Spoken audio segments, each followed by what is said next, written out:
From New York City, the makers of Clipper Craft clothes for men and more than 1,200 leading retail stores from coast to coast present that immortal character created by Sir Arthur Conan Doyle, the world's most famous detective, Sherlock Holmes, starring John Stanley.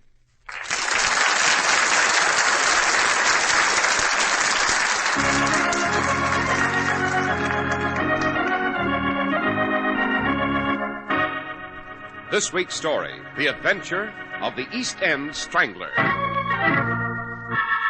Holmes, what do you expect to find here at this house? A killer, Watson. A fiendish and diabolical killer seeking another victim. A prince of crime, as shrewd and as vicious as Jack the Ripper. Good Lord, Holmes, what's that? Quick, Watson, into that house. That scream came from a victim of the East End Strangler.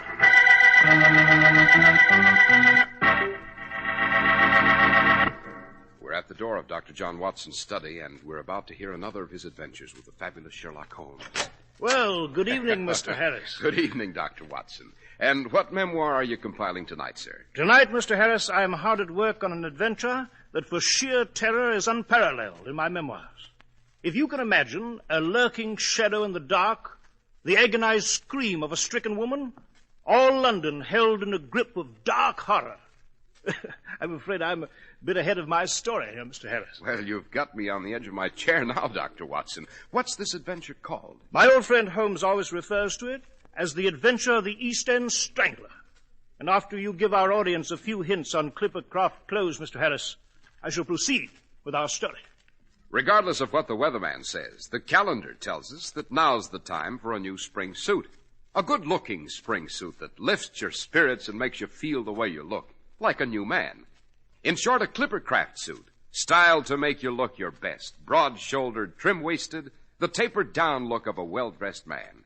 Now, don't say that you can't afford that kind of suit, because you can. Yes, a genuine Clipper Craft suit of pure worsted costs only $45. And that beautiful Clipper Craft topcoat in all-wool gabardine or covert costs from $40 to $47.50.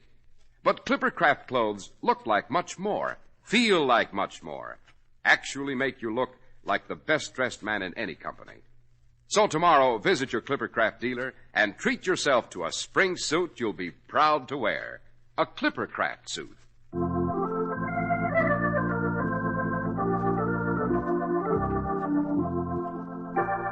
And now, Dr. Watson, what about the adventure of the East End Strangler?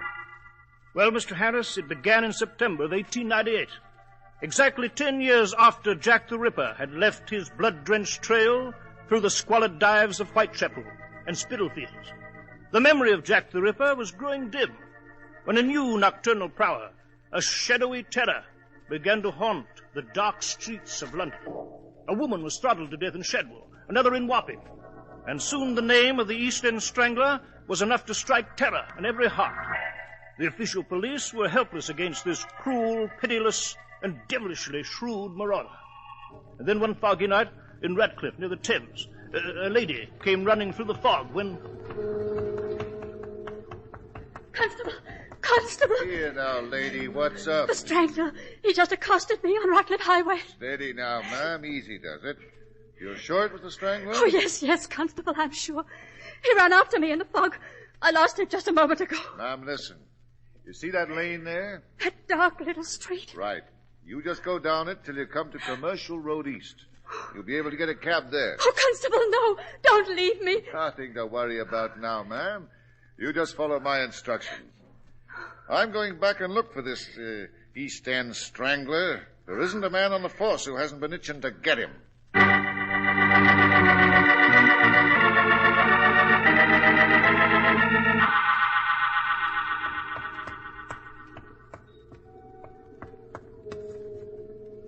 Who's that? Who's standing there in the fog?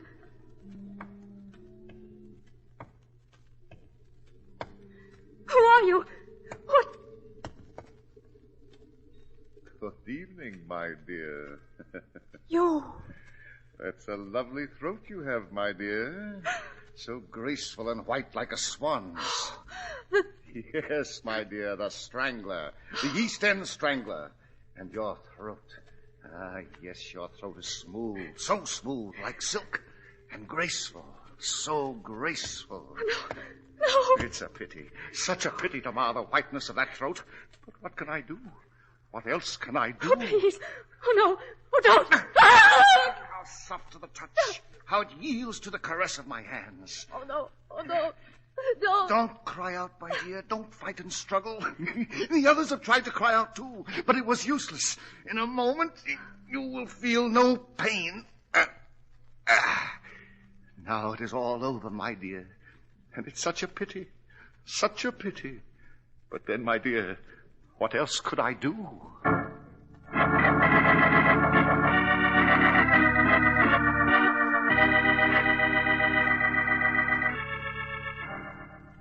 Mr. Holmes, Dr. Watson, this affair of the East End Strangler, I'm forced to admit, has got out of hand. So we have observed in the newspapers, eh, Holmes? Yes, quite, Watson, quite. I must say, Inspector Lestrade, it's rather late in the game to summon my colleague and myself. The official police have bungled this affair badly. I should say. Lady Wyndham last night was his third victim. I've no doubt he's plotting the fourth. Dr. Watson, the man's uncanny, a genius, I might say. He moves about like a shadow, strikes and vanishes. Yes. You've doubled the constables, Lestrade? Yes, Mr. Holmes. But the beggar seems to be on to the police every step of the way. He's eluded every trap we've set for him so far. Then we must bait the hook with a more subtle lure, my dear Lestrade. Now, suppose we examine the facts. Yes? First, the Strangler chooses only women as victims. We know that these women are of high breeding and good circumstance. Yes, but what are they doing in the slums of the East End, Holmes? That's an excellent question, my dear Watson, and a curious circumstance which will bear investigation. But now, let us examine the exact geographical area of the Strangler's operations. You have a map of London, Lestrade? Yes, Mr. Holmes. Right here on my desk. Capital. Now then, gentlemen, observe. The first victim was found in Shadwell, here. Yeah. The second in Wapping, here. Yeah. And the third and latest, Lady Wyndham, here, in Ratcliffe. Yes. Now, let us draw a circle around these points. By Jove, Holmes. They're all in the borough of Stepney. Precisely, Lestrade. The Strangler, for some pertinent reason, has limited his activities to Stepney in the East End. A whim, perhaps. But I'm more inclined to believe it's either design or circumstance. Now then, let us proceed with our investigation. What now, Holmes? Now, Watson, we shall examine Lady Wyndham's body in the mortuary.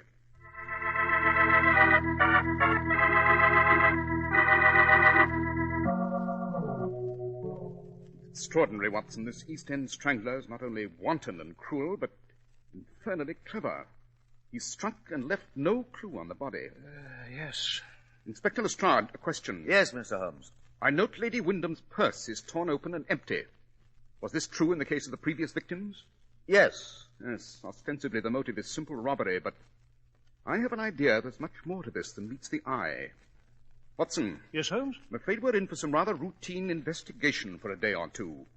We must investigate the personal lives of the Strangler's 3 well-to-do victims and ascertain why they went to Stepney in the dead of night. Any suggestion for myself, Mr. Holmes? I have indeed, Lestrade. I suggest that you place a curfew upon all of Stepney Borough. Order all residents to be indoors by 9 o'clock.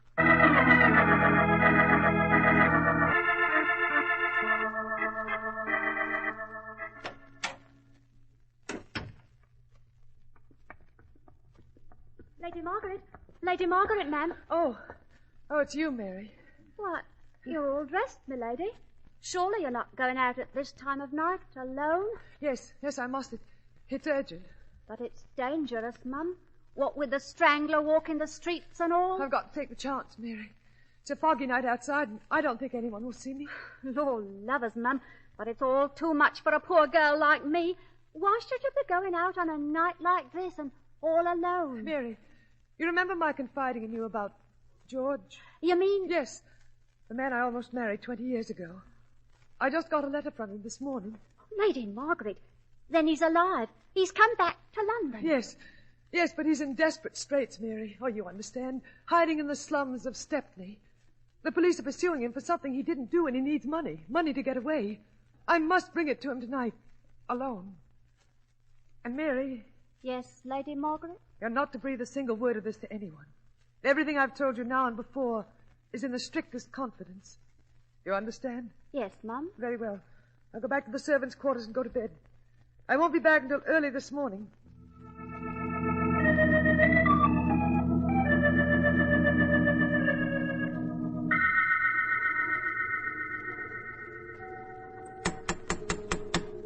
George?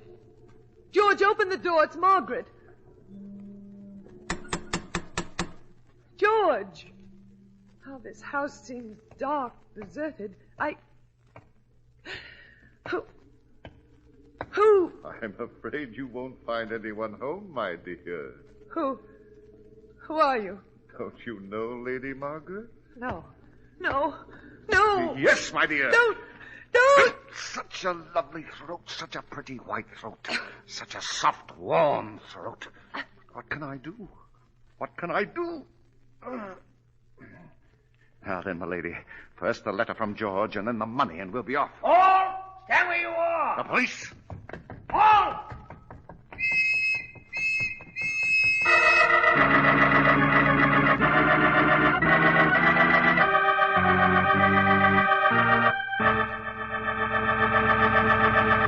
Well, Dr. Watson, this is one adventure I'm going to remember for a long time. Yes, Mr. Harris.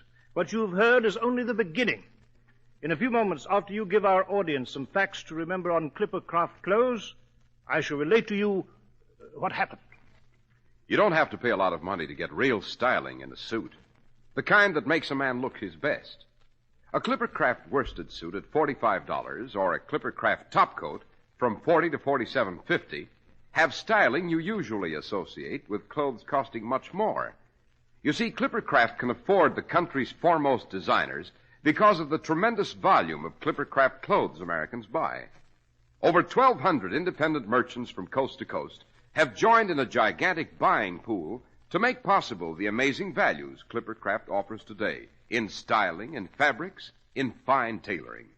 And speaking of fine tailoring, of workmanship, Clippercraft clothes take their name from the famous Yankee Clipper ships, also New England built to superb standards of craftsmanship. Yes, when your Clippercraft merchant invites you to compare Clippercraft with clothes costing many dollars more, he really means it. That's why men who know insist on Clippercraft clothes bearing the Clippercraft label. So be sure to visit the Clippercraft store in your city. These leading stores in the metropolitan area are proud to add their names to Clippercraft in your suits and topcoats. In Manhattan, Saks 34th, Broadway at 34th. John Wanamaker Men's Stores, Broadway at 8th and 67 Liberty Street. In Brooklyn, Abraham and Strauss. In Newark, New Jersey, Boulevard Men's Shop, Kresge Newark. And in Jamaica, the B&B Clothes Shop, 16408 Jamaica Avenue.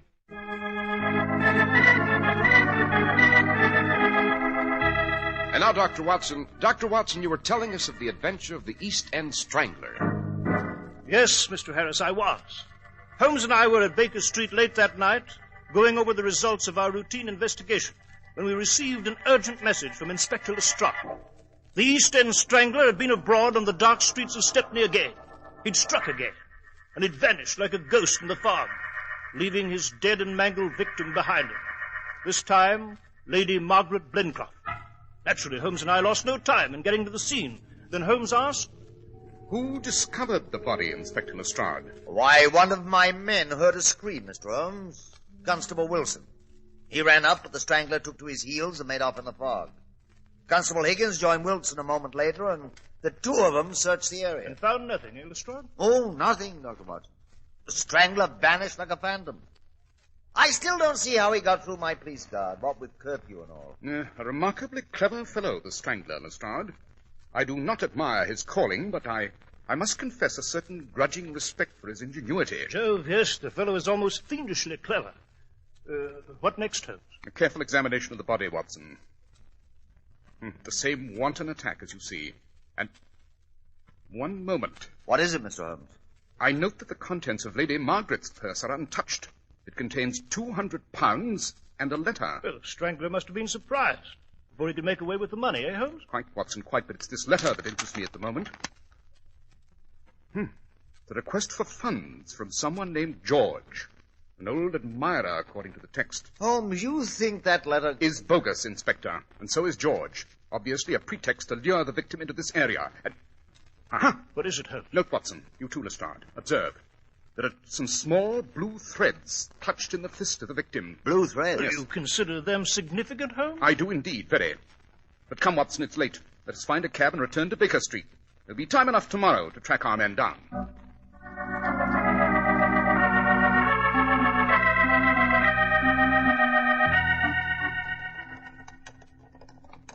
Holmes, I must confess I'm completely baffled by this Strangler fellow. Are you, Watson? I cannot say the same for myself.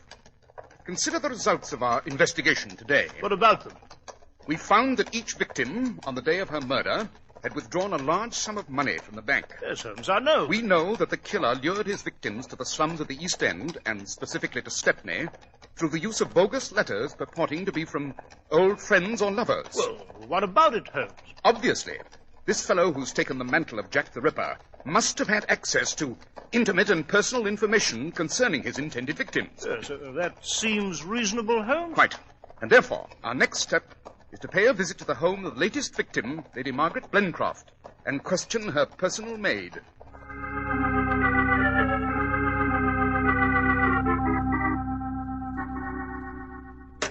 Well, Holmes, all the maid could tell us was that she was asleep. Didn't hear Lady Margaret go out. I'm afraid we didn't get very far here. Oh, on the contrary, Watson, we did. Eh? What do you mean? The contents of her sewing basket. They were significant. Very. But come, let's be off to Scotland Yard. Scotland Yard? Why? I wish to talk to Inspector Lestrade, and then to inspect the police who will be on the lookout for the Strangler tonight.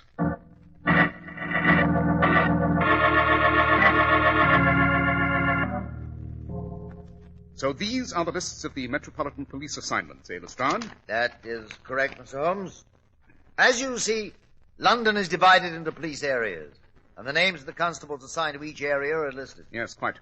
I cannot say that I'm impressed by your techniques of criminal investigation, my dear Lestrade, but I must say these police records are in excellent order. Holmes, what the devil does all this mean? Why are you taking such an extraordinary interest in the affairs of the police here? Because, Watson, it's only by way of the official police that we can hope to arrest the East End Strangler. Oh, now, Mr. Holmes, I'm glad to know you're going to require our close cooperation. For once. Quite. Now then, Lestrade, I understand you've requested a special inspection of the police constables before they venture into Stepney tonight. Yes, Mr. Holmes. Come, Watson, let's view this inspection. You may find it most interesting.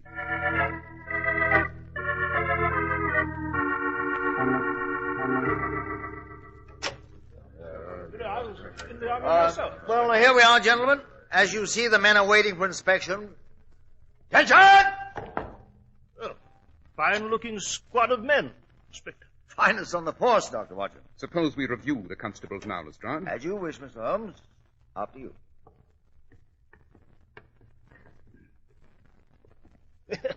Yeah, I must say, Holmes, this reminds me of the old days with the Army.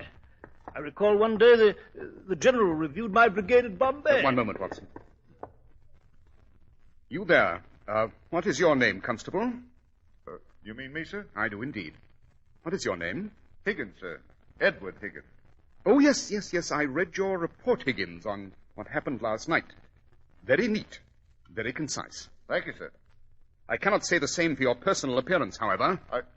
Oh, what do you mean, Mr. Holmes? Your tunic, man, your tunic. It's been torn in the collar and re-sewn with new thread. Perhaps you can explain the reason for this. Oh, no, you don't. Holmes, Constable Higgins is running away. James, what's the meaning of this? Come back. Stop that man, stop him. He's running straight for that big window.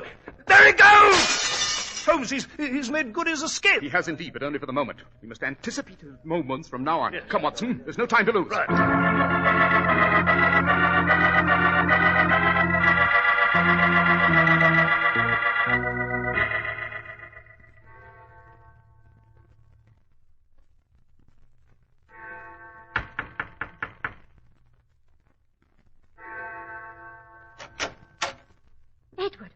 Edward Higgins. Shut the door, Mary, quick. Edward, what are you doing here? You're supposed to be on duty. It's Holmes, Mary. He's found me out. The game's up, and I've got to get away to the hideaway on the continent. Edward, then I'll go with you like we arranged. We'll go together. Wait till I pack my bag. Don't bother, Mary. What do you mean? The East End Strangler still has another job to do. Another neck to twist. Edward, what do you mean? Whose neck? Yours, my dear. Edward, no! Yes, Mary. You know too much about me and our little game. You know where I'm going to hide out from here. This Detective Holmes will be sure to worm it from you. Edward, for the love of heaven! Besides, why should I share all the money I took from those fine ladies with you? I've got plans of my own, dearie. Oh, Edward, no, please, don't. Ah! Such a lovely throat, my dear, so graceful, so smooth. A pity, Mary, but what can I do? What can I do? Take your hands from her, Higgins. Holmes! Look out, Holmes. He's going to rush you. I'll teach you to interfere. Suppose I teach you a little jiu-jitsu, Higgins. Away you go. Jove, Holmes, you flung him right over your shoulder. Well, he's unconscious. Yes, quite, Watson. He made the mistake of being off balance on the attack. Now, while this constable lies here, Watson, suppose you go out and find another constable to arrest him. And this woman as his accessory.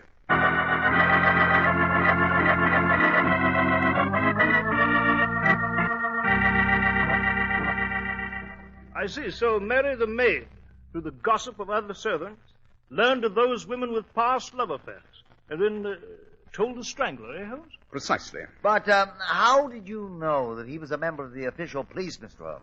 Obvious, Lestrade. Remember, Constable Higgins had an intimate knowledge of police strategy, and therefore was able to elude the patrols. Furthermore, Lady Margaret Blencroft was strangled during a curfew, when only police constables were allowed on the streets. Recall, too, that Higgins, by a curious coincidence, was close to Lady Margaret when she was murdered. Ah, and Higgins' patrol area had always been the Stepney district. Quite. But the blue threads in Lady Margaret's clenched hand, what about them, Holmes? Oh, yes, the blue threads, Watson. They were the same color as the tunics worn by the London bobbies. She tore Higgins's collar in the struggle, and he hurried to his accomplice Mary to have it repaired. I had only to inspect the police line and pick out a man with a ripped collar newly resewn. Holmes, I must say you've conducted a rather sound investigation here. Very professional. Thank you, Lestrade. I appreciate the compliment. And I hope you will not hesitate to call on me in the future. It's always a pleasure to rescue the official police from their own mistakes. Hey, Watson?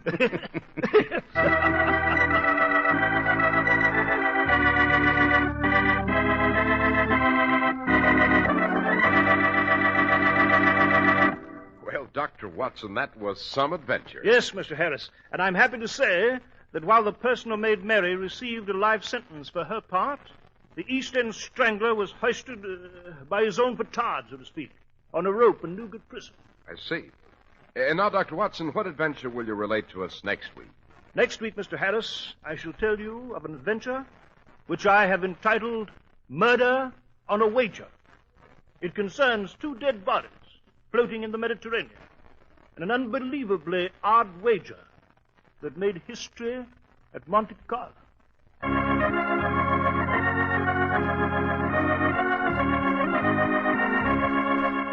The makers of Clippercraft clothes and more than 1,200 stores from coast to coast have brought you another in the new series of broadcasts featuring the world's most famous detective, Sherlock Holmes.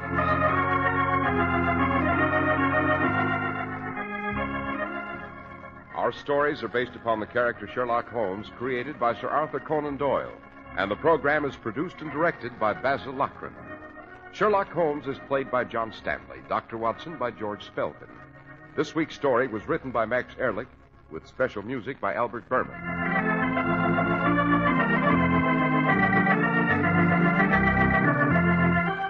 If you don't know your Clippercraft dealer, write Clippercraft, 200 Fifth Avenue, New York City.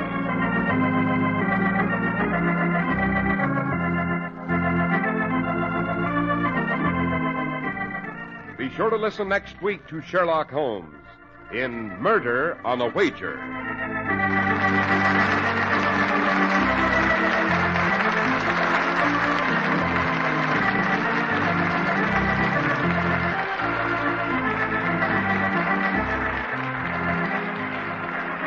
This is Cy Harris speaking for Clippercraft Clothes. This is the Mutual Broadcasting System.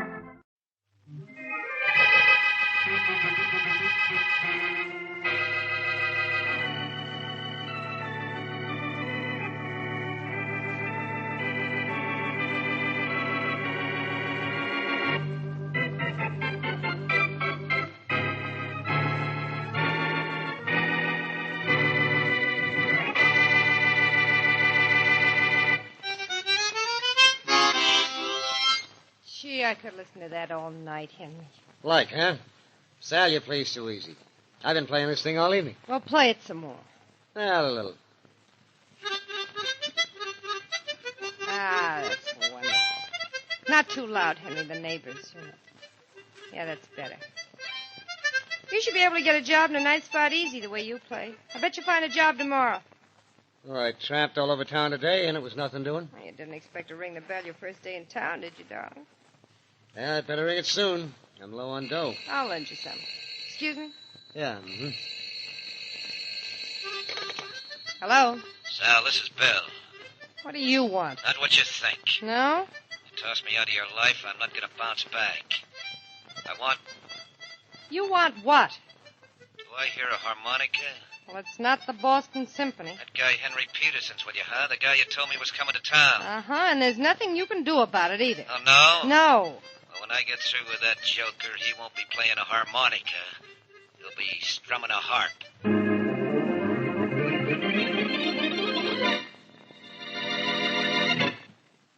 And now on to Dick Calmer as Boston Blackie. Enemy to those who make him an enemy. Friend to those who have no friend.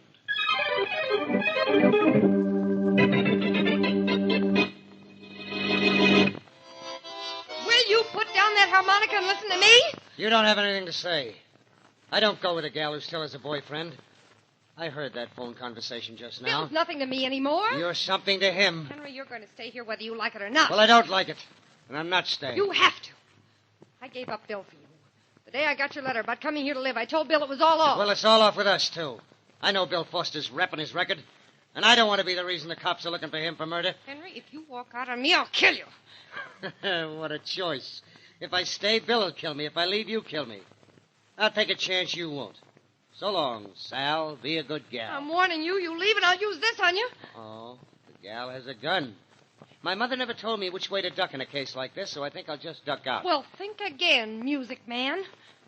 I gave up an awful lot for you. Bill loves me, and Bill's rich. And I turned him down for you, and now that I did, I'm keeping you. Forget it, will you? You and I were a quick thing that just isn't anymore. Go on back to Bill. I'll go back where I came from. So long. Henry, if you walk out on me, I said so long, Sal. Oh, yeah. Here. Here's a little thing to remember me by.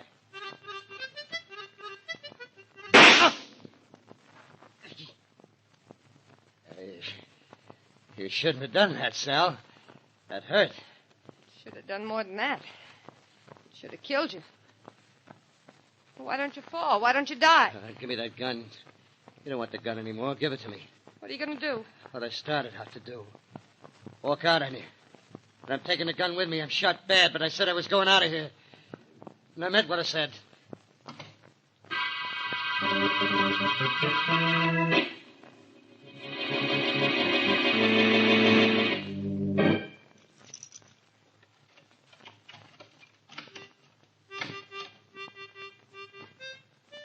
Who's that?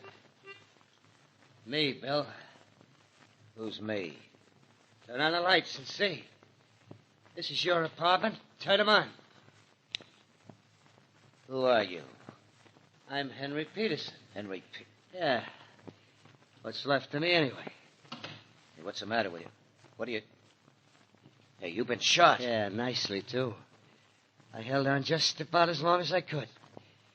Just long enough to make it here. Oh, you idiot. What are you trying to do to me? What's the idea of coming here? I just wanted you to know who did the job. Your pal, Sal. Sal? Yeah.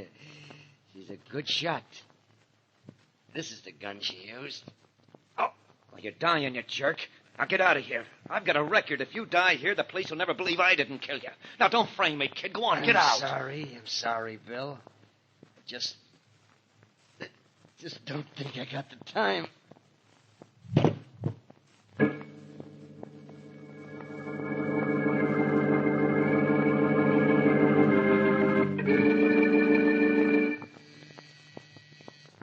The door, Mary. Oh, Blackie, are you getting lazy? No, I'm getting this letter finished. No, I'm getting impatient. Yes? Is Boston Blackie in? Oh, yes. Well, I'm Yes, Sally Rogers. I'd like to speak to him, please. Yeah, come on in. Thank you. You're Miss Wesley, aren't you? Yeah, I am. How'd you know? I've seen your picture in the papers with Blackie. Oh. Blackie, there's someone here to see you. See me? Mm-hmm. A very pretty girl. Very pretty girl. You said someone, Mary? Blackie, this is Sally Rogers. And something tells me she's in trouble. Are you, Miss Rogers? No, I'm not Blackie, but I'm afraid Henry Peterson is. Who's Henry Peterson? He's a friend of mine. He's a professional harmonica player. When he left me last night, he said he'd be back this morning, and I haven't heard from him all day. I'm afraid something's happened to him. What, for instance? Well, I was engaged to Bill Foster before I met Henry. Henry was going to see Bill when he left me. In other words, Bill Foster's happened to him, huh? Well... That guy shouldn't happen to anyone. Are you talking about Bill Foster, the racketeer, Miss Rogers? Yes, Miss Wesley, I am. And Bill threatened to do something terrible to Henry. Blackie, will you help me find him? Your boyfriend has been missing less than 24 hours, Miss Rogers. I don't think there's anything to worry about, but if there is, why don't you go to the police? No, I'm afraid to because of Bill. He may be watching me. Go to the police, Miss Rogers. And if you're afraid of Foster, ask them to protect you. The police would love to pin a rap on Bill Foster. They'll give you plenty of help. Well, you think I should? I know you should. And if you're not satisfied with what the police accomplish, come and see me again. Thanks, Blackie. I'll do that. Goodbye. Goodbye. So long. Well, you certainly got rid of her in a hurry, Blackie. What's the matter? Isn't she your type? I help people who need help, Mary, and she doesn't. Well, you seem very sure. I thought she was terribly upset. And if it Hey! Good night. What was that? Gee, someone in the hall just screamed. As if you didn't know. Come on, let's go and see. Oh, Blackie, I have an awful feeling. Mary, it's not a feeling anymore. It's a fact. Look there on the floor, yes. near the elevator. That's Sally Rogers. Got a nasty gash on her head. We'll take her into my apartment, and you can do whatever nurses are supposed to do in cases like this, while I have Faraday grab Bill Foster, which is what I do in cases like this.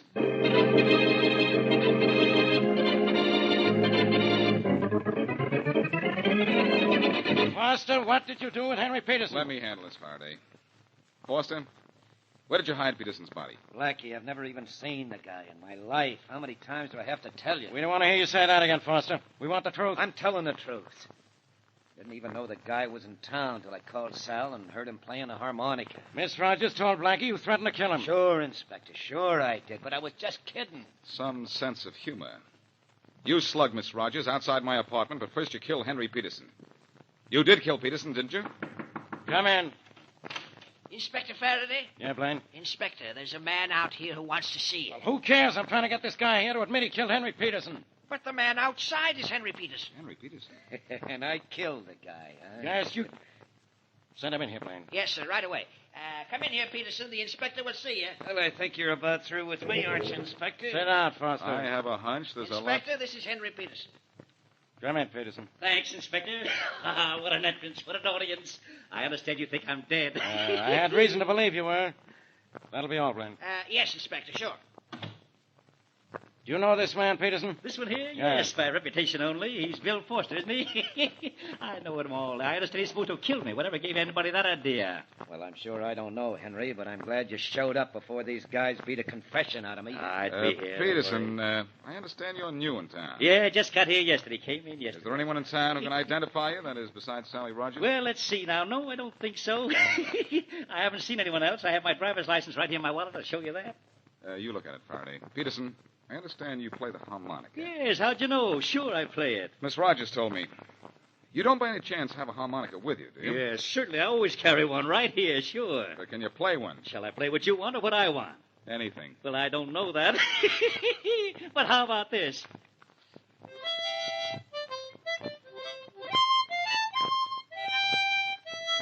Well, Blackie, what happens now? I don't know. Only I don't feel too badly, because I guarantee you don't know either. That's enough of the harmonica, Peterson. Here's your wallet back. Little number I wrote myself, okay? Well, Faraday, do I go now? Yeah, Foster, you can go. Wait a minute, Faraday. Keep Foster under guard until we've made one more test. What more do we need to believe this guy is Peterson? His driver's license says he is. He plays the harmonica the way he's supposed to. Right. But he ran out on Sally Rogers the way he wasn't supposed to. Let's take Peterson up to my apartment to see Miss Rogers and see what name she calls him.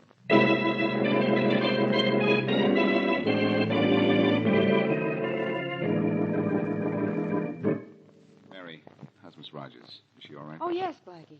The cut on her head wasn't as bad as it looked. She's lying down in the bedroom. She has an awful headache. Yeah, and I'm going to have one. This guy here isn't Peterson. I'm who I say I am. Take me to the sound. You prove it. Yes, sir. Okay. Let's stop this nonsense. Come on, Faraday. Bring him into the bedroom. I'll show you I'm right. Come on, Peterson. I'm right with you. Driving back. Miss Rogers, are you awake? What? Oh, Blackie, hello. Miss Rogers, I'm Inspector Faraday of the police. Hello. This man says he's Henry Peterson. Oh, hello, Henry. Where have you been? Sal, baby. Is this Henry Peterson, Miss Rogers? Of course. Henry, what happened to you? Blackie, I don't know why you're standing there with your mouth open. Except maybe it's because this case is closed.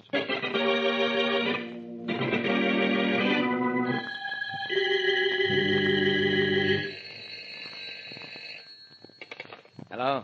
Bill? Yeah. This is Sal. They let you out of jail at last, didn't they? Couldn't hold me, Sal, not when I hadn't done anything wrong. You recovered enough from that smack on the head I gave you to go home, huh? Mm-hmm. Well, that ought to teach you to keep Blackie out of this. Bill, what'd you do with Henry? Never mind what I did with him. You did something, I know that. Huh. You think so? I know so. I followed him after he left my apartment. I saw him go to yours. Where is he now? Some place where he won't do either of us any harm. That bullet of yours finished him, sweetheart. He's dead? Sure. Only if I were you, I'd keep quiet about it. Why? What do I have to be afraid of? He died in your house. And the police will always take my word against yours. Now, look, you. Just because you didn't shoot the guy where he dropped dead right away, I almost got loused up. Now, you keep your mouth shut, or I'll have it closed permanently. You know, I'm pretty sure you would. When they brought your friend to see me at Blackie's, I said he was Henry. I caught on quick, don't you think? Well, stay caught on. We'll go to the chair. Both of us. Don't you worry, darling. This is one time we've not only fooled the police, we've made a fool out of Boston Blackie.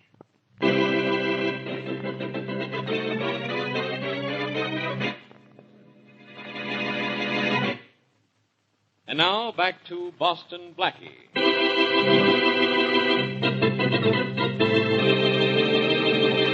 Harmonica-playing Henry Peterson is shot by his girlfriend, Sally Rogers.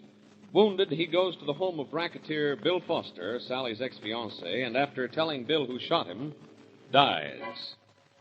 Sally, who saw Henry go to Bill's, comes to Blackie to complain that Henry is missing. Blackie and Inspector Faraday then pick up Bill and are about to charge him with the murder of Henry Peterson when, apparently, Henry Peterson appears very much alive. Sally identifies him as her missing boyfriend, so Faraday releases Bill Foster, and the case is closed. As we return to our story, Blackie, convinced that the real Henry is dead, questions one of Sally's neighbors. Mrs. Stone, Sally Rogers had a visitor last night. I wonder if you could tell me... Oh, yes, she did. I heard him playing the harmonica all evening. Walls are thin, you know. Well, I just loved the way he played the William Tell Overture. I've never heard it played like that. It was simply wonderful. Yes, that's fine, Mrs. Stone. But did you see him? Oh, goodness gracious. No, indeed I didn't. He was still playing the harmonica at 10 o'clock, and I was fast asleep in bed. Well, and besides, I'm not interested in what my neighbor's friends looks like. I mind my own business. Yes, of course. No, indeed, but... I'm not, and there's no use in asking anyone else in the building, because no one saw him come in or go out. Oh, you asked around? Well, maybe I was a little curious. He played the William Tell Overture so beautifully. I don't doubt it. Wonder why he played the William Tell Overture when the funeral march would have been so much more appropriate.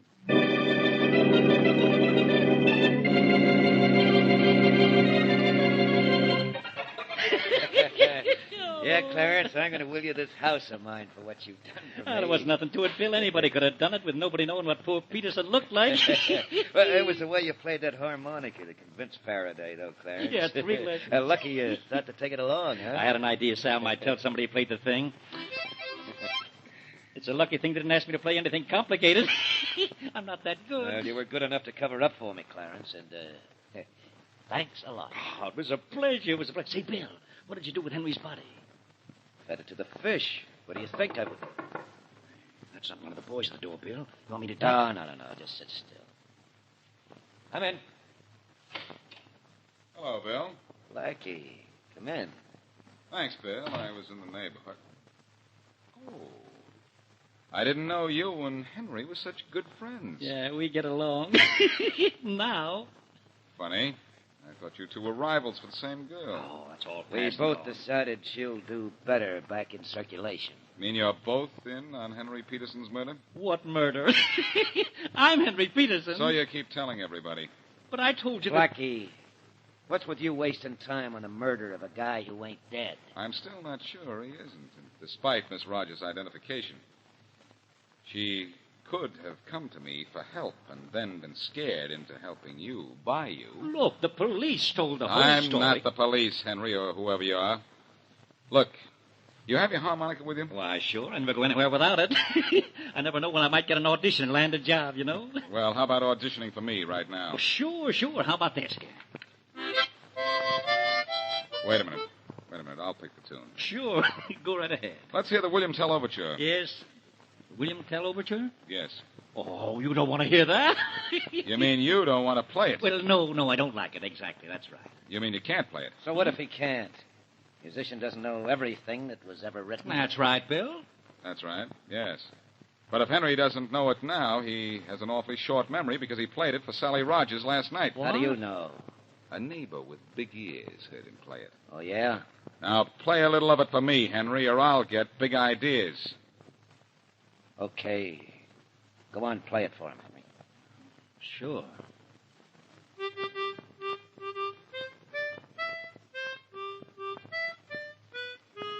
That's not very good, Henry, and you're not Henry. What do you think you're doing there? I'll show you. And here's one for you, Blackie. Oh. You walked into that one, Blackie. So it looks like I'm the one that'll walk out of here.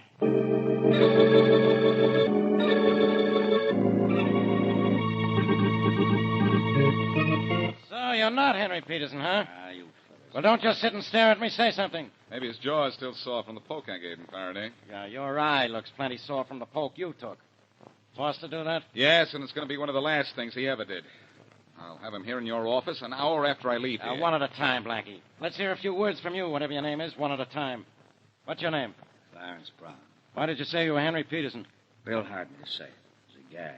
He hired you to say it because the real Henry Peterson is dead and you know it. I don't know nothing about that. I just did what Bill paid me to do, and I didn't ask any questions. Well, I'm going to ask you one. Where's Foster now? I don't know. Don't waste time asking him, Faraday. I said I'd find Foster, and I will. But I'm going to find our man by finding a woman first. All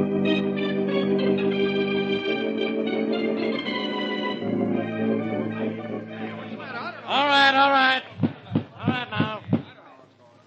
You men are supposed to be detectives. Okay, bring in a killer. And do it fast. I want a guy named Bill Foster brought in here. I want him here tonight. But, Inspector... I don't want to hear any buts. No buts. All you guys have a description of Foster? You know what he looks like from that picture we had made up. Now get him. And get him before Boston Blackie does. You either live up to your jobs as detectives, or if Blackie gets Foster first, you'll never live that down. I don't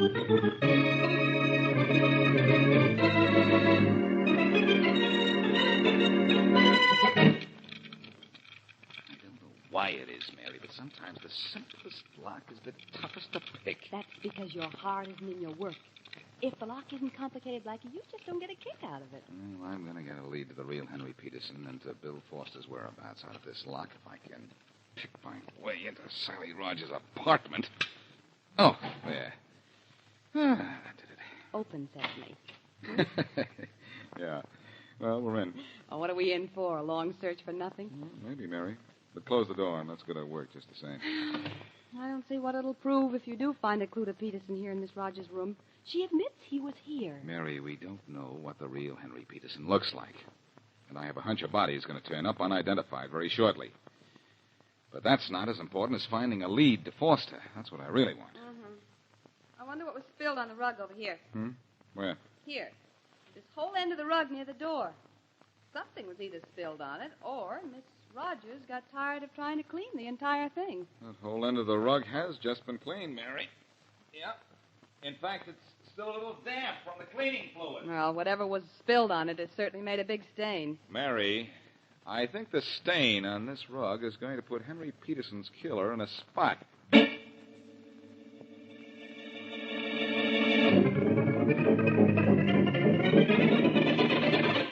Faraday, I've got great news for you. I got better news for me. I'm having you thrown out of here right now. Oh, no, Well, look who's here. Hello again, Blackie. What'd you do, Foster? Give yourself up? Sure, right after two of Faraday's men grabbed me at the airport. I was just going on a business trip. Sure. You deny you killed Peterson. You deny you slugged Blackie, too? No, I did that. He got tough in my apartment, and I clipped him. Now, don't tell me you're sore about that. If he isn't, I am. Blackie, Foster admits he hired Clarence Brown to pose as Henry Peterson. But he won't say he killed anyone. I have a reason for that, Faraday. A very simple reason. I didn't kill anyone. No? I'll make you admit it before I'm through with you. If you do, you'll be lying, Faraday. He'll be lying flat on his back. Come in. Hello, Inspector Faraday. Get out of here, Miss Wesley. I have enough trouble with Blackie. But Blackie said for me to come here. And he asked me to bring Miss Rogers along with me. You remember Miss Rogers, don't you? Yeah. Now, both of you get out of here. Faraday, better do some listening, some fast listening. Miss Rogers, you agreed to come here with Miss Wesley? Of course. She told me I was to hear a confession in the Henry Peterson murder case. Mm-hmm. I couldn't understand what she meant, inasmuch as Henry is alive, but I came just in case. Peterson isn't alive, and nobody knows that better than you. You mean Bill Foster finally got to him? I imagine the real Peterson finally got to Foster, but I'm ahead of my story. You identified a phony as Henry Peterson, Miss Rogers. Why? Foster made me do it. What? He threatened me. Why, that's a lie. What do you mean it's a lie? It probably isn't, but it's beside the point. You identified an imposter as Peterson because you thought our investigation would stop right there. You wanted that because you killed Henry Peterson. Are you kidding? Oh, wait a minute, Blackie. You can't accuse Can't her. I? Faraday, there's a spot on the rug in Miss Rogers' apartment, a big spot. She tried to clean it up, but it didn't work. Your laboratory men will prove it's blood. What they don't know is that it's the real Henry Peterson's blood. They don't? Better say that slower. Better listen faster. No. Faraday, Miss Rogers shot Peterson. He staggered out of her place and made it to Foster's apartment. There's a recently cleaned stain on his rug, too. I know. I just came from there. All right. You have the story, Blackie, but you got it backwards. Foster killed him, and he managed to get to my place. I got scared. You lying little rat. Keep him away from me. Hold it, Foster. Hold it. I know she's lying. Her next-door neighbor, a woman with very good ears, was a big help to me. She not only heard a harmonica playing the William Tell Overture, but about 20 minutes later she heard what she thought was a backfire the night we know Peterson was killed. That was Miss Rogers' gun going off. Peterson did get to your house, didn't he, Foster? Sure, and he died there. You could see the spot I was in. He came to tell me it was Sal that killed him, and then he died. I had to get rid of the body. The cops would have built a foolproof case against me. Even had the murder gun with him. And he told you that Miss Rogers shot him? Yeah, that's right. He's telling the truth, Faraday. You can grab Sally Rogers. Nobody's going to get me for anything. Where I'm going alone. Grab him, Blackie. I've got it. I've got it. Quiet down, Miss Rogers. Quiet down. Right now, Faraday will take you off my hands because you're going into the arms of the law.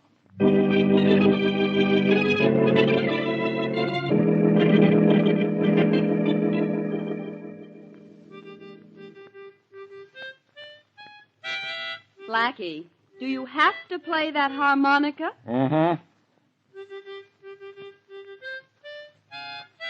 Oh, do you have to play it that badly? Apparently.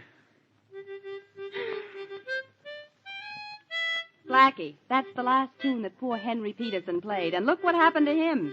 And he played it right. Oh, I don't know about that. He ended up on a sour note, too, in the river. Faraday found his body just a little while ago.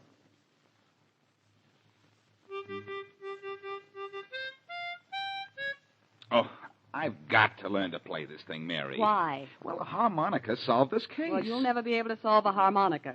That's a heck of a note, isn't it? Oh, so's that.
The WBBM Air Theater, Wrigley Building, Chicago.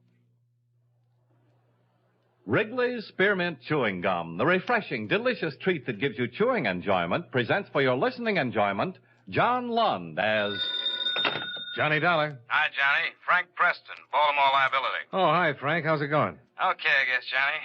Say, you tied up? No, not at the moment. What is it? A bad check artist out on the West Coast has been giving us a lot of headaches lately.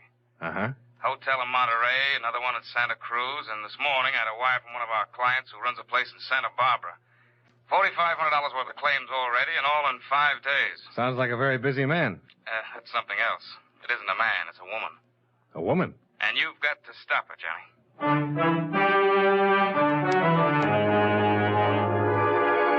the makers of Wrigley's Spearmint Chewing Gum bring you John Lund in another adventure of the man with the action-packed expense account, America's fabulous freelance insurance investigator. Yours truly, Johnny Dollar.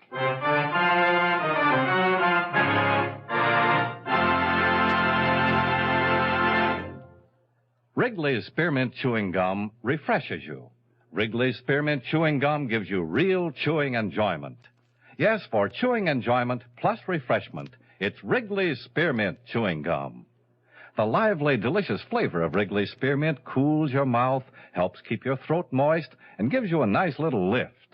The good, smooth chewing of Wrigley's Spearmint helps keep you feeling fresh and alert, adds enjoyment to whatever you're doing. So for chewing enjoyment plus refreshment, treat yourself often to Wrigley's Spearmint Chewing Gum. Healthful, refreshing, delicious.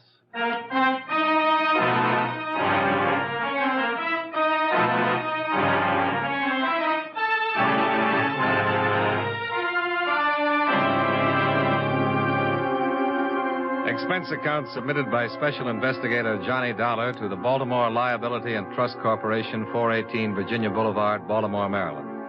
The following is an accounting of expenditures during my investigation of the Emily Braddock matter. Expense account item 1, $158.16. Plane fare and incidentals, Hartford to Santa Barbara. My mid-morning arrival was timed for the sun and the sea to show off a sizable and pleasantly crowded harbor, some sprawling hotels, 2 lush green golf courses, and acres of snug, expensive homes. At the police station, my contact, a Sergeant Lopez, was out, so I went over to the Harbor Inn and met the victimized hotel operator, Glenn Sheridan. Tall, gray-haired, slacks, sports shirt, suntan, and sandals. On the face of it, you'd think I'd been in the hotel business 20 minutes instead of 20 years, the way that woman took me. Well, she's done the same thing in several other nice hotels up and down the coast, if that's any comfort. Well, it isn't. I suppose the thing that bothers me most is that if she walked through that door right now and told me none of it was true, I'd probably believe her. She was that good? Mr. Dollar, she was the best. Why, she pranced in here as big as life, and she probably didn't have a nickel in her purse. And what's more, for the whole 4 days she was here, she didn't break her stride once. What do you mean? Well, only the best of everything. Oh. She gave you a check for $813, is that right? Painfully right. Mm-hmm. And I took it, no questions. Every night in the dining room, she'd order champagne, special dishes. I've seen my share of grifters and bad check artists, but she tops them all. Perfume, clothes, luggage, conversation, and a very pretty woman, Dollar. Beautiful, in fact. She checked in alone, registered as Mrs. Robert Payne, Beverly Hills, right? Mm-hmm. Did it strike you as odd that a woman would check into a place like this, a resort hotel, alone? No, she wasn't alone long. She met other people. Became friends with at least a half a dozen guests in the place. Uh-huh. The way she was throwing my money around, why not? She picked up all the tabs. Well, ordinarily, I'd have been suspicious under those circumstances, Mr. Dollar, but she threw me off right from the very start. Well, how's that, Mr. Sheridan? Well, she showed up about midnight, came in a cab that was just loaded down with expensive luggage. Probably wrote a bad check for that someplace. Yeah, probably. She came swinging in the lobby with a cabbie following her and told the night clerk she wanted to see me. When I came down to the desk, she yelled, "Sherry!" Ran up and kissed me and asked how my wife was. Can you beat that? Nope. She acted as though we knew each other. And one of those tricks your mind plays on you in this business, I actually thought I remembered her from someplace. I see. She registered as Mrs. Robert Payne. Said she was on her way back from Lake Tahoe, wanted to rest up. Something about just getting a divorce and being awarded $3,000 a month alimony. That impressed me. Well, it'd impress anyone, Mr. Sheridan. Well, I did make a check. She gave her home address as Beverly Hills, and there was a Robert Payne listed there. Later on, I found out he's in Europe with his wife and children. But his name was in the book. Yeah, and that was enough for me. Oh, she had a wonderful 4 days here, I'll say that for her. Getting back to that part about her looking familiar. Well, there's nothing in that, Dollar. I did think I had seen her before, and of course she helped me think it, but I was too embarrassed to press the matter with her, I guess. Do you have a copy of her hotel account? I'd like to look it over. Yeah. The police have the check she gave me. It was drawn on a bank in Beverly Hills. Was it personalized? No. Maybe I should have thought something of that, huh? Well, here's this much. I can't stand to look it over. It makes me kind of sick. $813.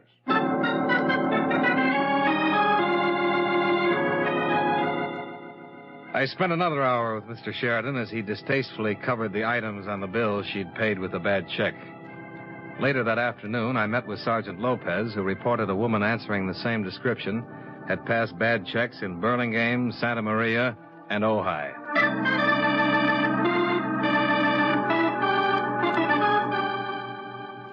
Expense account item 2, $114.85. Transportation to Monterey and Santa Cruz, where I interviewed the other 2 clients who had filed claims. Their stories were much the same as Sheridan's.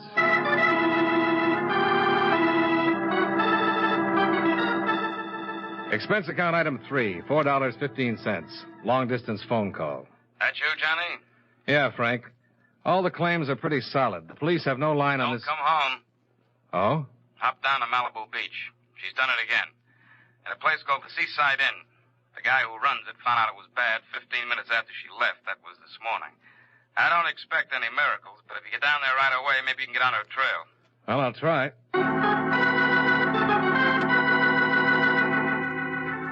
Expense account item 4, $38 even.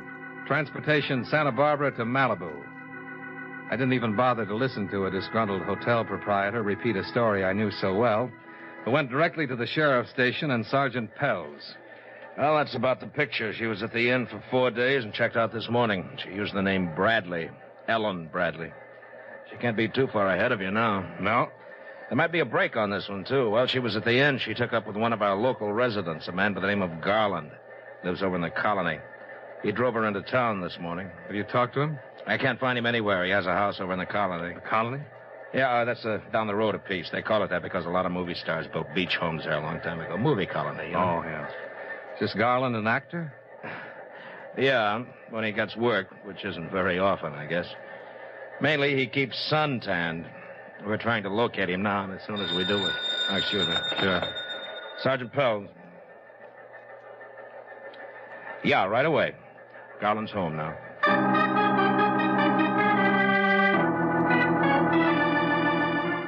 I went with Sergeant Pell's to talk with Garland, who was in trunks and sunglasses in front of his house.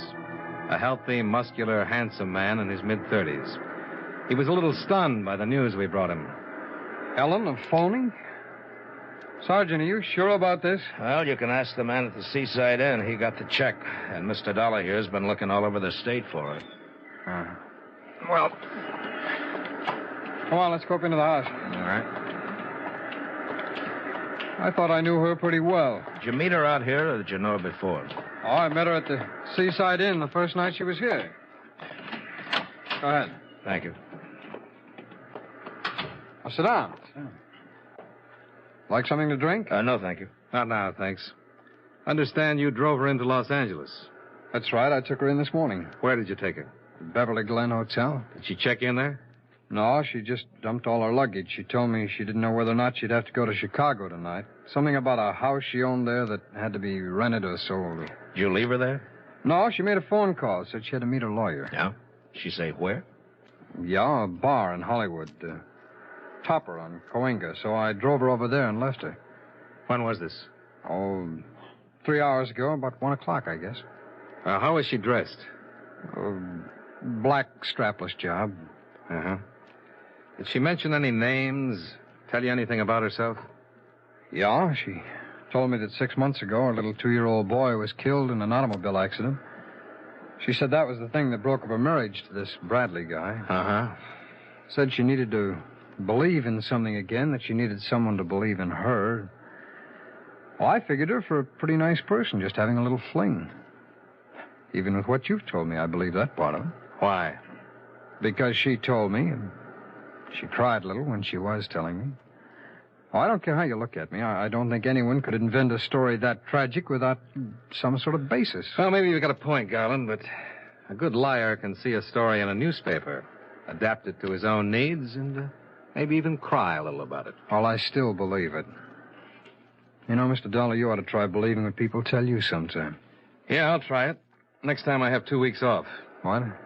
In my business, they call that a vacation.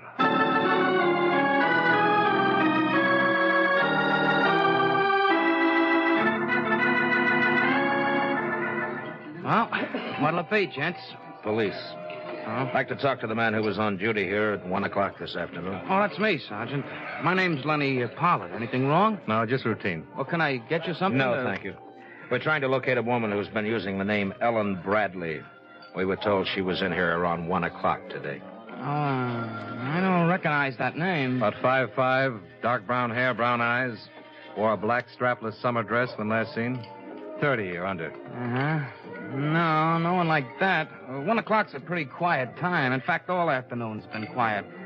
No woman like that's been in here at all. You been here all the time? Yeah, on duty since 11 o'clock. That's when we open. You sure this is the right place, the topper? Mm-hmm. Sorry. Wish I could help you.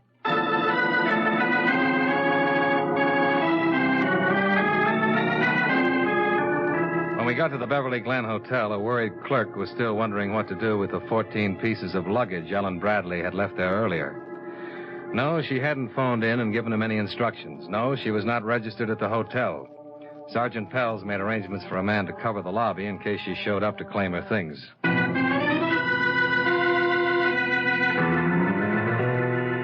By 8 the next morning, the Central Identification Bureau in Sacramento made a positive identification on a thumbprint taken from her room at the Seaside Hotel.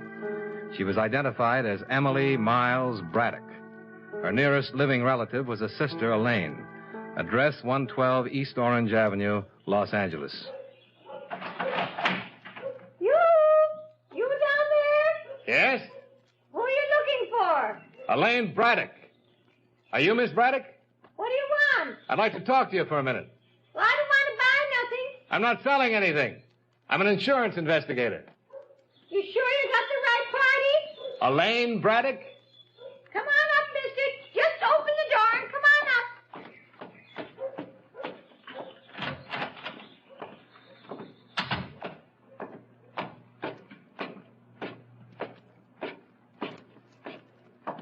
Come on in. Wanted to see me, here I am. What do you want to see me about? The gray-haired woman who had cackled at me from the second story was sitting in a wheelchair by the window. My name's Johnny Dollar. I'm here about your sister. Oh, Emily, huh? Yes, we're trying to find her. Has she been around here? We know she's in the Los Angeles area. Emily was here a little bit yesterday afternoon. Where she's gone now, I don't know. Have no idea. How long was she here? Oh, she stayed maybe 2 or 3 hours. I hope I don't ever see her again. She's no good. Well, how did she get here? By car? Cab? I don't know. Just standing at the door yesterday, the same as you, all of a sudden. Well, how did she leave? Walked. Tried to borrow some money from me, but I wouldn't give her none, so she had to walk.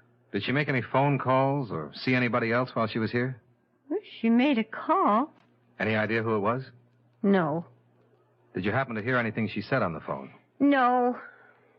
Showing up here just like that after not writing or letting me hear from her all the time she was away. Getting herself in trouble with the police. Being in jail. 10 years ago when I got hurt, she promised she'd take care of me. Look how she's done it. I have to live on the county. You know that? I got to live on the county, and nobody cares about me. Is she in bad trouble? I'm afraid so. Well, how bad is it, mister? Oh, 10 years, maybe. 10 years? 10 years. Yeah, 2 was bad enough, but 10. What'd you say your name was? Dollar. Mr. Dollar, I hope you don't catch her. Even if she killed someone, I hope you don't catch her. And I hate her. You're only young a little while, and that's all you got. 10 years in prison, and she'd come out worse off than I am.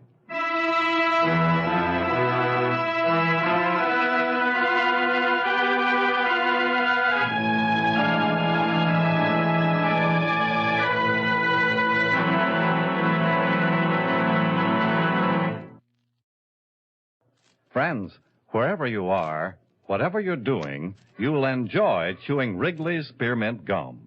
Chew Wrigley's Spearmint while you're working. The lively, full-bodied flavor of Wrigley's Spearmint gives you a refreshing little lift. The smooth, pleasant chewing of Wrigley's Spearmint Gum helps keep you feeling relaxed and satisfied, makes your job seem easier. Chew Wrigley's Spearmint Gum in your home, when you're out walking or driving, when you're enjoying sports and other activities. Wrigley's Spearmint Gum tastes good anytime, and the natural chewing aids digestion and helps keep your teeth bright and attractive. Yes, wherever you are, whatever you're doing, you'll enjoy chewing Wrigley's Spearmint Chewing Gum. Healthful, refreshing, delicious. And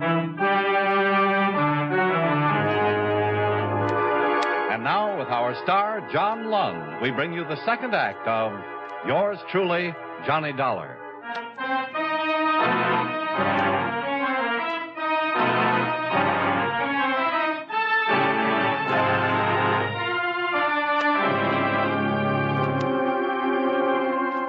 That afternoon, a follow-up came on Emily Miles Braddock. The completed folder included a mug shot that showed a woman of 30 years with dark brown hair, wide-set eyes, a well-formed nose and mouth. I took it with me when I went back to see Tom Garland. Oh, hi. Hi. Mind if I come in? What now? Your friend. What about her? I've been thinking about what you told me about her yesterday. That's nice. Here. Take a look at this. That's her, isn't it? Yeah, that's her. Can we talk now? Okay, come on in.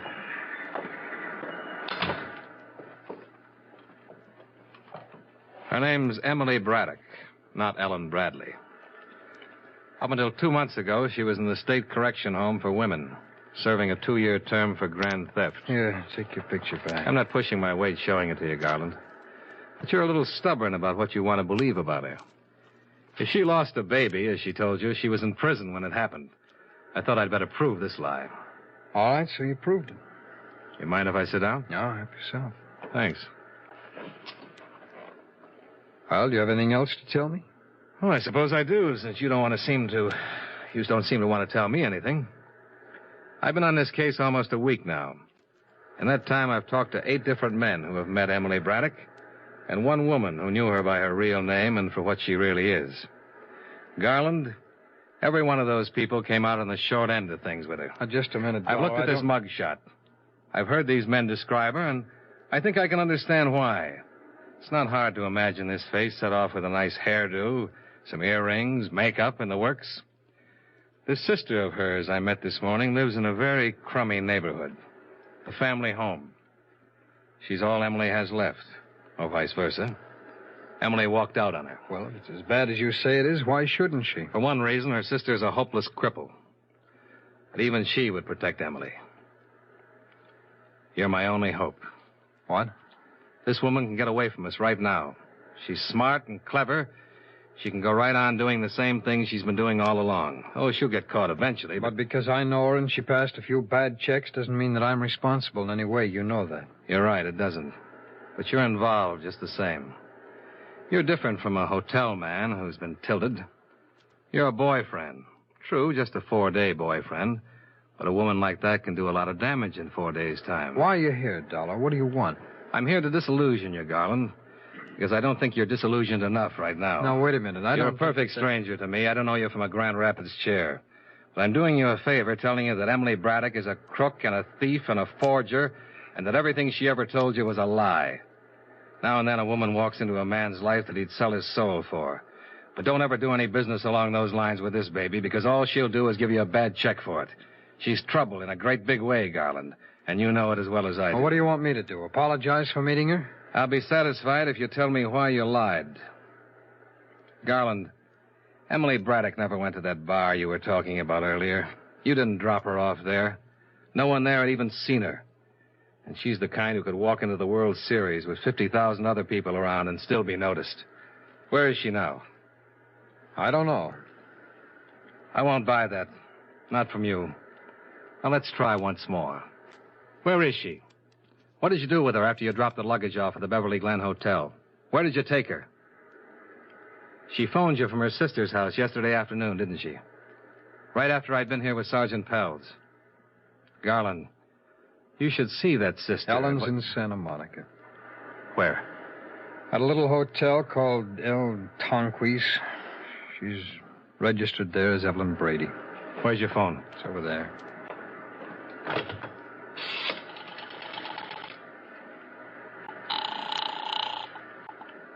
Operator. Sheriff's office, please. Thank you. $1. Yeah? $1, could it be fixed so that she wouldn't know that I told you? Could be. All of this beats me. I don't understand it. What? Oh, what you've told me is true, I know, but an hour ago she called me up and said, Tom, I love you. That sounded true, too, huh? I told her I loved her, and now I'm turning her in. What kind of a crazy world do we live in?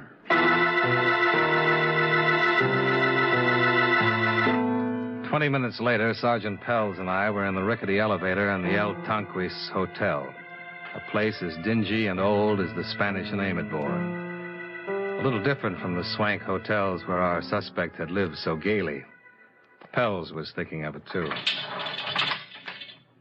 Yeah, some joint this is. Yeah. What was it, 518? Yeah, it's down this way, I think. This one kind of harpoons you a little, huh? Yeah, I suppose so. There are a lot worse things than passing bad checks and telling lies. But the way she handled it, no one even raised an eyebrow. Yeah. I heard it.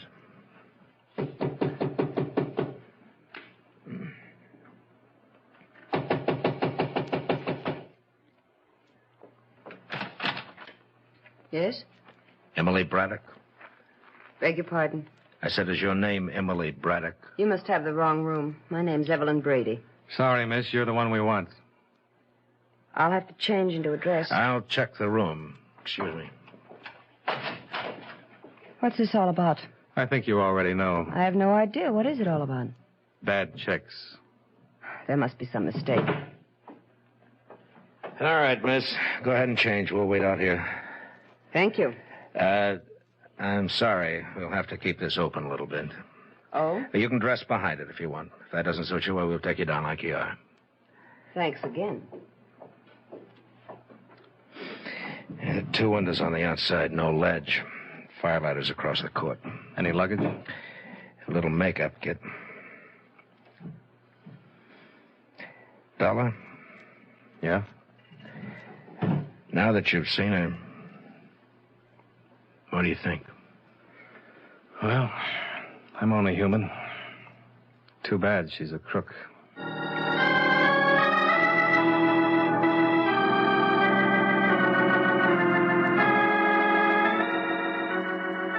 Emily Braddock was held at the sheriff's office in Malibu. The officers who questioned her reported that she steadfastly refused to admit any part of some 16 counts that had been filed against her.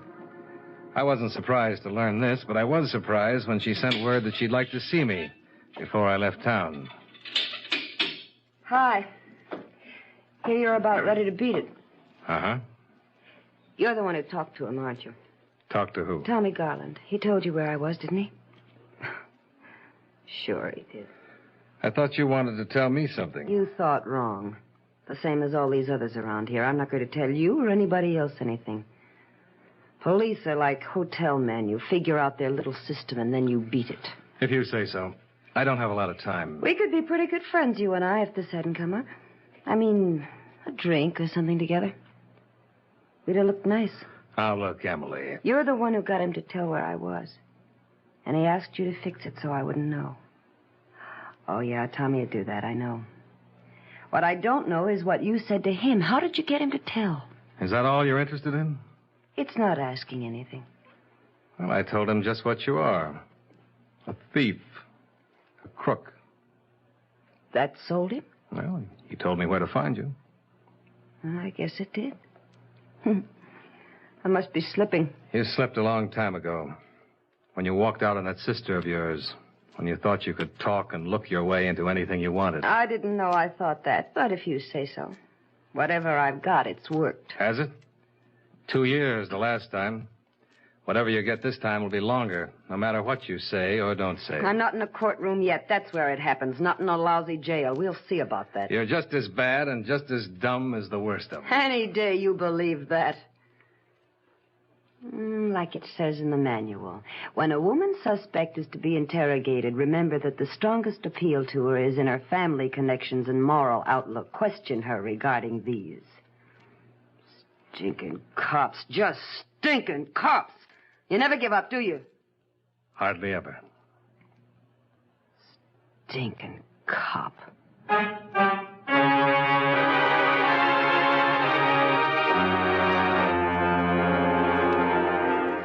Emily Braddock goes to trial next month.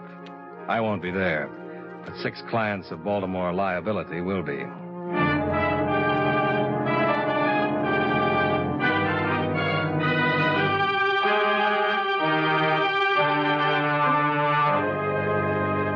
Expense account item 5. Miscellaneous, $265. Item 6, same as item 1, transportation back to Hartford. Expense account total, $738.32. Remarks. The next time I go after a check artist, I hope it isn't a good-looking woman who feels that there's no one in the world she can't dominate. This last one scared me, even if she was behind bars. Yours truly, Johnny Dollar.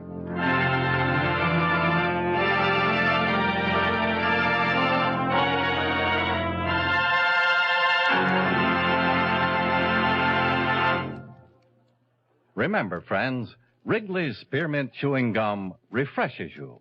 Wrigley's Spearmint Chewing Gum gives you real chewing enjoyment. The lively, full-bodied flavor of Wrigley's Spearmint cools your mouth, freshens your taste, sweetens your breath. The smooth, pleasant chewing of Wrigley's Spearmint helps keep you feeling relaxed and satisfied, makes whatever you're doing more enjoyable. Yes, for refreshment plus chewing enjoyment, treat yourself often to Wrigley's Spearmint Chewing Gum. Millions enjoy it daily. Get a few packages and always keep some handy. That's Wrigley's Spearmint Chewing Gum. Healthful, refreshing, delicious.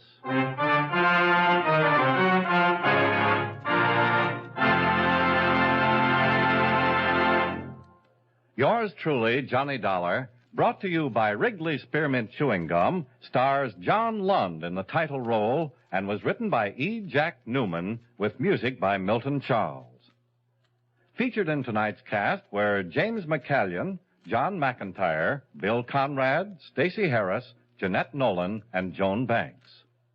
Yours truly, Johnny Dollar, is produced and directed in Hollywood by Jaime Del Valle.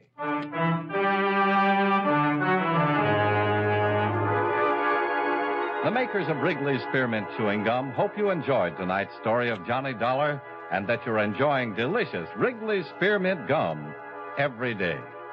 This is Charles Lyon, inviting you to join us again next week at this same time when from Hollywood, John Lund returns as yours truly, Johnny Dollar.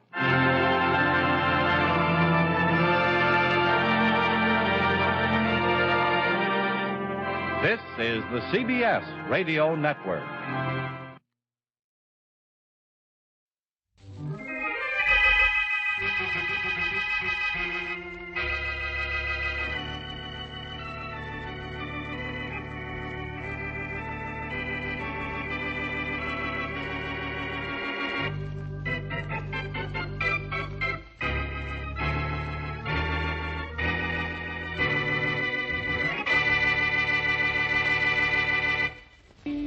can't tell when you go out who you're gonna meet.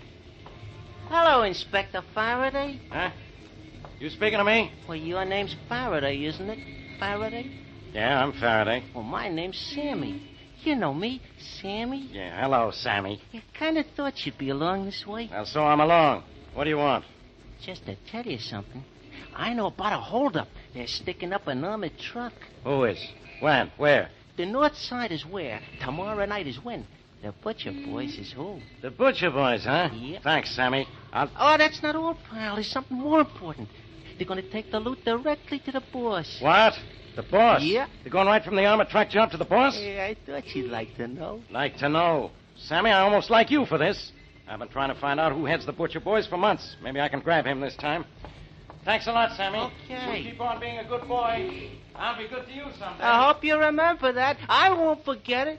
Oh, you got a good memory for things, huh, Sammy? Huh? A memory for everything but faces. You can remember to tell Faraday about us, though, John. Who are you guys? The Butcher Boys? Two of them.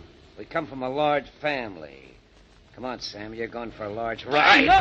Grab his arm, Ted. I already got it. No. Please, boys. I didn't tell Faraday a thing. I didn't say a word about a thing. Oh, don't kill me. Please don't kill me. Why, we aren't going to kill you, Sammy. That is not unless the boss says to kill you. Oh, yes, no, Sammy, let's go can't see what the boss wants us to do with but you, I... huh? The spot you put us in's got to be erased. It's got to be erased, or you got to be.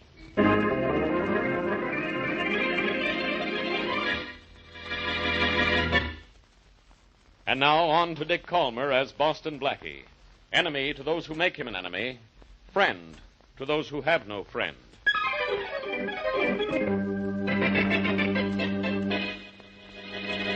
James, have you sent Henry for the car? Yes, Mr. Van Allister. Good. He said there would be a slight delay, though. With the big car, though.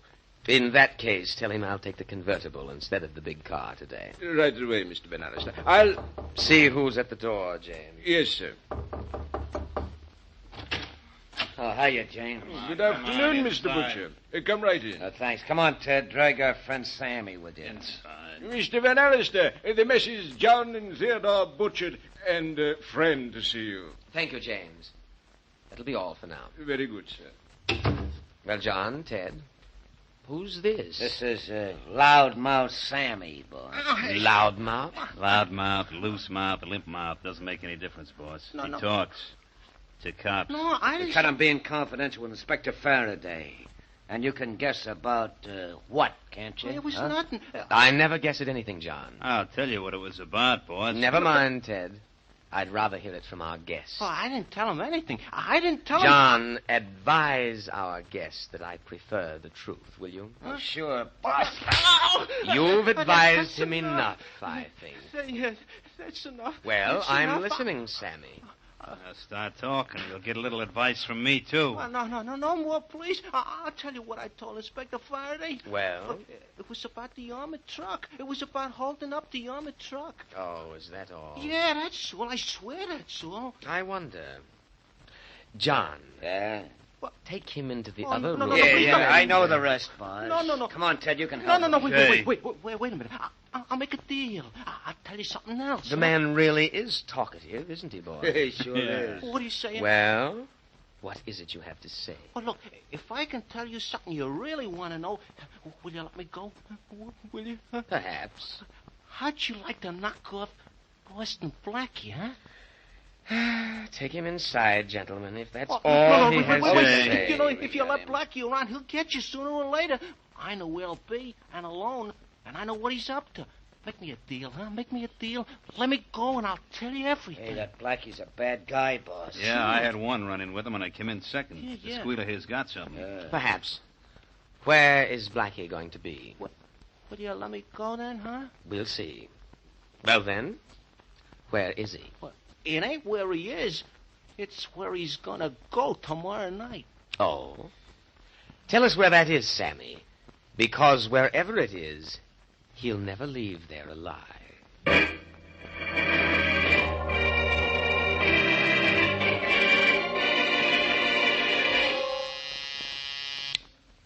Homicide, Faraday. Faraday, guess who? Blackie, hang up. Hang yourself. Do something, but don't bother me. Same old Faraday. Same old tired talk, same old tired brain. Yeah? You ought to know that if I call you up, it's about something important. The only thing you could say that would be important to me would be goodbye. What are you waiting for? For you to get some sense, which is probably a lifetime engagement or assignment that I've given myself. Did a character named Sammy the Lip get to you?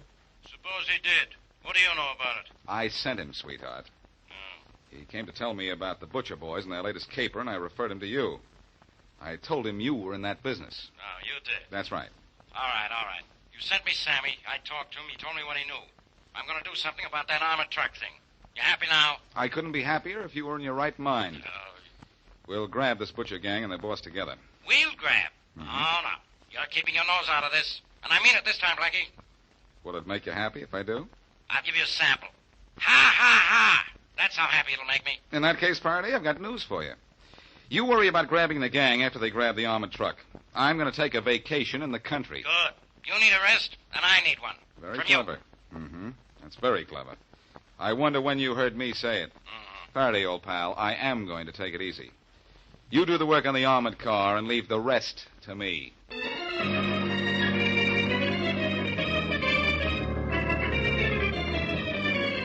All right, boys, all right. All right, be quiet a minute. And I'll tell you why I've called you all together. The Messrs. John and Theodore Butcher have finished entertaining our guest, Mr. Van Allister, and they're resting. That's quite all right, James. I'll go over things with them a little later. Boys? Yeah? Yes, sir. The police have been informed of our intention to rob that armored truck on the north side tomorrow night. Who read it, boss? It doesn't matter, guy. But our plans have been definitely upset, Mr. Van Allister. On the contrary, James, our informer has been of great help to us. I've just learned that 48 new automobiles are being trucked in from the Middle West tomorrow night. We're going to steal those cars, all 4 dozen of them. That's a man-sized job, boss. This outfit is man-sized, isn't it? Right. So the truck deal is out, huh? That's correct. But in view of the new cars we can appropriate, it doesn't matter too much. Okay, if you say so. Mr. Van Allister. Yes? What about this Blackie person? Have plans been made for him? Very definite plans, James. In fact, if he's alive tomorrow, I'll be very surprised. No, James, I don't think we need worry about Blackie much longer. Well, that's good. Now, let's get back to the new cars. It ain't going to be tough to sell them, boys. But it'll be tough to hide them till we get rid of them, won't it? We'll sell the cars in another part of the country. Drive them there? Right after we lift them? No, drive them to the Franklin farm. I'll meet you there an hour after the robbery, and then I'll tell you... Come in. Oh, Mr. Van Allister. Oh, come in, John. How's our talkative guest, Sammy? I don't think he's going to talk anymore. No. No. What a shame. Is he dead? Yeah. I think I hit him too hard. Oh? What'll I do with the body? Oh, leave it out in the country someplace. They tell me it's peaceful there.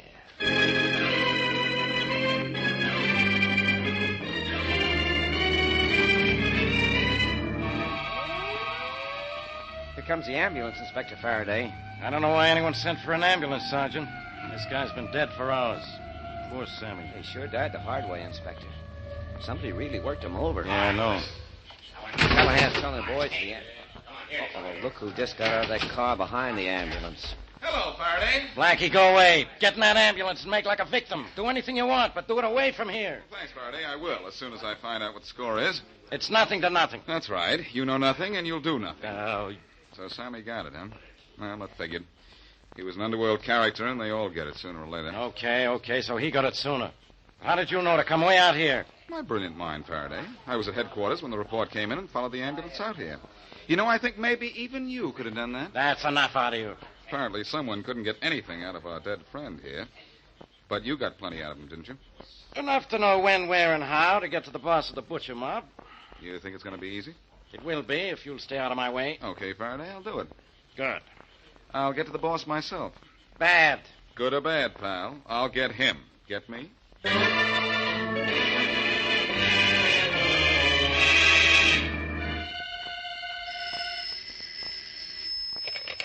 Hello? Hello, Mary. This is Blackie. Oh, Blackie, you're late. You promised you'd take me to dinner a half hour ago. I'm sorry, Mary, but I'm going to be later. Uh-oh. Little Mary eats alone and likes it. Well, Blackie doesn't eat and doesn't like it. I'm tracking down the butcher mob. Do you have to? Mm-hmm. And it seems to me I had a run-in with one of those lads once. I think it was, Willie or Ted. No, it wasn't. It was Johnny. Oh, what am I saying? You never met one of the... Thanks, Mary. It was Johnny. What did he look like? Do you remember? I have a poor memory for faces. Uh-oh. I guess if I don't tell you I won't see yours for so long, I'll forget it, too. Now you're being a good girl. What did he look like? Oh, he was tall, blonde, and had a mustache and an ugly scar on his right cheek. Mustache on his right cheek? Funny place for one. Oh, you know what I mean. Yes, I know. Well, have a nice dinner. Oh, I'm sure I will. You eat something, too, will you? I sure will, Mary. I'm going to a farm, and if my plans work out, I'm going to make the boss of the butcher mob my meat.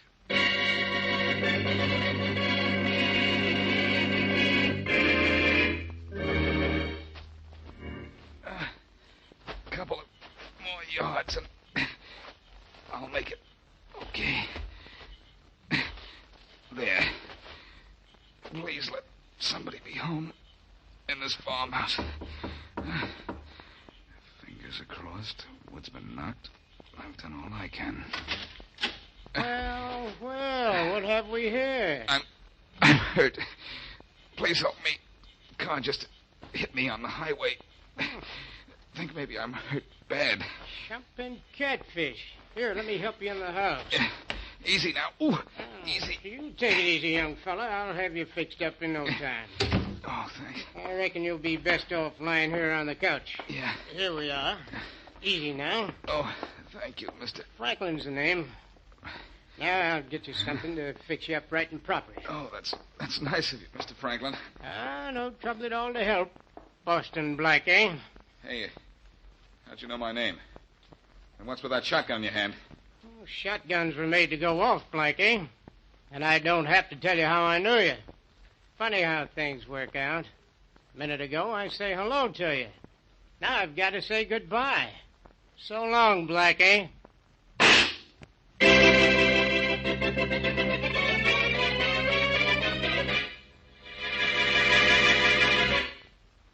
And now back to Boston Blackie.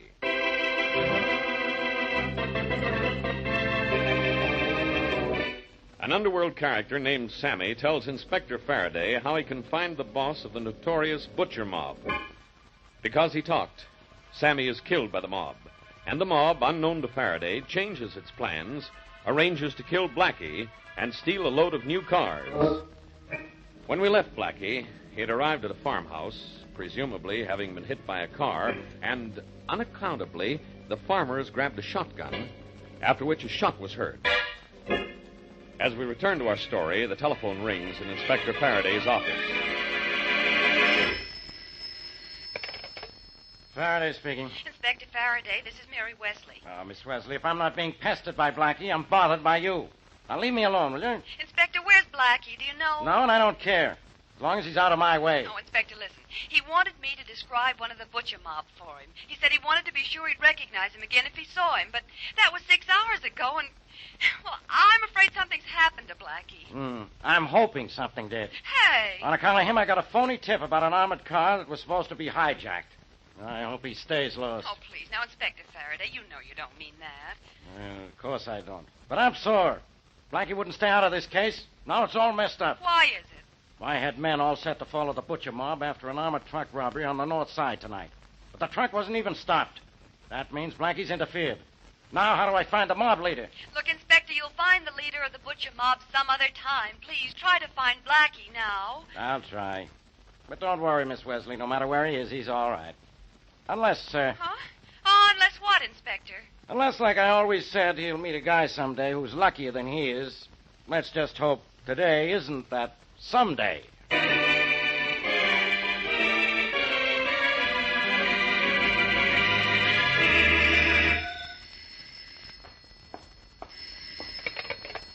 Yes? Mr. Franklin, Yes? you know who this is. Well, I'm not quite sure. You know all right. What about Boston Blackie? Did he arrive as I said he would? Sure did. Got here and pretended he'd been hit by a danged automobile and wanted me to fix him up. I did, with a shotgun. Good, wonderful. That Sammy was a helpful gentleman after all. He told us he'd told Blackie about our using your big barn, and that Blackie would be out to see you. Danged if he wasn't, too. Well, as long as you took care of him, it doesn't matter now. Excellent work, Mr. Franklin. Get rid of the body and be ready for this evening. We'll be using the barn to hold 48 brand new cars. The barn will be here when the cars get here. Good. I'll be at home here waiting for a report. You call me, will you? You know the number. It seems to me maybe I mislaid it somewhere. I don't... Oh, you've got it. Look for it. Goodbye.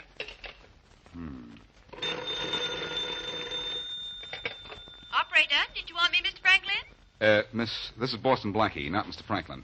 A call just came here from the city. Yep, that's right. Call came from Downey 1561. That's all I wanted to know. Thanks, miss. Thank you very much for everything.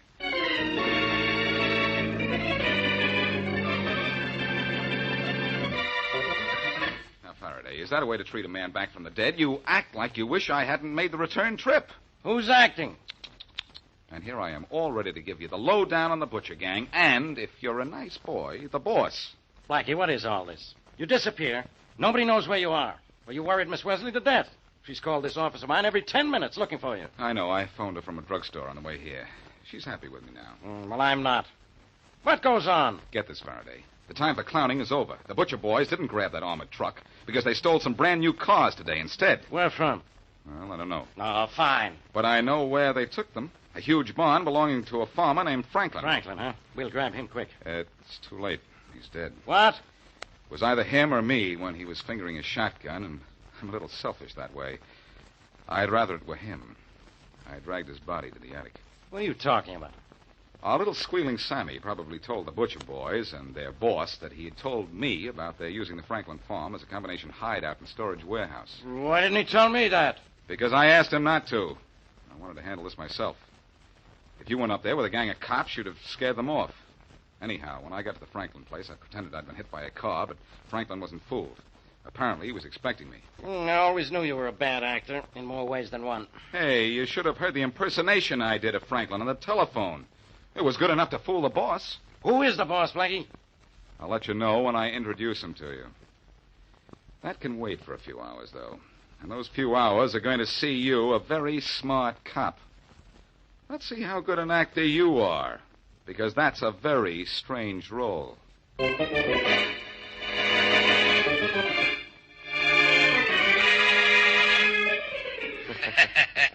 Good. Very good. Excellent work, John. Okay, boss. Do I move the cars now? That's right. You and the boys drive each of the moving vans out of the barn. It was a cinch running the new cars and the moving vans we had parked in Franklin Barn, Mr. Van Allister. Good. Good. Now, you want two of the boys to get into each van, drive them all out of town. That's right. Oh, has Mr. Franklin returned yet? That's funny, boss. No, he ain't around. We ain't seen him. But there was some blood on the floor of the farmhouse. Mr. Franklin's following orders. He killed Boston Blackie and is probably out disposing of the body. Those were his orders. You follow yours. That's all, John. Thank you, Mr. Van Allister. Thank you. Bye. We'll be moving those vans 10 minutes. Excellent. Goodbye.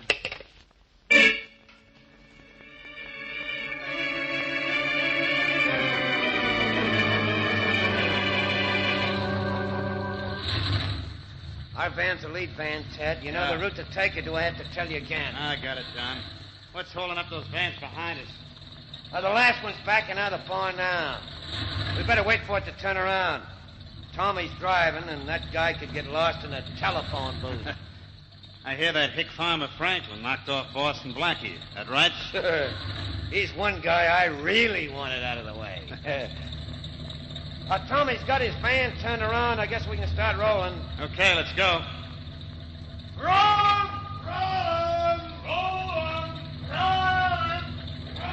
Here we go, boys. Here we go.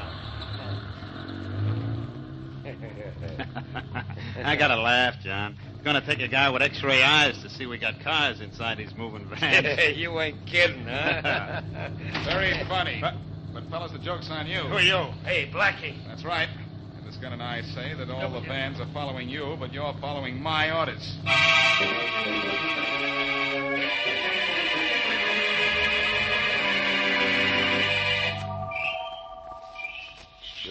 got a heavy enough roadblock across the highway, Inspector Faraday? It'll do the trick, all right, Sergeant. If Blackie did his stuff.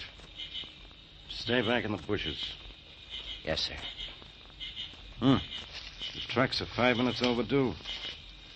I hope nothing went wrong at the farm. Yeah. Yeah, Blackie was pulling a pretty risky thing there, Inspector. Well, it was his idea. If it didn't work out, I was going... Inspector. I think I hear the van's coming now. Something's coming. Yeah, it's a van's all right. Yeah, the first one's just round to the corner. Ready? Yeah, ready, willing, and able, Inspector, if that roadblock stops the lead van. If it doesn't, Blackie will. And I know Blackie's in that first van because the vans wouldn't be routed this way if he weren't. There must be. Inspector, it's not slowing up. It's going to crack in the roadblock. Get back! I'm already getting back. That's it. The other stopped in time, Inspector. Let's go get him. Come on. Right. Yeah, they're giving up easy, Inspector. There's Boston Blackie. Hey, Blackie, you hurt? No, Faraday. Well, my driver got a little ambitious when he saw the block and tried to crash through it. Yeah? He thought he could get away from me eventually, I guess, but the roadblock and the police gave him ideas. Bad ideas. Well, we got them all, but we don't have the guy we want. The boss of this mob. Oh, I think we'll get him before the night's over, Inspector. I can find him. You can? Where? Well, you see, I know his phone number, and you can check his name and address. Huh? I know the phone number, but believe me, I'm not calling for an appointment first.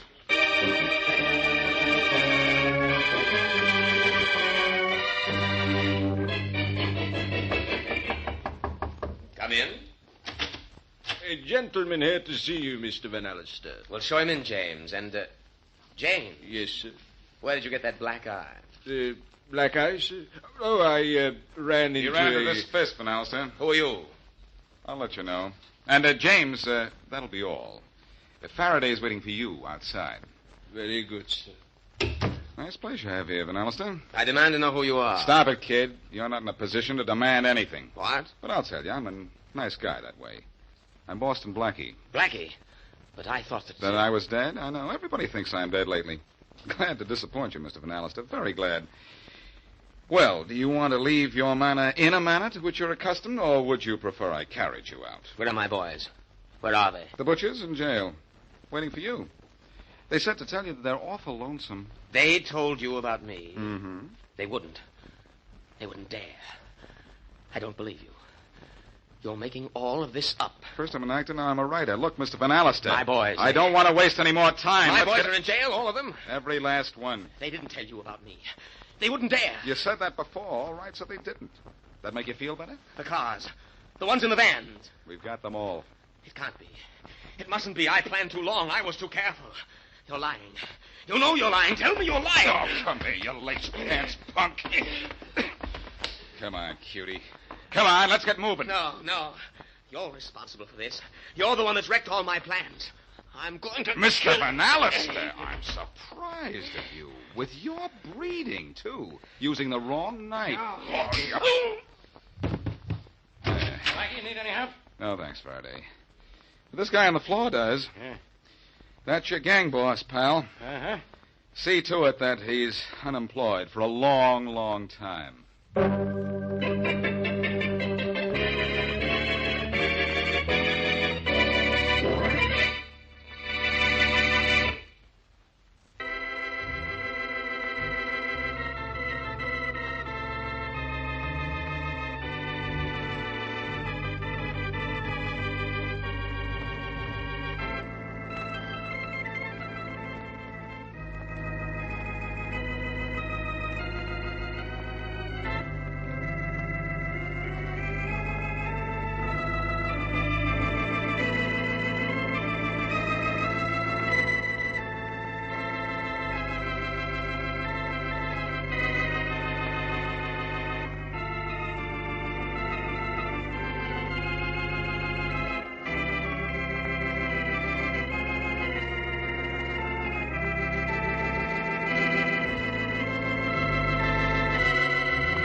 Broadway's My Beat, from Times Square to Columbus Circle.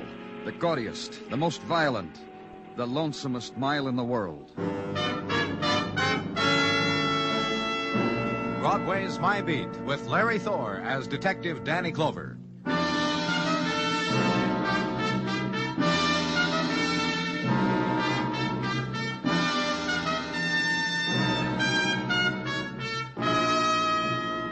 Nighttime of November, a special time on Broadway. Sense it. It's a new time, when the after-images of early autumn are dying, cloaked already in river mists, chill and drifting.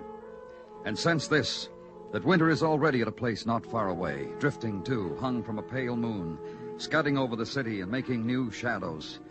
Hurry, it gets dark quickly. Where I was, darkness was cut across by the fingers of light, intersecting the beams of two searchlights, focused groundward. Destruction of building temporarily halted. Rush wrecking job stopped. Because of this, remains of dead man found, and report phoned to headquarters. This will be the cellar, Mr. Clover, where we found him.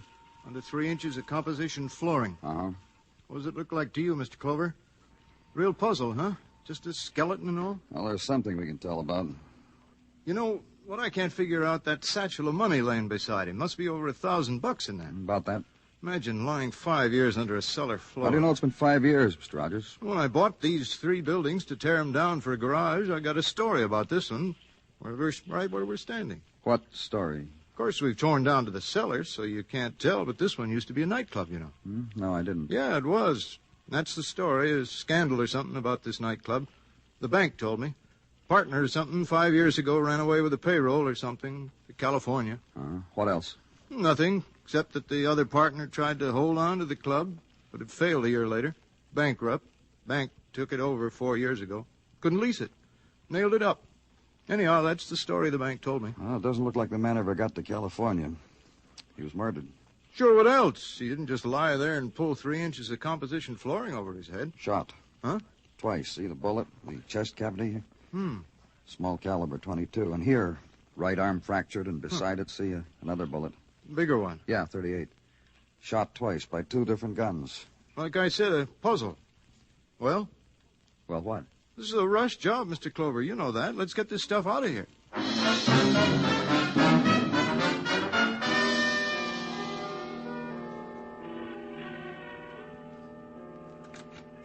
Morning, Danny. I said good morning in case you didn't hear. Hi, Dennison. Sit down. Excuse me for saying it, but you look a little beat. Big night last night? No. Well, you're a single man, Danny. You're entitled to a big night. Were you going to say something, Danny? No. Oh. Then maybe this'll interest you. Got a rundown on a corpse you found last night. What about it? Well, that's what it takes to get a rise out of you. Come on, huh? get with it. Yeah, I better do that, else I won't be liked, huh? Technical, shot at the teeth. Muggavan put the code on the teletype. Late last night, the one place we got a call back from was Dannemora. You get on identification?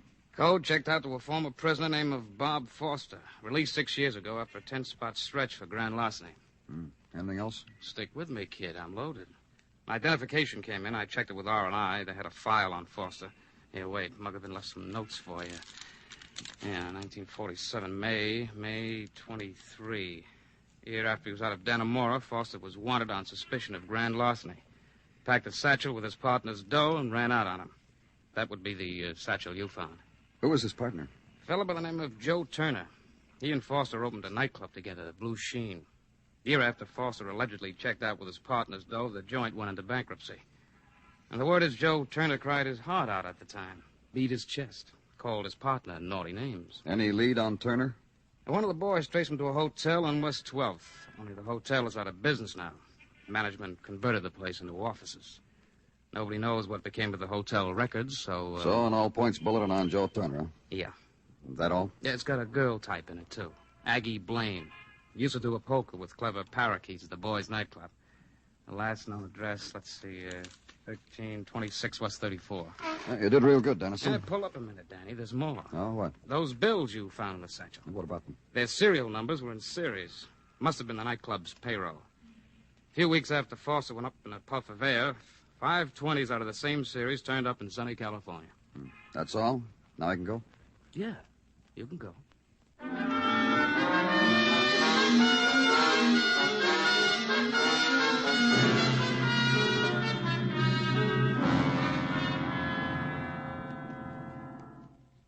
Don't sit in that chair, Sonny. Just pick a spot on the floor and stand on it. The floor, not the rug. This okay, Miss Devlin? Floors don't belong to me, Sonny. Furniture does. Let's not louse up the furniture, huh? What do you want? Some information about a girl named Aggie Blaine. My niece, brother's daughter. Brother's dead. Went out without muffler and rubbers. Winter of 36. Got himself a flu that wouldn't quit. Fell over in his face next day. Never got up. Where's Aggie? My niece? That's what you said. Blew out of here a long time ago. Don't know whether she's alive, dead, or what all. Could be married to the king of Turkey for all I know. How long ago did she leave? Oh, been 5 years. Used to be a dancer, Aggie was. Used to. Hey, don't lean on the furniture, Sonny. Pretty furniture, huh? Huh? Yeah. Yeah. New as the day I got it. You want to sit down? We go in the kitchen. Not in the parlor. Not on this stuff. What do you do, Miss Devlin? Huh? Your niece used to live with you. She's gone now. What do you do? Take in roomers? You mean sublet like that? Huh? What for? Who needs it? Retired, huh? It's nice. And all this furniture, ornate. Huh? Oh, you mean tricky with the curlicues and the things, huh? Yeah, all mine. Bought and paid for. Let's get back to Aggie, Miss Devlin. I don't know if she's alive or dead. I told you She used to dance in a nightclub called the Blue Sheen. With pigeons. A blue one and yellow one. One named Gloria, the other named Phyllis. Oh, I seen it myself. Look, Miss Devlin, one of the men who owned that club was found last night. He'd been murdered. You're leaning, Sonny. He'd been murdered, and your niece might be able to tell us something about it. Couldn't you give me some... No, nothing. Aggie, she was a dancer. Is she alive? Is she dead? How do I know? And leave there. And once more into November Day, its furnishings also not to be touched, nor leaned against. For instance, the autumn perfume worn by the girl who almost brushes your sleeve, sidesteps, changes course, hurries on. And from far off, the brief, wild sob of a freighter sailing out of autumn waters. And at headquarters, it arranges itself into familiar pattern, routine investigation into death, and wait. And on the first quick surge of November night, the return on the All Points Bulletin, Joe Turner, bankrupt nightclub owner, had been spotted in a Skid Row bar. Third booth on the right was all his. Go there. The place is jukebox and fat cat scrawling symbols in sawdust. The place is Joe Turner, who was once a man. You come up with a drink, mister, and something good will happen to you. Do you understand me, Joe? I'm from the police. Something real good. I'll dance for you. Here, you watch me. You watch me. Here, this is just for you. Sit down, Joe. You don't have to do that. You like me, huh? You'll buy? Huh? I got other routines. Tell me about your nightclub, Joe. Huh? Your nightclub, the Blue Sheen. Tell me about the club and about Bob Foster. Him? Oh, you're a friend of Bob's? I'll hate you. I'll squash you like a fly, so help me. What'd he do to you, Joe? Who? Who did something to me? Foster. Bob Foster. He stole from you, didn't he? Walked out on me. Didn't even wave goodbye. He just took my money, danced off someplace. Far away. Never sent a postcard. Nothing did. Aggie either. Aggie Blaine? There was a dancer. Did you ever see her? Oh, it's a stunning dancer. Well, I'll show you a dance. It's with the hands first. You see, it's like this. You know where Aggie is, Joe? Aggie's far away, too. Aggie and Bob. Blue Sheen. We found Bob last night, Joe. He'd been buried under the cellar of your nightclub. Bob? Bobby Foster? Oh, that's where he's been. You kill him, Joe? Because he stole from you and went away?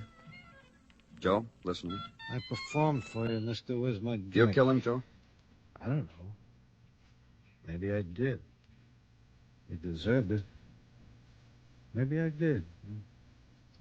You think I did? Come on, Joe. Let's you and me go uptown.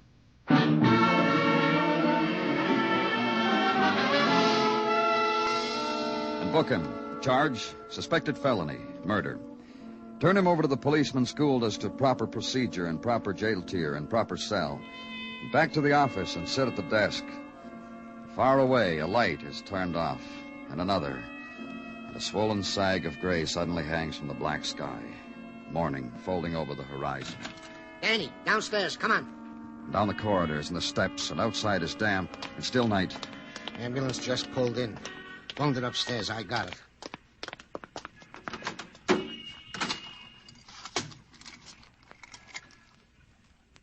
Miss Devlin. Uh-huh. Shot. Dead, Danny? On account of the police rang her doorbell yesterday? On account of she's Aggie Blaine's aunt? I'm talking to you, Danny. You think so?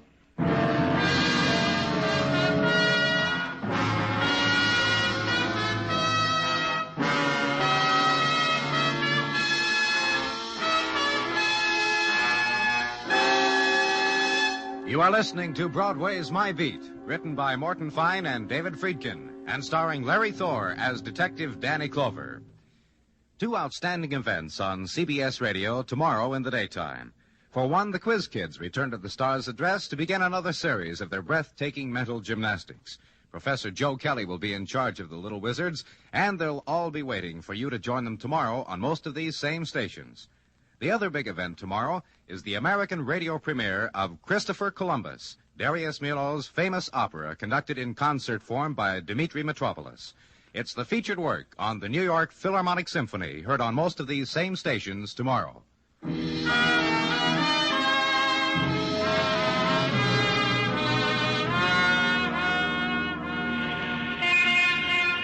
Broadway makes its entrance out of subway kiosks, out of night corridors, blinks once and long against the white of a new November day, then moves into it, soft, polite. It's the thing to do. Treat the morning nice. Don't step on the cracks. You'll still be on your feet when day is done. And the other performers, the man hanging from a spectacular, twisting out the Mazdas that died in the night. And the mannequin, her face dusted, a bolt tightened where wax had given in tonight. And torso and head tilted closer now to shop window.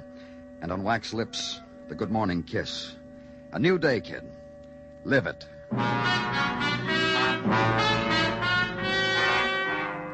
And at headquarters, November morn, is Sergeant Gino Tartaglia dipping a finger into a container of coffee. Just testing, Danny. Oh? You leave these things to the whim of that new girl in Ballos Delco. I knew it. Too sweet. Oh, that's too bad, Gino. Some days you wake up on the wrong side, you get too many lumps in your container. True, Gino. Don't feel bad about it, Danny. No percentage in building a tragedy out of it. We'll both be bigger persons if we don't make of it an issue with the delicatessen. And off to work we go. You game, Danny? Whatever you say, Gino. Am I permitted a simple statement of fact? Of course. I admire you. Thank you. To work.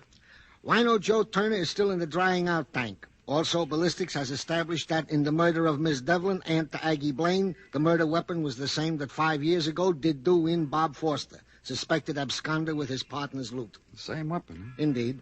The bullet that was found in the chest cavity of the remains of Bob Foster bore the same markings, riflings, as the bullet extracted from Miss Devlin. Ergo, same weapon was used. Small caliber gun, Danny, 22. Then whoever killed Foster 5 years ago is still around. Which brings me to Miss Aggie Blaine. Oh, how? That in a routine perusal made by our boys of vital statistic records, a marriage license date of July 30, 1947, was found made out to one Aggie Blaine and one Herbie Morse. They find the... Don't interrupt, Danny. A check was made on said Herbie Morse and was found that he owns a drugstore on 23rd, corner of 9th. That's how. You care for my coffee, Danny? No, but thanks anyway, Gino. Thanks for everything.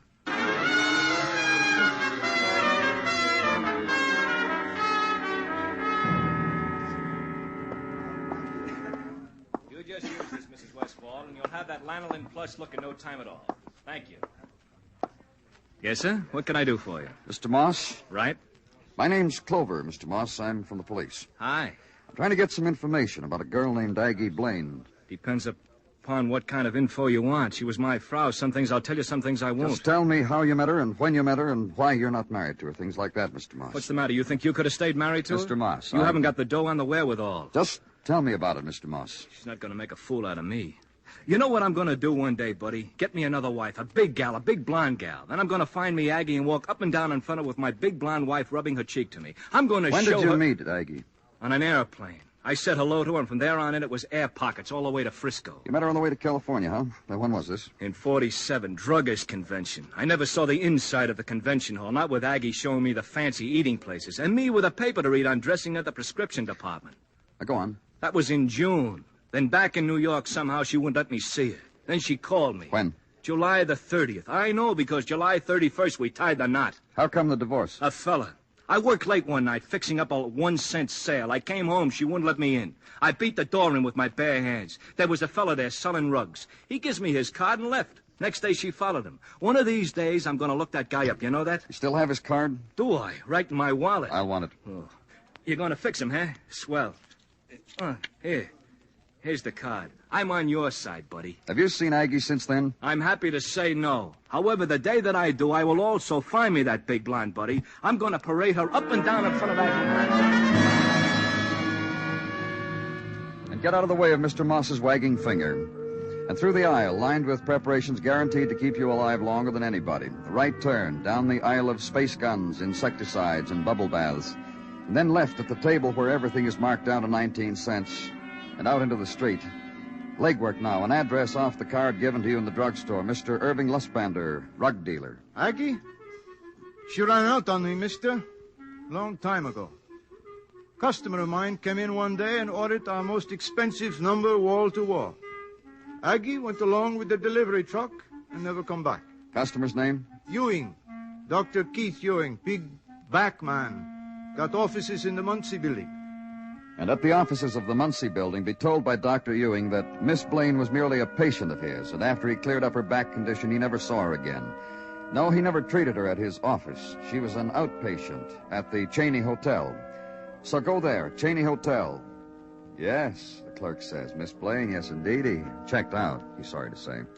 The morning after an automobile dealer's conclave, he remembers. Forwarding address, why, yes, indeed, 1213 East 61st. So go there.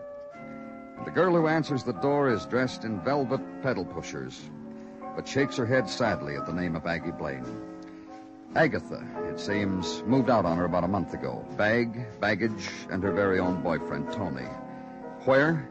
Well, Tony owns the apartment building over on East River, Beekman Place. So go there.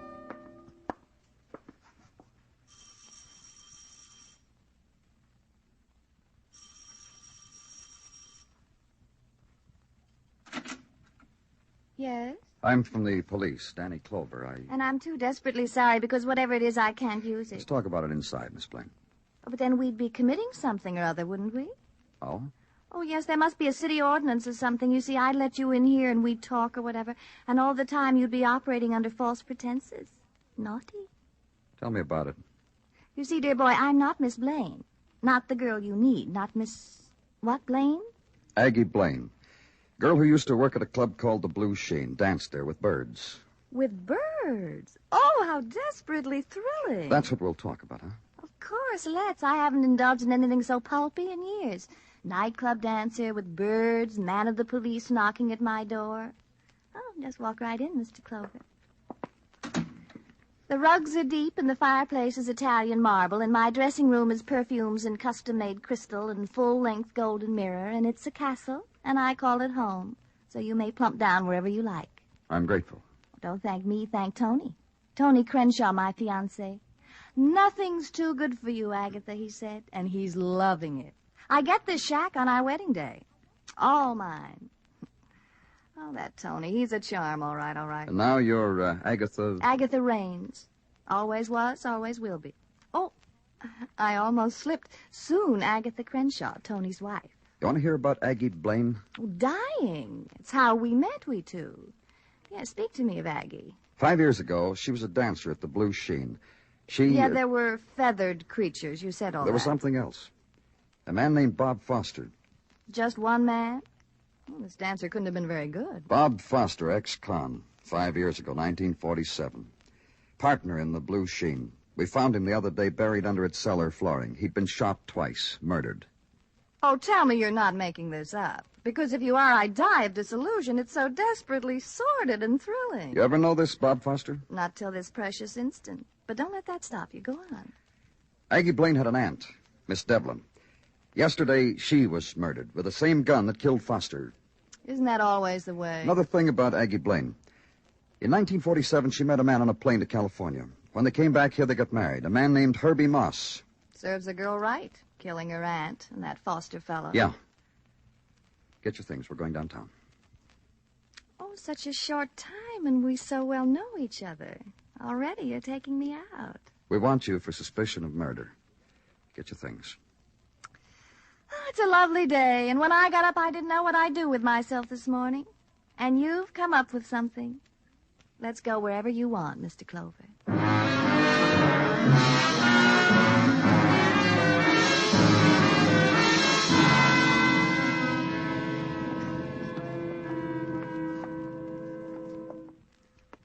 And this room is what, Mr. Clover? Interrogation room. Sitting or standing? Well, sit down, please. Smoke? Oh, I have my own. You can light me, though. Yeah. Thanks. Still excited? Tolerably. It's slowing down. Do something about it, Mr. Clover. Like book you now? For what was that again? I've forgotten. Murder. Oh, that's a charge, all right. That's really one of the... Danny? You got him? Bring him in. Come on, Joe. How do you feel, Joe? It's a shame the way I feel right now. Hi, Aggie. Charades, fellas? I supposed to guess what he is? Yeah, do that. Hint, a guy named Joe Turner, co-owner of a nightclub named the Blue Sheen, partner found in the cellar. Employed a girl named Aggie Blaine. Now guess why he's here. Hi, Aggie.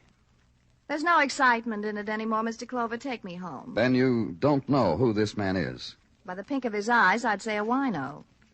You look nice, Aggie. A rum pot. Well, there's another way we can do it, Dennison. Get the druggist, get the rug salesman, the doctor. Look at her, Danny. She's getting excited all over again. Those people bring back fond memories, lady? You should have seen her when she danced. Should have seen her with the blue light. With the spinning spot. Hi, Joe. Where you been, Aggie? I looked for you once, Joe. I couldn't find you. You're a stinking liar, Aggie. Now you see why I didn't find you. Now we all know each other. Hi, Aggie. Sure. I used to know a cop. I've been drinking a lot, Aggie. I've been thinking about you. Have you? Joe? She's still pretty. Almost all we need, Joe, is the motive. Why did you kill Bob Foster? Hey, Aggie. Don't remember out loud, Joe. Do you want the business, Joe? The nightclub or her?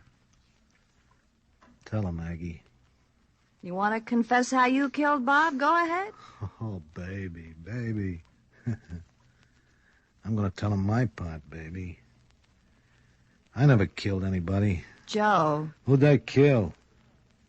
I wanted the business, so I took a shot at Bob, but I hit him in the arm, that's all. Then he ran to you, Aggie. You boys believe rum pots around here? Go on, Joe. Next time I saw my poor old partner, he was dead.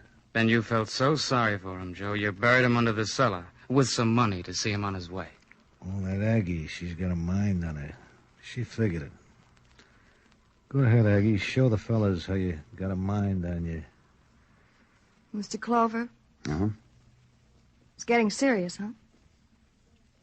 Huh, Mr. Clover? That's the lieutenant's serious face, yeah. It's getting serious. Look, Bob Foster came over with a shot arm. I said, Bob, before you go see an MD about your poor bullet-filled arm, here's a gun. Bob, I said, you shouldn't take that from a guy like Joe. When I handed the gun to him, it went off. Oh, that's some mind. Then what was your aunt defending herself against when she got shot by the same gun? Well... When Bob came to you, when he was shot, you were staying at your aunt's place, weren't you? Well, yes, I was. Your aunt knew what happened. Blackmailed you. Hey, how about my aunt's furniture? A scream, huh? Furniture, income, proceeds from blackmail. Was your aunt dead, Aggie?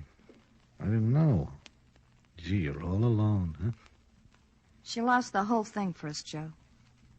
This policeman came calling. She got panicky, called me up and said she was going to talk. Oh, You see? Yeah, sure. From the first she lost it, Joe, you and me. As soon as I got back from California, remember? Now, how about that California trip, Aggie? Great. Just took a flyer to plant some of that money Foster was supposed to have stolen, to make it look like he'd run away to California. Hi, Joe. 5 years, honey.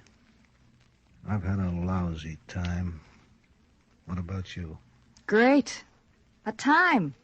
A real time. You're still lying. Yeah. I've missed you, Joe. We probably see a lot of each other now. For a time.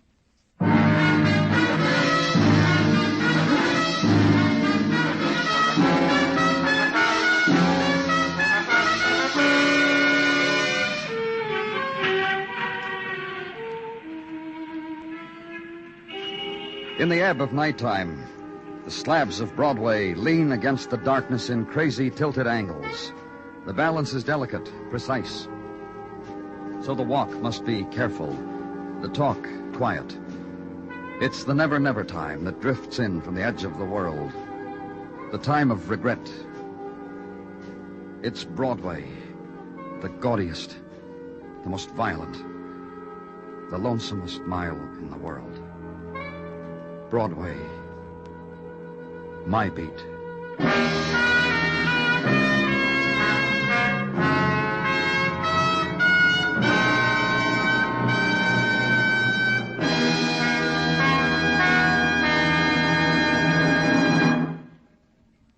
Broadway's My Beat stars Larry Thor as Detective Danny Clover, with Charles Calvert as Tartaglia and Jack Crucian as Muggavan. The program is produced and directed by Elliott Lewis, with musical score composed and conducted by Alexander Courage. In tonight's story, Mary Jane Croft was heard as Aggie Blaine, and Sheldon Leonard as Joe Turner. Featured in the cast were James McCallion, Ted Bliss, Martha Wentworth, and Peter Leeds. Bill Anders speaking.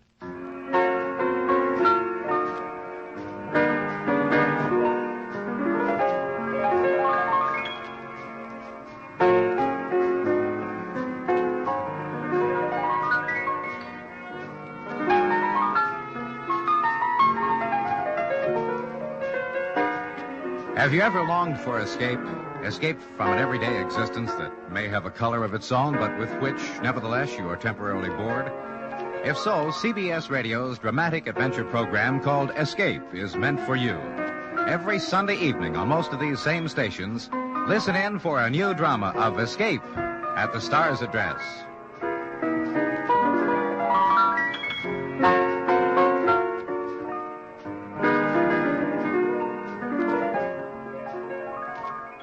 And remember, Amos and Andy are here every Sunday on the CBS Radio Network.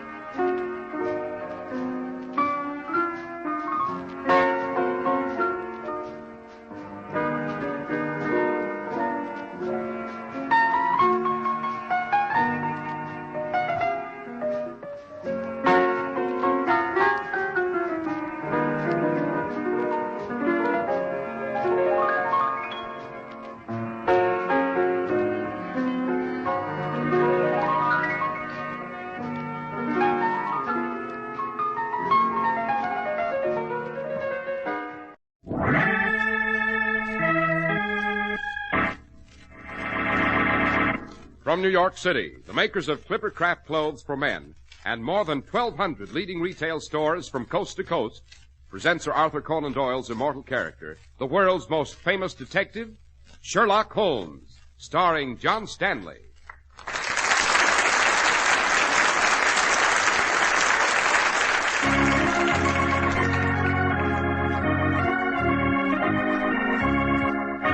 This week's story, Murder on a Wager.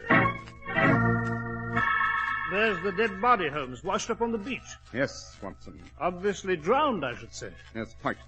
Yet the death is not as simple as it would seem, Watson. I should say our two visitors from Monte Carlo, our two brilliant criminals, have concocted a special brew for me. I should say, quick, behind that tree. What do you see? A shadow with a gun. Get down, Watson!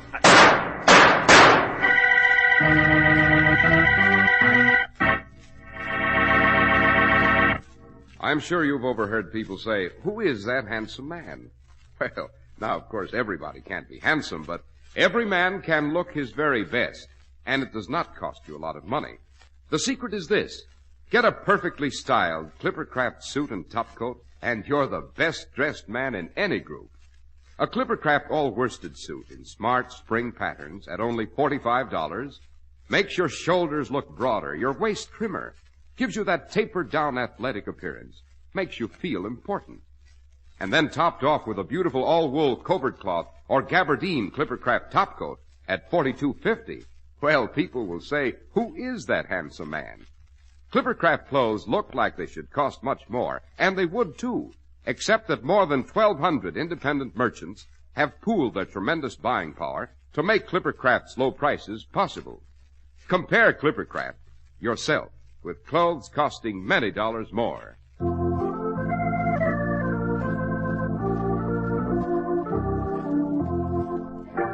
Dr. Watson, you've titled this evening's adventure, Murder on a Wager.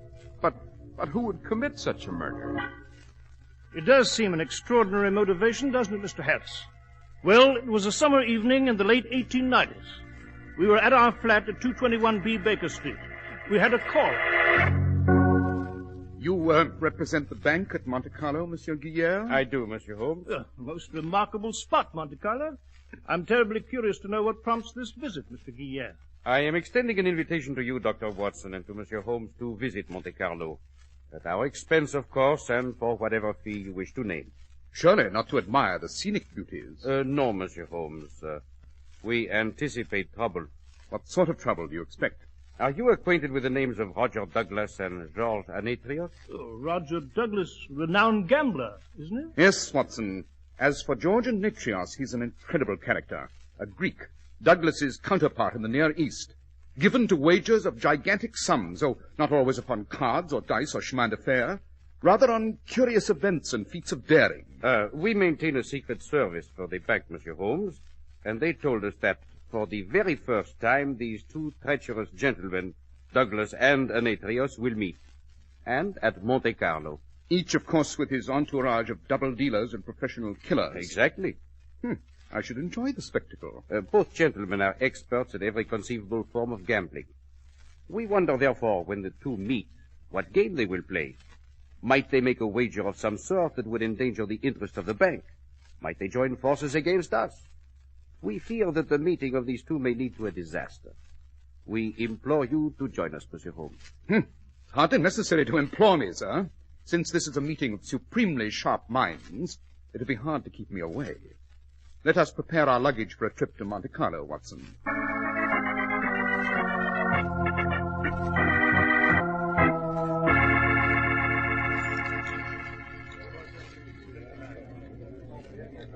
Mr. Douglas? Yes, Mr. Anetrios? I am delighted to meet you. The moment I heard you were coming here to Monte Carlo, I was most anxious to see you. Thank you. You know Miss Deborah Stevens, I believe? I know George very well. We're old friends. We miss you, Deborah.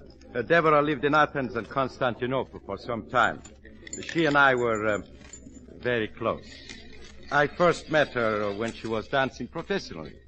We'll all miss her soon. She's to be married.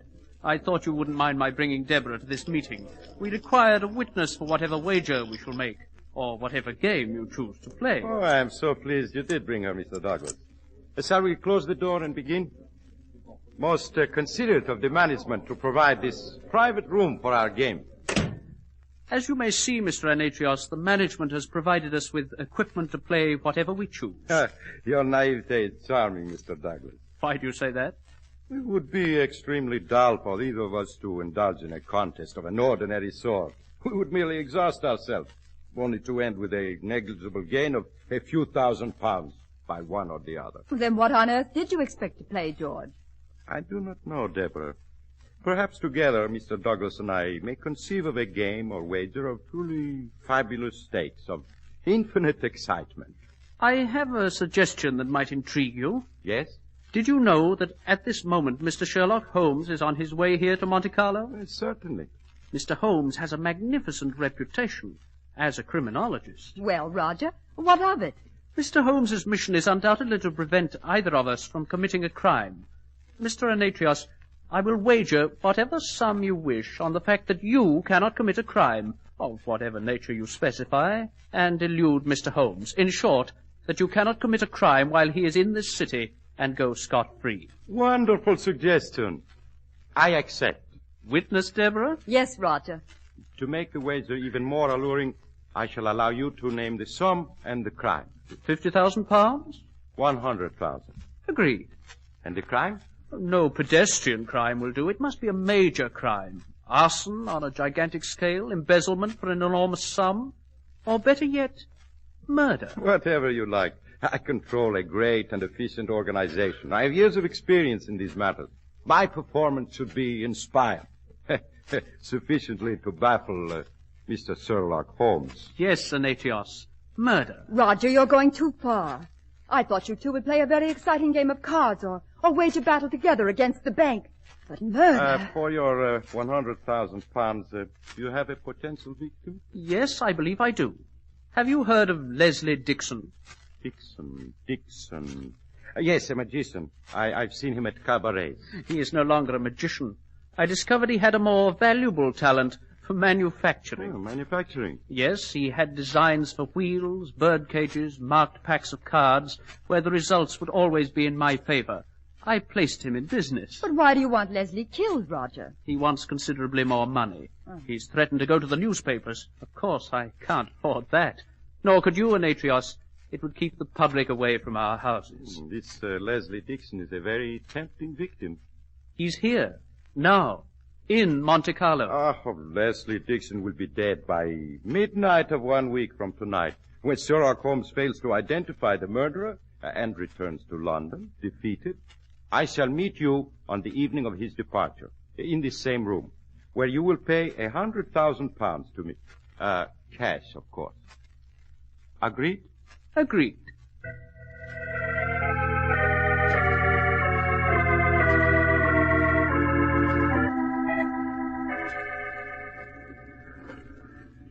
Ready for your evening swim, Mr. Dixon? Yes, Reynolds. Have my dressing gown and towels ready as usual. Yes, sir. They're back in the cottage, sir. I'll fetch them. It's lovely tonight here on the beach, isn't it? Yes, Mr. Dixon. I shall return within the customary half hour, sir. Fine, Reynolds. Now for a dip. How is it, sir?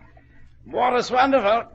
I'll see you later. I'm swimming out toward the rafts. Very well, sir. I'll be at the cottage.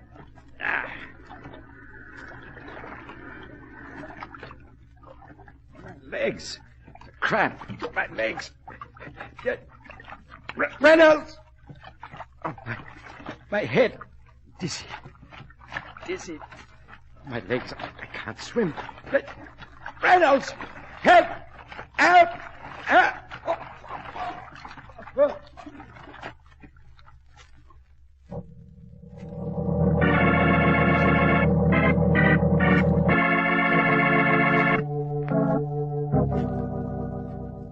There is the body of Monsieur Dixon, Monsieur Holmes.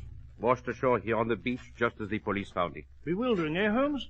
They say Dixon was in perfect physical condition. Superb swimmer. The sea was very calm. No signs of violence. What do you make of it? You've interviewed the butler, Monsieur Guillaume? The police did so, yes. He failed to hear anything. If Dixon called for help as he drowned, the butler was out of earshot. He might simply have developed a sudden cramp. Eh, Holmes? Rather doubtful, Watson. A thoroughly experienced swimmer would not enter the water immediately after having eaten anything that might cause a cramp. Especially Monsieur Dixon. He was most careful about food. Gourmet. I see. No, Watson, I'd say this is directly concerned with a visit to Monte Carlo of Messrs. Douglas and Anatios. It would appear that the two geniuses of crime have concocted a special brew for me. I'd say... Quick, behind those trees. What is it? What do you see? A shadow with a gun. Get down!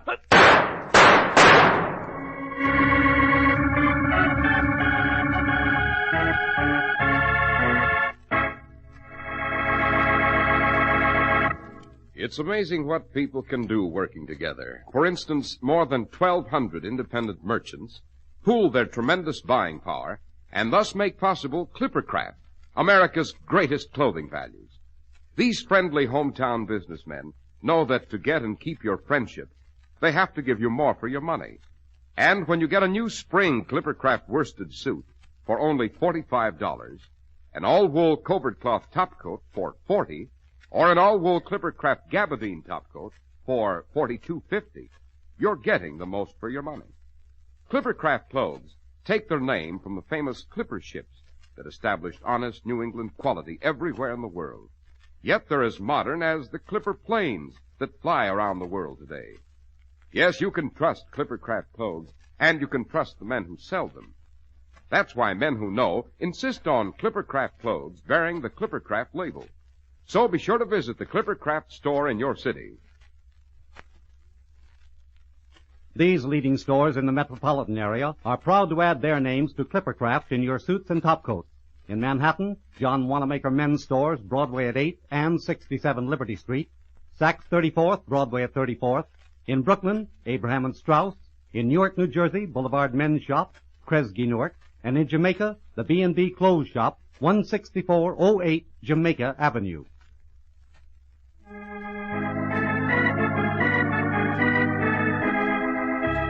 Dr. Watson, shall we return to the murder committed on a wager? Yes, Mr. Harris, and to Monte Carlo, where on the beach in the moonlight we stood beside the dead body of Leslie Dixon. As Holmes bent over to examine the body, shots rang out from behind a tree. We fell flat upon our faces in the sand. When the firing ceased, I ran toward the trees from where the bullets had come. And as I returned... See anyone, Watson? No, Holmes. They've escaped. Just vanished into the darkness. It is Demetrius and Douglas. They are after you, Monsieur Holmes. They are afraid you will solve the murder. Yes, their fears are well grounded. I suggest the body be removed. I shall be interested in the results of an autopsy. Autopsy? Yes. But it is obvious that Dixon died of drowning. Nevertheless, I urge an autopsy. I have good reason. I shall so instruct the police. They are most cooperative with requests made by the bank. Good. And as for me, I shall discuss this case with someone well qualified in these matters. Mr. Demetrius. But he has just attempted to kill you. Now you would walk into his hands. Physical defeat has never frightened me, sir. It's the danger of mental defeat that lures me to whatever Demetrius has planned. Coming, Watson?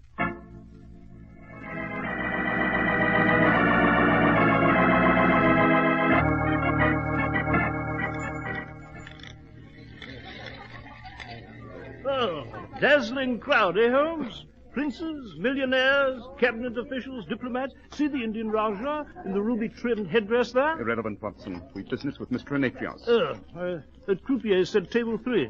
Ah, yes. Wouldn't that be he? Mr. Demetrius. Good evening. Mr. Holmes? Oh, I'm complimented that my face is internationally familiar. I've been expecting you. Shall we step into that private room? I wouldn't, if I were you, Holmes. You are upset by something, Dr. Watson? Yes, I certainly am, sir. If I were you, Holmes, I accept your invitation, Mr. Demetrius. Before we step into the room, would you like to hold my gun, Dr. Watson? Well... Here. Perhaps it would put you at ease, huh? By Jove. I will take it. Excellent. After you, Mr. Holmes. Thank you.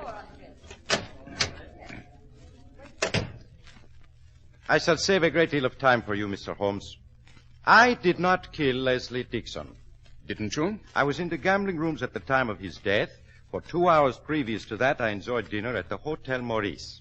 I can produce a dozen witnesses to that effect. Yes, I'd no doubt you'd have a flawless explanation. Previous to dinner, I attended a lawn party. Again, as many unimpeachable witnesses as you like. I see. I'm curious, Mr. Demetrius, about the game you played or the wager you made with Roger Douglas last night. Could it in any way have been connected with the death of Leslie Dixon? Very directly. I wagered, Mr. Douglas, that I could murder Leslie Dixon in such a way that you, Holmes, would never succeed in proving I had committed the homicide. The sum, £100,000. Astonishing. Of all the effrontery, throwing the gauntlet in your face, Holmes. Now, really, this... Very amusing. Well, there's the motive, Holmes. There's your man. I see no reason for concealing the wager. Besides, it would be unjust of me to collect. I did not kill Dixon. I intended to, yes, but I was late. I hadn't even started my plans when I had the news of his death. Hadn't you? Perhaps it's a move by Roger Douglas. He wanted Dixon to die. He suggested the wager. He might eliminate me that way as a competitor. His own men execute the crime in their own manner, being sure it's done properly. The guilt would seem to be mine. Oh, Mr. Douglas. You know Mr. Holmes, Dr. John Watson. How do you do? We were discussing the late Mr. Dixon. Really? I was at the theater when he died. Can you prove that, sir? Of course, Dr. Watson. I can prove my whereabouts throughout the entire evening. I told Mr. Holmes about our wager. You did? Why shouldn't I? Aren't you writing an invitation to the gallows for yourself? Not at all. Mr. Holmes must produce concrete evidence before I lose. Evidently, he's finding it impossible. Oh, quite the contrary. We're leaving, Watson. May I offer my carriage, Mr. Holmes? Thank you, no. I don't believe it's much of a walk to the morgue. The morgue, Holmes? Yes, Watson. If you'll excuse us, gentlemen, I must visit the morgue. The dead, you see, are often more articulate than the living.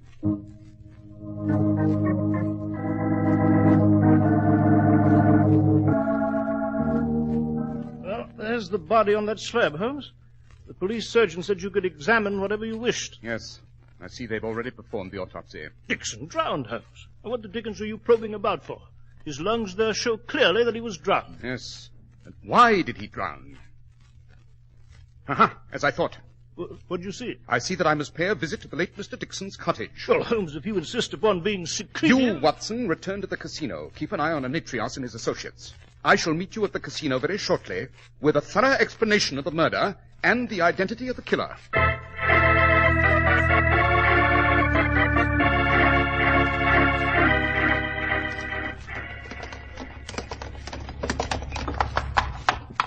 Thank you, driver. That was indeed fast enough. Well, Holmes, I've been waiting for you here on the steps of the casino for 2 hours.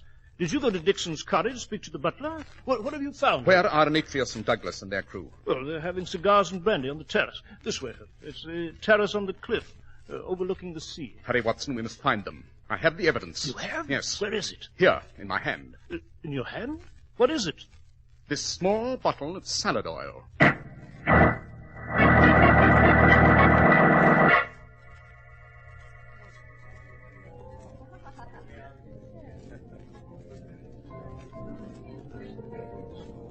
There they are, Holmes, with that girl. The table by the railing there. Oh, yes, I see them. I regret disturbing you, gentlemen. Mr. Holmes, you've met Mr. Douglas. This is Deborah Stevens. How do you do? How do you do, Miss Stevens? I presume, Mr. Holmes, you've some sort of evidence you believe will prove I killed Leslie Dixon? No, Mr. Anetrios. Your remarkable instincts are wrong, for once. Then I'm sure, Mr. Holmes, you are prepared to accuse me, believing I carried out the crime, having engineered it so that Anetrios would suffer for it. No, Mr. Douglas. But Holmes, one of them... Neither of them, my dear Watson. Then the butler? No, the butler. Mr. Leslie Dixon was killed by you, Miss Stevens, with this innocent-looking small bottle of salad oil. Where did you find that? You know what you are talking about, Holmes. It was obvious someone had contrived for Dixon to drown. But how? There was no external evidence of violence. No, the sole possibility was that he'd been given something internally. In all likelihood, something that would cause him to lose control of his arms and legs, that would cause unconsciousness, so that when he set off on his nightly swim alone, he'd drown. Stay where you are, Miss Stevens.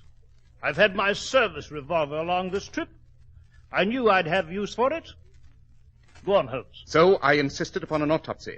It revealed to me that Dixon's stomach lining was affected by an extreme irritant. It confirmed my suspicion. Dixon was subtly poisoned. I won't listen to this. You'd better, Miss Stevens. It's your death warrant. I raced to Dixon's cottage. I spoke with the butler. I inquired about what Mr. Dixon had had for dinner prior to his swim. His dinner included a salad prepared with a small bottle of oil. This bottle, which had been presented that afternoon as a gift to Mr. Dixon by Miss Deborah Stevens. This oil contains an overdose of camphor. Camphor, Holmes? What sort of diabolical notions... Camphor, as you know, Watson, is soluble in oil, but not in water. The salad oil was a magnificent idea. The minute amounts of camphor could easily be blended with other flavors and odors, so its presence might not be detected. But of all the Shut up! Shut up, all of you! Camphor, Miss Stevens, is obtainable easily at a chemist's, isn't it? There's no suspicion of poison when you purchase camphor, is there? And just a bit too much of it will cause leg cramps and dizziness. Will it not, Miss Stevens? Stop it! And an autopsy might well be a routine drowning report without evidence of poisoning. Am I correct, Miss Stevens? Yes. Yes, you're quite right. At one time or another, she's been associated with all kinds of men. Lord knows what sort of mess she was in with Dixon. I was to be married next week. Dixon knew about where I've been and what I've been. He was very much in love with me, ever since we met when I was dancing in cabarets and he did his magic act. I loathed him. Every time I had a chance to marry, he would speak to my fiancé and break it up. He was going to do it again. So you couldn't wait, could you, Miss Stevens? You couldn't wait for Mr. Anetrios to eliminate Dixon. Besides, it was an ideal circumstance. If there were any suspicion of murder, it would point to Anetrios. Yes, but Holmes, the shots are on the beach. Fired by you, Miss Stevens, to create the impression that an organized gang was responsible. I won't go to prison. Dixon won't have another victory over me. I won't allow his death to send me to even more misery. No, I won't go. Here, let go of my revolver. I would get her away from you. And she's tripped. She's falling back over the rail.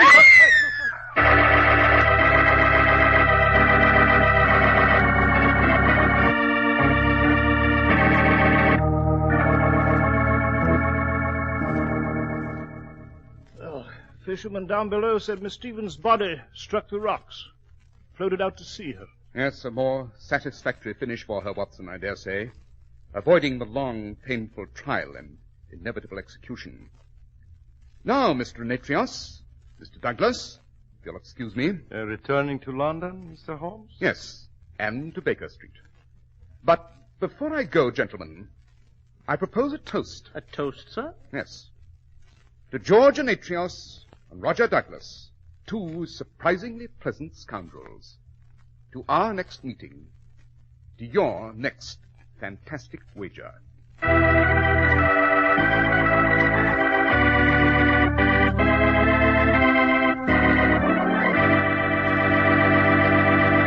Well, Dr. Watson, that was a very gripping adventure. Indeed it was, Mr. Harris. And what adventure have you for us next week, Doctor? I have called it The Adventure of the Unfortunate Valet.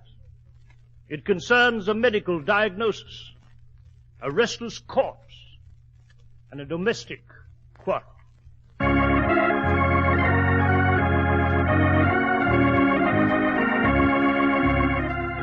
The makers of Clippercraft clothes and more than 1,200 stores from coast to coast have brought you another in the new series of broadcasts featuring the world's most famous detective, Sherlock Holmes.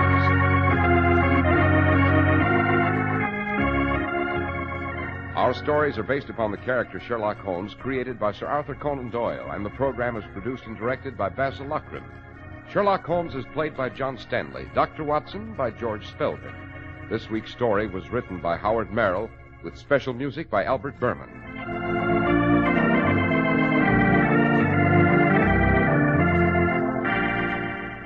If you don't know your Clippercraft dealer, write Clippercraft, 200 Fifth Avenue, New York City. A happy birthday to the Girl Scouts. March 12th is your 37th anniversary. You and Girl Scouting are important, and we salute all of you all over America.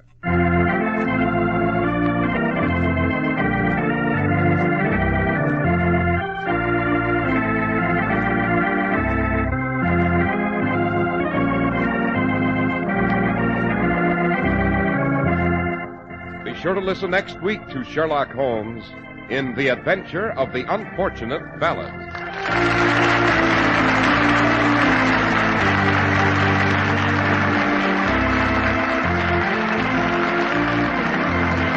This is Cy Harris speaking for Clippercraft Clothes. This is the Mutual Broadcasting System.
Here's Dick Powell as Richard Diamond, private detective.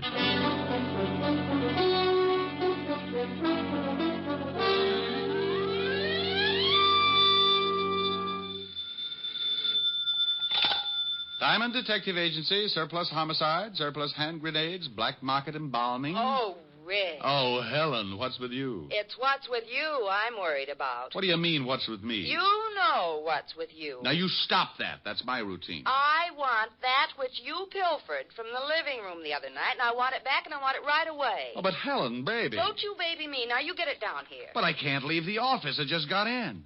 I haven't even washed out one sock. Rick, it wasn't fair when you stole that picture, and I've been embarrassed about it ever since. Now, I want it back. Oh, but, honey, don't be that way. It looks lovely. Can you see it? Well, sure. Got it right on my desk. Now, Rick, I won't have it. Now, look, if anybody asks about it, I'll say it's me. You never were a baby. You started with a beard and a low whistle. Honey, I had a baby picture just like it once, and believe me, from the way you're facing in the picture, you couldn't tell the difference between us. I'm lying on a rug. You probably had yours taken on spikes. Now, you bring that right over, or I'll tell everybody your middle name. Helen. I'll see you in 20 minutes, or I'll take a full-page ad in the Times. You wouldn't. 20 minutes. With the picture. Bye. Helen. Oh, dandy. Mr. Diamond? Yes, but I'm afraid you'll have to come back. I've got to take care of something that might mean my whole future as a private detective. I'm sorry. I won't keep you, but... Well, could you tell me the name of another good detective? There aren't any. Goodbye. Oh, please. I don't know where to go. Oh, now, well, wait a minute. I'm sorry. Something's really wrong, isn't it? Oh, well, that's all right, Mr. Diamond. You go on. I'll find someone. Look, I really didn't know you were in a tough spot. I've got enough time to listen. Oh, thank you. Who recommended me? My son. Oh, I've heard about you for several years. My name's Kirby, Mrs. Lenore Kirby. How do you do, Mrs. Kirby? Just how did your son know me? Well, he didn't know you well, only by reputation. He was a private detective also. Kirby? Bill Kirby? Yes. Well, now, tell me what's worrying you, Mrs. Kirby. Well, I don't know quite where to start. Bill has been acting strangely for the last month or so. What exactly do you mean by strangely? Well, he's changed. He's begun to act nervous and irritable. When his sister or I would try to find out what was wrong, he'd get angry. He got steadily worse. And then one morning, Gloria... Gloria? My daughter, Bill's sister. Oh, go ahead. Well, she went into his room. He was asleep, so she started to hang up his trousers. When she turned them upside down, a lot of money dropped on the floor. Oh? Well, what do you mean, a lot of money? Gloria said there must have been several $1,000s. Mostly $100 bills. Did he have another source of income? I mean, besides the private detective business? Oh, no. At least nothing I know of. We're not wealthy, Mr. Diamond. Bill supports us with what he makes, and Gloria works as a secretary in a law firm, and I try to keep my house in order. Of course, I haven't been terribly well since the children's father died 10 years ago. I see. Then what happened? Well, Gloria started to put the money back in Bill's trousers, and he woke up. They had a terrible argument. Bill accused her of snooping, and she accused him of doing something illegal. The next day, Bill packed his clothes and left the house. He took a small apartment on 110th Street. Now, what is it you want me to do? Oh, well, there's more to the story. Bill continued to send me money to keep the house going, much more than he'd ever contributed before.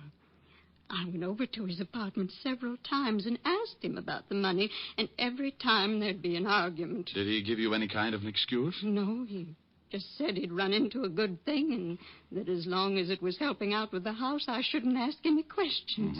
All right. Then what happened? 3 days ago, Bill came over to the house. I could tell he was terribly worried about something.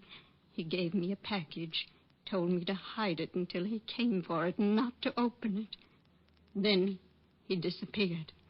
He didn't go to his office or his apartment, and I haven't heard from him since. Did you call the police? Well, I didn't want to. He's mixed up in something. Oh, Mr. Diamond, I'm sure something's happened to my boy.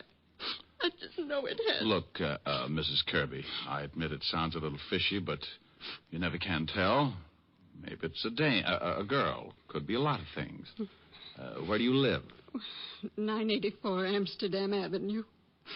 Oh, thank you. Now, you go on home. Take it easy. I'll let you know if anything turns up. All right. I'm sorry I don't usually cry like this. Oh, Mr. Diamond, about your fee. Mrs. Kirby? Yes. Do you cook? Why, yes, I'm considered quite a good cook. Well, if I do anything for your son, I'm a sucker for corned beef and cabbage. Now, go on home, and I'll keep in touch with you. Goodbye, Mr. Diamond. And God bless you. I'm afraid he knows me too well. Goodbye, Mrs. Kirby.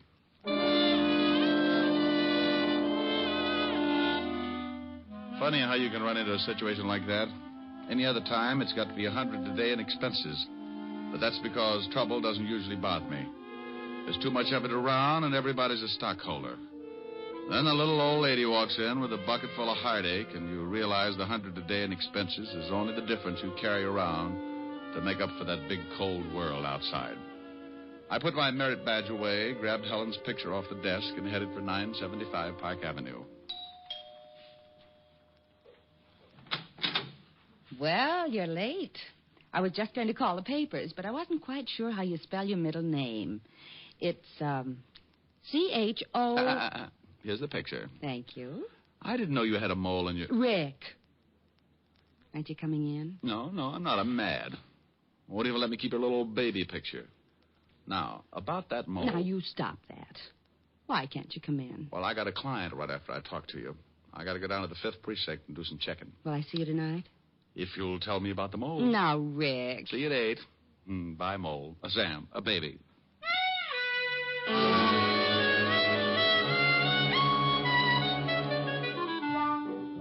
I left Helen and started down Park Avenue. Every private detective must get a license before he can operate, and the police department has to issue it. So I headed for the 5th Precinct Police Station. When I walked in the squad room, I spotted Sergeant Otis looking like he was headed for the elephant's graveyard. What's the matter with you, Otis? You're greener than a new lawn. Oh, hello, Shamus. I don't feel so good. No, as a matter of fact, you don't. A little pudgy around the shoulders. Ah, come on, lay off. I tell you, I feel sick. Let's see your tongue. Huh? Oh, Mm-hmm. Well, how's it look? I don't know. But be careful who you show it to. Somebody's liable to think it's poisonous and kill it with a stick. Hello, Walt. Oh, no. Okay, I'm too tired to be scared off today. Who's dead and where? Not today, Walt. And what are you so tired about? We had a killing this morning. I've questioned every suspect in the whole state. Nothing. Who got dead? Maybe you knew him. Or Shamus. Kirby? What? Hey, how the devil did you know that? Just a guess. Guess my 38. Do you know something? I didn't know anything, Walt. Kirby's mother was just at my office. Oh. Yeah, oh. Well, you don't have to get sore. I'm not sore. Just wondering who's going to tell Mrs. Kirby. Otis went over there a little while ago. He saw the sister. The mother wasn't home yet. Oh, that's why he looks so bad. Yeah, I guess so. Wouldn't you? Okay, where's the body? Downstairs. You want to take a look? Not especially. I told his mother I'd do something for him, and right now I don't seem to be able to think of a thing. Get the killer. Help me. Okay, let's go down and take a look.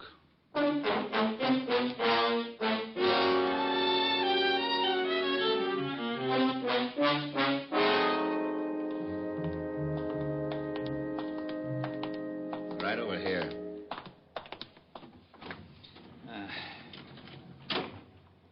Been in the river. Yeah. Put 4 slugs in him first, though. What kind of a gun? 12-gauge shotgun.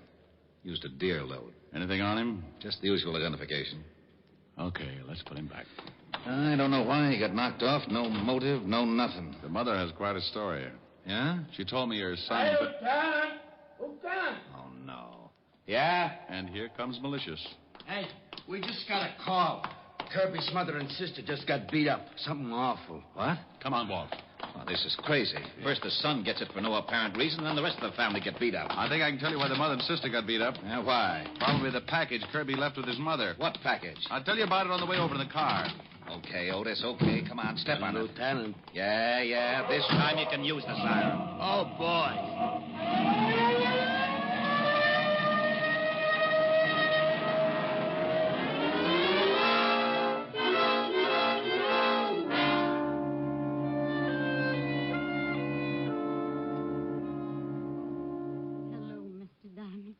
Come in. Hello, Mrs. Kirby. The doctor tells us you won't allow them to take you to the hospital. No, I'm not leaving my house. It'll take more than 2 cheap hoodlums to drive me out of my house. Well, the doctor says you'll be all right, but I think the hospital might be safer for a few days. This is Lieutenant Levinson, Mrs. Kirby. How do you do, How do you Lieutenant? do? I know you don't feel much like talking. Oh, no, that's quite all right. I'll be glad to help in any way that I can. Were they after the package your son left with you? Yes, but I didn't give it to them. I almost did when they started to hit Gloria, but I knew they had something to do with Bill's death. And you knew the package was important, too? Yes, Oh, where is the package, Mrs. Kirby? in the bread box, in a bread wrapper. Pretty cute. Otis, Yeah, Lieutenant? go in the kitchen and bring me the loaf of bread in the bread box. You want some sardines, too? Otis, just the bread. Please? Oh, okay.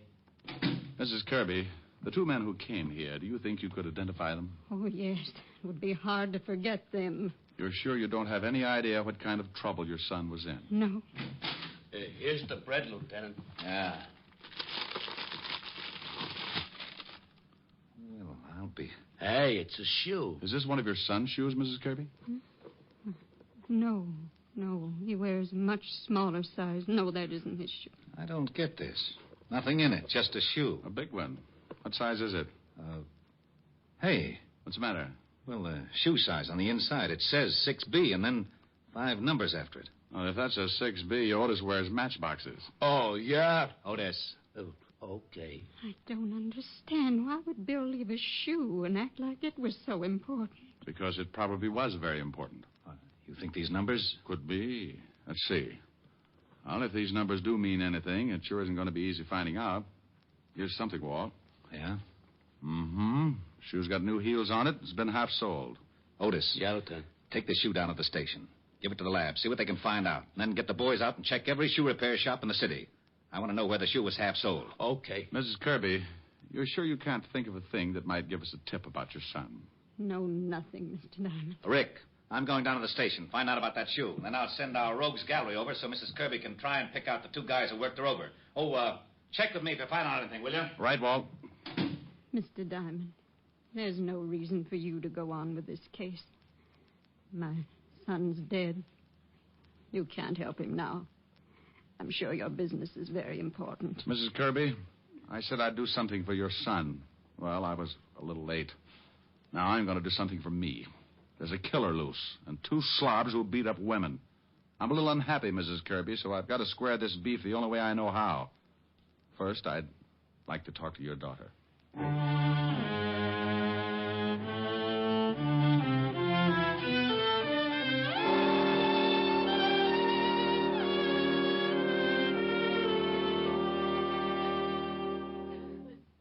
Now, look, Gloria. It's tough, and I don't like to stick my big nose in when it is. But you want something done about it, don't you? Yes. Then think real hard. Can you tell me anything about your brother that might be connected with his death? No, Mr. Diamond. I've thought. I just can't understand it. Well, you may have been looking for the wrong thing, a reason or a motive. That's not what I want. What do you want? Something you might not even realize, something that might not seem important, but is very important. Now, try to think. When you first began to suspect that your brother was in trouble, did he mention any names, talk about any places? No. Not that I can remember. What did he do when he wasn't at his office? Oh, please. Please, I don't know. I just don't know. Okay, I'm sorry. Oh, I'm sorry. Mom and I appreciate what you're doing, Mr. Diamond. Right now it's hard for me, but I'll try. Okay. No places? No names? Did he have a girl? No, he didn't have a girl. He led a fairly simple life. Had a regular routine. Routine? Mm-hmm. Mom used to worry about it sometimes. Said he didn't have enough fun. Didn't know anybody. What kind of a routine was this? Well, the usual thing around the house in the morning. He'd go to work. On his way home, he always stopped at a bar on Columbus Avenue for a beer. Then home. Dinner. Read until 10:30 or 11. Go to bed. Nothing else? No, he did that every day. At least up until the time when he started acting funny and I found all that money. I see. Well, thanks. I'll let you know if anything turns up, Gloria. Thank you, Mr. Diamond. I hope you... Yeah.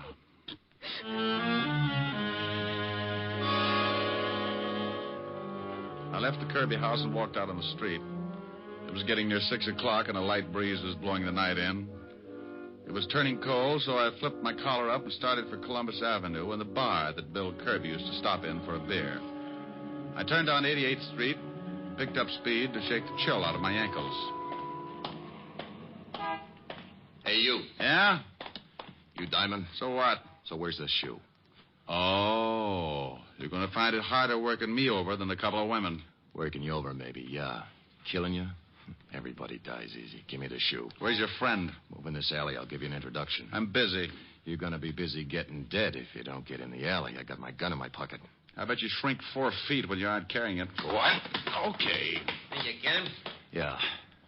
But it don't look like he's got the shoe on him. Yeah, but he knows where it is. Tell me, boys, is it fun beating up women? More fun beating up those gumshoes. Ain't it, Danny? Sure. You want to tell us where the shoe is, Shamus? Right now, it should be in the police lab. Hey, Danny, you think those cops really took it out of the house? I don't know. I couldn't see. Diamond, I still think the old dame gave it to you when she went up to see you at your office this morning. What did you kill her son for? Who said I killed him, friend? Kirby got smart about the shoe like you did. He got dead for his trouble. How do you feel about your future, friend? Pretty good. The cops will figure that shoe out. Not unless they know what they're looking for. He ain't got the shoe on him, Bart. I think he's telling the truth. Let's go tell the boss. Yeah, what do we do with the gumshoe? Oh, I'm surprised at you, Bart. Give me your sap. Hey, now, wait a minute. For what?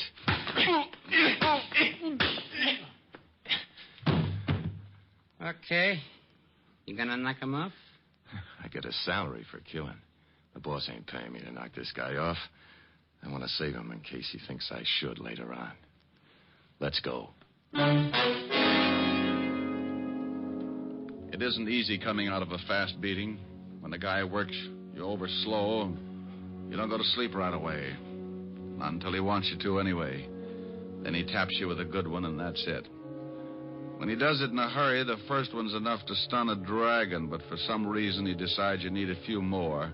And, friend, that's when coma sets in. When I finally pulled myself out of it, my watch said 7 o'clock, and my head felt like a balloon with rice in it. I finally came around to a reasonable way of thinking and headed for the bar on Columbus Avenue. Yes, sir? Holy Ike. Give me anything with nerves in it and tell me where your phone is. Sure. You're a mess. Yeah, I know. Been advertising a popular cigarette. Been stepping out of thousands of store windows all over the country. Now, where's your phone? Right over there, the end of the bar. Hey, you want I should put some plasma in this drink? Oh, that was a Jim dandy.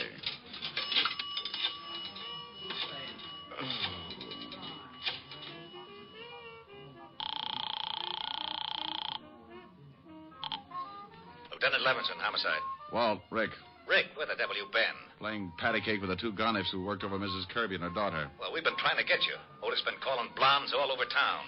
Mrs. Kirby and her daughter identify the 2 hoods. First name's Bart and Danny? Yeah, Bart Franchetti and Danny Miller. We have a pickup out on them now. They hurt you bad? Oh, I'll make it, but I'm going to ache for a while. What did you find out about the shoe? Well, we really got some fast action on those half-soles. Figured if Kirby picked him up in a shoe repair shop, it must have been somewhere in his neighborhood. We were lucky. We were right. Little shoe shop on Columbus Avenue. Columbus Avenue? What address? 695. Why? Because I'm in a bar right across the way. Huh? Can't see the shoe store now because it's too dark, but Kirby's sister told me he used to come in here for dinner. He could have watched it then. Oh, stay there. I'll be right over. Here you are, mister. Thanks. Say, did you know Bill Kirby? The Shamus? Oh, sure. What do you mean, did I know him?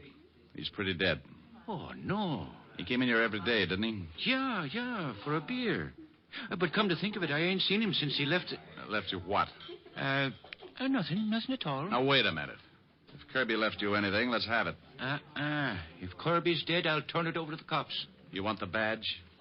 Oh, well, okay. Why didn't you say so? I got in the cash register. He told me if anything happened to him to turn it over to the law. Okay. Here. Just an envelope. Thanks. What is it? A name and address. Look.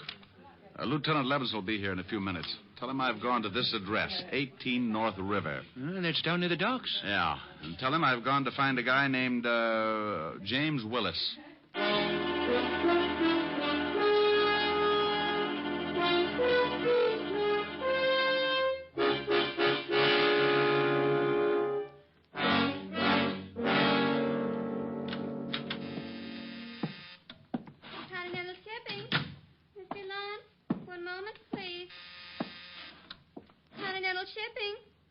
Mr. Willis, who's calling? One moment, please. Honey, is Mr. Willis in? Yes. The emergency hospital's on the second floor. I always go around this way. It makes people notice me. Which is Mr. Willis's office, dear? Right over there, but I'm afraid you can't... Here's the badge, baby. Oh. And don't ring him. Yes, sir.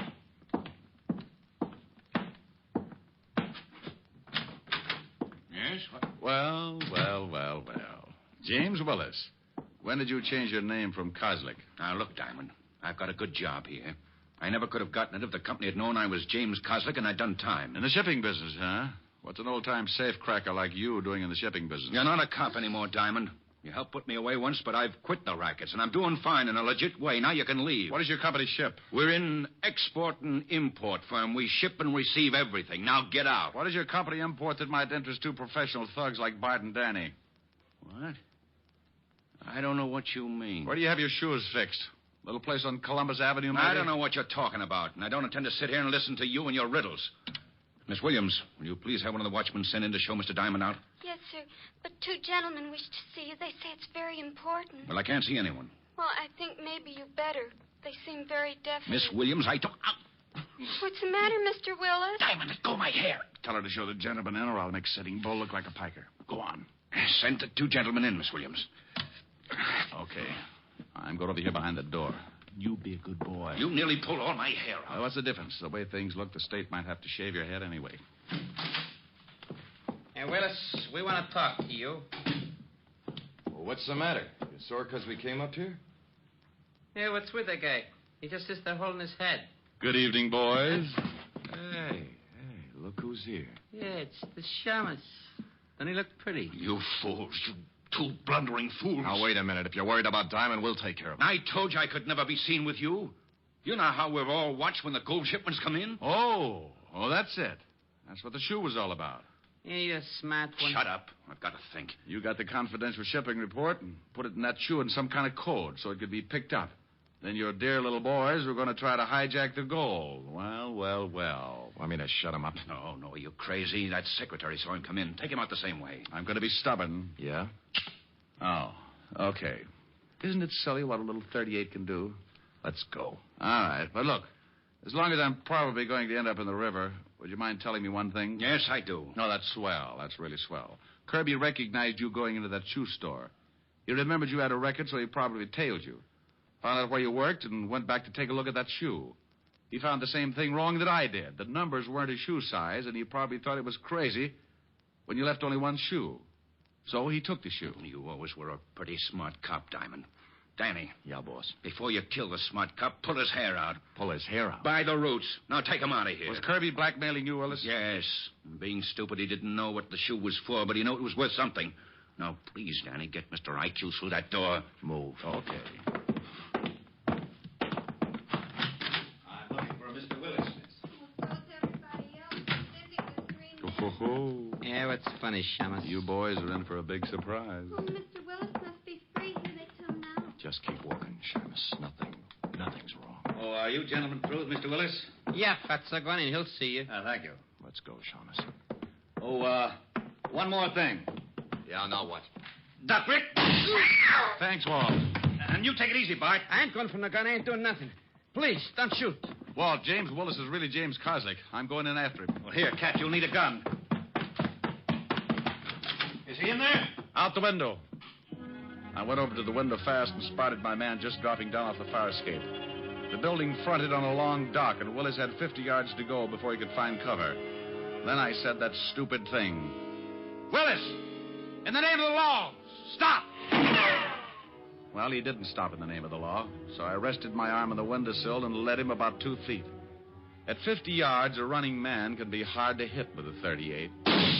Sometimes. You get him, Rick? Yeah. See you down at the station.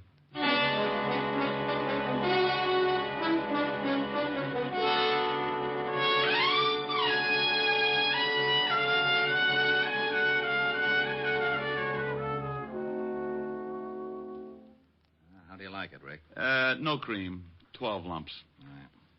Say, I had a phone call from the president of Continental Shipping where that Willis guy worked. Oh, what do you make this coffee out of? Gunpowder? He says there's always been a standing reward of $1,000 for the apprehension of any person attempting to rob their shipment. Uh-huh. Hey, Diamond, Miss Asher phoned. She wants you should call. Thanks, Otis. Thanks. What's wrong with you? You heard him, Otis. He said thanks. Okay. He must be sick. More coffee, Rick? Yeah, I'll have another cup. Hello? Hi, honey. Rick, where are you? I thought you were coming over. Well, baby, I've got to stop by and see a nice old lady named Kirby. Her son got killed. Oh, I'm sorry. Will I see you later? No, I don't think so, honey. I'm a little tired. All right, Rick. Well, don't sound too unhappy. I'll see you tomorrow night. Well, all right. But you always sing to me, and I wanted you to sing tonight. Well, I haven't gotten any letters from the apartment building next door yet, so I'm going to lay off 1 week and see if the tenants miss the singing. All right, Rick. I'll see you tomorrow night. Goodbye, baby. Bye, Rick. Well, I think I'd better get over to Mrs. Kirby's, Walt. Oh, don't you want your coffee? Yeah, give it to Otis. What are you going to tell Mrs. Kirby? I mean about her son and the blackmail. Well, what are you going to tell Continental Shipping? Well, you caught him. You get the 1,000. Oh, Mrs. Kirby's pretty broke. Uh-huh. Kirby was the one who really spotted the play. Yeah, but if I say anything about the blackmail... What blackmail? Huh? Oh, yeah. Yeah, come to think of it, that was another case, wasn't it? See you later, Walt. Rick. Yeah? Oh, nothing. Be a good boy.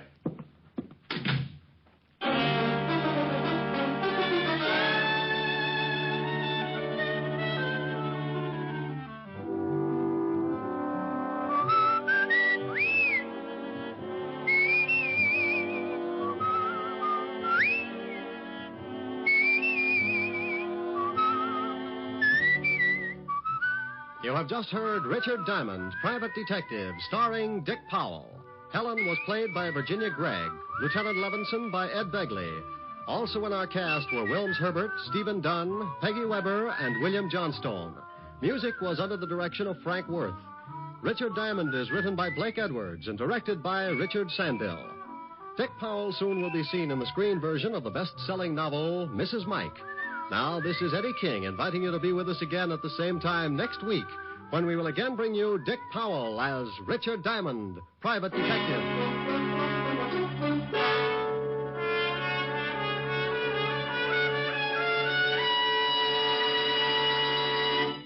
Saturday night brings some of the week's best radio entertainment when you tune for the stars on NBC. Stay tuned every Saturday for a great lineup of programs, including Hollywood Star Theater, Ralph Edwards' Truth or Consequences, Your Hit Parade, A Day in the Life of Dennis Day, The Judy Canova Show, and Grand Ole Opry. All the best on NBC.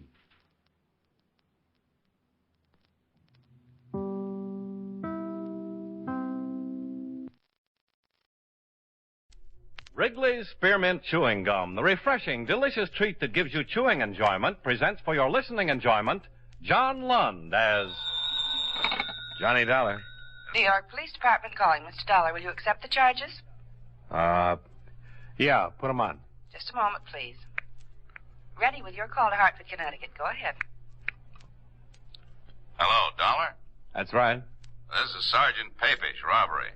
I have a notation here. You're the one to contact in the case that came up. Allied Adjustment Bureau? Well, I've done a lot of work for him.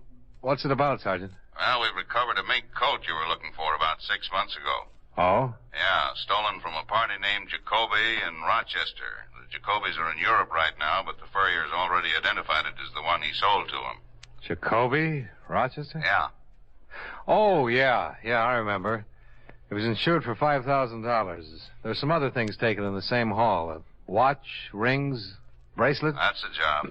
So far, we just have the coat and the girl who was wearing it. What does she say? Nothing. So far, she's got a couple of bullet holes in her. Maybe I better get down there, Sergeant. Room 212, Sergeant Papish. Right.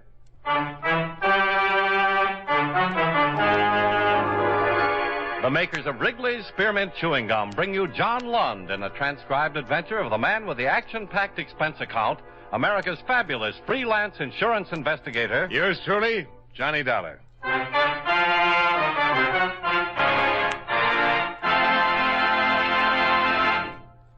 Wrigley's Spearmint Chewing Gum refreshes you. Wrigley's Spearmint Chewing Gum gives you real chewing enjoyment. Yes, for chewing enjoyment plus refreshment, it's Wrigley's Spearmint Chewing Gum. The lively, delicious flavor of Wrigley's Spearmint cools your mouth, helps keep your throat moist, and gives you a nice little lift. The good, smooth chewing of Wrigley's Spearmint helps keep you feeling fresh and alert, adds enjoyment to whatever you're doing. So for chewing enjoyment plus refreshment, treat yourself often to Wrigley's Spearmint Chewing Gum. Healthful, refreshing, delicious.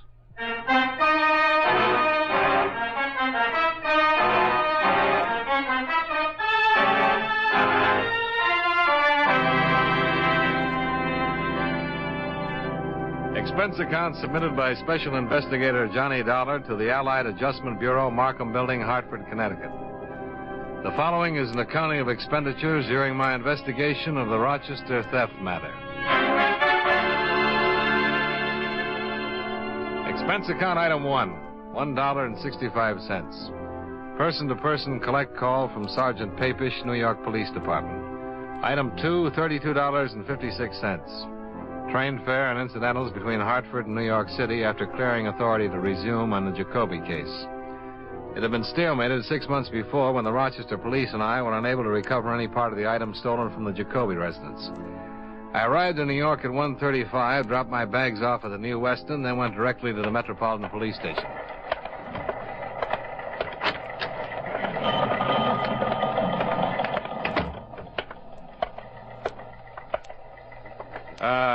Hello. I wonder if you could help me. I'm looking for Sergeant Papish. I'm Papish. Oh, Johnny Dollar, Sergeant. Oh. Thanks for coming down, Dollar. Have a chair. Oh, thanks. Your mink coat's in the crime lab. They're looking it over. Uh-huh. We still haven't found out much about the girl who was wearing it. What's her name? Yeah, just Jane Doe for now. We didn't have her prints on file here, but we're waiting to hear from Washington now. She's been unconscious ever since we picked her up. Pretty bad shape. Oh, what exactly happened? It came in as a complaint about 3 this morning. A woman over on 57th Street telephoned about a disturbance. The prowl car went over to the address and found this girl lying in the entrance to the apartment house wearing the mink coat. She'd been shot twice. Uh-huh. No one in the apartment house seemed to know her or had ever seen her before. We asked about the neighborhood. No dice. But we did find out how she got there. Oh? The lady across the street said she saw a man drive up sometime after midnight and unload the girl from his car. She was able to give us a fair description of the car and the man. Here. Nice. But nothing definite. No license number or anything like that. Could be any car and any man, from what she said. Got an APB out, of course. Was there a purse or anything? Nothing. The dress she was wearing came from a store downtown. Hundreds just like it. The coat was the only item that might have helped, and it turned up listed in the stolen property file. How about jewelry? Small diamond ring on her little finger. When I looked over the list of things taken in that Jacoby robbery, it doesn't fit any of those. You can look at it if you want to. I'll take your word for it. I suppose the insurance company paid off the claim. Yeah, the whole thing. Well, at least we have the coat back for you. Maybe we'll get a line on the other things when this girl regains consciousness. If she does. Pretty bad, is it? Yeah. Nice-looking girl, too. Only about 25 or so. Excuse me. Sure. Robbery, Sergeant Papish. Oh, let me get it down here.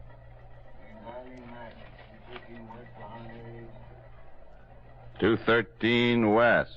Right. Okay, see you there. Bye. Just got an answer from Washington. They able to identify the girl? Yeah, address and all. She had a postal savings once. Name's Eileen Madden. You mind if I go with you? Come on. Maybe you'll get back all of your loot.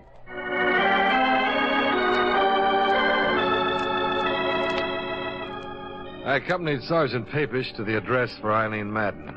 Turned out to be a fairly nice apartment in a fairly nice neighborhood.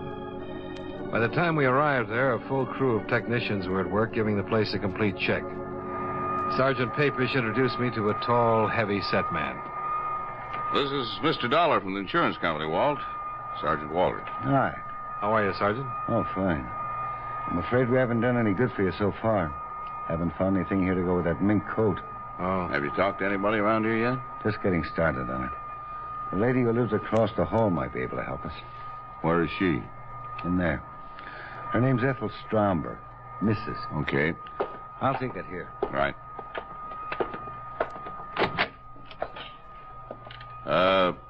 Are you Mrs. Stromberg? Yes, I am. I'm Sergeant Papish. This is Mr. Dollar. How do you do? How do you do? How's poor Eileen? Not very good, Mrs. Stromberg. She's still unconscious. Oh, dear, that's terrible. It's just a terrible thing. Where is she? I'd like to go to see her if it's possible. She's at the police emergency hospital right now, Mrs. Stromberg. I'll have them phone you when she can see people. Well, thank you. What an awful thing. How did that happen? What's that all about? Maybe you can tell us something about her, Mrs. Stromberg. Where she worked, how she lived, what people she knew. Oh, dear. How long have you known her? Well, I moved in here about 5 months ago. I met her the very first day. Mm-hmm. Nice girl? Oh, yes, very nice girl. Quiet, minded her own business. Do you know where we can contact her family? No, I can't help you there, Sergeant. I know they live somewhere in California, but that's about all. She talks about them now and then. How about her friends here in town? What about them? Did she talk about any of her friends to you? What do you mean? Well, she's a pretty girl. Young. Boyfriends, maybe. Yes, she did talk about them now and then. You suppose one of them had something to do? Mrs. Stromberg, Eileen Madden was dumped from a convertible last night after she'd been shot. A witness described the car as possibly blue or black in color, white top, white sidewalls. She said it was a late model Cadillac or Buick. Do you know if any of Miss Madden's friends drove a car that comes near that description at all? Why, yes. Yes, I saw him pick her up one night. I was just coming home. Saw who pick her up, Mrs. Stromberg? A man she called Bill. Bill who? I really don't know his last name. She didn't introduce me to him. But she talks about him. He drove a black Cadillac. Can you tell us what he looks like? Well, he seemed very tall. As tall as Sergeant Papish here? So about your height, very nice looking. He seemed quite big. Husky, sort of. Very nicely dressed, too. What color was his hair? I don't know. He always wore a hat. I think it was dark, though. His eyes? I don't know. About how old would you say? Oh, I'm no good at this, but I say between 30 and 35. Seems to fit what we have from the witness. Yeah. This Bill, would you say he had money? Oh, yes, I would say so. He drove that nice big convertible. He always dressed so nice. And he gave Eileen pretty nice things. Do you know if he ever gave her any jewelry? I don't know. I don't think so. Eileen would usually run across the hall and show me when he sent her something nice. I don't remember her ever showing me any jewelry. I just talked to the hospital. How is she? Just coming around. They think you better go over there and talk to her if you're gonna. Is she bad? They think she's dying, Mrs. Stromberg.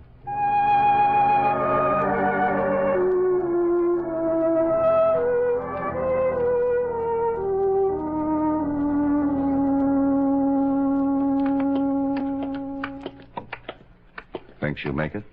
Hard to say right now. Sometimes they rally. She must have been in their doorway a half hour or better before we got to her. Mm-hmm. She said anything, Doctor? No. You might have to wait a little while for her to come around. I see. I'll tell you both. Ask what you have to know quick. 2 minutes is about all I can give you with it. Sure, Doctor. Oh, better put your cigarettes in that. Oh, yeah. Yeah. All right, miss. Okay, boys.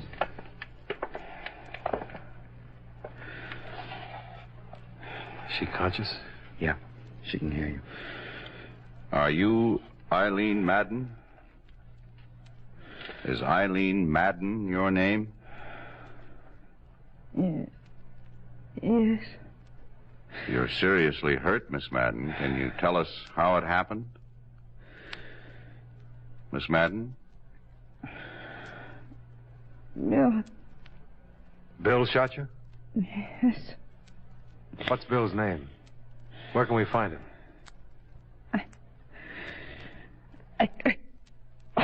Doctor. Watch out. Nurse, hand me that.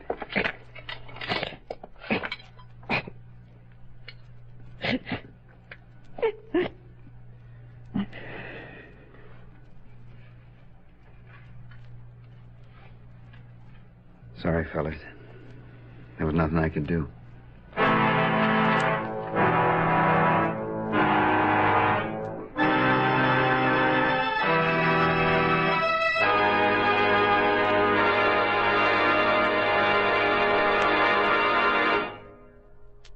Friends, wherever you are, whatever you're doing, you'll enjoy chewing Wrigley's Spearmint Gum. Chew Wrigley's Spearmint while you're working. The lively, full-bodied flavor of Wrigley's Spearmint gives you a refreshing little lift. The smooth, pleasant chewing of Wrigley's Spearmint Gum helps keep you feeling relaxed and satisfied. Makes your job seem easier. Chew Wrigley's Spearmint Gum in your home, when you're out walking or driving, when you're enjoying sports and other activities. Wrigley's Spearmint Gum tastes good anytime, and the natural chewing aids digestion and helps keep your teeth bright and attractive. Yes, wherever you are, whatever you're doing, you'll enjoy chewing Wrigley's Spearmint Chewing Gum. Healthful, refreshing, delicious. And now, with our star, John Lund, we bring you the second act of Yours Truly, Johnny Dollar.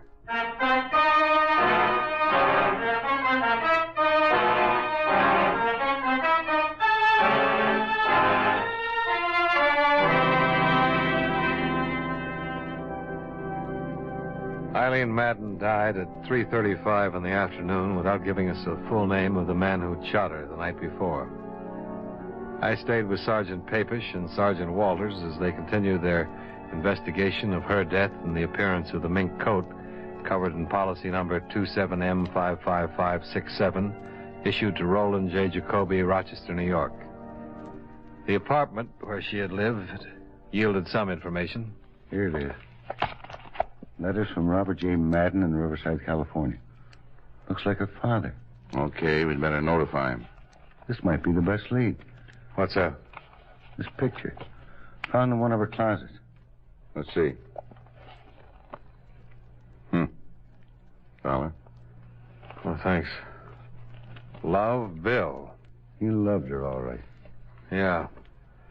Anybody identified this yet? That Mrs. Stromberg's supposed to be here right now. What time you got? Oh, 5:30. She said she'd be here at 6. Anything on the bullets? They didn't check with anything in our lab. Ballistics says it was an Army 45.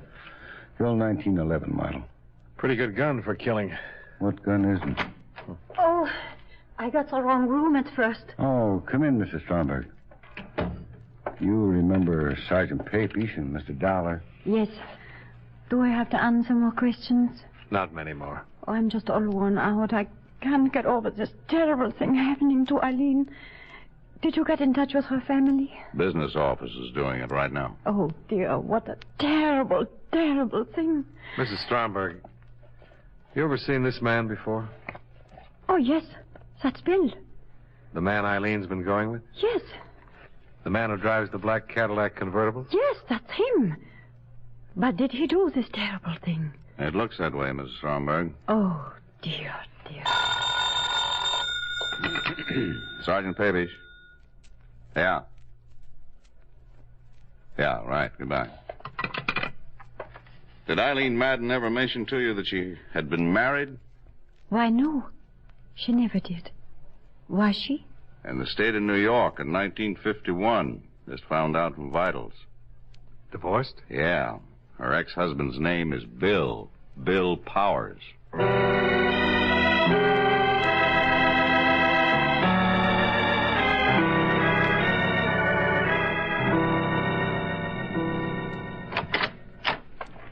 Sergeant Papish, this is Mr. Dollar. How do you do? What's the matter? May we come inside, Mr. Powers? Sure.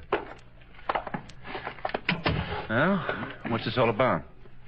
Do you know a woman named Eileen Madden, Mr. Powers? Yeah, sure. We were married once. Why? Eileen Madden was shot to death last night, Mr. Powers. Eileen? Yes. What? Are you sure? We checked her prints. Oh. Shot? Yes. What? Oh, what happened? How could a thing like that happen? That's what we're trying to find out, Mr. Powers. I can't believe it. Eileen dead. Have you seen her lately? Well, yeah, I saw her last week. Had a drink together. Are you sure it's Eileen? We'd make sure before we came around with news like this. Mr. Dollar represents an insurance company, Mr. Powers. Miss Madden was wearing a stolen coat when we found her. Stolen coat? Yes, a stolen mink coat. Was she ever in trouble anywhere? I don't care what she was wearing. Eileen never steal anything. She was a fine girl, a wonderful girl. I was a fool to ever let our marriage go on the rocks. Can you come with us, Mr. Powers? Where? We need a positive identification. Sure. Sure, Sergeant. I'll be right with you. Want to smoke? Thanks. Well, he isn't the bird in the picture. No. Did you see the car in the driveway? Yeah. 51 Caddy, black convertible.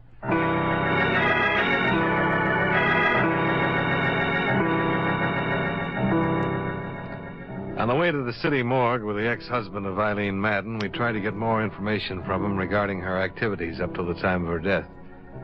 But Powers seemed so distraught that he could only speak of their short marriage and the reason it had ended. It was an old and especially sad story of a man who couldn't provide well enough for a beautiful wife. However, once he'd seen her body at the morgue and identified it, he seemed to get better control of himself. We all walked across the street for coffee. I hope you get whoever did this, Sergeant. I hope you get him fast. We sure want to, Mr. Powers. Why would anybody do that to Eileen? Why? Maybe you can help us answer that. Oh, you're just interested in that coat you say she was wearing. Well, mister, I don't believe she was wearing a stolen coat. What do you think of that? I'm just looking for the facts, Mr. Powers. I'd like to prove what you just said as badly as you'd like to have it proved. But we have to start somewhere. You can understand that. I suppose so. You told us you saw her last week for a drink. That's right. Have you been seeing her right along? Yeah, sure. Did you know that she's been going with somebody else? Sure. And you know Bill? Bill Chambers? Yeah. Well, I don't know him, but she talked about him a lot. Is this Bill Chambers, Mr. Powers? Yeah. Yeah, that's him. I thought you knew. You're sure this is him? Sure. This picture was in her place. I went there one day and saw it and asked her who he was. Eileen told me all about him. What did she tell you about him? Why, she said she was going with him. She told me that he wanted to marry her. Said he had lots of money. Did she tell you where he works? No. Or what kind of work he does? No. You know where we can get in touch with him? No, I don't know that either. Say, do you think he might have done this to her? We'd like to talk to him. I know she's been going with him for a few months, what she told me. And you've been seeing her the same time she was seeing Chambers? Well, yeah, that's right. She didn't want to marry him. She wanted to marry me again. You know what kind of a car Chambers drives? Cadillac. Thought you never met him. Well, she told me about his car. It's another thing. I went out and bought one myself. I thought it might do me some good with her. Mm-hmm. Were you at home last night? Yeah. Can you prove it? Yeah. I was home. She was out getting killed.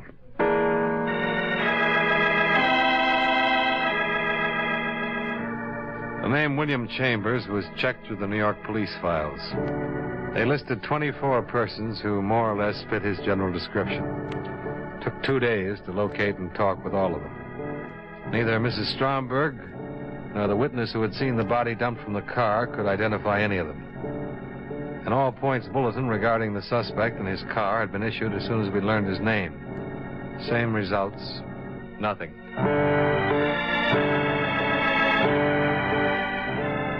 On the third day, the pawn shop detail turned up 2 more items that had been taken in the Jacoby robbery.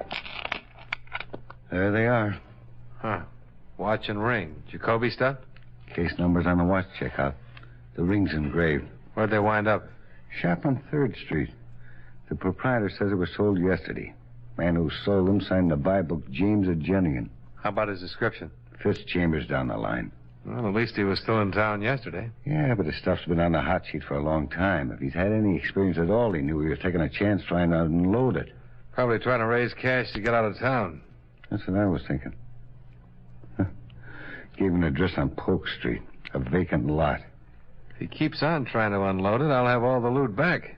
If he keeps on trying, we'll keep on trying. Well, they found his car. Where? Used car lot in the Bronx. He sold it at 10 o'clock this morning.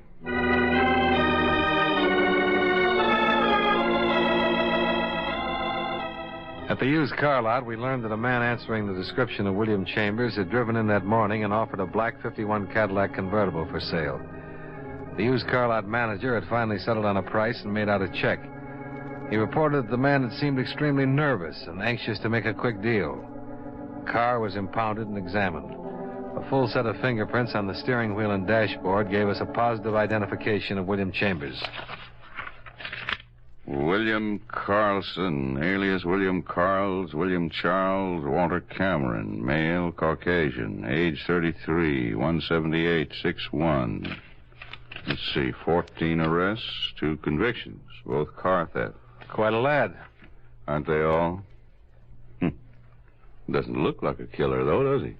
I don't know. What's a killer supposed to look like?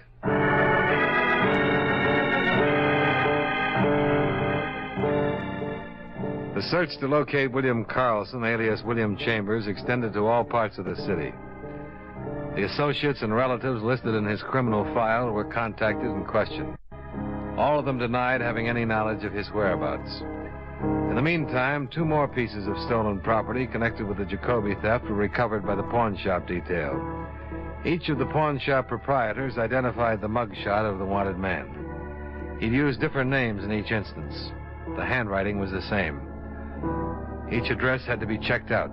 I went with Sergeant Papish to the one he had given on 78th Street. It was not a vacant lot. Hello? Hello.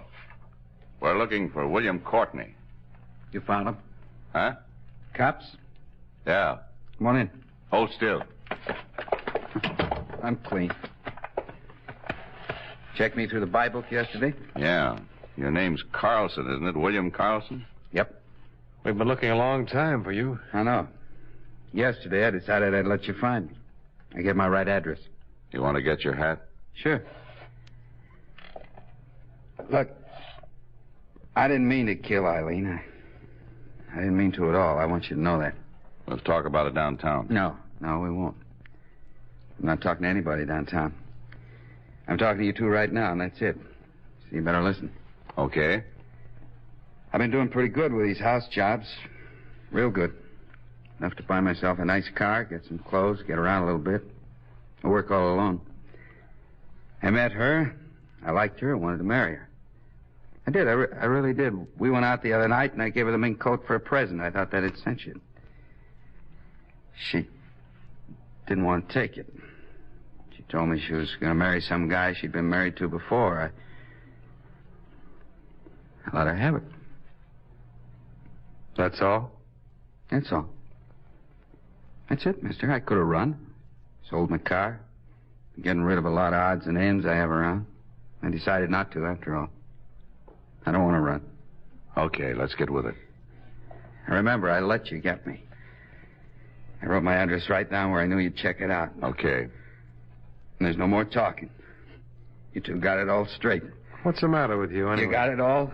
I mean, about everything? Yeah, I've got it. Okay. Hey, wait a minute. You guys are too late. I took it when I heard you knock on the door. Where's the phone? It's too late, I tell you. It's in my stomach now. It's too late. Not for me, brother. I handle plenty of babies, just like you. It's too late. Grab him, Ned. I got it. Go. Let go. Shut up. You're going to stand trial, baby. Sergeant Papish had handled attempted suicides. A lot of them. And in the 5 minutes before the arrival of the emergency ambulance, he managed to force William Carlson to take an antidote that saved his life.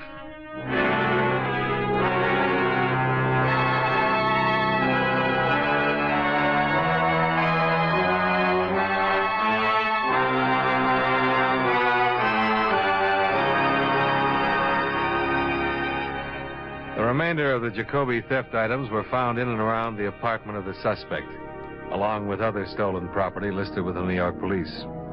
All of the articles on the enclosed list have been impounded and will be available following the trial of William Carlson.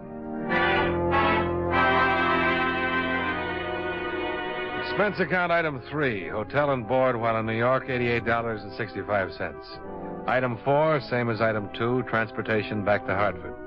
Expense account total, $155.42. Remarks? Please file a copy of the above report for the information of William Powers in regard to his ex-wife, Eileen Madden. I think this is what he wanted. Well, that's it. Yours truly, Johnny Dollar.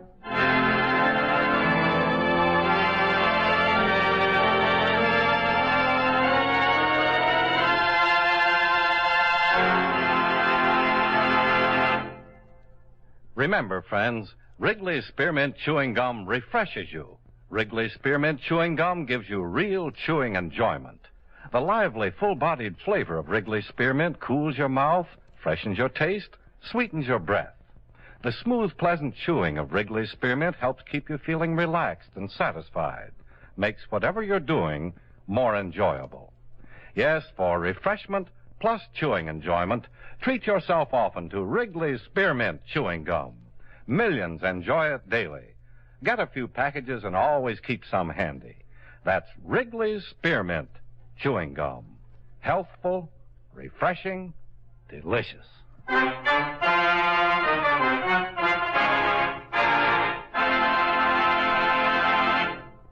Yours truly, Johnny Dollar, brought to you by Wrigley Spearmint Chewing Gum, stars John Lund in the title role and was written by E. Jack Newman with music by Eddie Dunstetter. Featured in tonight's cast were Virginia Gregg, John McIntyre, Jim Nusser, Jeanette Nolan, Victor Perrin, and Bill Johnstone.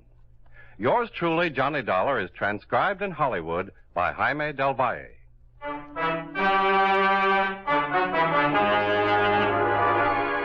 The makers of Wrigley's Spearmint Chewing Gum hope you enjoyed tonight's story of Johnny Dollar and that you're enjoying delicious Wrigley's Spearmint Gum every day.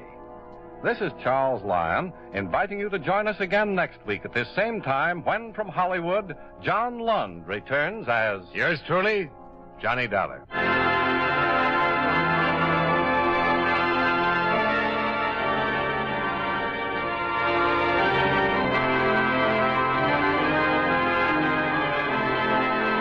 This is the CBS Radio Network.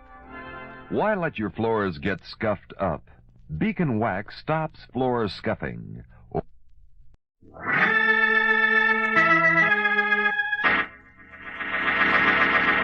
From New York City, the makers of Clippercraft clothes for men and more than 1,200 leading retail stores from coast to coast present that immortal character created by Sir Arthur Conan Doyle, the world's most famous detective, Sherlock Holmes, starring John Stanley.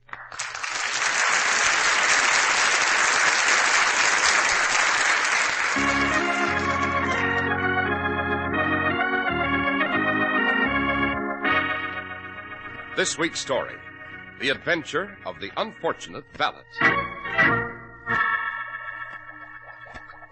Quick, Watson, the test tube. Here you are, Holmes.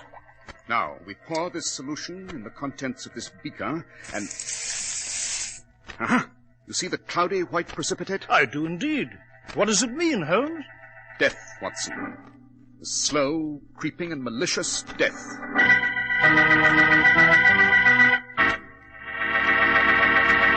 We're at the door of Dr. John Watson's study, and we're about to hear another of his adventures with the fabulous Sherlock Holmes. Well, good evening, Mr. Harris. Good evening, Dr. Watson. I see you're just adding your signature to a new memoir. Yes, Mr. Harris. This particular adventure took my friend Holmes and me out of London for a few days to the historic English Shrine of Learning, Cambridge University. Sounds interesting, Dr. Watson. What's this adventure called? I call it The Adventure of the Unfortunate Valet, Mr. Harris. As soon as you have regaled our audience on the merits of Clipper craft clothes, I shall be very happy to recount it to you. Spring, as they say, is just round the corner. That means you're going to want to celebrate with a new spring suit. It's like a tonic for that worn-out winter feeling.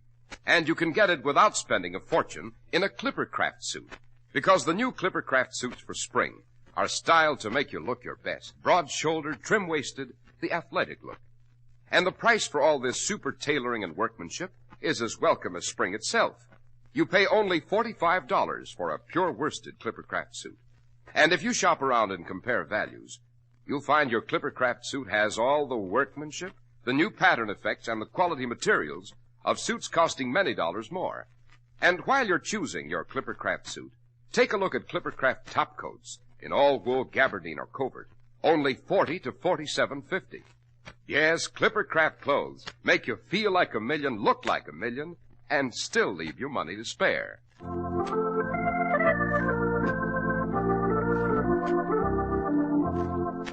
And now, Dr. Watson, what about the adventure of the unfortunate valet? As I said, Mr. Harris, it began at Cambridge, seat of one of Britain's greatest universities. A quiet place of mellow buildings and green lawns. And specifically, it began in the area of Keyes College, the medical college of the university. Holmes and I became involved because of my old friendship with Ashley Webb, professor of anatomy at that college. But actually, the story began at the home of Dr. Charles Stanhope of the medical faculty, who at the moment was engaged in a violent quarrel with his wife. I tell you, Alicia, you've got to stop seeing so much of Professor Webb. The whole university is beginning to talk about it, and the faculty, too. Oh, they are they? Well, let me tell you something, my dear Charles.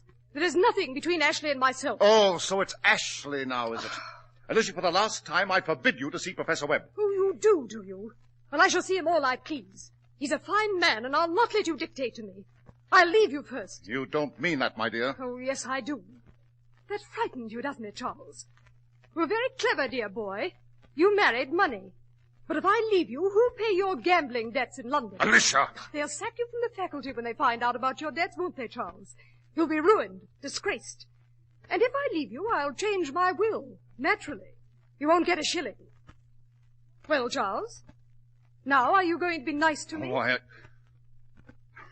Very well, Alicia. Thank you, darling. And since I'm going to have a few things to say around here from now on, there's one wish I want you to attend to immediately. Yes? I want you to discharge that new valet of yours, Briggs. Discharge Briggs? But why? I simply cannot stand the sight of the fellow. He acts so furtive, and he looks pale and ill. Get rid of him at once, Charles.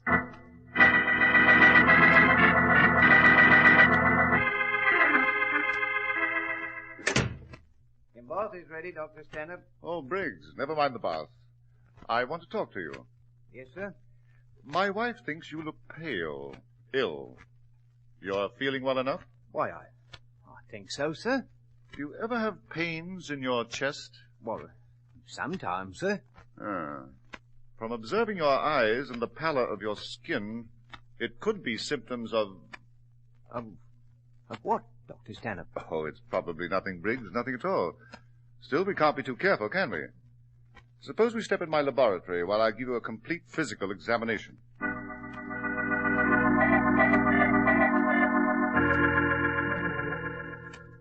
All right, Briggs. You may put on your shirt now. Dr. Stanhope, what is it, sir? I'm sorry, Briggs. Terribly sorry. But you've got only a few months to live. A few months? A year at the most. Dr. Stanhope, you're sure? Positive. My examination has been conclusive. It's your heart, Briggs. There's a severe weakness in the heart wall. An aneurysm, we call it. A few months to live. I'm sorry. A few months walking a tightrope. Never know what moment will be the last. Waiting to die in your sleep, maybe.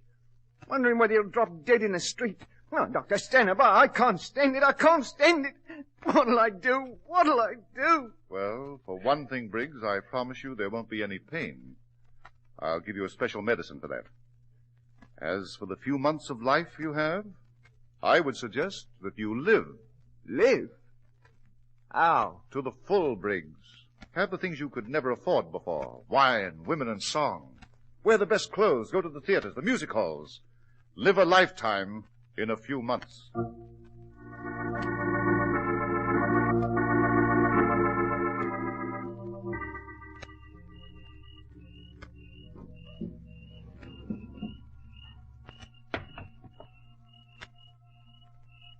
Who's there?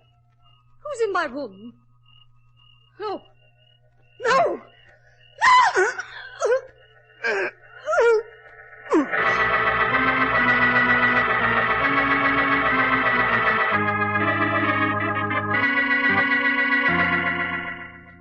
So they're holding you here at the police station? A charge of murdering Alicia Stanhope. Eh, Webb? Yes, John. And believe me, I'm grateful that you should remember our old professional friendship and brought Mr. Holmes here to Cambridge. Professor Webb, I must say that on the evidence it would appear that you are guilty and that we're wasting our time. Holmes! However, let us review the facts. Alicia Stanhope was found murdered in your home last night, while her husband, Dr. Stanhope, was presumably traveling on the continent. Yes. Yes, that is true, Mr. Holmes. I had gone out for a long walk, and when I came home, she was there. The police believe... Well, they believe I stabbed her in an amorous quarrel. But they lie, I tell you, they lie! I must confine myself to a healthy skepticism, my dear Professor. At least until I'm able to interrogate Dr. Stanhope, who I understand is hastening back to England from the continent. Come, Watson. Yes, Holmes? Where? To the home of Professor Webb here. The official police have not yet removed the body, and I should like to form my own conclusions.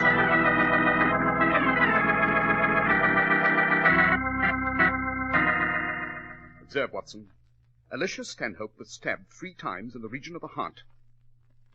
Doesn't that convey anything to you? I cannot say it does. Oh, come, man. You're being obtuse. It's like a signpost on an open road. Holmes, you mean you know who the murderer is? Not exactly, Watson, but I know who he is not. Eh? But... Observe again, my dear fellow. Although Alicia Stanhope was presumably stabbed on this couch, there's no sign of blood on the covering. Jove, Holmes, you're right. Quite. A most peculiar phenomenon, Watson. Now, suppose we explore the garden adjacent to this room.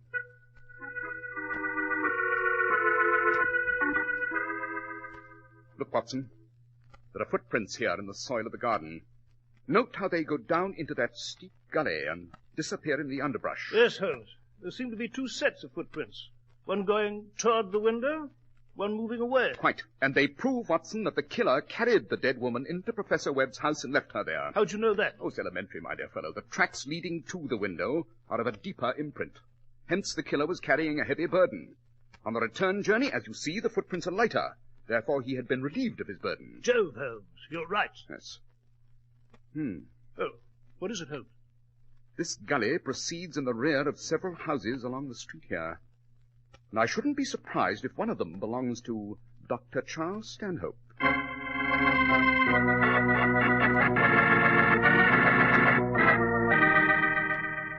Holmes, I hope you realize we're breaking and entering Dr. Stanhope's premises. I cannot be concerned with legal quibbling now, Watson.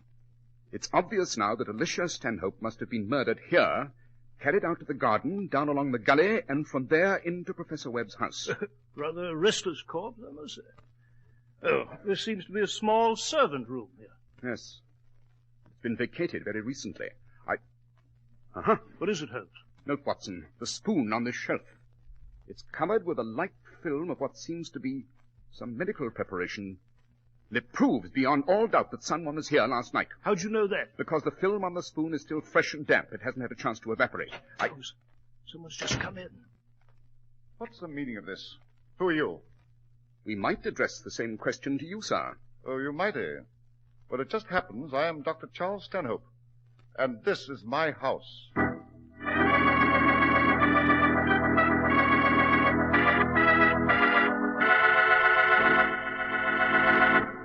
Well, Dr. Watson, this is certainly an exciting adventure. And what happened after that? I shall be delighted to reveal the rest of the story to you, Mr. Harris, as soon as you've told our audience some pertinent facts regarding Clippercraft clothes. You know, men, good style doesn't have to cost you a lot of money. You can be the best-dressed man in any crowd and stay within your budget when you buy Clippercraft clothes. A new spring Clippercraft worsted suit at $45, or a Clippercraft top coat from $40 to $47.50 has the styling and the quality that you usually expect only in clothes that cost many dollars more. Now, that's because more than 1,200 friendly independent merchants from coast to coast pool their tremendous buying power to make Clippercraft's amazing values possible. In Clippercraft clothes, you get all the quality workmanship traditional of New England. New England, the home of the famous Clipper ships, from which Clippercraft clothes take their name. And Clippercraft clothes are sold by established businessmen whose business it is to give you honest value. That's why men who know insist on Clippercraft clothes bearing the Clippercraft label. So be sure to visit the Clippercraft store in your city. These leading stores in the metropolitan area are proud to add their names to Clippercraft in your suits and topcoats. In Manhattan, Saks 34th, Broadway at 34th, John Wanamaker Men's Stores, Broadway at 8th and 67 Liberty Street. In Brooklyn, Abraham and Strauss. In Newark, New Jersey, Boulevard Men's Shop, Kresge, Newark. And in Jamaica, the B&B Clothes Shop, 16408 Jamaica Avenue.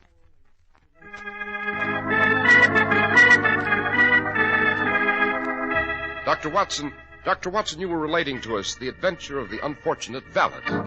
So I was, Mr. Harris, so I was. Dr. Stanhope had come into his house with his baggage, and he was stained with the dust of travel. But when we introduced ourselves, he immediately abandoned his idea of turning us over to the local police and became more tractable.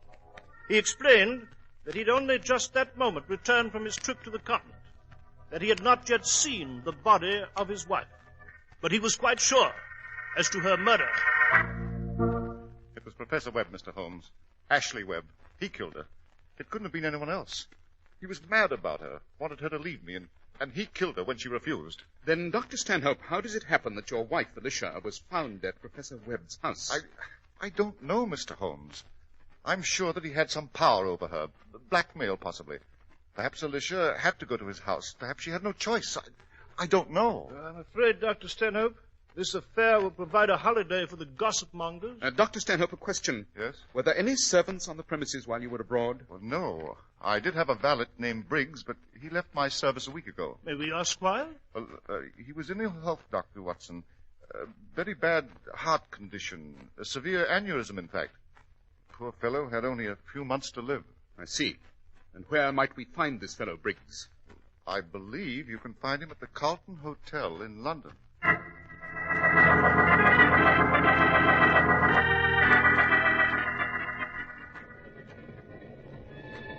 Holmes, I confess I'm puzzled. Indeed? Why, Watson? Well, we telegraphed the customs at Dover, found that Dr. Stanhope did not pass through until this morning. Yes? Therefore, he couldn't have murdered his wife last night back in Cambridge. Well, I hate to say it, Holmes. But you think Professor Webb might be guilty after all? Well, yes. Rubbish. Eh? A single glance at the corpse was sufficient to exonerate Professor Webb. Yes, but how? Remember, the killer plunged the blade into the victim's body 3 times in the area of the heart. But, Watson, consider that Webb is a professor of anatomy. If he were the assassin, he'd obviously know how to find the heart with one swift blow. Jove, Holmes, you're right. Quite. But how can a valet live in splendor at a first-class hotel like the Carlton? And secondly, how could a man with a severe heart aneurysm carry a heavy body along a strenuous path, up and down a steep gully?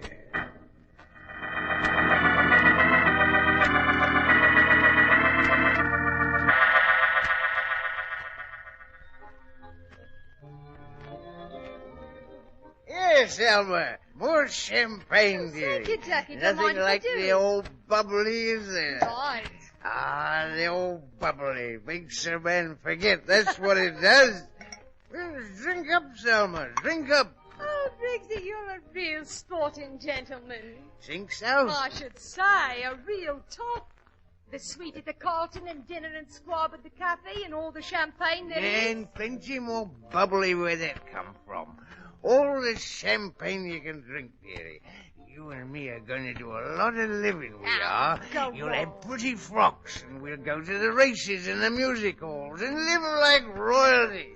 Come on, drink up more of the bubbly. Briggsy, someone's coming over to our table. Who? Well, I don't know, a couple of men. I beg your pardon.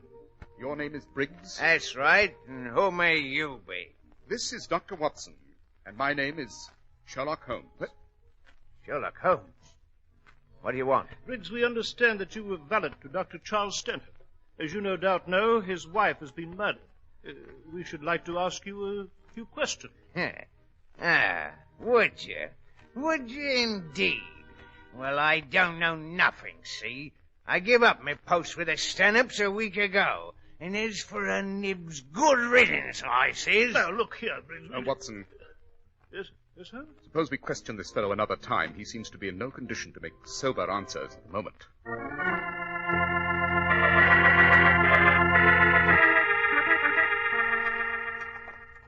Well, Holmes, we didn't seem to find out much from this Briggs fellow. Oh, on the contrary, Watson, we did. What do you mean? Our friend Briggs, my dear fellow, happens to be an ex-convict. Eh? How'd you know that? Oh, it's elementary, Watson. The pallor of his face was characteristic of long confinement. And his hands proved the point even more. His hands? Yes, the kind of scarred hands any convict might acquire in the jute workshop of a prison. And speaking of prisons, Watson... Yes? Our next step is to find which institution harbored Briggs as its guest. And after that, it would be most interesting to examine the fellow's medical record.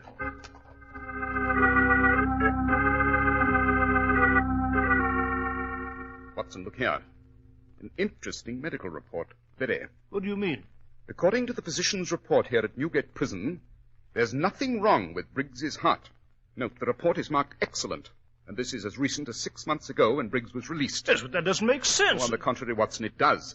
You have the spoon we found in the servants' quarters at the Stanhope house? The spoon with a film of medicine on it? Yes, I wrapped it in a piece of paper, put it in my pocket.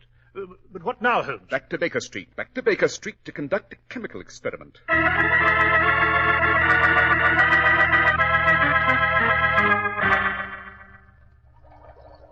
Quick, Watson, the test tube. Here you are, Holmes. Now, we pour this solution in the contents of this beaker and... You see this cloudy white precipitate? Yes, I do indeed. What does it mean, Holmes? Death, Watson. A slow, creeping, and malicious death. Quick, my dear fellow, get your hat. We must get to the Carlton Hotel at once. The Carlton? Precisely, to have another talk with a valet called Briggs.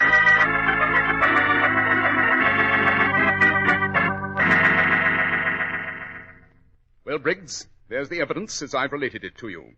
You murdered Alicia Stanhope at the instigation of her husband, Charles. You still deny it, Briggs? Deny it? No. Why should I? You got me dead to rights. And what do I care? I'm going to die anyway soon. I got a bad heart, I have. And I'll cheat the hangman's noose before it's time. Briggs, I'm afraid you've been played for a fool. Huh? Yes, your heart's in excellent condition. As strong as an ox. That's a lie. Not according to an examination given you by the Newgate prison physician not 6 months ago. But, Dr. Stanhope, it's his diagnosis. He duped you and deceived you, Briggs. He lied to you about your heart, bribed you with money, and used you as a tool. You thought that with a severe heart condition you had nothing to lose. But you were wrong. Stanhope. So, he lied to me. He lied. You carried Alicia Stanhope's body from your house to Professor Webb's up and down a steep gully. A fatal effort for a man with your alleged condition. That led me to question the diagnosis from the start.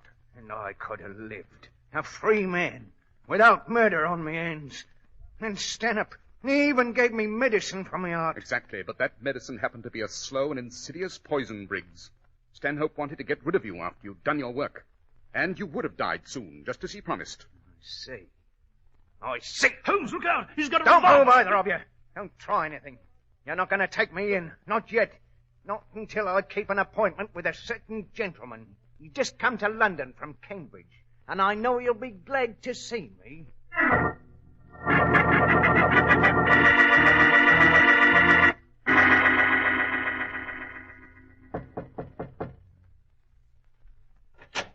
Oh, Briggs, Why, what on earth... Hello, Stanhope.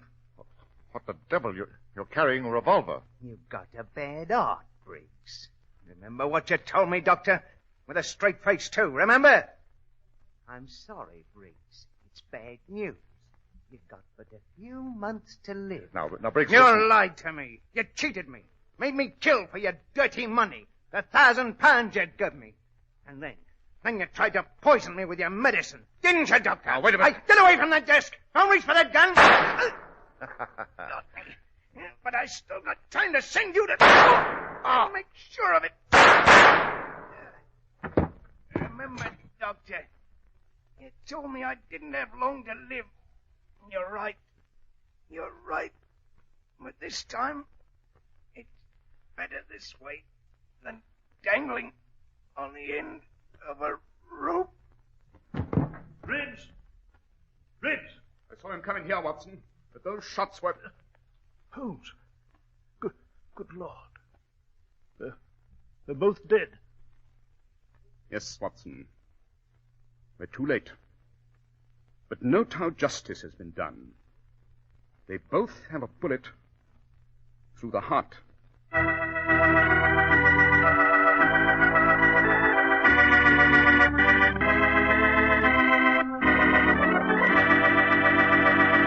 Well, Dr. Watson, that was certainly an unusual adventure. Thank you, Mr. Harris. Oh, I almost forgot one thing. Yes, Dr. Watson? A subsequent investigation of Dr. Stanhope's background revealed that he was not entitled to practice medicine at all. He had cleverly kept this secret for many years. I see. But now, what about next week's case, Dr. Watson? Well, next week I shall relate to you the adventure of the elusive agent. It concerns an interrupted honeymoon, the odor of a rare tobacco, and a strange new British invention which made a dramatic appearance during World War I.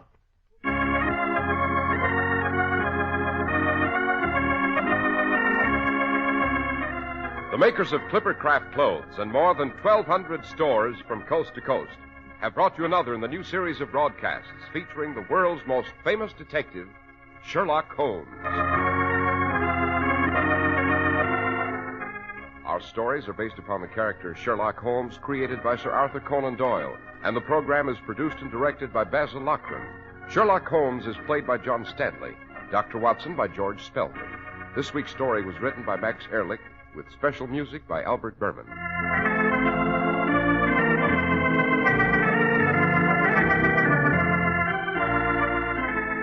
If you don't know your Clipper Craft dealer, write Clipper Craft, 200 Fifth Avenue, New York City. The Red Cross is always ready, always there. You too can act and help through the Red Cross 1949 Fund.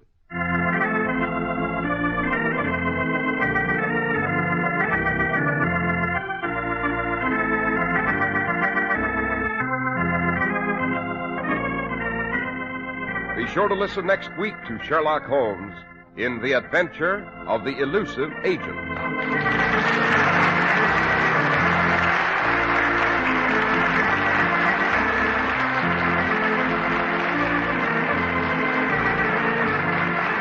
This is Cy Harris speaking for Clipper Craft Clothes. This is the Mutual Broadcasting System.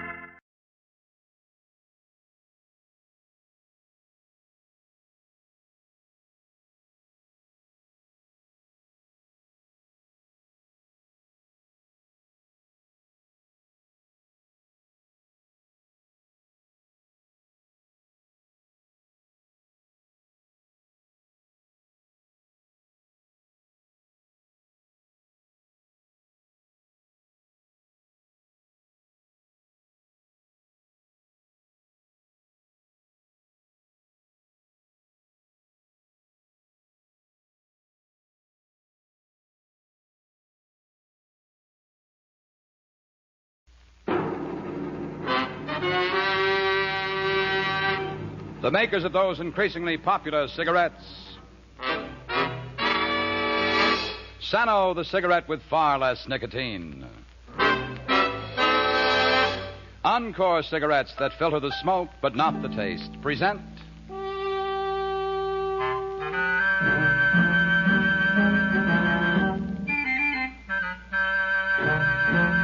Captain Kane, starring Mark Stevens.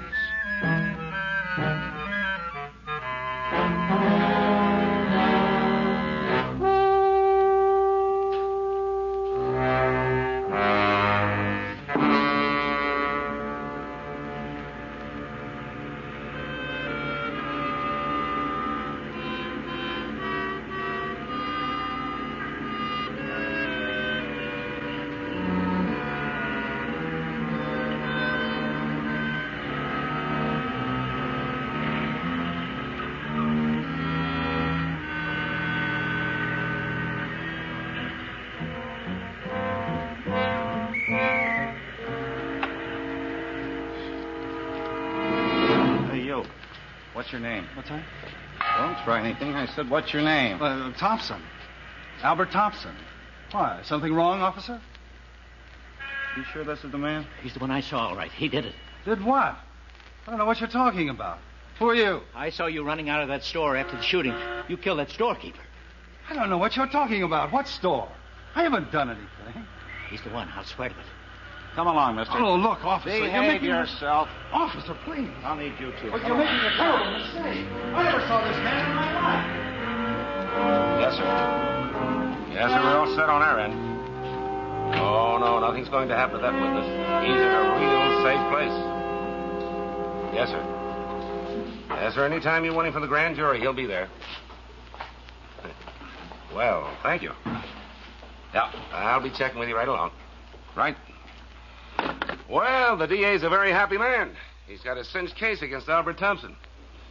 Oh, what did you drop in for, Kane? Congratulations. Yeah? What'd you do? Not me, it's you that rates the medals, Lieutenant. You and your department, the way you solved that murder, that's pretty good. Well, the whole case just kind of walked in here. Fred Wallace, the guy who spotted Thompson at that bus stop, he's the one who gets all the credit. You got anything new on Thompson? Well, the identification looks pretty solid, Kane. You got a smart lawyer, Ed Randolph. He could beat you in court, unless you come up with more evidence, including the murder weapon. Yeah, we're working on it. You know, Kane, the take of that robbery was about $200. When we examined Thompson, he had $207 on him. Yeah, maybe he saved it up. Yeah, how? His wife didn't know anything about it. Look, Lieutenant, when a fellow's planning on buying his wife a new coat for her birthday, he doesn't tell her what he's saving up for. Tell me, how do you know so much about Thompson? He's Ed Randall's client. So? Ed Randall's a client of mine. Oh. He thinks Thompson's innocent. Thinks that your witness made a mistake. He's a good lawyer. You're smart, too. Mm-hmm. Oh. You think the witness made a mistake, too? I don't know. That's what I'm hired to find out. Well, you sure picked a tough way to make a living. Some guys climb mountains. You won't even get off the ground. Fred Wallace made a positive identification. By the way, I called his house. You've taken him somewhere. Why? For his health gain. Oh, come on, Lieutenant. Thompson couldn't hurt anybody. He hasn't got any mob connections. He's just a little guy that fell in a great big hole. I want to see Wallace. You're wasting your time, Kane, and that's straight. You're convinced that Thompson's guilty. I can't be, not yet. Well, I'm only about 90% convinced because we still haven't found the gun. However, Fred Wallace kind of makes up for it. I still want to see him. Well, you'll see him all right. But not alone. I'll be there, too.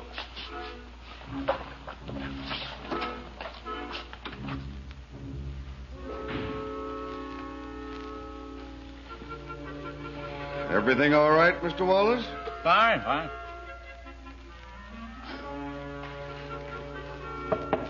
Yeah? Yes, sir. How are things? What did the commissioner say to this guy's food bill? Hello, Kane. Hello, Jane. Hello, Lieutenant. Oh, Mr. Wallace. This is, Martin Kane. How do you do, Mr. Hello, Mr. Wallace. Kane's a private detective. Right now, he's working for Thompson's lawyer. I see. He'd like to ask you a few questions. Oh? Mr. Wallace, you're sure you couldn't have been mistaken in your identification? No, sir. What makes you so positive it was Thompson you saw running out of the shop after you heard the shots? Well, it just was, that's all. Tell me, was he wearing a hat? A hat? Yeah. Hat. Yes, he was. Thompson doesn't wear a hat, Mr. Wallace. Never does, never has. Well, he could have on this job, Kane. Do I have to talk to him? Why not, Mr. Wallace? We're both after the same thing, aren't we? The truth? That's just why I went after that policeman the moment I saw Thompson. It's my duty as a citizen. You think I like hanging around this hotel room, not being able to go about my normal business? Or seeing my name spread all over the newspapers? I have to testify at that trial. It's the right thing to do. You know, Kane, most people would be afraid to stick out their necks. We could use more men like Mr. Wallace. Yeah. Civic virtue is a great thing, Lieutenant, as long as it doesn't convict the wrong man. Why would I do a thing like that? Just a mistake, Mr. Wallace.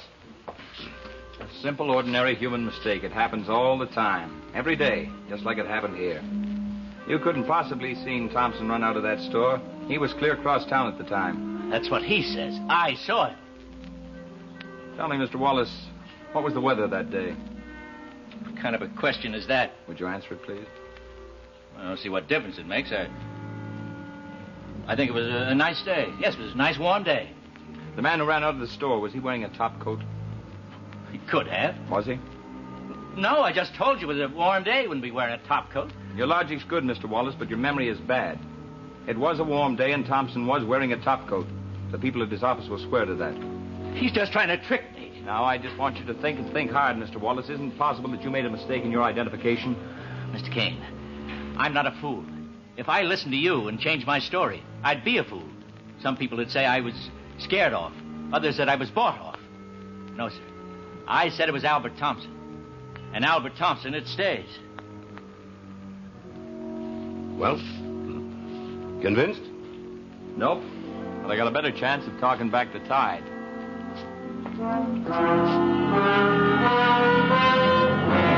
Albert's in here, Mrs. Thompson.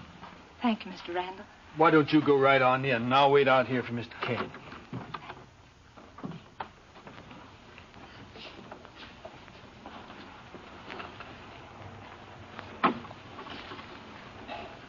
Albert?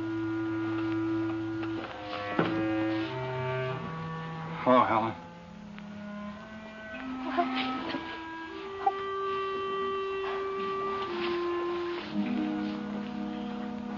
You all right? Yeah, they're treating me all right. Mr. Randall's here with me. Yeah, he said he was coming. He's a very fine lawyer, Helen. He tried to get him to lower the bail. He's still working very hard. Yeah, I know. They won't do it.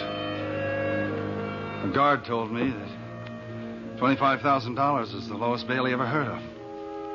For a murder.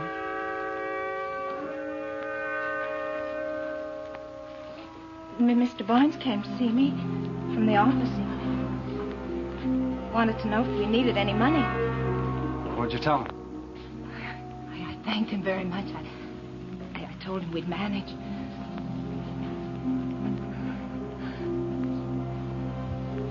Well, but he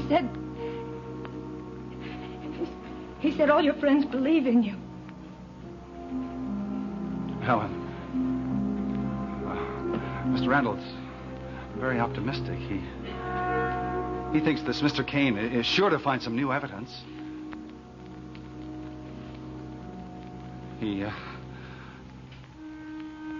I may not even have to go to trial, Helen.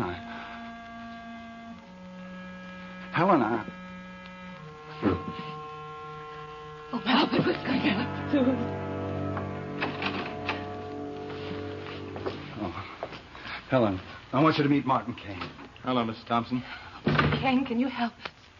I don't know yet. Have you talked to Wallace? Yeah, I talked to him. He'll make an excellent witness for the state. How do you see it, Ed? Well, it's not good. It's not bad. District Attorney's office has been working just as hard as we have. Has he got enough for an indictment? Afraid he has. See, Albert, our main problem is your alibi. If we could only prove that you were nowhere near that store when it happened. No, but I wasn't. I was on my way home. A dozen people must have seen me. 2 dozen. 100 people could have seen you, Mr. Thompson. Nobody ever sees you on a subway or a bus. I'm afraid you have no alibi. Ed, I'll keep right on working, mainly on finding the gun. The big job will be yours in court. I know. I'll need everything you can get me to shake Wallace in cross-examination. Oh, now, look, let's not give up the ship. You never can tell about juries. Sometimes they go for the strangest stories. What's strange about Albert's story? That's the truth. Well, he never hurt a soul in his life. Well, he's an honest, decent, hard-working man. Well, what jury would believe he's a murderer?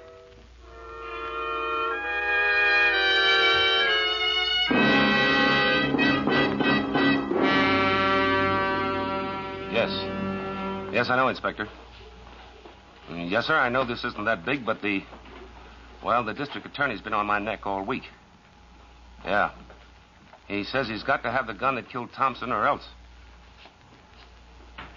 That's right. So I put all the men I could spare on it, sir. No, sir. No, sir, nothing so far. What? Well, Inspector, I think my men know their jobs. I pick most of them myself. Yes, sir. Yes, sir, I understand you. Yes, I certainly do. Thank you, Inspector. Good night.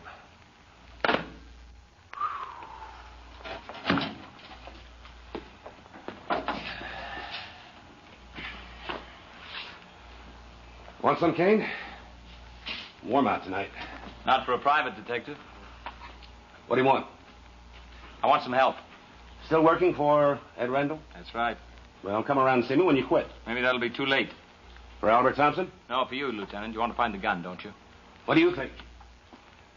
I get it, or I get fired. I don't know whether it'll be the inspector first or the DA. Maybe neither. If you want to help me. Hey, Kane. Are you holding out on me? Hey, do you know where that gun is? I know where that gun isn't, and I know a little fella that doesn't know anything at all about it. Albert Thompson. Now, Kane, say what you've got to say. All right, you won't find the gun until you find the man who used it, and it wasn't Albert Thompson. You've already proved that. Yeah, how? You've had your best men out looking for the gun, and they can't find it. They've questioned every enemy, every friend that Thompson ever had. They've looked every place where he could have bought or rented a gun. Yeah, and they're going to keep right on looking. Well, they can keep on looking from now until next year, but they're going to come up with nothing. Yeah, maybe and maybe not. We'll see. Look, Lieutenant, stop wasting time. Now, look, Kane, tell me what you want or take off. Get me a rundown, a description of every stick-up artist that looks like Thompson. Oh, for crying out loud. How many can there be? 50, 100, 500, I don't know, and I can't spare a crew on the files to find out. That storekeeper. Yeah, well, then you find him, and while you're at it, try and find a witness who saw him do it. Meantime, I'll go along with Thompson. I got a witness for him. Lieutenant Gray. Yes, sir? Oh, she did, huh? Yeah, that's too bad. No, I didn't think of that. Well, all I can do is keep right after it. Yes, sir, of course, as soon as I get anything.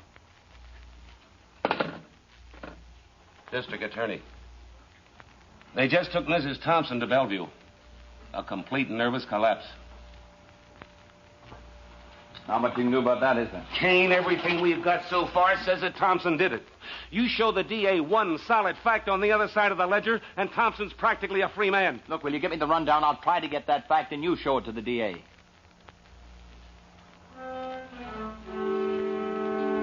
Did you ever meet Mrs. Thompson? Yeah. Real nice woman. That's right.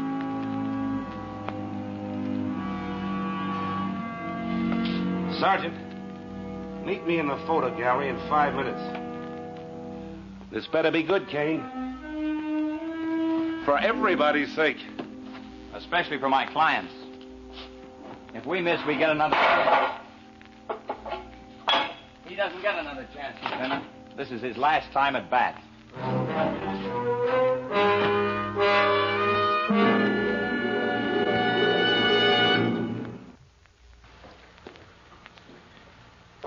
Hello there, Mrs. Malone. A carton of your usual? No, Hap. I've decided to make a change.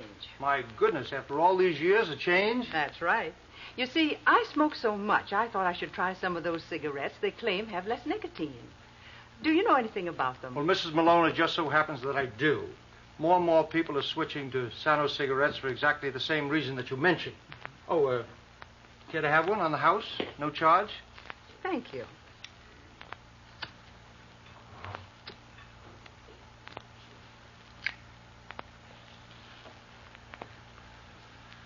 Well, from that sample, I'd say people are switching to Sano cigarettes not just because they contain less nicotine, but because they like them. That's right, Mrs. Malone. And speaking of nicotine, do you realize that you have never seen any? Really? But I thought the stain test showed just the amount of nicotine in a cigarette. Ah, no, you see other substances, but not nicotine. Nicotine is absolutely colorless when it's removed from the tobacco. Removed from the tobacco? You mean they can take nicotine right out of the tobacco even before the cigarettes are made? That's exactly what I mean.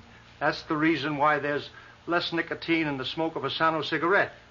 The nicotine is removed from the tobacco before Sano cigarettes are made. Well, that's really getting rid of nicotine. Yes, indeed. The fact is there's less nicotine in the smoke of a Sano cigarette than in the smoke of any other leading cigarette.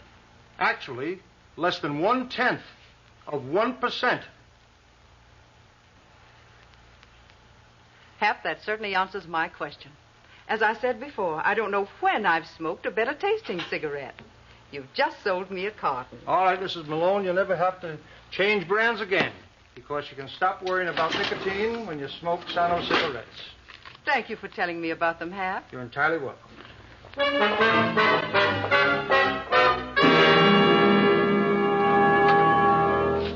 Well, Kane, I hope you pay your taxes.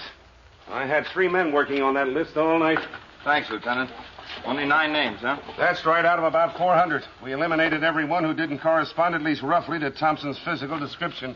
Only 2 possibilities. 3 are in prison, 2 are on the West Coast, 2 were in the hospital at the time, and the other 2 are right here in New York. Carl Shaw, Larry Spencer. With a complete rundown on each. Oh, Kane, this isn't a lending library. If I tag one of these guys, I'll buy you a set of cast iron bookends for your birthday. You'll be hearing from me. My first possibility, Carl Shaw was working in the garage. He told me a straight-sounding story about not being crooked anymore. He had a wife and kids now. His past was really behind him. And so on and so on. I thought he'd never stop telling me how he'd become a new man. But all I wanted to hear from him was his alibi for the time of the killing. And he had one. He was working here. The fellow at the next bench could prove it. Carl Shaw was in the clear. What'll it be, Mr. Kane? A little information, Charlie, on a guy named Larry Spencer. Well? He comes around. Regular customer? He was till a couple of weeks ago. Then last night he showed up again. How come? Says he was away, vacation. He wouldn't have gone away around the day after Columbus Day, would he? Maybe. Why? On October 13th, the druggist was killed in a heist. Yesterday, they indicted a man named Albert Thompson for the murder. The 28th. Between those 2 dates, Larry Spencer decides he needs a vacation. That's quite a coincidence, isn't it? Oh, excuse me, Mr. Kane. Charlie. I've got customers, Mr. Kane. Yeah, I know you got customers. You got customers because you still got a license. Remember when I proved that those high school kids didn't pick up their booze here? I remember. What's Spencer been up to lately? I don't know. Honest. You got any money? Oh, I let him run a tab once in a while. The last one had me worried. Oh, why? Well, when he didn't show up those couple of weeks, I figured he was gone for good. And yesterday he came in and settled up. Okay, Charlie. Thanks a lot.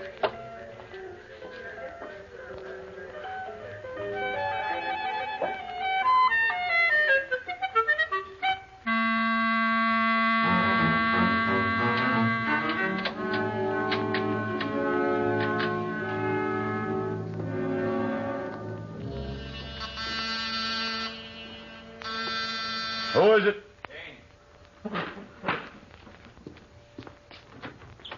Hi, Kane. Lieutenant Gray phoned me. Come on in. Hello, Mr. Wallace. Well, Mr. Kane, How are you?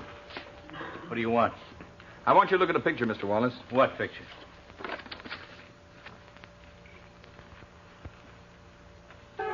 Well? Who's this? Where'd you get this? The guy named Larry Spencer. He's got a police record. He's got a hobby also of holding up storekeepers. Are you sure, Mr. Wallace, this isn't the man you saw run out of that store? What are you trying to do to me, Mr. Kane? Never mind what I'm trying to do to you. Think of Albert Thompson. Are you sure this isn't the man you saw run out of the store after the shooting? No.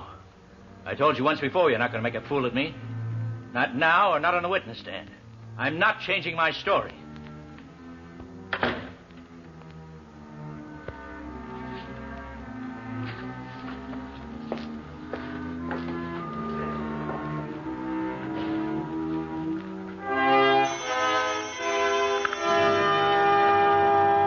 Lieutenant Gray.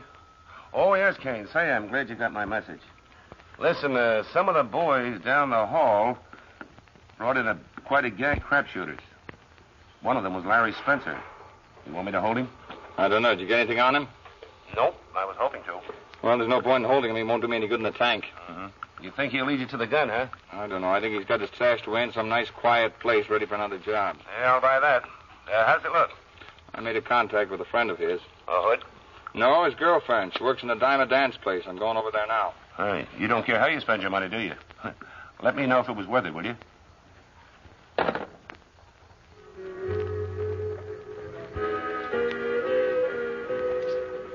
Sandy sure forgot about Spencer fast. She's been dancing with that new guy all evening. He wouldn't need to give me any tickets. I dance with him for free. Well, I hope Spencer doesn't come in, that's all. Sandy'd be awful sorry. So would that dreamboat. Spencer'd kill him. Larry Spencer kill him? Why, you kidding?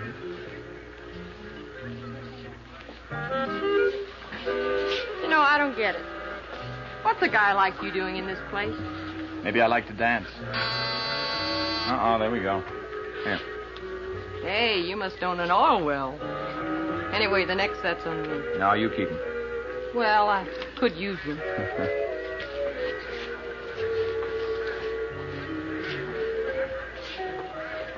You getting tired? A little. Want to sit down? No. I like dancing with you too much. It's not a job. I like it. Oh, that last one was sure living it up. One ticket.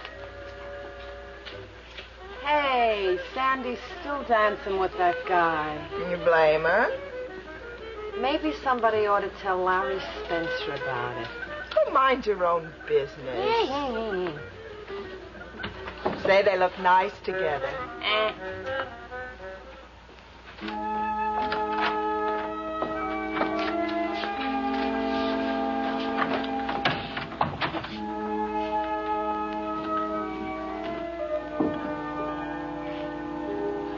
Make yourself at home. Thanks.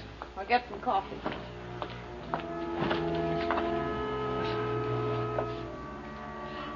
You're awfully nice. I'm glad you're here.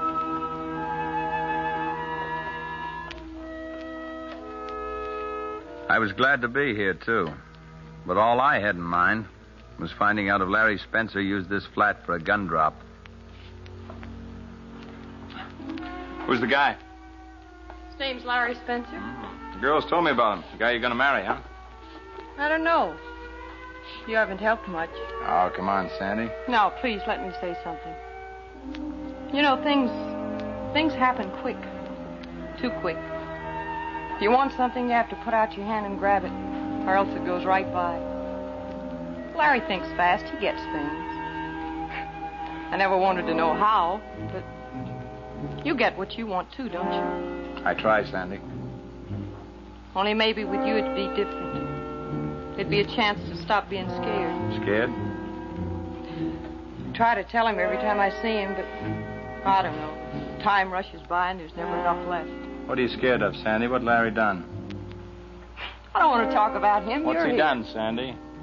Why? Tell me. Well, why? Why do you have to know? A long story, Sandy.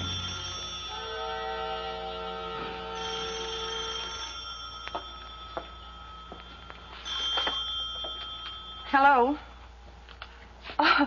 Oh, yeah. Yeah, there is someone here. Well, who told you? Hello? You can ask Larry yourself. He's coming over right now.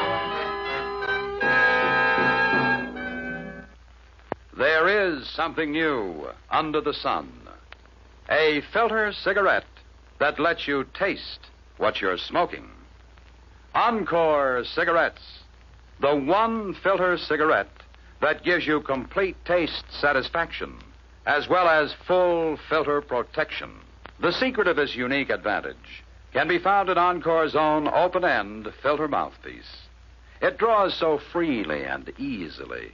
It filters the smoke, but not the taste. Yes, Encore filters the smoke, but not the taste. It gives you the protection you naturally expect, yet it does not diminish the full flavor of Encore's superb tobaccos. And since Encore's filter element is set deep within the mouthpiece, where it cannot touch your lips, you enjoy a neater, cleaner smoke as well. Get Encore in this smart, crush-proof case. You'll agree, Encore is the one filter cigarette with a flavor you can really taste.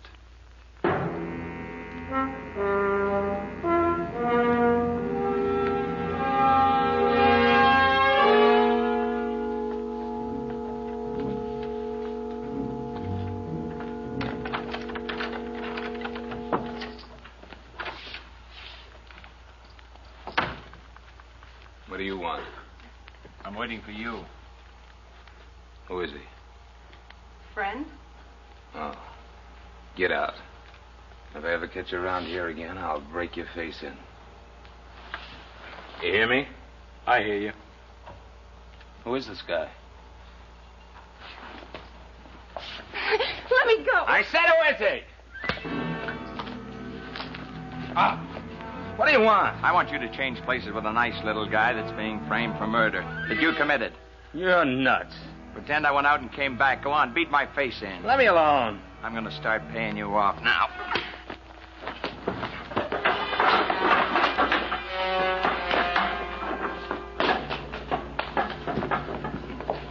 Get the gun. Go ahead, get it. Sandy, help me.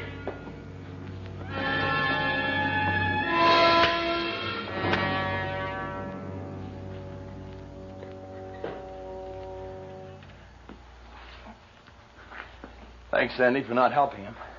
I couldn't. Not after what you said. I always thought Larry was small time. He killed somebody and hid the gun here. Kane, I told you, didn't I? If you want something, you have to reach out and get it. Will I ever see you again? If you ever need me, Sandy, if you're ever in trouble, right now I want to start the wheels rolling for somebody who is. Lieutenant Gray, please.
It's all right, Mrs. Randolph. Come in.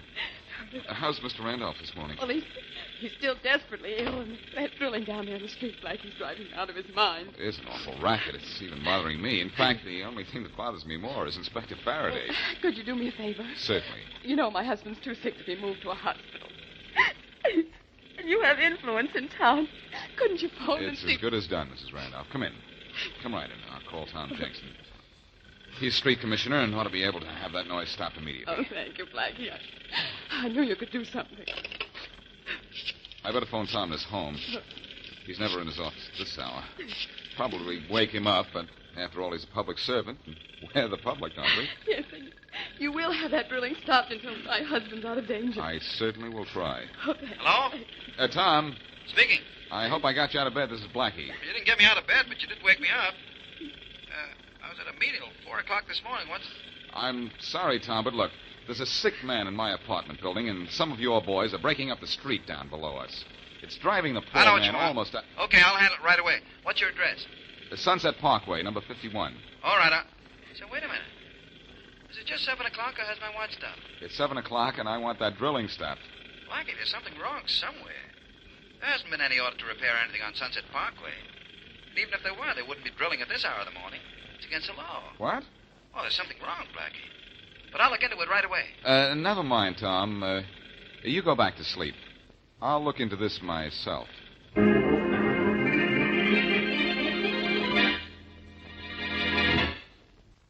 And now back to Dick Calmer as Boston Blackie.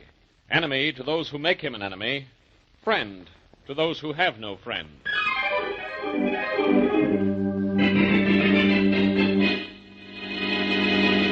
The drilling out on the street will cover us. Go ahead with your drill, Larry. We're working on schedule. Okay, Mr. Beecher.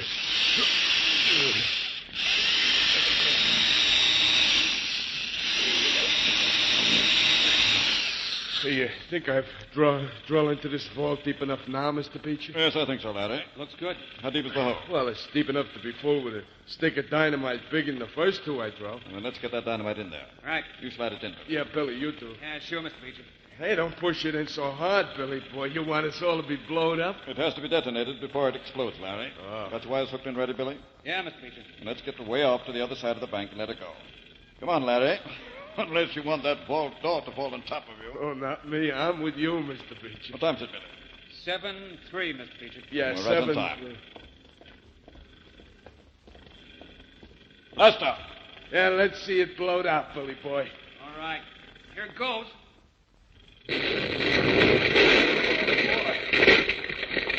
It's open, Mr. Beecher. Oh, I sure drilled those holes good, didn't I, Mr. Beecher? Never mind about that. Let's get in that vault and grab that money and get out of here before the place is full of guards. Come on, Larry. Oh, Billy boy, nobody never heard that little noise. Not after the boss got that big idea of them drilling the streets out in front while we was working. The money's in those sacks there. Let's each grab as many as we can and beat it. Yeah. I'm grabbing mine, Mr. Beecher. I sure hope Smith's out back with the cart. He will be. Well, I got a hold of 2 bags of stuff, Mr. Beecher. Come on, Billy boy. Wait a let's minute. go. Look back. What is it? Somebody's coming. Mr. Beecher, it's a guard. It was a guard. It's a corpse now. Oh, that sure was good shooting, Mr. Beecher. He dropped without even seeing us. He's seen the last of everything. Now, come on. We've seen the last of this bank.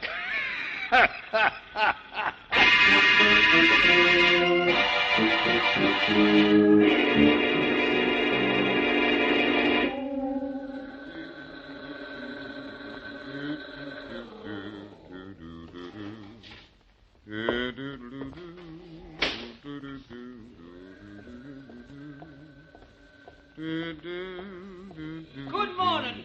Good morning, Blackie. Well, you're out early this morning. I'll call for your car right away. I'm not ready for my car yet, Harry. Say, what happened to those men who were breaking up the street out here a few minutes ago? Oh, they just left, Blackie. Oh. And you know, it was funny the way they left, too. One guy yelled, "That's it. Let's quit." And they dumped their drills into the back of the truck, and away they went. That's funny. Yes, 'tis that, Blackie. Never known they worked on the streets this early in the morning. They're not supposed to, Harry. And I just found out they're not supposed to be digging up Sunset Parkway at any time of the day. Oh, no, Blackie, if you think anything's maybe mysterious, I got their license number for you. You know, being a doorman, I make a hobby of license plates. It was a truck, and the number was a crazy 012345. Thanks, Harry. And I guess that... Hey, look, Harry. The bank across the street. Blackie, that's Williams, one of the bank guards. Look at him, he's staggering. He's been shot. Come on, let's go over there and give him a hand. Right.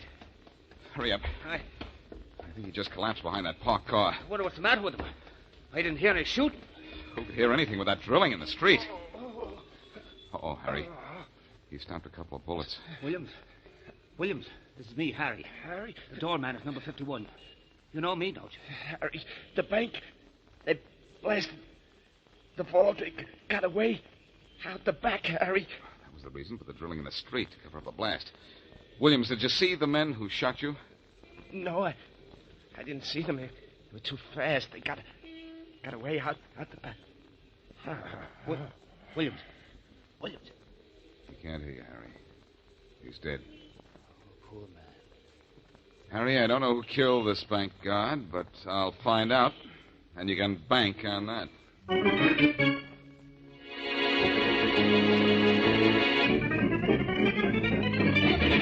Blackie, get out of my office. Don't you ever get tired of saying that, Faraday? The only thing I get tired of is you. Well, then it's time you retired or got smart or something and listened to me. I've been trying to tell you something. I know. You're trying to tell me my business. Oh, only how to run it. The Parkway Bank was robbed this morning and a guard was killed. I know the Parkway Bank was robbed this morning and a guard was killed. You didn't tell me that. No, but I told you the license plate on that street commission truck parked in front of the bank is a clue to the killers. You must be slipping, Blackie. Haven't you ever heard of phony plates? Yes, but these plates weren't phony. They were too distinctive. All right, so they were distinctive. So what? So those plates will lead us to the truck, and that truck will lead us to whoever stole it. I think it was stolen by someone who works for the street commission. Isn't it enough to have you mixed up in this? You want to mix me up, too? You don't need any help in being mixed up. Yeah? It's not my fault they robbed a bank across the street from where I live. And don't say I was in on the robbery, because my own money was in that bank. So you couldn't wait for the bank to open. You made a withdrawal, maybe. Only you added on your own interest. Look, never mind trying to be funny, will you? Let's go after someone on the street commission and I'm see if we sorry can... to disappoint you, Blackie. But last night, the only man on the street commission who had access to that truck reported it stolen. Now, what do you think of that? Well, I don't know what to think. What was his name? You don't know how to think. His name is John Manders. John Manders, huh? Well, in that case, I'm going down to the street commission workshop and see a Manders about a murder.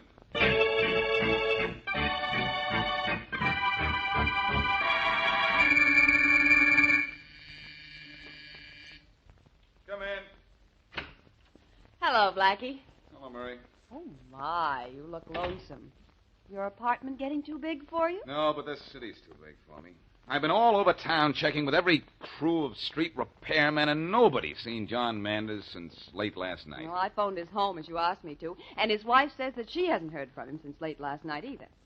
Blackie, Yeah. you really think he's a lead to the men who robbed the bank and killed the guard this morning? The fact that he's missing convinces me more than ever, Mary. Excuse me, will you? Uh-huh. Can't I ever talk to you without the telephone ringing? Hello. Hello. Boston Blackie? Yes? Blackie, this is John Manders. No, it's Manders. Oh, wonderful. Manders, I'm looking for you. Where are you? Never mind where I am, Blackie. Did you get my message? What message? If you don't know, you didn't get it, so I'll give it to you now. Well, what's it all about? You'll know when I do. Manders. Manders? Hello? Hello? I don't know what's happened. He's hung up. Oh, Mary. Somebody hung one on him. He was just about to tell me something about a message. What message? I don't know. All I know is we've lost Manders and maybe the last clue to the guys who killed that guard across the street.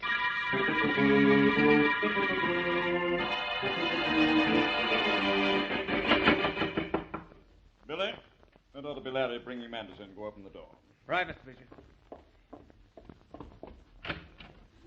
Oh. Well, hi, Larry. Hey, Billy boy. Here he is. I seen him make a phone call, and I gave him a crack on the head like you said to, and I dragged him in, and here we are. Good work, Larry. I didn't tell anybody anything, Billy. Believe me, I didn't. Shut up. Got him tied up good and tight, huh, Larry? Oh, you gotta hog-tie a guy with a loose mouth, Billy boy. Well, I brung him in like you wanted, Mr. Beecher. Yes, thanks, Larry. Who was he talking to? You mean on the phone? Yes, of course. That was Boston Blackie. What's the idea, man? Yeah, what's the idea, Manders? You forced me into this. I didn't want to join you. I told you I didn't want any part of the robbing of the Parkway Bank. I told you it might be a killing when you killed the guard. I sure did, Manders. You got in my way. I kill anybody who gets in my way. You sure do, Mr. Beecher. Yeah, you do, Mr. Beecher. And guys who double-cross you, too.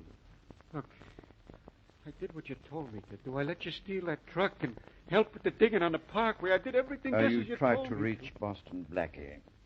What did you tell him? Nothing. I didn't have a chance to. What were you going to tell him? What's the difference? I didn't do it, did I? Maybe and maybe not. I want to know what you said, or what you were going to say. And if you don't start talking, you're going to start dying. What do you mean, start dying? People who get in my way die quickly. People who double-cross me die slowly, Billy. Billy, drag this over. Yeah, sure, Mr. Beecher. Shut up. Look, I just got an idea. Yeah? Larry, you go out and get some brick and mortar. Brick and mortar, We're going to yeah. put our squealing friend in this little alcove here. Build a wall in front of him and let him suffocate quietly. Nicely and slowly. Well, it'll be more easy to just drill a hole in him with a bullet and dump him somewheres, Mr. Beecher. Easier, yes, Larry. But no matter what you do with a body, it always pops up to cause you trouble. This body isn't going to pop up. till this building falls down. Hey, that's not a bad idea, Mr. Beecher. Yeah, it's not a bad idea, Mr. But Beecher. we'll kill him before we wall him up, won't we? No. Just knock him out and seal him up alive. Alive? you think? He'll die more slowly that way. It'll be a lesson to him. And a lesson to you two men, too. You know what I mean.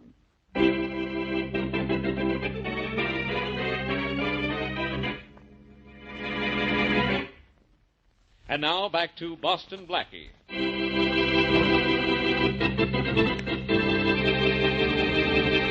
The Parkway Bank across the street from Blackie's apartment building is robbed, and the guard shot and killed. The noise of blasting the vault and shooting the guard is not heard because of pneumatic drills being used in the street as a cover-up. John Manders, a street repairman, forced to join the gang, contacts Blackie to see if Blackie received his message. Blackie has not, and Manders is slugged before he can say any more. Later, he is bound and gagged and sealed behind a brick wall and left to die of suffocation. As we return to our story, Blackie and his friend, Mary Wesley, are watching repairmen fill the holes dug into the street in front of the Parkway Bank.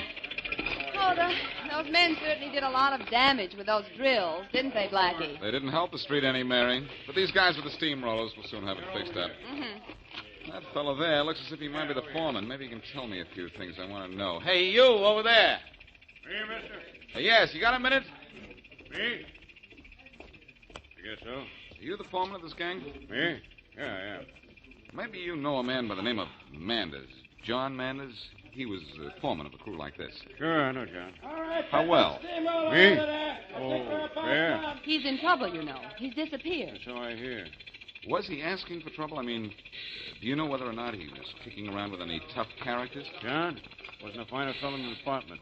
Family man, loved his kids, took his pay home every Friday without even opening the envelope. Well, was he in debt, or do you think he was in any other kind of trouble at all? Me? Never saw John do anything or speak to no one and get him into trouble. Fine man, John.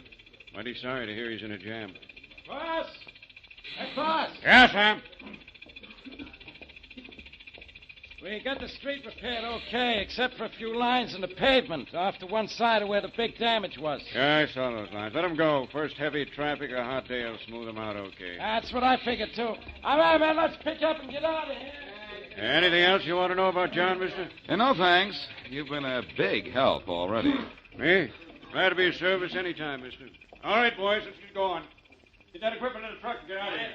Well, Blackie, you learned a lot, didn't you? I learned a lot about how to repair streets, but nothing about how to find John Manders and those killers. Well, the street certainly looks smooth, doesn't it? Yes, it does, but believe me, Mary, this case is awful rough.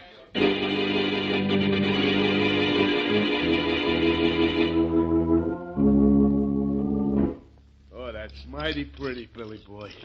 Looks good, huh? Oh, Billy boy, you're building the best brick wall I ever seen, I'm telling you. You like it, do you, Larry? Yeah. I should have been a bricklayer, I guess. Yeah, Let him you put should. those last bricks up there, Billy. It's taken you over an hour already. You want them sealed up good and tight in this alcove, don't you, Mr. Beecher? Yes, good and tight. Well, I had to lay the wall 2 bricks wide so he can't kick it out while it's still wet. All right, Larry, get the plaster ready. Yeah. We'll plaster this thing over, and it'll look just like the rest of the room. Well, you're going to let me smear some of the plaster on, ain't you, Billy boy, huh? Sure. Well, there's the last brick in place, Mr. Beecher. That last brick, Mr. Beecher. I wonder how long Manders will live back there. A few hours, maybe. I wonder if he's still out from that tap on the head I gave him. Well, I wonder what it was that Manders was trying to tell Blackie. Probably about us. But we don't have to worry about it. He didn't have time to tell Blackie anything. And now no one will ever find Manders behind that wall. Not till they tear this building down. And we'll be dead by the time they do that. Dead from old age. Well, we're leaving town, ain't we, Mr. Beecher? Oh, no.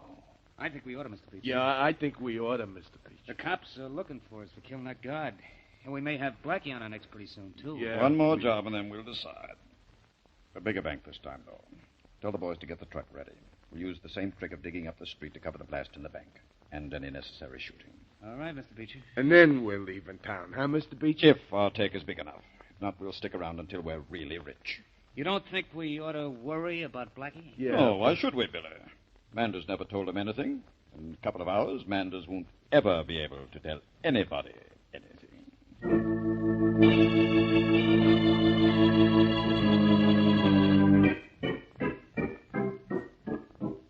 Blackie, won't you please stop pacing up and down? I can't help it, Mary. I've got to figure out what Manders meant when he phoned here and asked me if I got his message. Well, he might not have meant anything. But I know he did. He was about to tell me what it was when he got slugged. Well, stop pacing, Blackie. Come here to the window. It's going to be a beautiful sunset. It's going to be a beautiful crime wave in this town if I can't find that gang. I have a hunch they're not one-time operators. Well, let Inspector Faraday catch them. It's his job. But Manders was trying to tell me something, and it's my job to figure out what it was and tell Faraday. Well, you'll figure it out at dinner, maybe. Let's go to... No, I'm not hungry. Well, come over to the window and get some fresh air, and maybe you will be. Look down there. You can see where they repaired the street this afternoon. Uh-huh. The last time I looked out this window, I saw some guys tearing up the street and had no idea that about... Blackie, what's the matter? Look, Mary. Just up the street from where they filled in those holes this afternoon. Where? Up there, Mary. About 10 or 15 feet from the first filled-in hole. See those lines in the street? Yeah, I do. Well, those are the grooves that the repairman decided not to cover. And am I glad they didn't, Mary? I have a hunch that's the message Manders wanted to get to me. Blackie, it does look like a message. The first lines make almost a perfect 3. And the second figure is the letter L. I'm sure of it. And then there's a box drawn on the street. A box or a square. It could be a square. And that entire thing down there could be an address. Yeah, it could be. It could be number 3, something or other square. Mary, you get Faraday on the phone and tell him to get right up here. Okay. I'm going to have a look in the telephone directory. The telephone directory? Yes, because if that's a message drilled into the street, I'm on the right road to a solution of this case.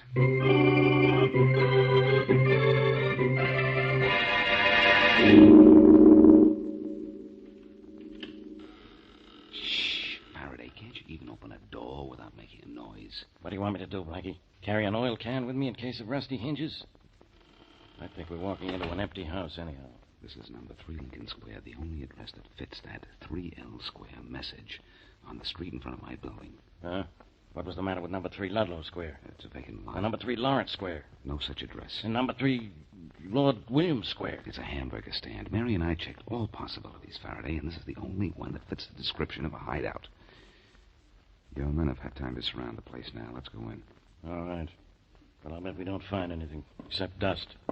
That scrawling on the street in front of your building didn't mean anything. Shh, come on. Here's another door. Now, you open this one, so you can't gripe at me if it creaks. Oh, brother. Hey, I hear somebody coming into the room from the other side. So do I. Duck back. Quiet. You be quiet.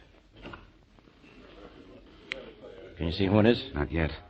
You said the place was empty, huh? Well, just... Those are my men, stupid. There's nobody else here. Faraday, I still say that was a message on the street, and... Now what? I just heard a car pull up in back of the house. You stop this nonsense. Well, boys, we did it again. You heard that, didn't you, Faraday? I sure did. Duck out of sight, everybody. Okay. Quick, men, get down. Behind anything, stay there. Get back at this door with me, Faraday. If you're pulling your stomach, there'll be room. Don't talk to me. The way your neck is always sticking out. Shh. We need the truck and those drills and tools out in the bushes and back, boys. Job tonight was so easy, I think we'll stay in town. Pull a few more. Yeah, sure, Mr. Beecher. Well, I'm sure glad we didn't have to shoot nobody like we had it that first time, Mr. Beecher. Well, nobody got on our way this time, lad, eh? And what's more, we didn't have Manders to worry about. You shouldn't have forced Manders to join us, Mr. Beecher. No, you shouldn't have forced Manders. Those straight guys aren't ever any good. No, they're too Sunday school. Come on, Mr. Faraday, Beecher. we've heard enough. Let's grab him. Come on.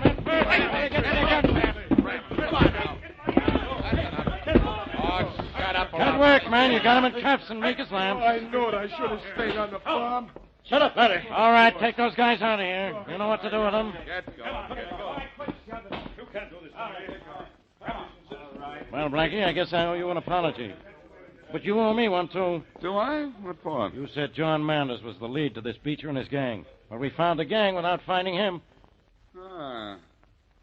Well, I think I can find him, Faraday. Huh?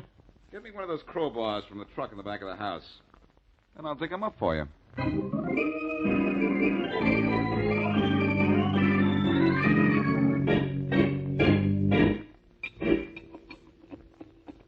Blackie, what makes you think you'll find something behind this wall? The fresh plaster on it, Faraday. This part of the wall has just been built. I think it hides a closet or an alcove. Oh, you're out of your mind. How big a hole are you going to knock on the wall before you're satisfied you've wasted enough of my time? Won't have to be much bigger. There. That's got it. Now look what's behind the wall, Faraday. A pair of legs. They're moving, too. That guy's still alive. Come on, let's haul him out. Okay, I've got him. Lower him carefully. That's it. A little more. There. That gag on him just about choking him to death. Well, don't just stand there. Take it off before it does choke him. I'll have it off. I've got it.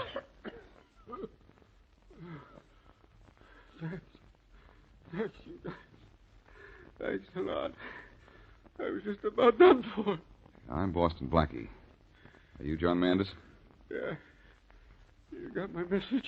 I sure did. The Beecher and his mob almost got you first. What were you doing mixed up in this mob, Mandus? I was forced into it. They said they'd kill my kids if I didn't go along with them. Sit up, Mandus. I'll untie your hands. Thanks.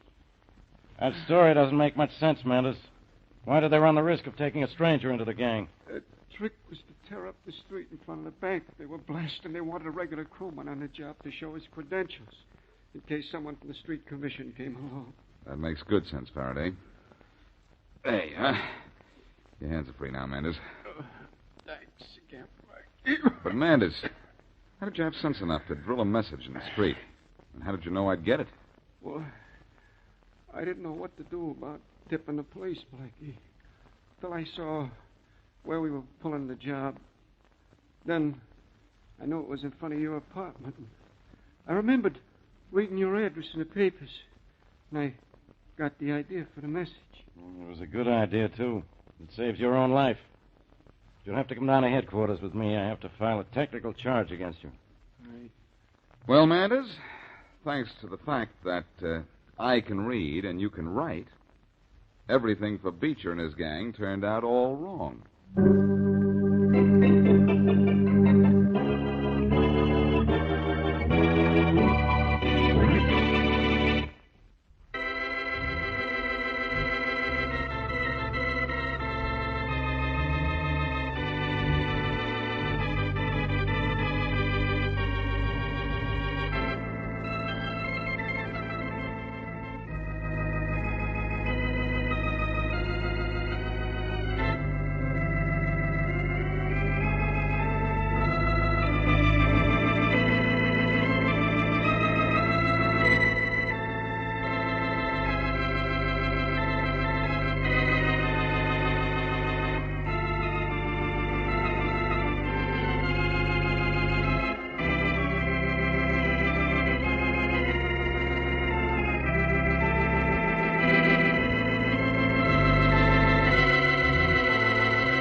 Here's his body, Inspector Faraday. Yeah. Lying just the way it was when I saw it from the hilltop over there.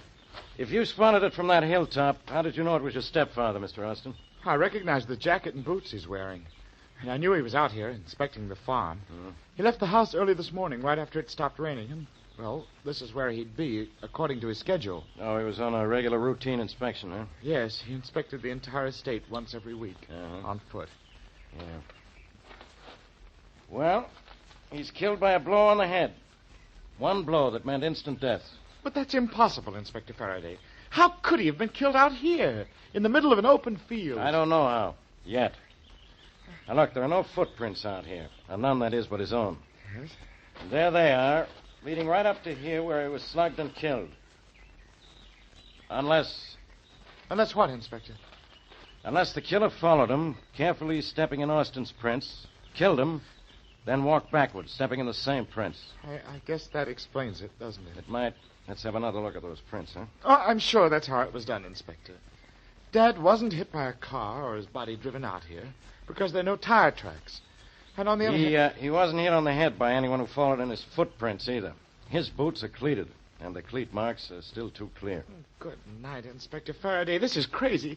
He couldn't have been killed out here, and he wasn't carried out here. These are his own footprints. You're absolutely right, Mr. Austin. He couldn't have been killed out here. It's impossible.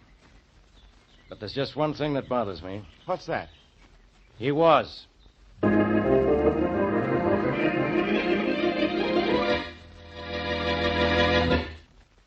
And now on to Dick Colmer as Boston Blackie. Enemy to those who make him an enemy. Friend to those who have no friend.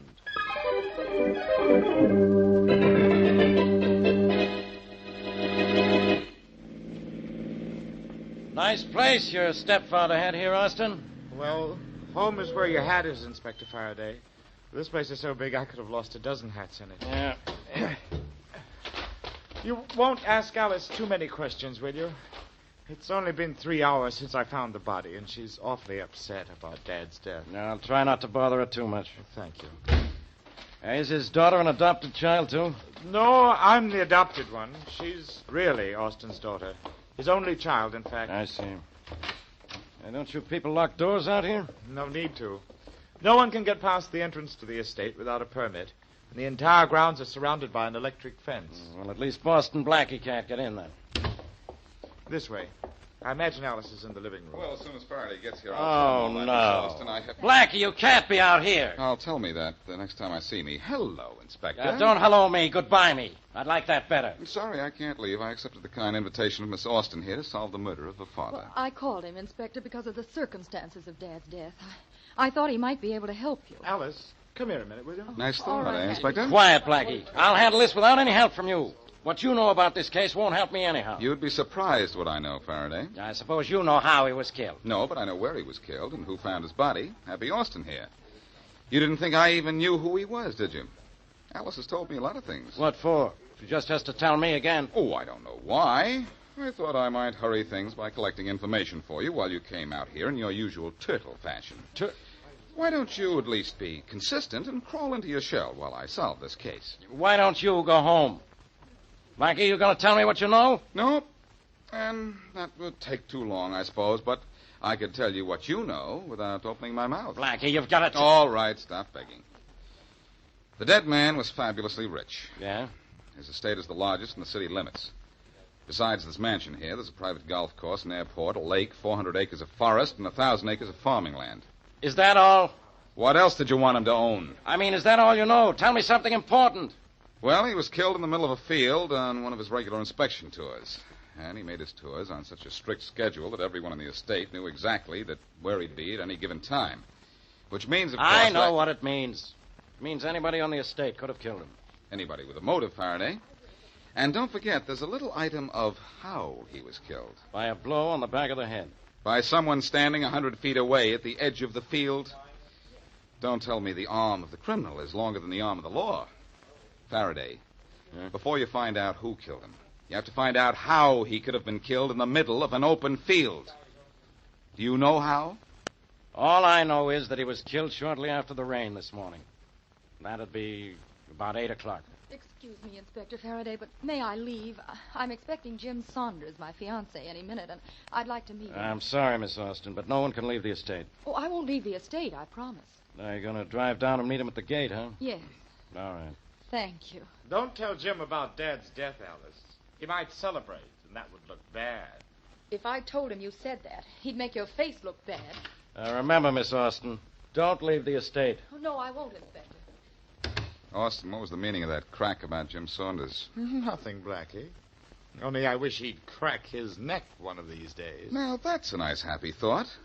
Why the hot hate, Austin? Maybe he just doesn't like the guy, Blackie. Oh, thanks, Faraday. Come here a minute, will you, Inspector? Yeah, what for? For a hunk of hunch. I don't like our friend Happy here. Huh? And I have an idea that before I'm through with him, I'm going to make Happy miserable. Hi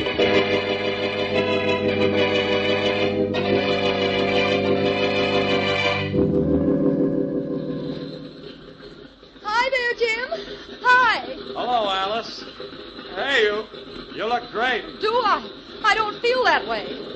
How's the airplane? Did it stay in one piece all the way from Toronto? Well, it flew me here, didn't it? I'd say the trip was all right. Well, you've flown into something that isn't all right. Dad's been killed. Hey, no kidding. What do you know? It was murder. Oh?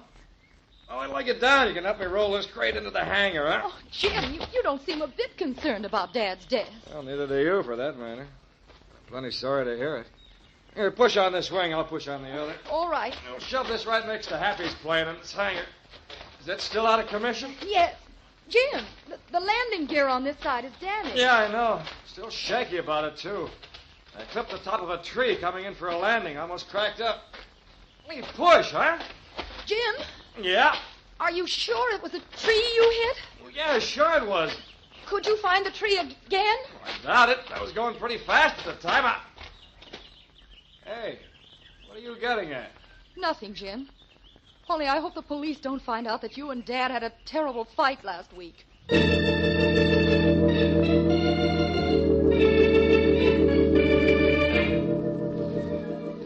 I see you made the newspapers again this evening, Blackie. Look, Mary, did you invite me up for dinner to look at you at the back page of the paper? But, Blackie, this is really an exciting mystery.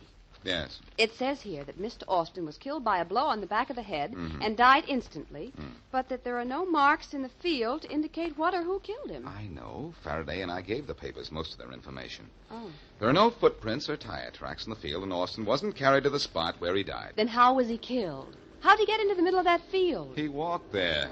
After he was hit? No, death was instantaneous, Mary. That's the problem in this case. And what's the solution? There's always a solution, you know. So they say. But this time, honestly, I'm stumped. The more I think about this case, the crazier it sounds.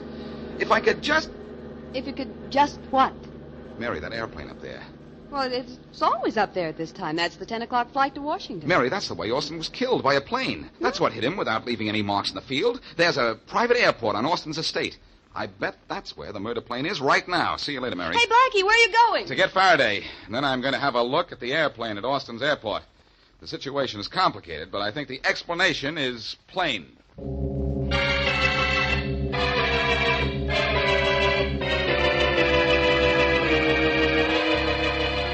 Austin was killed by one of the planes in this hangar, huh, Blackie? Well, which one? There are two. Well, Faraday will have to look them over before we find out. This is just a waste of time.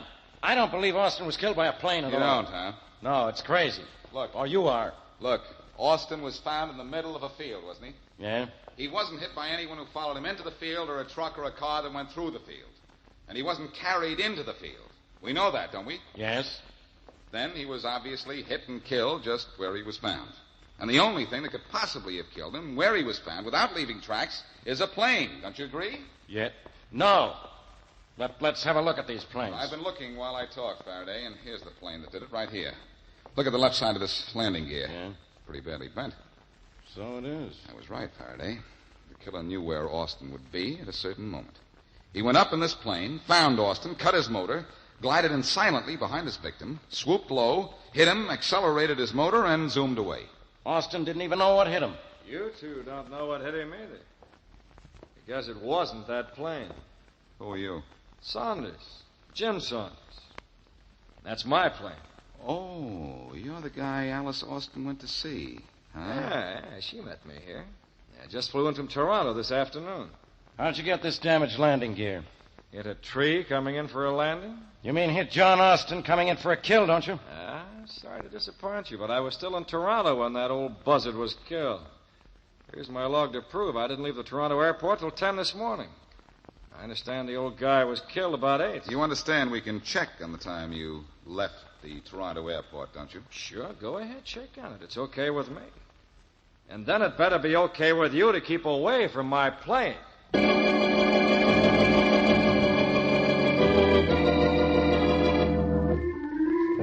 Just thought I'd tell you, Alice. You marry Jim Saunders and you don't get any of Dad's estate. Oh, yes, I do, Happy. I get half. Dad's will says you get half unless you marry Jim Saunders. But if you do marry him, I get it all. How do you know?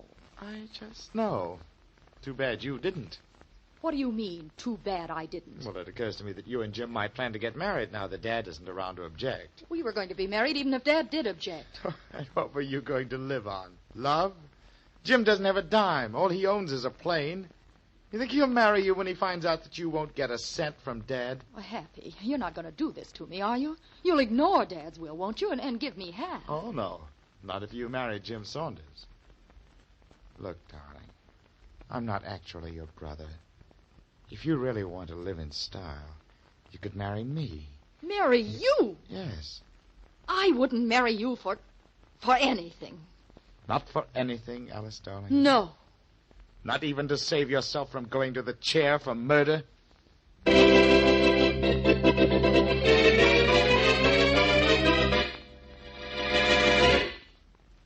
Now back to Boston Blackie.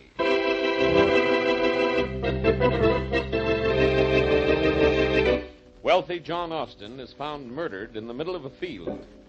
He has not been carried there or hit by anything or anyone who went through the field.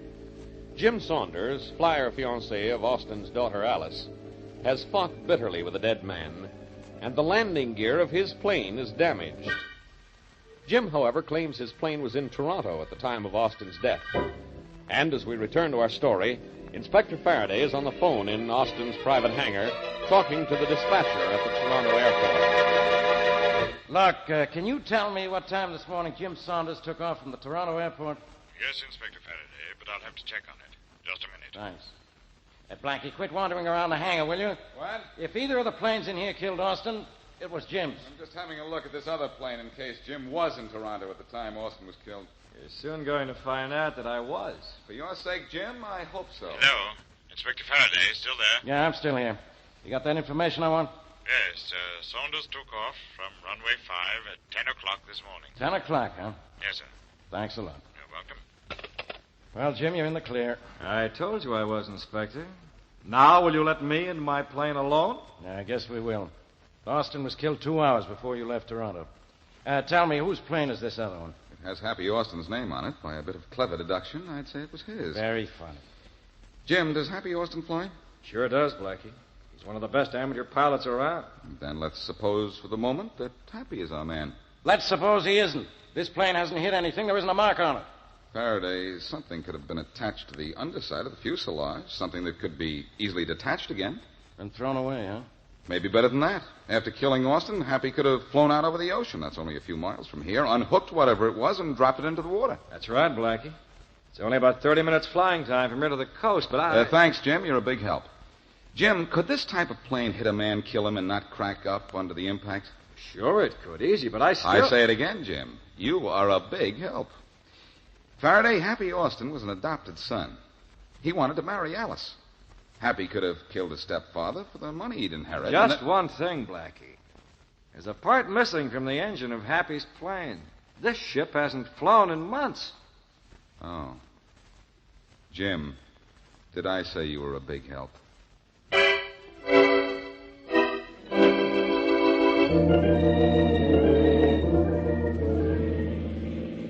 Oh, my, Blackie. What a lovely little shanty the Austins live in. Yes, I thought you'd like to see it, Mary. And wait till you see the inside of this palatial hut. It probably looks like the inside of the Metropolitan Museum. Only bigger. Come on, we can walk right in. Okay. Austin's never seemed to lock the door. I'll take care of you later, Happy. Right now, I'm going to see if I can catch Alice at the stables. Oh, hello there, Jim. Oh, hi, Blackie. Oh, Blackie, introduce me to this. Miss Wesley, Mr. Saunders, and reverse that. Mr. Saunders. How do you do, Miss Wesley? Join him at the stables, Blackie. I'm going horseback riding with Alice. If I can catch her in time. No, thanks. I've still got a murder to solve. But you can tell me something. Does Alice own a plane? Own a plane? Well, she can't even fly. Oh, well, thanks a lot. I take it Happy's inside the house? Yeah. You can take it, meaning Happy, away if you want to. Glad to meet you, Miss Wesley. Thank you. Join us for a ride if you like. We'll be somewhere on the bridle path. Thanks. Maybe we will. Blackie, why did you ask if Alice could fly? Oh, I thought maybe she had a plane hidden somewhere on the estate. She killed her father. You could hide a battleship on this place. Well, she can't fly. So there goes Alice as a suspect. Well, here we go to talk to Happy. Mm-hmm. Oh, it's you again, Blackie. Stop that. You're beginning to sound like Faraday. Miss Wesley, Mr. Austin. How do you do, Mr. Austin? Blackie, Jim told me that you thought maybe my plane killed Dad. Yes, I did think so until Jim pointed out it hasn't flown in months. Well, I haven't flown it. I know that. I took the motor down, did a complete overhaul job on it, and then had to send for a part I needed. Well, tell me something. Yes? Who else on the estate flies? Any of the servants? No, Alice and I are the only ones. Alice can fly? With the best, and she's a top-notch mechanic, too. And Jim said she couldn't handle a plane. Well, I think I'll find Faraday somewhere around here, and then I think the inspector and I will join Alice and Jim on the bridle path. You're going to ride a horse, Blackie? No, I'm not going to ride. But I guarantee I'm not going to keep walking around in circles on this case either.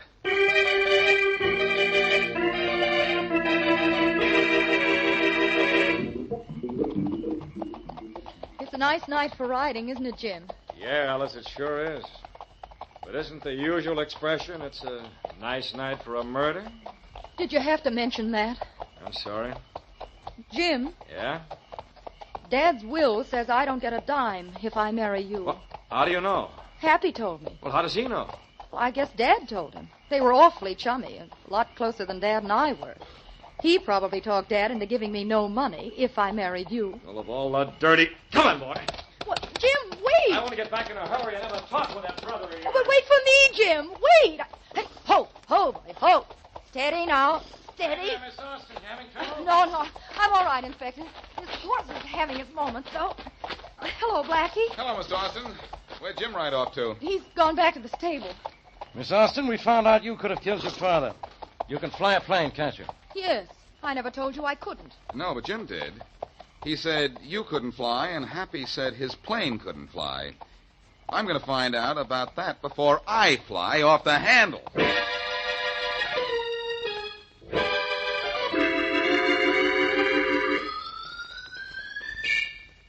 Hold the ladder steady, Mary. Yeah, okay. I have to get all the way to the top of it in order to get a good look into this engine. It's an awful rickety ladder, isn't it, Blackie? Well, it's better than nothing. But hold it steady. I will. Alice Austin looked awful unhappy when Inspector Faraday brought her up to the house. Did she really kill her father? Could be, Mary. At least Faraday isn't going to let her out of his sight until I find out whether this plane of Happy's is in shape to fly or not. That engine looks awful clean. It certainly doesn't look as if it had been used. I know it doesn't, but it could have been cleaned up. I want to have a look at this carburetor. If the motor was taken completely apart, there won't be any gasoline in it. Hey, Blackie, what's splashed? Gasoline from the carburetor when I lifted it out. Mary, this motor's been in use, and just recently. But how, with a part missing and as clean as it is? Even I know It was cleaned up, Mary, and the part taken out again. Run up to the house and get Faraday. Tell him I found something. Yeah, all right. Tell him that I think I know who killed Austin, too. In fact, I know who killed him. Hey, Mary. Yeah? I didn't tell you to turn out the lights. Well, I didn't turn them out, Blackie. Just all of a sudden they were... Mary, what's the matter? Mary! Whoops. Oh, I forgot about this ladder. Hey! Good night. Oh. Wow.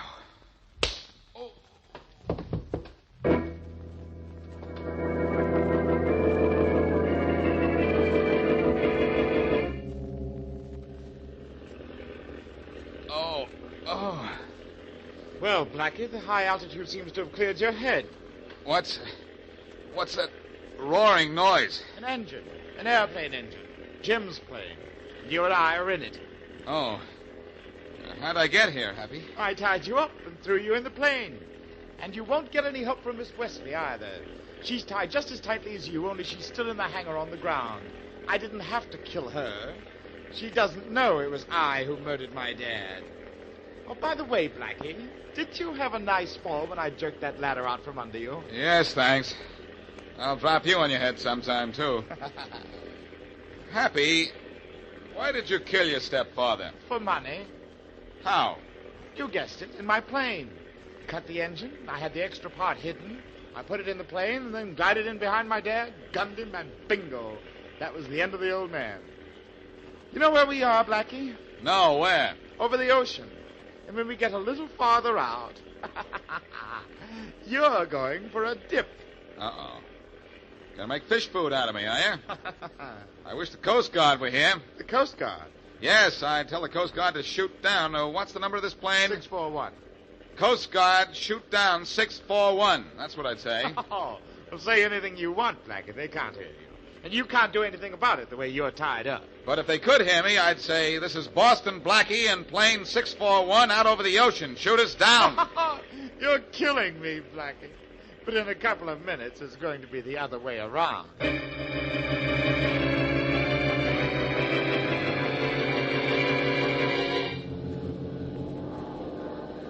Boy, that Blackie is really something. He sure is. He's tied up in that other plane, but he managed to switch on the radio in pages. Yeah? We'll keep our radio tuned in on that frequency a little longer, Joe.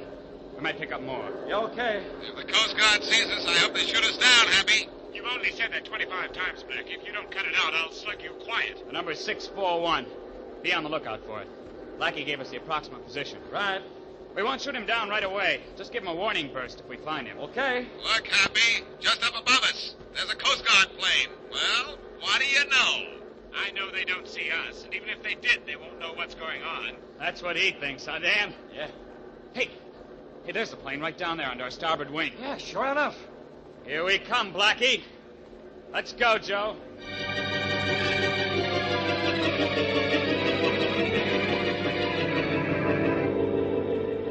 What's the matter, Happy? You look worried. Blackie, that Coast Guard plane is diving on us. Peculiar, isn't it? Why? What for? Oh, maybe it just wants to play.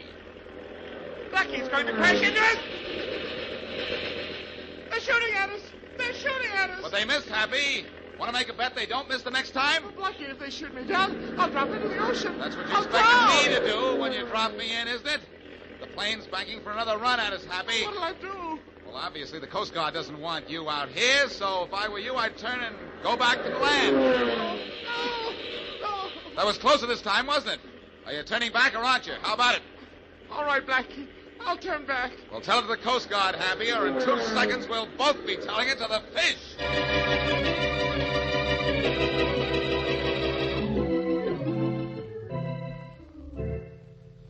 What time is it, Mary? Well, Blackie, according to my watch, it's 11:30. But according to my curiosity, it's time for questions. Well, I untied you at the hangar where Happy left you. Maybe I can loosen the strings on whatever is puzzling you. What do you want to know? First, why did Jim Saunders say Alice couldn't fly when she could? That's very simple, Mary. He didn't know she could. I suppose she was saving it for a surprise or something. Anything else? Just one more thing. How did you manage to get the Coast Guard on the trail of Jim's plane when Happy had you tied up in it? I kicked over the switch on the radio with my elbow and started talking, hoping somebody would hear me. And Happy didn't see you? Oh, are you lucky? I'm lucky those Coast Guard planes were within a reasonable distance, or Happy would have added me to his list of dead. Oh, I know he killed his father, but, you know, Blackie... What? I feel rather sorry for him. Don't feel sorry for him, Mary. Happy Austin is one flyer who doesn't deserve a happy landing.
Like a blockade. Huh?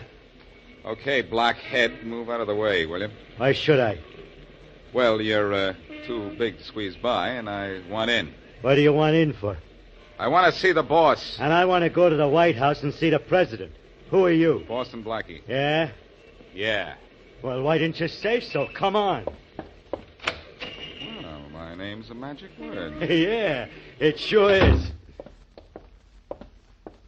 This way. Okay.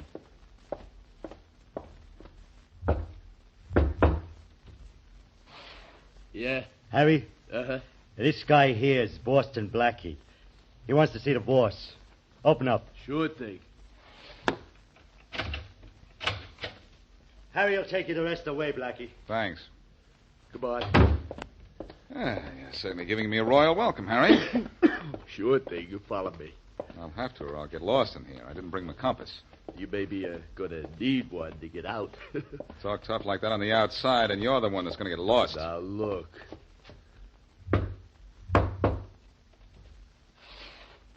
Yes? Boston Blackie to see you, Mr. Buckley.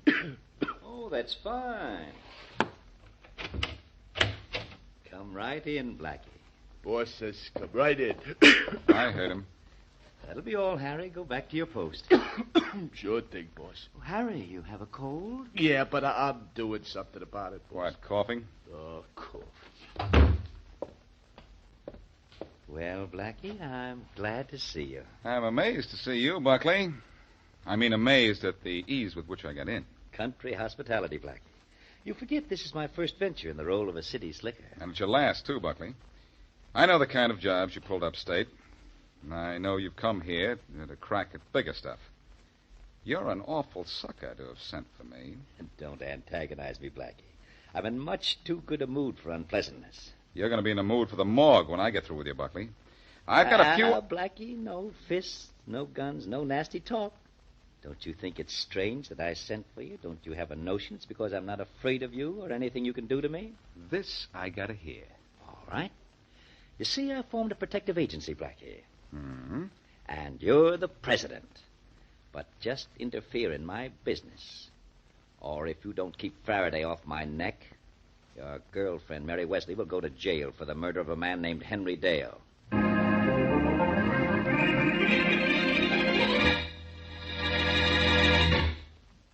And now back to Dick Calmer as Boston Blackie. Enemy to those who make him an enemy.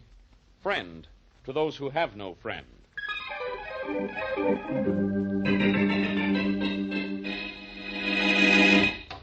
Mary!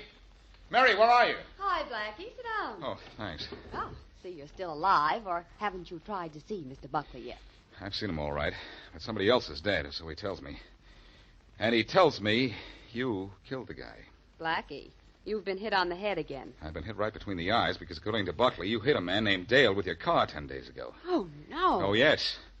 He says he and his men were following your car on a country road near Watertown. Following my car? But why? Mary, I know you were on vacation up there, but you accidentally picked the Buckley mob's hideout. And they thought you were up there sort of snooping around for me. Did you hit a man with your car? I know, Blackie. Not that I know. Wait a minute. Did Buckley say it was on a foggy night? Yes, a very foggy night, on the road by the river. Oh, Blackie, I did hit something. But I thought it was just another bump on the road. At what time? Oh, I don't know. I'd say it was around 10:30. Uh-oh. It was just after 10:30 that Buckley and his boys found the man on the road. And yours was the only car ahead of them. The man wasn't dead yet, and he said he'd just been hit by a car. Where's your car now? In the garage. Oh, Blackie, I'm sick. There's a dent in one of the front fenders. I had no idea how it got there. Till now. Things are getting pretty bad by the minute, aren't they? Yeah. And I think they're going to get even worse before they get better.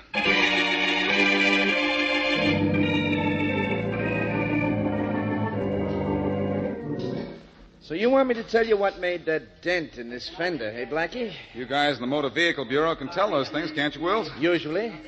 What do you think made it? Well, I'm not the expert. You are. Ah, putting me to a test, eh? Yeah. All right, let's have a look at it. Well, it's a flat dent. Looks more as if something rather heavy and flat pushed part of the fender in. Heavy and flat like what? Well, like a body or a sack of cement. I prefer to think it was a sack of cement. Well, I'll let you know. I'll have a look at it through this glass. You'd please me a lot if you didn't find anything. Blackie, whose car is this? It belongs to a friend of mine. Find anything? Not on the fender. Now, let's have a look at the bumper here. It's Mary Wesley's car, isn't it? How'd you know? No, I just guessed. Sorry, Blackie, but I'm afraid Miss Wesley's in trouble. Uh-oh. What'd you find? Enough to prove without any question that this car hit someone. And I can tell by the look on your face that whoever it hit is dead. That's right, Sergeant. Well, I'll have to hold this car and send a report to Faraday. It's... No, wait. What for? I'll drive it down to Faraday myself. And Wills. Yeah? It's the toughest trip I'm ever going to make.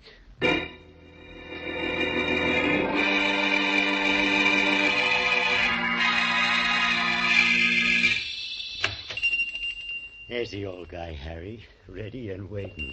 He better be willing, too. Willing to part with $100 a week. Yeah. Yes, gentlemen, something I can do for you. Some shirts maybe. We have a special sale on white. Your name is Adams, right? Yes. Okay, now, it says here in the book that you're down for $100 a week. That's protection money. Protection money? I don't have to be protected. Who am I to be protected against? Guys like us. Well, I don't... $100, Adams. Get it up.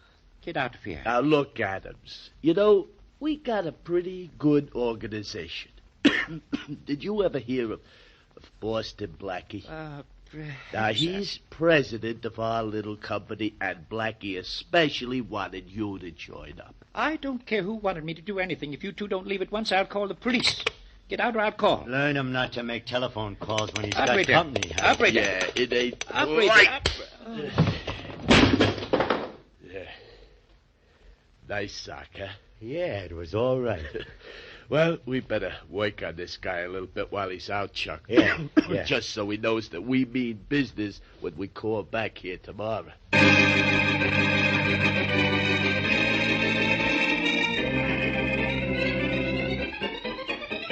What is it, Blackie? Just because you have nothing to do doesn't mean you have to do it in my office. I've got to talk to you, Faraday, my friend.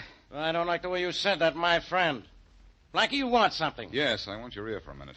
It's attached to my head. And if there was anything in my head, I'd toss you out of here now. Inspector, you know you like me. Now, that's news to me. When did I start? The very first minute you saw me and watched me solve your first case for you. Now, look, Faraday, you've got to do me a favor. Oh, I do, huh? Yes, you do, huh? You're going to get a report from the Motor Vehicle Bureau involving Mary's car. I don't want you to do anything about it for 24 hours. Now, what about your girlfriend's car? Never mind about that. Just treat the report the way you do everything else when I'm not around to help you. Don't do anything about it. Blackie, you out of your mind as usual? No, I'm trying to get something off your mind before it gets into it. Listen, I need 24 hours to explain that car. Well, that's sure a long explanation. Do I get it? Well, I don't know what it is, but if you ask for 24, I'll give you 12. I would have settled for 8. Yeah? Later. Homicide, Faraday. Inspector, this is Brown at 23rd Precinct. You told us to let you know when the Buckley gang started operating this town. Yeah? They've started. They beat up a storekeeper named Adams a little while ago. Yeah? Tried to hold him up for $100 a week protection money. Oh, they did they? Yes, sir. I'll take care of Buckley. Well, there's only one thing more, Inspector. Yeah? The 2 thugs that beat up Adams told him Boston Blackie was president of their organization. Blackie, huh? Yes, sir. Okay, thanks. Blackie, what's going on? Where did that guy go?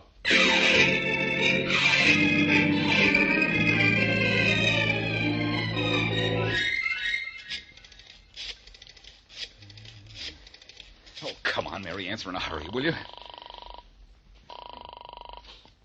Thank you. Hello? Mary, this is Blackie. Listen fast. Yeah, okay. You were right about thinking your car hit a man while you were on vacation. Oh, Blackie, no. Oh, Mary, yes. And it doesn't mean necessarily that you were driving at the time, though. Where did you have your car parked while you were away? I kept it in the town garage when I wasn't using it. Why?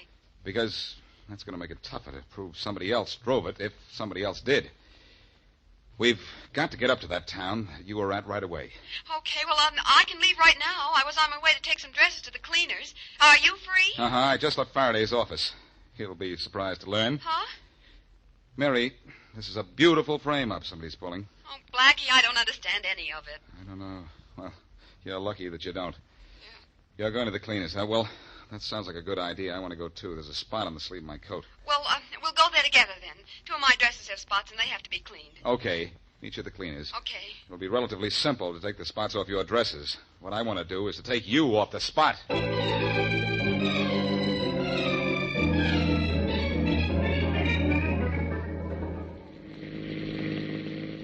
The sheriff said the man your car hit lived in a house down this road. You see a house, Mary? Well, not yet, Blackie. Let's go a little farther. We've got to find out something. We have to find the man's family first, Mary. Yeah, I know. I'm upset because the more I think about it, the more I think maybe that... Well, that bump I hit was a man. If it was, you're in real trouble. So am I. Was the road as foggy as it is tonight? Foggier? I couldn't see a thing. Yeah, that's interesting. It is? Why? Oh, here's a house. Huh? Yeah. Maybe this is the one we want. Okay, I hope so. I have an idea. It is, Mary. Apparently there's a link between the dead man and Buckley's mob. He might have been one of them. One they wanted to get rid of. Yeah, and at the same time get rid of you through me. That's right. Oh, Blackie, they wouldn't kill one of their own men just to frame someone for murder, would they? They wanted to get rid of him anyhow. Come on, let's go up the house. Okay. I'll get out your side. Yeah, well, careful. The ground's a little muddy. We're up to our necks in something worse than mud, Mary. Yeah, I can say that again. Took us long enough to find this place. It's after 10 o'clock. Well, let's get out of this mud and into the house. Keep your fingers crossed, Mary. This may still be the wrong house. Yeah, I know. Yeah? Good evening. Are you Martha Dale?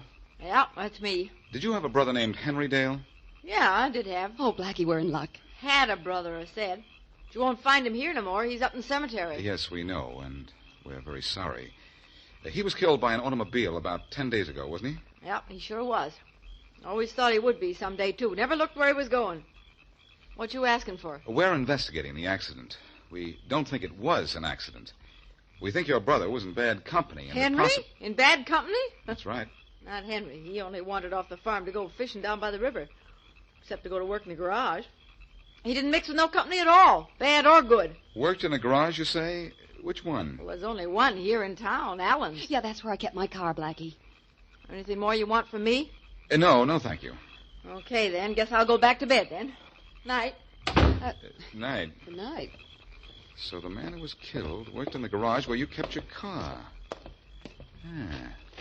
That's something, Mary. Yeah, but what? I'm not sure, but it could mean that they had to kill somebody to frame you and picked on Dale so that he couldn't tell anyone that they used your car for the job. Well, what about the bump I hit, Blackie? Oh, the road we came over was full of bumps. Yeah, that's true. This is a frame-up, all right, Mary, and a very beautiful one for a very big reason. What's that?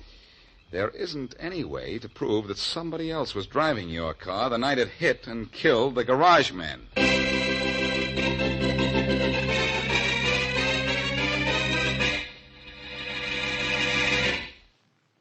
And now, back to Boston Blackie.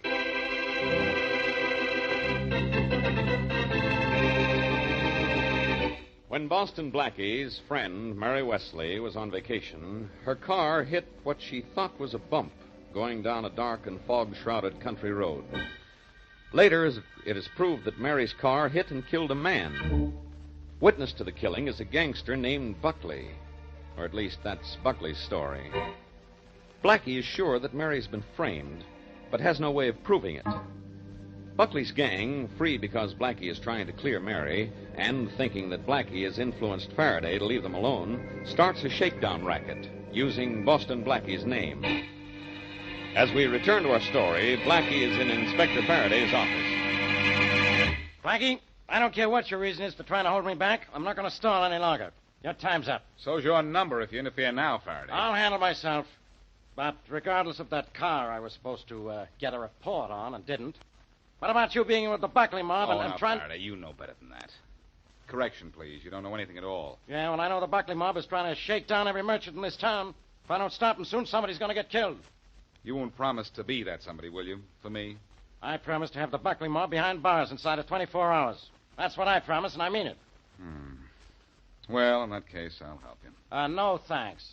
All right, then I won't help you. Do you know where the Buckley mob hides out? No. Well, I do. So long, Faraday. If you live long enough, maybe you'll find him. Wait a minute. You know where Buckley is? Buckley and all his boys. Do I go with you or don't I? Okay, you can go with me. Okay, then we'll go together. Just the two of us. Why just the two of us? Buckley's smart, Inspector. You send a lot of men after him, he'll be gone before your men even get out of their cars. You'd like to send Buckley up the river, wouldn't you? You know I would. Well, let's buckle down to the job of sending Buckley up.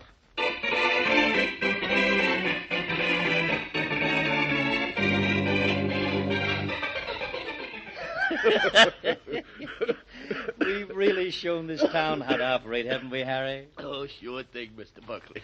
Blackie's out of the way. He won't let the cops touch us until he gets his girlfriend out of her little, difficulty. You'll never be able to do that, Mr. Buckley. Yes, we can shake down anybody in town. Say, that cold of yours is bad. Is that medicine helping your cough? Well, yeah, a little, but I gotta run out and get a new bottle. I'll see you in about an hour, huh? This is a special kind, Mr. Buckley. Takes a while to make up, you know. Well, don't hurry. We've got all the time in the world to do anything we like in this town. Why shouldn't we have? Boston Blackie is making sure the police don't bother us.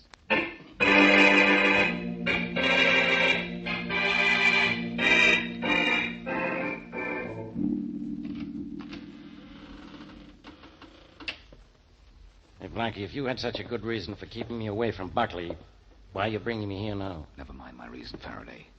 I can't let a mob go to work on a few thousand people just to protect one. Protect one? What are you talking about? Never mind. Let's have a look around for Buckley. Blackie, there's been nobody in this house for 10 years. Nobody but the Buckley mob, Faraday.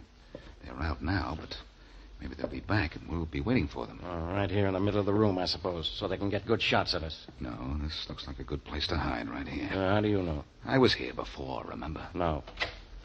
Yeah, this is the closet, all right. Yeah? I thought so. Okay, let's tuck in here now. No telling how soon they'll show up. Can we cover the whole room from in there? I don't know. Go on in and turn around and have a look. Okay, now let's see. Now, if I stood about here, you stood over here, we could just... Hey, Frankie, what's the idea? The idea is to get rid of you, Faraday, and it looks as if I have. Frankie, let me out of here. You can't handle the whole Buckley mob alone. The Buckleys don't live here anymore, Faraday. In fact, they never did.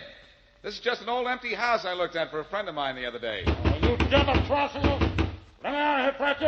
I'll take care of you. I'll let you out of there, Faraday. In a few hours, talk to yourself in the meantime. You'll get an idea of how boring only you can be.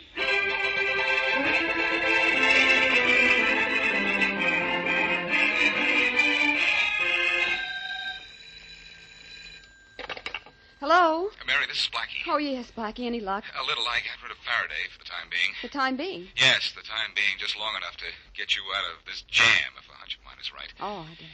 Mary, I'm convinced someone else was driving your car when it killed the garage man. Well, I hope I wasn't driving it, but... Well, you said we couldn't prove it. Listen, Mary, I have a hunch. Yeah? In fact, I'm full of hunches. You said there were spots on a couple of your dresses. What kind of spots were they? Oh, I don't know, but they were on the left sleeves. Well, where'd they come from? Well, I'm not sure, Blackie. I am. I was driving your car and got a spot on my sleeve, too. There was something on the side of the driver's seat. That's how your dresses and my coat got spots on them.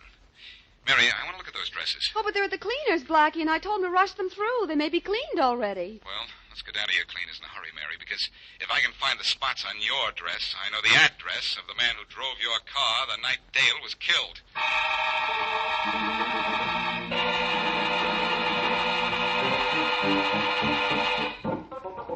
No, Miss Wesley, the dresses are still here. The truck from the central plant hasn't shown up yet. Well, let's see them, will you, please? Better Yeah, still, sure. just show me one of them, the green one. Yeah, sure, Blackie. Just a minute. I have it right here. Blackie, what will this prove? Let's say, what do I hope it will prove? Here's that dress, Miss Wesley. You want to look at the green one, didn't you? Yeah, that's the one. Let's see that spot. Here it is, Blackie, in the back of the left sleeve right It's there. going to be hard to take that out, Miss Wesley. Well, Blackie? I'm not sure. But if what I think is right, this spot is going to get Faraday out of a closet and you out of a jam.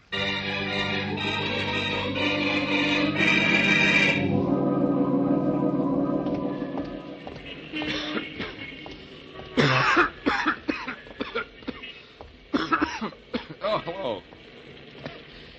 Still out here blocking doorways? Oh, hiya, Blackie. What's the matter? Got a cold? Want in to see the boss again, huh? Yes. Gonna take me to Harry like a nice boy? Sure. Come in. I gotta hold the door open for the president of our company. Thanks. Follow me. Oh, I think I know my way all right. You better stay out here and guard the front door, huh? Oh, yeah. Yeah, that's a good idea. Hello, Harry. Well, if it ain't Blackie. you want to see Mr. Buckley, huh? Yes, I do. Okay, you follow me. Hey, you got an awful bad cough there, Blackie. You got a cold? Yes. I guess you know how I feel, too, don't you? Oh, yeah, I sure do. But I just about got mine licked. Here, I got something that kills colds pretty quick. You try something. Thanks. I think I will. I'll take the bottle. I like to smell this stuff. Hey, Blackie, you swallow it, not inhale it. I'll tell him when he comes in. Hey, wait a minute. You're up to something, Blackie, and I don't like it. Well, let's see how you like this. Harry, that cough medicine is going to be bad medicine for you.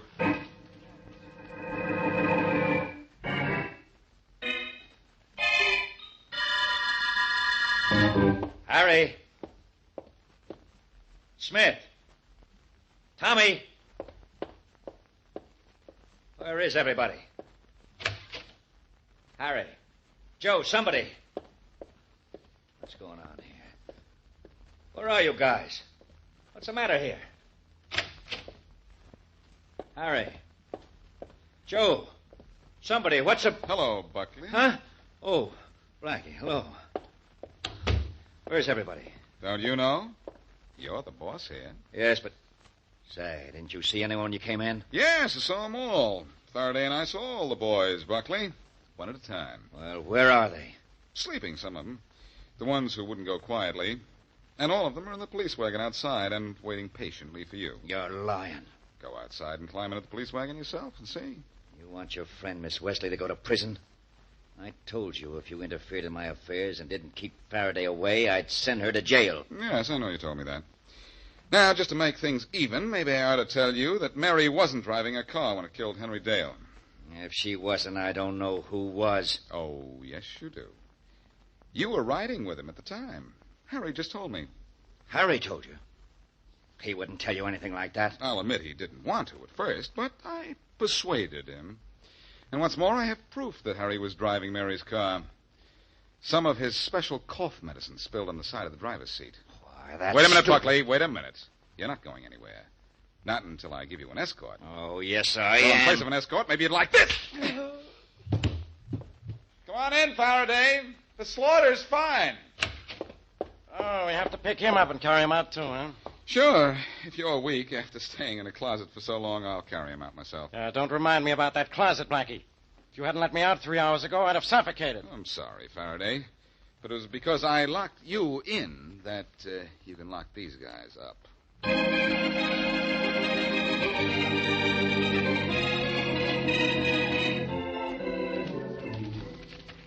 Oh, I see by the papers, Blackie, where Mr. Buckley confessed that he and Harry used my car to kill that man and frame me. Oh, we had him cold, Mary. The police laboratory test showed that it was Harry's medicine that made the stain on your car upholstery.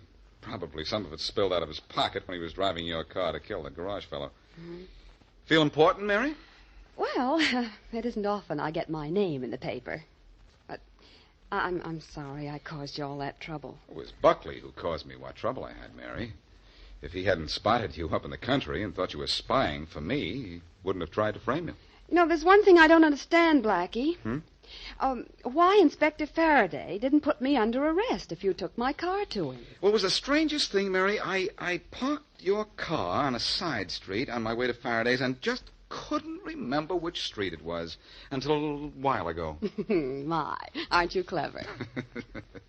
Oh, Mary, the real reason Faraday didn't know about you is that Sergeant Wells, who inspected your car, is a nice guy. Yes? He gave me time to clear you before reporting to Faraday. That let me find out about Harry's cough medicine.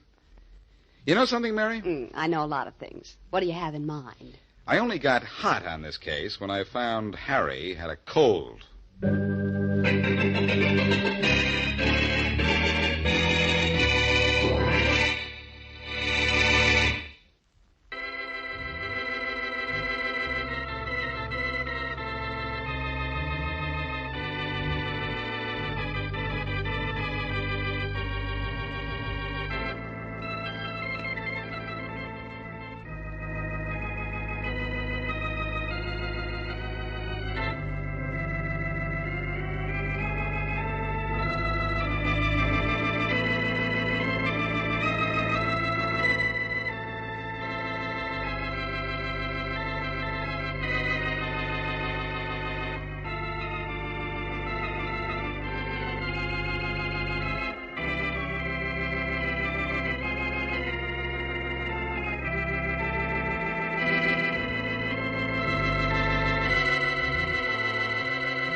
Wrigley's Spearmint Chewing Gum, the refreshing, delicious treat that gives you chewing enjoyment, presents for your listening enjoyment John Lund as Johnny Dollar.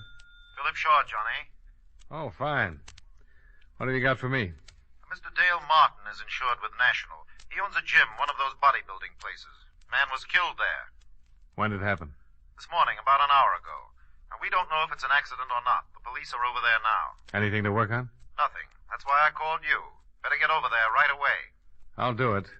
But I don't take off my shirt.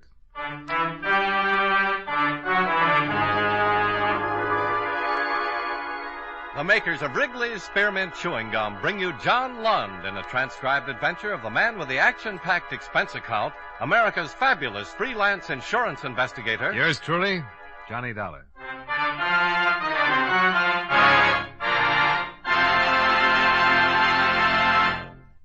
Wrigley's Spearmint Chewing Gum refreshes you.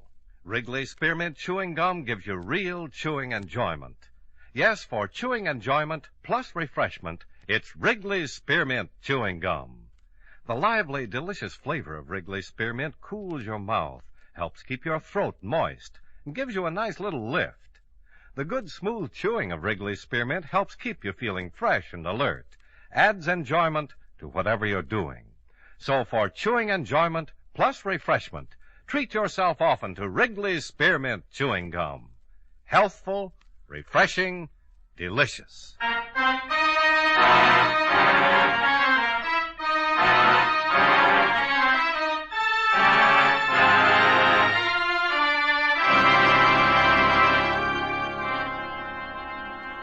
Expense account submitted by Special Investigator Johnny Dollar to Home Office, National All-Risk Insurance Company, Hartford, Connecticut.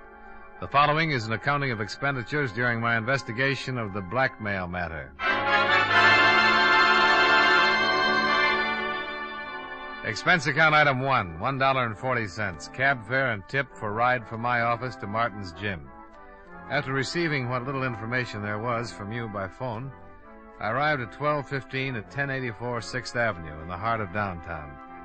On the second floor, I found Dale Martin, a very nervous Adonis, seated at a desk in his office. A policeman at the door informed me that a Lieutenant Nathan of the homicide detail had stepped out for a minute and the coroner was expected soon. Mr. Martin? Yeah? I'm Johnny Dollar from the National Insurance Company. Oh, that's the outfit I'm insured with. Yeah, I know. That's why I'm here. I want to get the facts in case there's any claim. Now, tell me, what happened? I don't know. I went back to the locker room to check on the towels, and I found him lying on the floor. Found who? His name's Royal. Frederick Royal. He's been coming up here for over a year. Well, why did you call the police and not a doctor? Because I think he was murdered. Why murdered? I've seen a lot of accidents around this gym, but never saw anything like this. It wasn't an accident. What makes you so sure? Well, it looked like his neck was broken. I don't know how it happened, so I called the police. Now, the publicity's going to ruin what little business I have. Murder always ruins something. You got any idea who might have done it? No. Who was in the place when you discovered the body? My 3 assistants and 3 fellas working out. They all still here? Yeah, all of them. Nobody else left or came in? Just the cops. Business is real slow. Does everybody know about it? No, I took the body and put it back in the rub-down room. Haven't even told my boys. Well, the officer at the door won't let anybody leave, so let's have a look at the body and see what we can find out.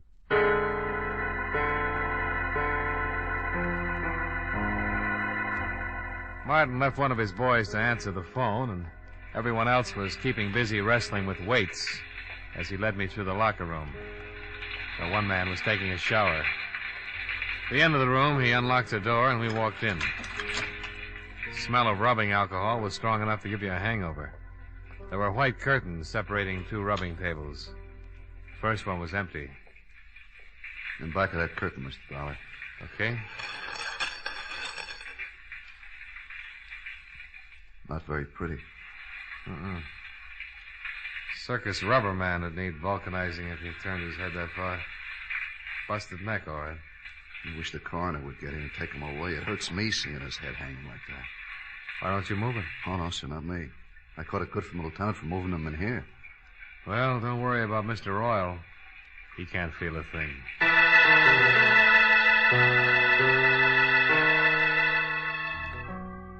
Lieutenant Nathan arrived with the coroner, and the latter confirmed our diagnosis.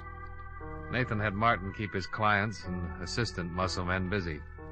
They started comparing biceps and forgot anybody else was there.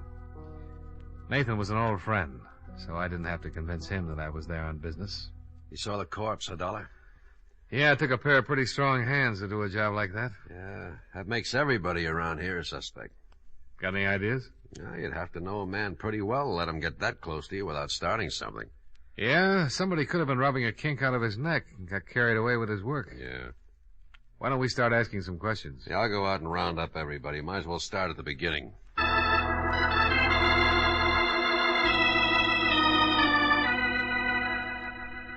Nathan herded everyone together, and the questioning started.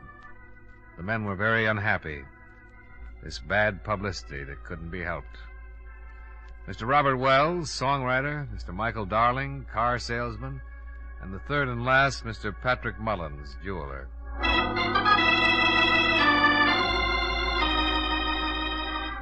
Three prosperous men, three prosperous denials. The assistants came next, the three men who worked for Martin. First, Bernie Carroll, the man who'd instructed Fred Royal, the one who'd put him through his exercises and sent him in to take a shower before he cooled off and got stiff. Sure. I worked him out and sent him in the shower like always. We tell him to take a good long hot shower to relax the muscles. Isn't that right, Dale? That's right, Lieutenant. That's the way it works. Bernie left him, went over to start on Mr. Wells. Bernie's a pretty strong boy. Yeah. Any one of us could have gone to the locker room at one time or another, Lieutenant. You found him, didn't you, Mr. Martin? Yeah. Why did you happen to go back to the locker room at that particular time? Well, I do it every day. Checking a towel, soap, see that everybody has everything he needs.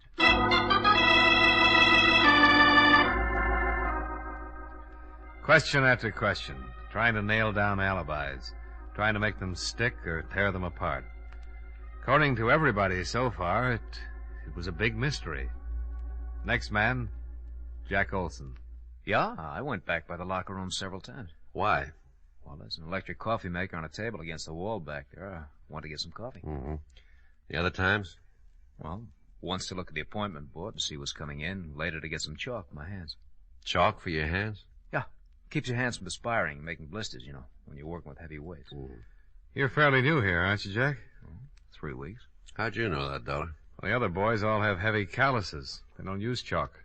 You know quite a bit about this weightlifting stuff, huh? Oh, sure. I used to lift candy bars when I was a kid. All right. Call in the last one.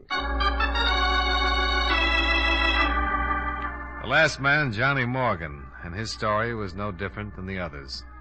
Yes, he'd walked back past the locker room. No, he had not slipped in and popped Mr. Royal's neck while he was preparing to take his shower. The coroner removed the body, and all the rest went down to the precinct to sign formal statements. They were all released and sent home, pending further investigation. I hailed a cab and rode home with Dale Martin. Would you like some apple or carrot juice? Well, I'll try anything once. Good for you. Yeah, I figured that. You didn't kill him, did you, Martin? Don't be silly. He was the best customer I had. I wouldn't kill off my business. Here. Thanks. You have any ideas, Dollar? Nope. How long did you say Fred Royal had been coming to your gym? Over a year. What do you know about him? Not much. He was a wolf, like the girls. Always talking about the gal he was out with the night before. I got tired of his gab. I put him straight. You know what business he was in? Whatever it was, he had a lot of money. Wore a new suit every time he came around. Oh, excuse me. Hello? Oh, just a minute.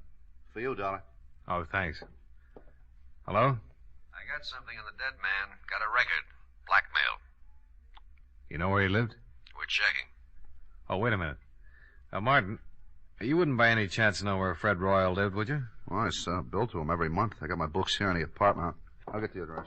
Oh, Nathan, Martin's got his address. I found something else in his personal effects. Key to a safety deposit box. Boys are checking to see which bank. Here's the address, Dollar. Fred Royal, 673 East Weeping Willow Circle. I told Nathan I'd meet him at Royal's place. I downed my liquefied carrots, said goodbye to Martin. Half an hour later, the lieutenant and yours truly, Johnny Dollar, were tearing Mr. Fred Royal's apartment to pieces. Nothing. Yeah, I came up empty, too. Hey, What's the matter? here's a date book. Good. Maybe we've been working on a holiday. See, here's her name, Barbara Carroll. Carroll. That's the name of one of Martin's muscle trainers, Bernie Carroll. Same name on some of the other pages. The 5th, Barbara, 6 o'clock. Again on the 2nd, Barbara, 8 o'clock. Again on the 28th and the 22nd. Wonder if there's any connection. Oh, might be his sister. Let's give it a try. Bernie and Barbara Carroll. Sounds like something they'd play at the Palace. Well, let's go see their act.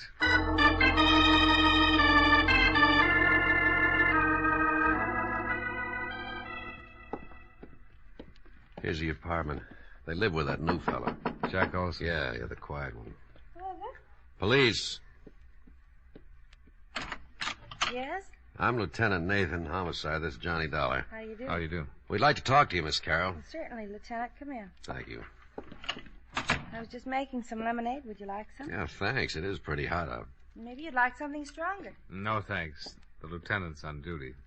I guess you've heard about the accident. Like your lemonade sweet, Lieutenant? Medium, please. Here you are. Oh, thank you. Your brother didn't mention anything about your going out with Royal. He was probably protecting his little sister. The lieutenant found your name written in Royal's date book. I've been out with him 6 or 7 times. You know what his business was? He never discussed it. Did you ever meet any of his friends? No. Did he ever mention any of the other fellows at the gym? At the gym? I don't think so. Mm-hmm. Jack Olson lives here, doesn't he? That's right. Whose picture is that on the piano? Oh, that's Jack's father. You don't have any idea why anyone would want to kill Royal, do you? No. How did Jack Olson happen to move in here with you and your brother? Bernie asked him to. When he went to work for Martin, he was living in a terrible place. One small room. I told Bernie he could move in here if he shared the rent. Mm-hmm. How well did Olson know Royal? He'd seen him at the gym. Seen him here when he came to pick me up. Where's Olson now? Working, I think. Well, thanks, Miss Carroll. We'll be talking to you again. More lemonade? Later, maybe, Miss Carroll.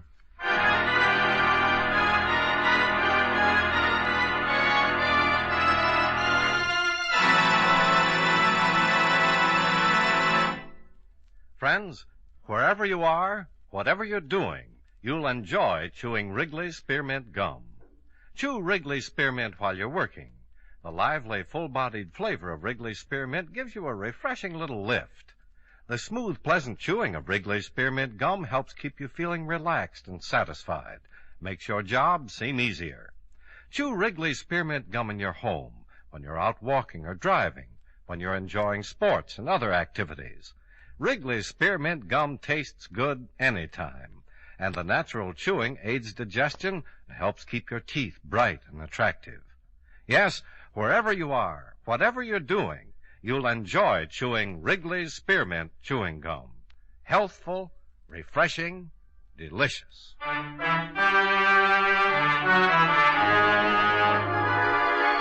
And now, with our star, John Lund, we bring you the second act of Yours Truly, Johnny Dollar.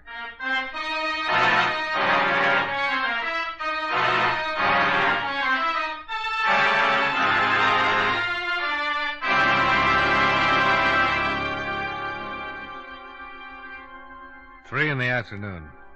Out of Barbara Carroll's cool apartment and down in the blistering street. The thermometer crowding 90, and the humidity sticking to us like a steaming blanket. I feel awful. Terrible day to solve a murder. I want to go look through some newspaper files. What for? That picture on the piano. Jack Olson's father? Yeah. I've seen it someplace before.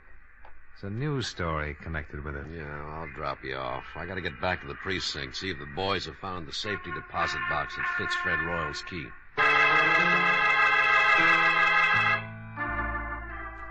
Nathan dropped me off at the newspaper, and I went down to the morgue to do some hunting. The air conditioning made the job easier, and by 4 o'clock I was headed for Nathan's office. We found the bank and the safe deposit box. Oh? Anything turn up? Yeah. Royal was doing some pretty fancy blackmailing. Here's a bundle of evidence and a list of names. Mm-hmm. Well, I can understand why someone would pay to keep these out of circulation. Yeah. Lousy photography. What'd you find out? Here. Newspaper clipping. Oh, picture of Jack Olson's father. Same as the one on the piano. Prominent banker leaps to death. William Barrett. The boy's name is Olson. That's what he calls himself. William Barrett. Barrett. Give me that list we got out of the deposit box. I've just been looking at it. William Barrett's name is on here, all right. That article you've got on his suicide mentions that he left a son and a wife. Yeah. Well, let's go pick up Jack Olson, or Barrett, or whatever his name is.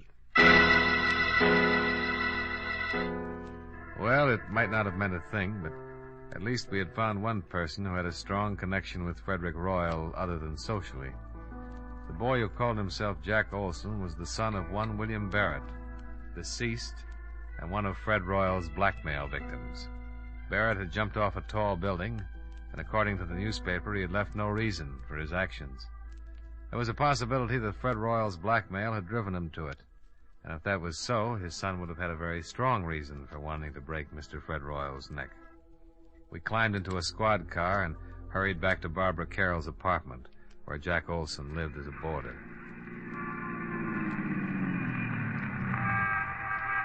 Now, let's go. Hey, wait a minute. Oh, what's wrong? Jack Olson, coming out of the building. All right, we pick him up on the street. He's hailing a cab. Oh, let's see where he's going. Wouldn't it be easier to just ask him? Oh, stop trying to ruin my afternoon. You know, there's nothing more relaxing than a pleasant drive through quiet, peaceful old New England. We started tailing Jack Olson's cab. Across town. Along the Merrick Parkway. Across a bridge. He's headed for Long Island. Well, your Connecticut badge won't be much good over there. We kept going across the Sound, past the outskirts of a couple of waterfront towns and onto a long highway. Pretty expensive cab ride. Pretty expensive. Pretty important. Yeah. Well, they're turning off on that road. Hope we don't lose them.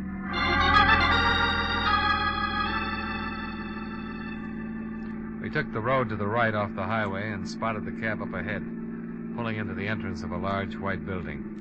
The sign over the tall iron gate read, Lakeview Sanitarium. We waited for him to go in.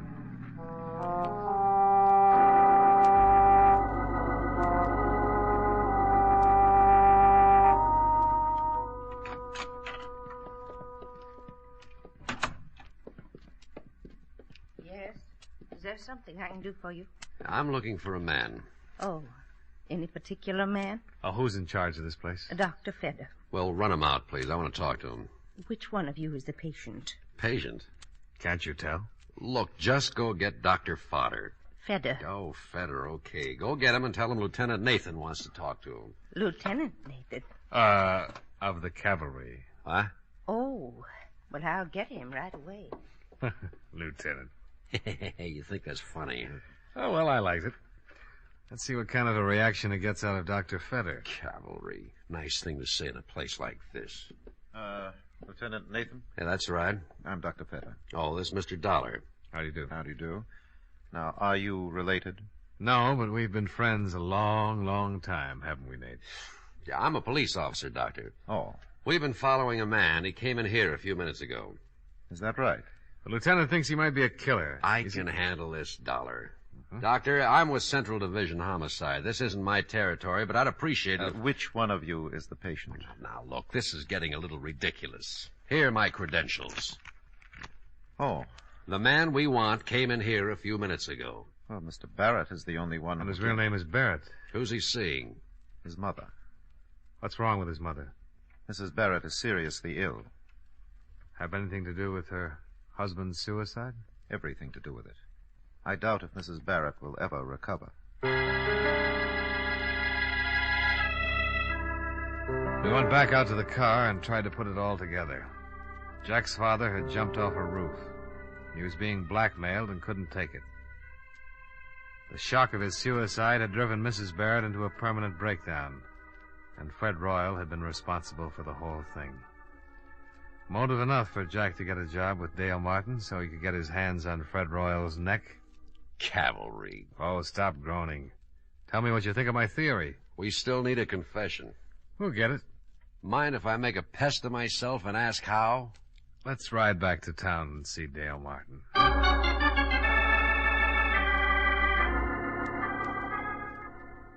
You're going to come up and take a workout and a rub tomorrow, huh? That's right, Martin. And I want you to make sure that Olson takes care of me. Did he do it, Dollar? I think so. But why? He seems like such a nice kid.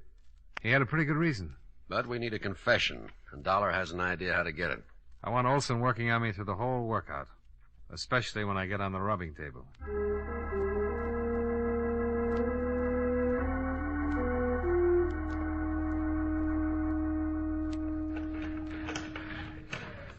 You're in pretty good shape, Mr. Dollar. Well, I'm carrying a few extra pounds. I will knock that off of you in a hurry. Don't try to talk while you're using the pulleys. Hi. Hi, Martin. He's in pretty good shape, Mr. Martin. Now, let's see. Better not do too much on the stomach the first day. I'll see you later, Mr. Dollar. Nice fella, Martin. Yeah, very nice. Tell me, have you found out anything about Mr. Royal's death? Oh, the police have got a few ideas. Lieutenant and I went up to see your roommate's sister. Yeah, Barbara told me. I hope you don't suspect her. She kind of liked Mr. Royal. She wouldn't have any reason to kill him. All right, let's go back to the rub table before you cool off. Huh?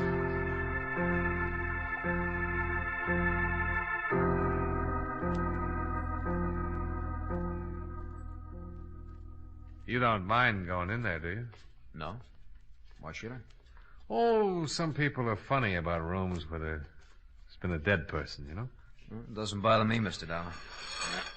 Martin's got all his towels piled on the other table. I can move them if you like. Oh, no, it doesn't make any difference. Royal wasn't killed in here anyway.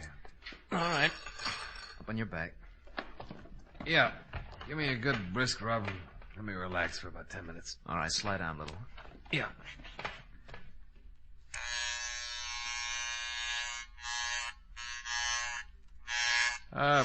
What'd you do before you came to work for Martin, Jack? Oh, not much. Went to school, finally decided to look for a job. Found this one. You ever study this sort of thing? No, there's really not much to it. Martin shows us how to use the machines, help the clients, and rub the neck and back. Well, then all you need is a good build, a strong pair of hands, huh? Yeah, I guess so. Your family live in Hartford? No. I noticed a picture of your father on Barbara's piano. Fine-looking man. He's dead now. Oh, sorry. So am I. Your mother still living? No. Oh! Oh, I'm sorry. Am I rubbing too hard? Oh, it's okay.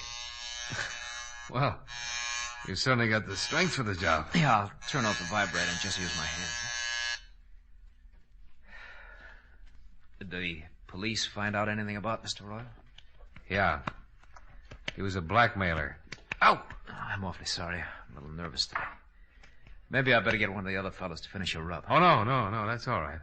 I'm just a little tied up. The neck is stiff. Try and relax. Yes, I keep thinking about Royal and his broken neck. You think I might break yours, Mr. Dollar? Well, wouldn't be hard. If I was good and relaxed, you could snap it in a second. Yeah. Yes, I could. So Mr. Royal was a blackmailer? Yeah, had a record. They're the foulest people on earth. Yeah, they certainly are. Could ruin a lot of lives. Probably why he was murdered. You think he was blackmailing someone here in the gym? Oh, not necessarily. Well, if he wasn't, then no one in the shop would have a motive for killing him. Well, I've got a theory about that. I think someone in this gym hated him so much that they waited until no one was looking and Royal was all alone. And they slipped in on him and twisted his neck until it broke and he strangled. Oh. Why would they hate him so much if he wasn't blackmailing him? He might have been blackmailing someone very close and dear to the killer. Maybe the person Royal was blackmailing couldn't stand it. committed suicide. It's an interesting theory. Take your family, for instance. Ouch! I'm sorry. You weren't relaxing. Supposing Royal was blackmailing a member of your family. Your father, for instance. I can't rub your neck unless you relax more. Maybe your father couldn't take it. Maybe he couldn't pay him anymore. And instead of disgracing his family, he committed suicide. Just turn your head a little to the side, Mr. Dollar. That better? Much. Well, if that happened to my family, Mr. Dollar, I guess I would kill Mr. Royal, not mind a bit. How does your father die, Jack? He jumped off a roof. Now, if you just turn your head a little more, I'll try to pop your vertebrae, huh? We followed you out to Long Island yesterday, Jack. I'm going to adjust your neck, Mr. Dollar. It's better if you relax so it won't hurt. Well, if you wanted to, you could pop it anyway. I couldn't stop you in time. No, I don't guess you could. There, now the other side, huh? Did you kill Fred Royal? Yes. Relax. All right, Mr. Dollar. Let's go down to the police station. Lieutenant's outside with Martin.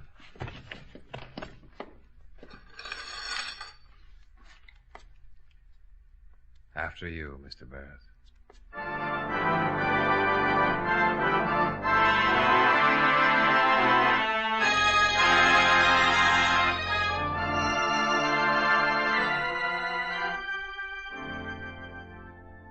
Nathan took Jack Barrett down to the station and got from him a signed confession. I went with Martin. And with every drink, I saw another Barrett. So finally, I gave it up and came up here to my office. Expense account. Item 2, $4.53. 1/5 of very dry gin. Martin forgot his health and hygiene for a couple of hours and finished what I didn't drink. Item 3, $16.75. Cab fare for a ride up through the country. All by myself. Expense account total, $22.68. Yours truly, Johnny Dollar.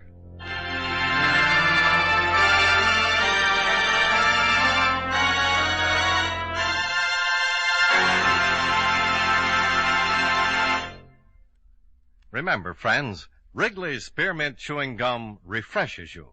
Wrigley's Spearmint Chewing Gum gives you real chewing enjoyment. The lively, full-bodied flavor of Wrigley's Spearmint cools your mouth, freshens your taste, sweetens your breath. The smooth, pleasant chewing of Wrigley's Spearmint helps keep you feeling relaxed and satisfied, makes whatever you're doing more enjoyable. Yes, for refreshment plus chewing enjoyment, treat yourself often to Wrigley's Spearmint Chewing Gum. Millions enjoy it daily. Get a few packages and always keep some handy. That's Wrigley's Spearmint Chewing Gum. Healthful, refreshing, delicious.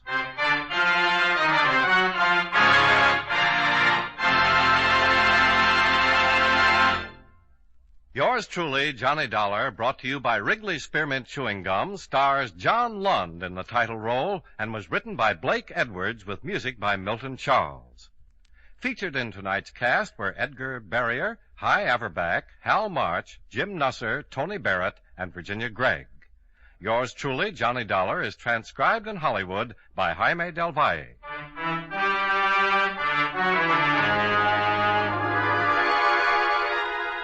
The makers of Wrigley's Spearmint Chewing Gum hope you enjoyed tonight's story of Johnny Dollar and that you're enjoying delicious Wrigley's Spearmint Gum every day.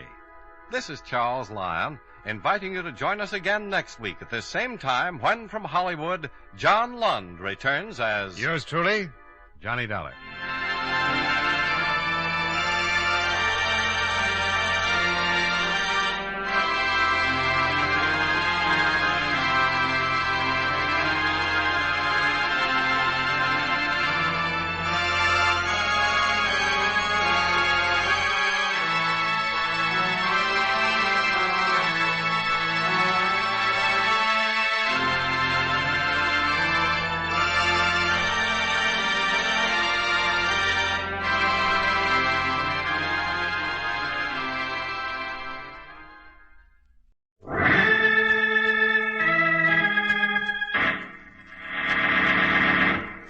New York City, the makers of Clipper Craft clothes for men, and more than 1,200 leading retail stores from coast to coast, present Sir Arthur Conan Doyle's immortal character, the world's most famous detective, Sherlock Holmes, starring John Stanley.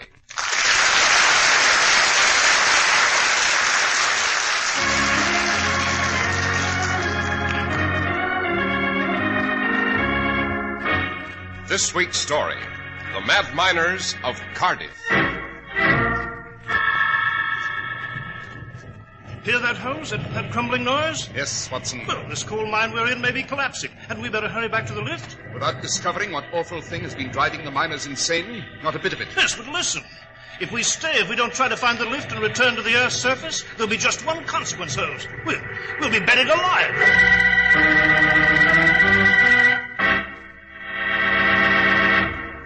When you step out proudly in the Easter parade, dressed in your smart new Clipper Craft suit, no one will believe that you paid only $45 for it. But that's right, because now $45 is all you have to pay for a nationally famous Clipper Craft suit of carefully selected, tested worsted, of exceptionally fine tailoring, with a distinctive styling that sets Clipper Craft suits apart from any suits ordinarily sold at anywhere near this price. Now, here's how this is accomplished. More than 1,200 independent merchants get together and pool their tremendous buying power. That makes these low prices possible for Clipper Craft. So compare Clipper Craft clothes with clothes selling for many dollars more, and you'll agree that never before has there been such value in fabrics, such value in styling, such value in workmanship. In short, you get America's greatest clothing value when you buy Clipper Craft clothes.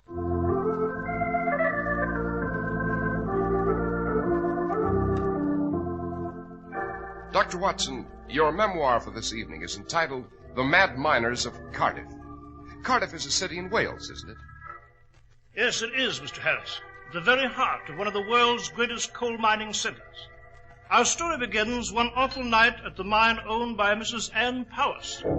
There were 2 lifts at the mine, huge iron cages operated by a chain winch that lowered the men down the shaft and into the winding, treacherous black tunnels below. One lift was rarely in use, since it dropped into a portion of the mine that was abandoned. It was there that the horror began to unfold. There stood Daniel Lowara, a veteran miner, covered with grime, his lamp still flickering in his hat, leaning on his pick and shovel. He had paused for a moment's rest on his way home this night, when he heard a sound. Strange, he thought. No one had used this lift in some time.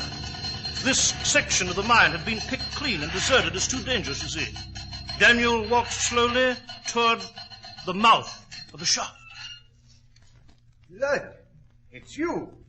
What are you doing in this section of the mine? It's God's justice, that's what. We're paying for it, we are. We'd no right. We'd no right. Step off the cage, man. I've never seen you look like that. Can't you stand up? Here, I'll help you. Your eyes.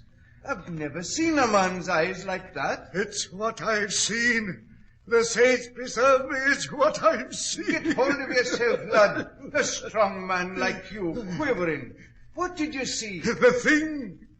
That's all you could call it. Down in the mine.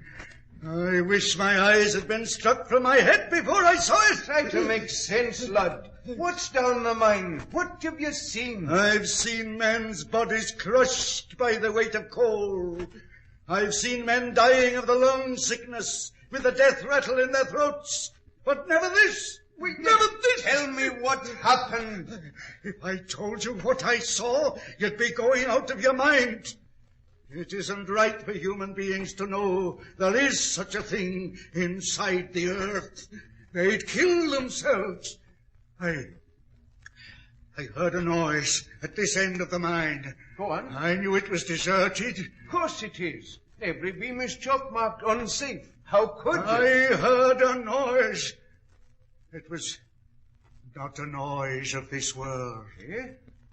My canary was all right, alive and well, singing in its cage. And I knew there was no danger of gas. And then I saw it. You can't imagine what it is. It's Mother Nature striking back, that's what. It's the Earth's revenge. She's spewing out the secrets we never knew she held, and I've seen it. I've seen it. Lad, no sight to do that to a man. Help! Someone! Lud's having a strange fit. Hurry, call the doctor! Call the doctor!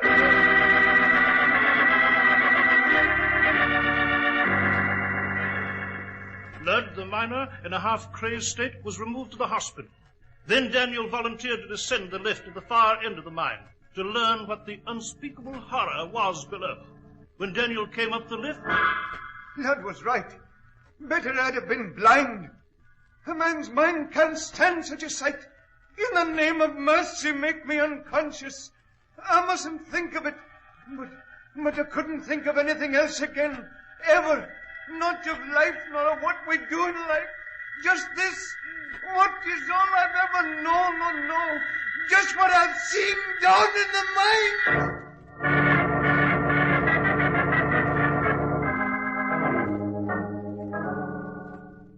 Begging your pardon, Mrs. Powis. Yes, Geoffrey. I'm just one of your miners, Mrs. Powis. I've no right here in your house. Oh, you're welcome, Geoffrey. I've told the men I keep the same rules my husband did before he died. My employees are always welcome. What can I do for you? It's about this terrible thing in the mine. I know none of the men will work. I know you've tried everything. I know even the police won't go down to see what this devil of a thing is. I won't accept any more volunteers, Geoffrey. Oh, it isn't that, ma'am. It's... Well, I know you've troubles. The mine isn't worth a shilling now. I've some savings, ma'am. Thank you. But I won't hear of it. I refuse to borrow, least of all from my own men. You've suffered, too, with the mine closed. Oh, I knew a fine lady wouldn't borrow. I thought I'd buy the mine, ma'am. But it isn't worth anything now. I haven't much to offer. Precious little. But I might salvage the equipment, sell the land. I know you're desperate, ma'am. I wouldn't embarrass you. But you need a rest. You could at least go away. I was fond of your late husband. I want to help his widow. We men are fond of her, too. I appreciate it, Geoffrey. But I shall try to keep the mine a bit longer. I must face it. This indescribable thing in the mine must be unmasked. But how? You won't allow... Since no one will descend the shaft and look at the site. I've one last hope, Geoffrey. He's an expert on the curious, the outlandish, on mysteries of this sort. He's in London. A Mr. Sherlock Holmes.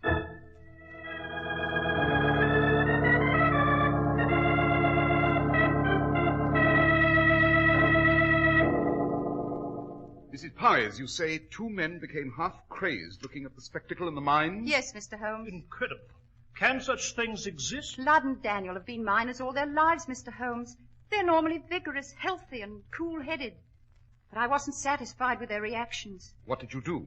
I asked the mine doctor to go down the shaft and look. And did he? Yes, he did. And he came back up in the cage in a waxy, immobile state, without human response, as though alive, yet dead. I see. Has he revived since? Yes. The moment he was alone, he attempted suicide. We stopped him, fortunately. In what condition are Lud and Daniel? Well, Lud has left. He's gone to Edinburgh, where he's resting at the Hotel Cosmopolitan. He refuses to tell a soul what he's seen. Daniel is at home, feverish, fitful.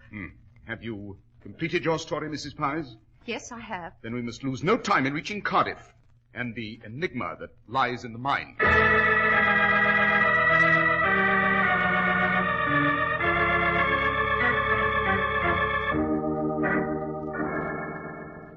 This is the lift that descends to the abandoned portion of the mine, Mrs. Powis? Yes, Mr. Holmes. At the bottom of this shaft lies the thing that has driven 3 men mad. Mrs. Powis! Mrs. Powis! Yes, Geoffrey? Daniel, he rose from his bed. They couldn't stop him. He's vanished. Suppose you tell me the details. I've assumed command on this problem. I'm Sherlock Holmes. This is my colleague, Dr. Watson. Daniel's gone, Mr. Holmes. The town's in a state of alarm. Some folks say the evil at the bottom of the mine spirited him away. Some of the women are all for taking the children and fleeing to the hills. What shall we do, Mr. Holmes? The answer is simple, Mrs. Powis. Oh, Joe Holmes, have you the solution? The path to the solution, Watson. Well, what is it? By the path before us, to that lift. You're going down To see the thing? Exactly. There must be some other way, Mr. Holmes. You know what's happened to everyone who's seen it. You'll come up out of that shaft like the others, and you're my last hope. You'll be carried off that lift as though you'd seen Judgment Day. That remains to be seen. Oh, you can't, sir. You mustn't risk your life, your sanity this way. If you'll step aside, Geoffrey. You'll not do this alone, Holmes. I shall see this through by your side. This is not a calculated risk, Watson. This is an inconceivable horror beyond human calculation. Whatever it is, Holmes, I shall go with you. Mr. Holmes, please. I'd rather lose the mine. The town itself is already alarmed, Mrs. Powers. We must face this. I shall wait here, Mr. Holmes, and pray for you and Dr. Watson. Give them headlamps, Geoffrey, and a canary. Certainly, ma'am. They're here by the shaft, the lamps. Just put these hats on. Mr. Holmes, so. Thank you. Dr. Watson. Thank you. The canary is in this cage. I'll take the cover off. As long as the canary seems well, you need not fear a gas leak. If the canary seems ill, if it dies, it'll warn you that poison gas is in the air. Yes, quite. The gate, Watson. Close it. Yes, right. Now we shall look upon this thing below, whatever it is. Even if it's from the realm of another world, some monstrosity beyond man's limited imagination. Release lever, Watson. Release lever. We're going down. The mark, Holmes. 10 feet. The mark. 20 feet. The mark. 30 feet.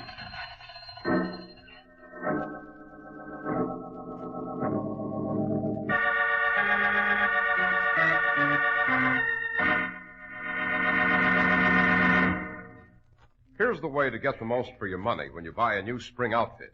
Look for the Clippercraft label. Be sure of the Clippercraft label.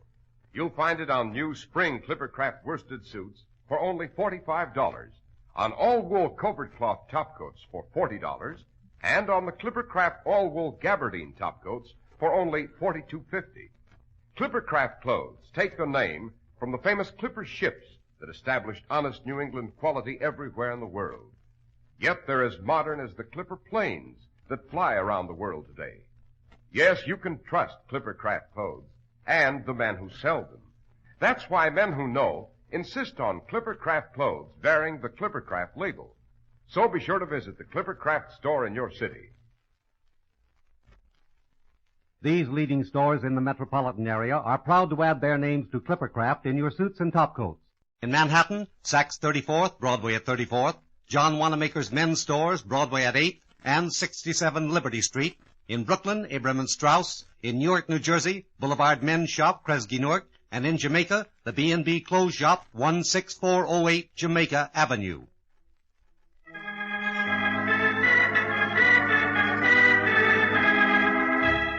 Dr. Watson, we left you and Mr. Holmes dropping deep into the abandoned mine on the outskirts of Cardiff. Yes, so you did, Mr. Harris. Holmes and I stood in the cage, bracing ourselves as we dropped down the black, musty shaft, prepared for what promised to be an intolerably awful sight. We've almost reached bottom, Watson. Ready? Yes. Ready, Holmes? Yeah, we're slowing down. Must be the bottom. Yes, here it comes. Now, step off the lift. Keep an ear open for strange sounds. This is an abandoned area. A seam may crack and we'd be buried alive. Where do we go, Holmes? Along this narrow tunnel? Precisely. The light in our headlamps isn't very good, but it will suffice. All right, go on, Holmes. Hello? What is it? What is it, Holmes? Just ahead. A very strange object. What does it look like? It's against a beam. Turn your head, Watson, so the lamp in your hat lights the passage to the left. See? Yes. We'll have a closer look. Just move along. Foul air. The canary all right? We'll see. Wait. Yes, this is all right. No poison gas in the air yet. Good. Here we are. That object. Why, it's a human body. A dead man. From the description Mrs. Powers gave, I should say this is Daniel, the second miner to have witnessed the vision. The man Jeffrey said disappeared a while ago. See his throat? Brutally strangled. But who could have done it, Holmes? How did this happen? You hear that? There's a crumbling noise. Yes. It might be a cave-in. Hadn't we better hurry back to the lift? No, wait. Listen. Well, come, Holmes. We must try to reach the lift and go to the surface. This mine may be collapsing here. No, Watson, it isn't the mine. Then what is it? The thing? It was the other lift. Someone's approaching. Someone's approaching? Exactly, from the far end of this tunnel. I've been waiting for those footsteps. Is this thing on human feet? Why have you been waiting for footsteps? I've been waiting for the person you'll see standing before us in the passageway. It will be Jeffrey. The miner? Quite. You found Daniel's body. I thought you would. How did you get down here? Via the other lift, Watson, at the working end of the mine, the one he's been using all along. Well, Jeffrey, I imagine you'll present the same offer to us that you made to Ludd and the doctor and Daniel. Offer, Holmes? Well, you see, my dear Watson, there isn't anything in this abandoned mine. The ghastly sight, so-called, is a device, rather adroitly employed by Jeffrey. My offer is very inviting, Mr. Holmes. You see, when I was down here just before this part of the mine was deserted, I located a new vein of coal, a rich vein, a vein that could make me, and all who helped me, millionaires. Yes, so you decided to frighten everyone away, lest they discover it. At least to keep them away until you owned the mine. I promised a share of the new vein to Ludd. He gave a fine performance, I thought. So did the doctor. I made an arrangement with him, too. Not so splendid a performance, Jeffrey. He must have injected himself with drugs to appear waxy and immobile. The story has worked well. It keeps the miners away. It makes the mine worthless. Giving you the opportunity to purchase it from Mrs. Powys for a trivial sum. She refused me, but she'll accept. Everyone comes round to my way of thinking. Obviously, Daniel didn't. Evidently, he chose to return here for another secret rendezvous with you to demand a larger share. So you did away with him. About my offer. We'll make no agreements with murderers, sir. My terms are that you will return to the surface. You will be as convincing a pair of actors as the others. You will rant and rave about what you've seen. You will, of course, say nothing of Daniel. You will collapse, seemingly hysterical. A few days in bed, then you recover. That is one of the most desperate... My terms are that you will swear like the others, never to describe what you have seen as long as you live. It is supposedly too hideous to repeat. In exchange for all this, 10% of the new vein. And if we reject the offer? Oh, I'm afraid there isn't much choice, Mr. Holmes. Listen. But what is that hissing sound? I tapped the spot where I knew a very small amount of coal gas would escape, Dr. Watson. It's filtering now into this tunnel. I don't believe it. You're just trying to intimidate us. Am I? Watch your canary, Doctor. Just watch. Watch.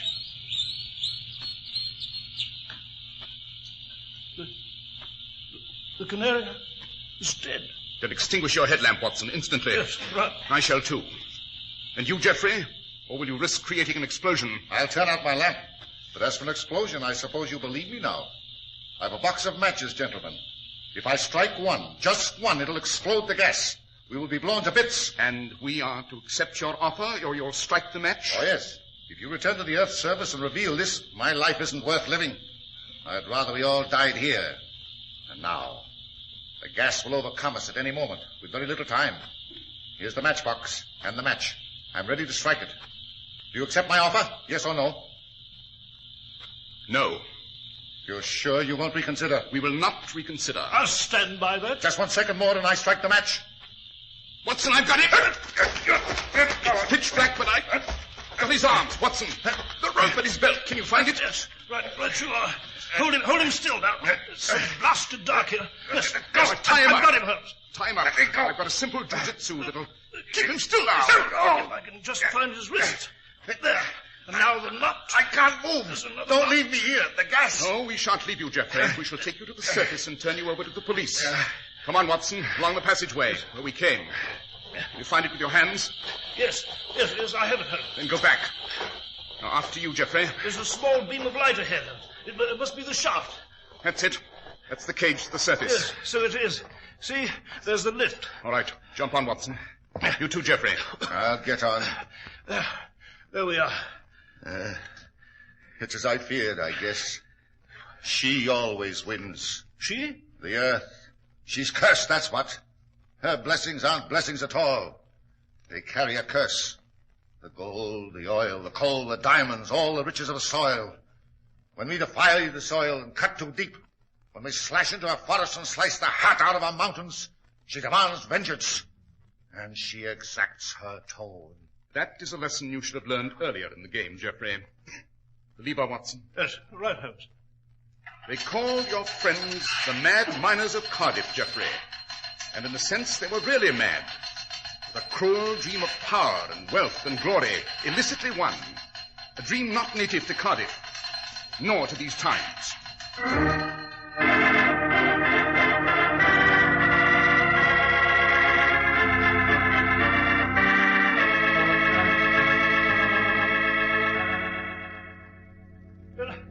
By George, Holmes, I never thought we'd see the flat here at Baker Street again, eh?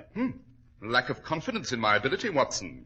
Therefore, totally unjustified. How did you know, Holmes, about there being no terrible sight at all in the mine? Well, you see, the miner, Ludd, departed suddenly for Edinburgh and the Cosmopolitan Hotel, a very expensive hotel. Curious that a miner should do that, unless he'd suddenly received money. Mrs. Powers said Ludd was a miner all his life. Would he spend his little savings on a lavish excursion? No, of course not. How did you know it would be Geoffrey in the mine? Well, if you recall when Geoffrey ran up to us with Mrs. Powers at the lift. Yes, I do. Well, I observed a chalk mark on the back of his jacket. It was a portion of the symbols employed upon the beams in a mine. The chalk had come off a beam and soiled the jacket, though Geoffrey didn't notice. Although no one was supposed to be in the mine recently, Geoffrey had clearly returned from a visit paid just a few minutes before. Oh, I see. Tell me, Holmes, about a sight that... Well, about some mysterious, unheard-of thing that would be so utterly awful it would drive the spectator instantly out of his mind. Are such things possible? Is there any reason to believe they're not, Watson? Couldn't there be such a thing lurking around the next turn of the street? Or nearer, perhaps, at the corner of your hallway, or in the room next to where you're sitting now?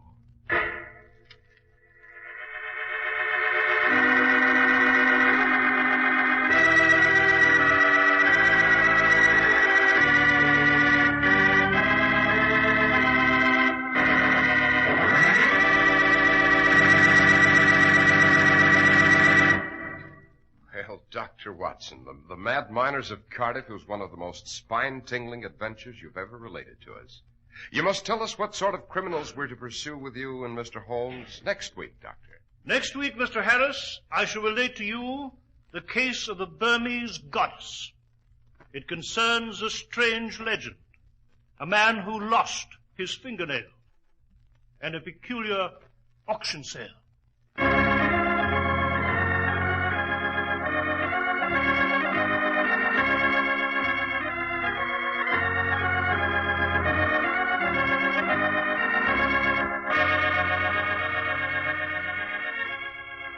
The makers of Clippercraft clothes and more than 1,200 stores from coast to coast have brought you another in the new series of broadcasts featuring the world's most famous detective, Sherlock Holmes.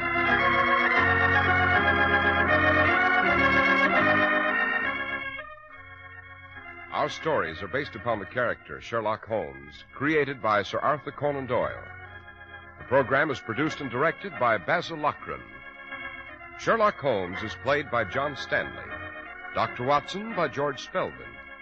This week's story was written by Howard Merrill with special music by Albert Berman.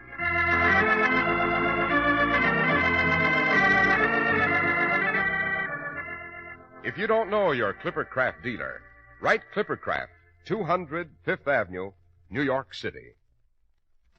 Here's an important fact you probably don't know.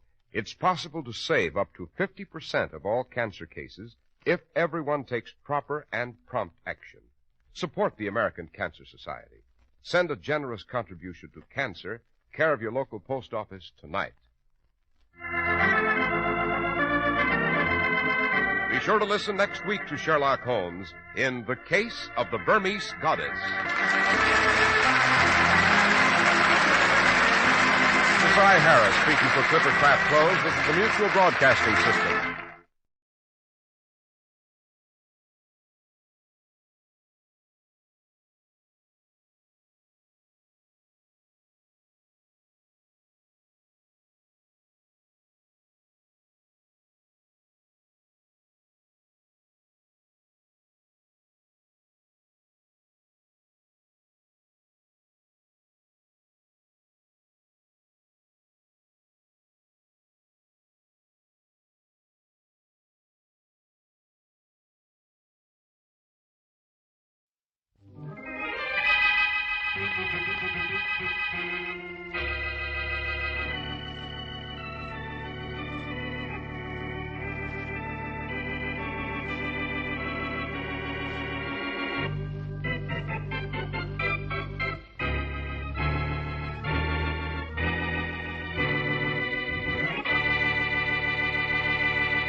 I'll be Blackie. Tell him I'll be out as soon as I'm finished dressing. Sure will, Mary. I hope it is your friend, Blackie. I'm dying to meet him. A lot of people have to die before he shows up. Coming. Miss Mary Wesley? No, I'm not Miss Wesley, but this is her apartment. Good heavens, you're not Boston Blackie, are you? Oh, me? Oh, no. I'm Herman of Herman's Trucking Service. Got a little parcel here for Miss Mary Wesley. Can I bring it in? I suppose so. All right, you better step back, lady. Kind of hairy and big. Well, that doesn't look like a little parcel to me. It's as big as a coffin. Herman's Trucking Service holds everything, lady. Coffins to coffee cups is our slogan. Can I leave it right here? I don't know where else you'd leave it. Oh, Mary! Yeah? Mary, there's a big box out here for you. What are you expecting? Nothing that I know of, Hazel. I'll be right out, though. Oh, she don't have to hurry, lady. Herman's Trucking Service don't rush its clients. You can sign for it. Oh, all right. There you are. Thanks, lady. Guess I'll take my rollers. You don't want them. No. Well, so long, lady. Remember the name, lady. Anytime you want anything hauled, just call for Herman of Herman's Trucking Service. Mary! Mary, come and look at this thing. It's as big as a... Oh, I see it, Hazel. Ooh, how lovely you look. Pretty dress, isn't it? Hope Blackie likes it. Now, what in the world is in this box? I hope it's not what it looks like. Does look like a coffin, doesn't it? Handles and all. I wonder what it actually is. I wonder how we open it to find out. Here's something that looks like a latch. It is a latch. Uh-huh. I think this thing will open now. Something needs oiling. No, I think... Oh, no. Mary. No. Mary, what's the matter? No. Hazel, there's a body in there. A dead body. And it's... Oh, no. It's Boston Blackie.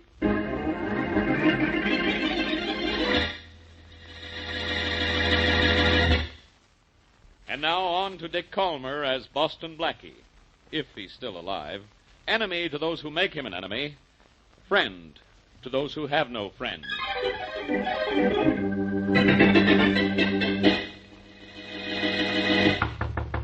Wait a minute. Yes? You're Boston Blackie, aren't you? But, yes, I am. You like it, don't you? My name, the weather, or your remaining anonymous? I mean it. You liked it. Didn't you? What's it? It is what I sent Miss Mary Wesley this morning. I'm Percy Wayne of the Wayne Wax Museum. May I come in? Well, that's the first question you've asked that I can answer. Sure, come in. Thank you. Now, what's this it I'm supposed to have liked? The wax figure of you in the coffin I sent to Miss Wesley. The what of what? She must have thought it was really you in that coffin, too. But you must be slightly out of your mind. If you have a mind to be out of... Oh, please, don't phone the police. I can explain everything. Well, I'm not calling the police. I'm calling Mary Wesley. You must have frightened her to death. Yes, I imagine I did. What's the idea? Well, it's really very easy to explain. I sent a likeness of you in that coffin to Miss Wesley to show you how good a wax sculptor I am. Why didn't you just let me take your word for it? Oh, but you didn't know me. I want to show you and Inspector Faraday in my wax museum, closing your latest case. Why doesn't she answer? Well, perhaps she's gone for the police. The figure in that coffin looked awfully real. Hello? Mary, this is Blackie. Oh, Blackie. It's all right, Mary. I'm not dead. Oh, That was never a mind. wax image of me in that coffin. Oh, Blackie, I know, but... Well, at first I was sure it was you. Now, what does it mean, Blackie? What I'll tell you what it means when I see you. In the meantime, relax, and a man will come and get that monstrosity out of there. Goodbye. Bye. Wayne, you heard what I said to Miss Wesley. Now, get that coffin out of her apartment. She thought it was really you, didn't she? Yes, she did. It's a fine joke. Now, go get that thing out of her apartment and fast. Well, right away, Blackie, but may I use you in my museum? I'm just opening it, and I want to show all the famous local crime breakers and police and criminals. Sure. I don't care. Just get out of here and get that wax morgue piece out of Mary's apartment. Oh, right away, Blackie, right away, and thank you very much. Goodbye. Goodbye. Oh, now what? Never a dull moment at the club, Blackie. I better answer that. Some people have some sense of humor. Hello? Blackie, this is Faraday. What are you so proud of? That you remember your name? Now, don't work on me, Blackie. This is no social call. A wax figure of me was delivered to my office a little while ago with a note on it telling me to contact you about it. Now, what's the idea, Blackie? It isn't my idea, pal. A man named Percy Wayne wants to include you among the famous figures in his wax museum. Oh, he does, huh? Famous figures, huh? And they want me? Sure, they're going to display you as a dummy. Very consistent, I'd say. So that's what it is. Well, if you see your friend Wayne, tell him I'll let him know. I got other things to worry about. Sure, you've got your job, for one thing. How do you manage to hold it, Inspector? Yeah, I don't know how I managed to hold off clipping you. I would if I didn't have something on my mind. Blackie, did you ever hear of Duke Allen? Duke Allen? Who's he? He's a big-time operator from the Middle West who nobody's ever seen. The word is whom, Faraday. Who cares? Nobody's ever seen him. But I've got to find out what he looks like before he causes trouble. What trouble is he going to cause? I got an underworld tip. He's coming here to cut in on those gangster Mosley brothers. Well, go to the Mosley brothers and tell them to tip you off when Allen comes to see them. It's just as simple as that. The Mosley brothers are hiding out, Dope. They know I'm looking for them. Only I got an idea this Duke Allen will find them before I do. Anybody could find anything before you knew it was even missing. So nobody's even seen this Duke Allen, huh? Nobody in this city. He's never been arrested, so there are no files on him. No files on him, huh? That's right. Well, pal, I'm going to find them for you to prove there are no flies on me.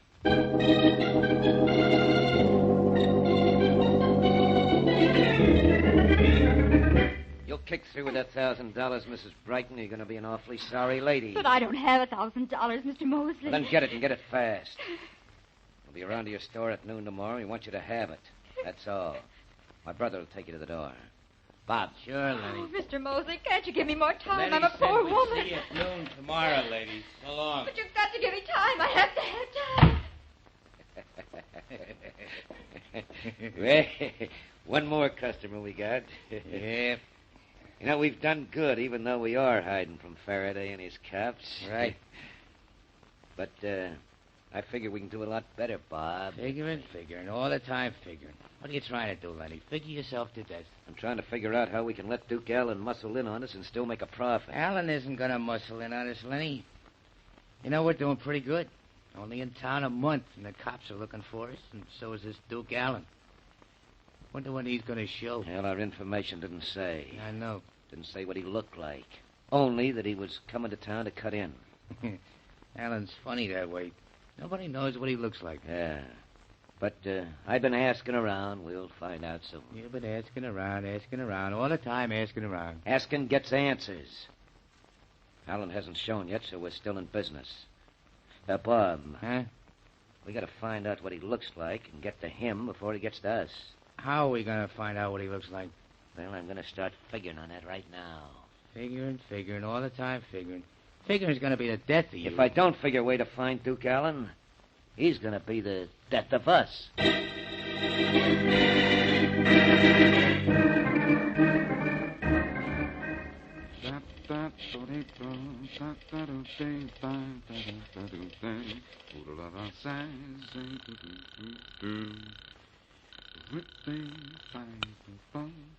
Wayne Wax Museum. Percy Wayne speaking. Mr. Wayne, this is Boston Blackie. Oh, hello, Blackie. I have the figures of you and Inspector Faraday on display already. Are you coming down to see yourself? Not right away. Oh. Look, Wayne, do you have a wax figure of Duke Allen in your museum? Duke Allen? Yes, I do. Is it the Duke Allen, I mean? Well, yes. No one's supposed to know what he looks like. Well, I do, though. I met him in Kansas City once and even shook hands with him. Brave of me, wasn't it? Well, Allen hasn't killed everyone he's met. What? Is the figure of Allen on display? Oh, yes. It's one of my favorites. You ought to come down to see it. It's my best effort. Well, I'm not interested in seeing it right now. Oh, dear. I thought I'd have a visitor. I've been open all day and I haven't had one customer. Well, I'm going to run an ad in the newspapers for you saying you're displaying a figure of Duke Allen. And believe me, you'll have customers, at least 2 paying customers, dropping in for a payoff.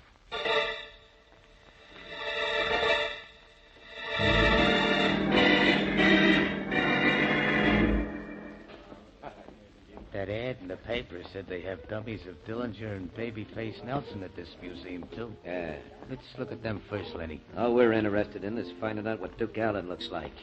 Now quit wandering around, Bob, and do some serious looking. We haven't much time. Hurrying, all the time hurrying. I'm trying to get somewhere fast. Hey, here's Duke Allen. Yeah. Yeah, see? That's what the sign says. I can read. Now, quick, take a picture of the dummy. I don't want to have to spot this guy from memory, and don't let anybody see you. Don't worry. I got my camera under my hat. Go ahead, then. Make it fast. It's all set to go. Atta boy. Yeah. We got Alan's picture. Now what? Now we develop the picture, find him, and knock him off before he gets to us. Knock him off, huh? A pleasure, Lenny. Yeah, but it's going to be all mine. Now, come on, let's get out of here. Get that picture developed. How long do you think it'll take us to find him? Not long. Carry his picture round.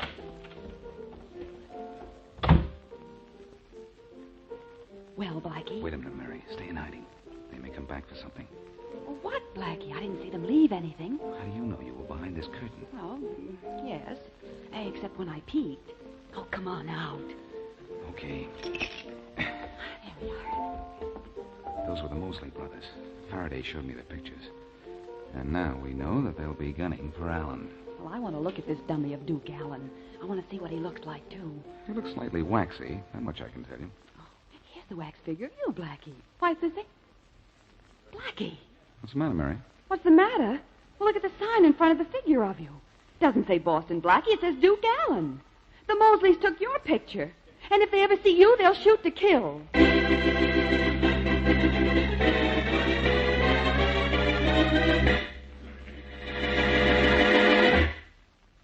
And now back to Boston Blackie.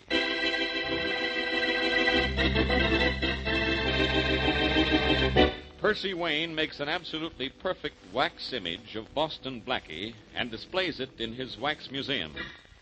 Also in the museum are the figures of other famous crime fighters and detectives and scores of famous criminals of the past and present.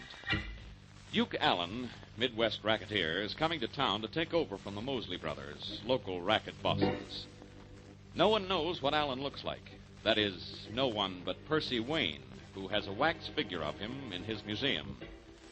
The Mosley brothers learn this, come to the museum, take a photograph of the figure marked Duke Allen, and then set out to find and kill him. What they don't know, however, is that the figure marked Duke Allen is actually that of Boston Blackie. As we return to our story, the Mosley brothers are in their hideout as the telephone rings. Hello? Hello, is this one of the Mosley brothers? Who wants to know? I do. This is Duke Allen.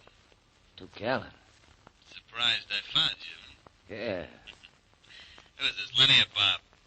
Is it Lenny? Hiya, Lenny. Hiya. I'm coming up to see you and Bob. How'd you know where to find us? I got ways of finding out a lot of things. I found out you and Bob are doing so good, I think I ought to cut in. Or maybe take over. Bob and I aren't cutting anybody in. Maybe we might cut you up a little, but not in. That's kind of tough talk. Yeah, I know. I'll soften you and your brother up. I can find you. You can't find me. You don't know what I look like or even where I am. Think we don't know what you look like, huh? That's right. It's wrong. We know where you are, too. So you say. Well, just to prove it to you, and just to prove we're a little tougher to deal with than you think, I'll phone you back as soon as my brother comes in. You will, huh? You really think you know where I am? Where you are, and what you look like.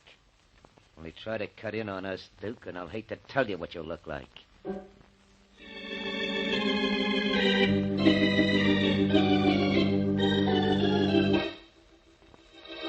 Don't you see why I switched those signs in the museum, Mary, so the Mosleys would come looking for me? It's very simple. You mean you're very simple, Blackie? Oh, Mary. Now, look, those men are out to kill Duke Allen. And now they're looking for you to kill you. I know they're looking for me, and I made it easy for them to follow me, too.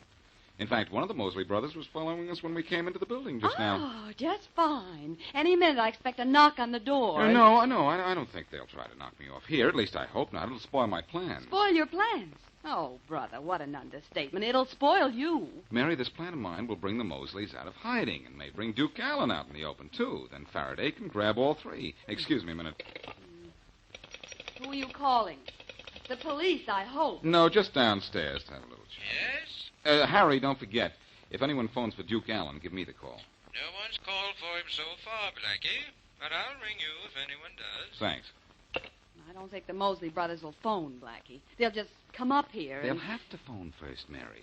I know I was followed to this building, but they don't know which apartment I'm in. And besides, my theory is they'll invite me to meet them somewhere for a conference. Mm-hmm. And I can guess what kind of a conference, too. Hello, Blackie. Bang, bang. Goodbye, Blackie. Oh, I think they'll give me a little better break than that. Well, I wish you'd give yourself a break and ask for police protection. What? And be obligated to Faraday for the rest of my life? The rest of your life is going to be rest in peace if you don't forget this nonsense. It's too late to forget it now. And besides, it isn't nonsense. I want to get the Mosley brothers for Faraday. Oh, the things you do for Faraday and the way you talk to each other when you meet. Oh, you think you were the worst enemies in the world. I don't get it. You know how fond I am of that old guy. Well, maybe this is that call I want. And the one I don't want. Hello? Let me speak to Duke Allen. Speaking. Hello, Duke. Hi. Hey, your voice sounds different. I got a surprise for you. This is Lenny Mosley. Well, Lenny Mosley, you don't say. I did say I'd call you back, so I'm doing it. You surprised? Yeah, yeah. Didn't think I knew where you were, did you? I guess you're a pretty smart guy. Yeah. I want to see you because I'm taking over, Lenny. All by myself, too. Maybe we can make a deal. I run things all by myself. That can be kind of lonesome, Duke. Now, look, I got a proposition to offer you where maybe we can all be happy and nobody will get hurt. Proposition, huh? Let's hear it. No, not over the phone, Duke. Meet us somewhere, huh? You named the place. We don't want any ears in the wall. That's right. How about the storeroom in the old warehouse on Lyons Road? That's easy to find. Okay, what time? 8 tonight. We'll be waiting for you. I know. I'll be there. So long. Well, Mary, that does it. What funeral parlor do I phone? Do you have any preference? I prefer right now not to think about that, Mary. I'm going to call Faraday, and at 8 o'clock tonight, he and I are going to make the warehouse the house where we grabbed the Mosley brothers. The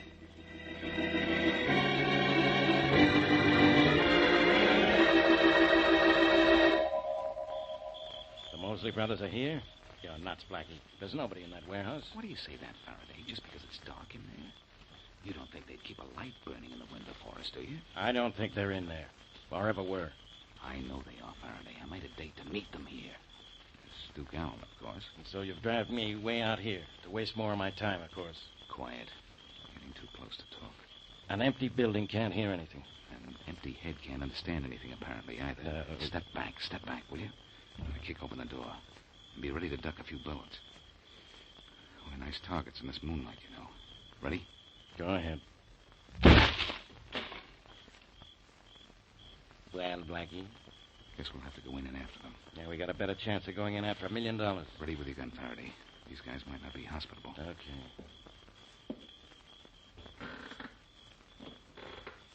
Faraday, this floor sounds like your shoes. They may be behind that door there. I can see behind the door. It's nothing but wall. There's no one here. That's funny. Ha. I'm hysterical. Genius, aren't you, Blackie? Kind of a semi-pro genius right now. Where'll I put this light on? You turn it off. I can see you, and I'd rather not. Faraday, that light bulb was warm when I touched it. Now he's taking the temperature of electric lights. Come on, stupid. Let's get out of this joint. Wait a minute. Huh? The Mosleys kept their date here. I'm sure of it. I wonder what made them leave. Who cares? I wonder what I'm doing here in a warehouse with a bunch of old newspapers and a young idiot. I'm just looking at one of those newspapers. Take a peek at the one on top here. It's from last July. Huh? Our pictures are on the front page in that Jeff Martin case. Now, don't remind me of it. I still say my idea... Faraday, I've got it. The Mosleys were here, but they left when they saw this picture of me in the paper. They knew then that I'd tricked them into thinking that I was Duke Allen, so they scrammed. Hey, that's right. And I know right where the Mosleys went from here, too, to the museum. They still have to get a picture of Duke. Come on, Faraday. If they want to take a picture, grabbing them ought to be a snap.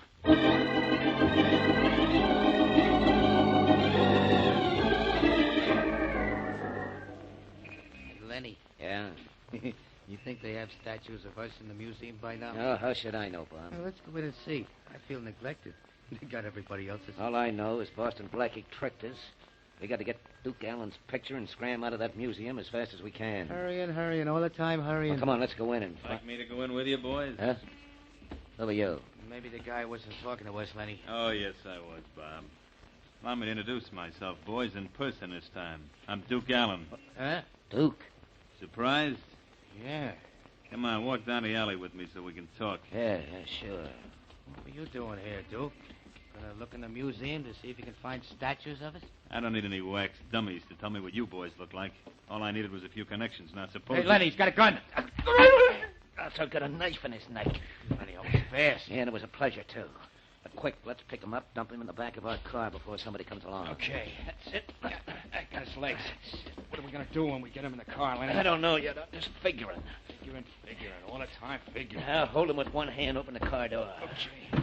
Good. Now, 1, 2, 3, and in. That's it. All right, quick, close that door. Somebody's coming down the street. Okay. Nobody can see him in there. What are we gonna do? Leave him there and scram? Now, we'll drive him around town for a few hours till the museum closes. Then I'll figure out how to get rid of the body and Boston Blackie, too.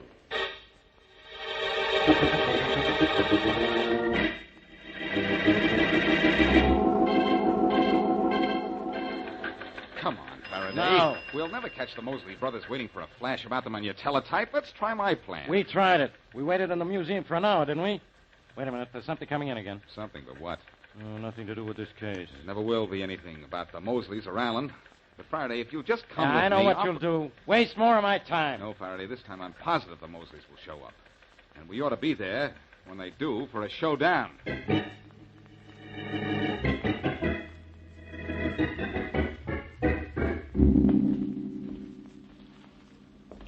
This museum's sure a spooky place in the dark, Lenny.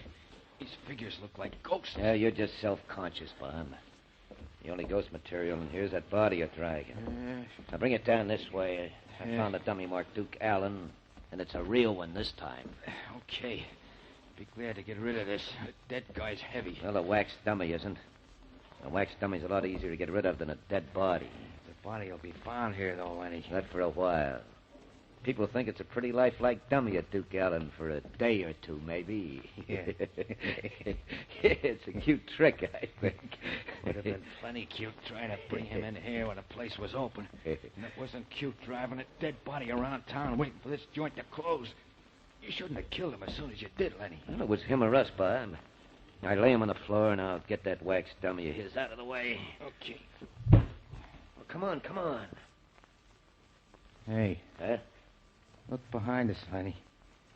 Isn't that something? In what something?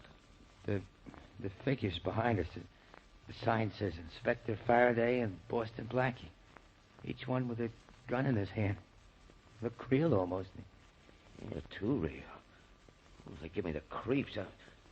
I'm starting to worry. Worrying. All the time worrying. That's just... Hey, Lenny. Yeah? Those wax dummies behind us just moved. Oh, you're crazy. He's not crazy, Mosley, and you're not either. You're out!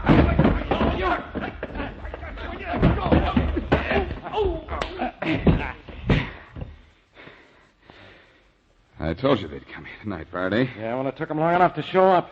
I was standing still so long, I was beginning to think I was a wax dummy. There are no cracks. No, Faraday, no cracks. You couldn't be a wax dummy. No, of course not. Of course not is right.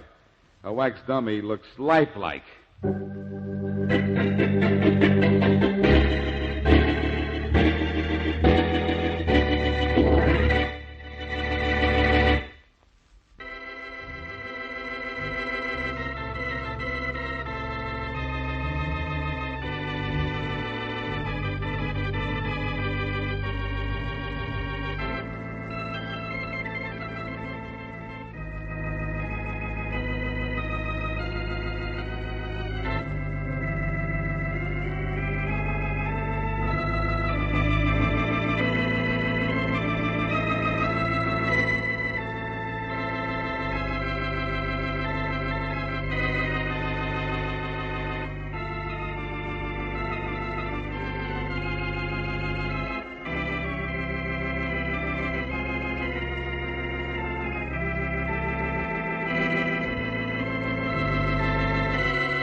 Buy wisely.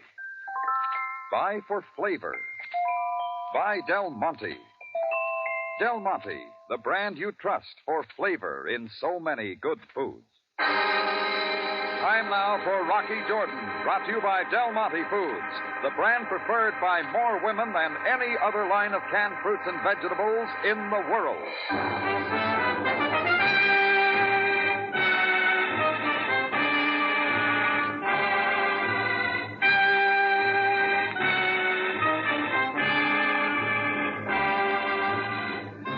Not far from the Mosque Sultan Hassan in Cairo stands the Cafe Tambourine, run by Rocky Jordan.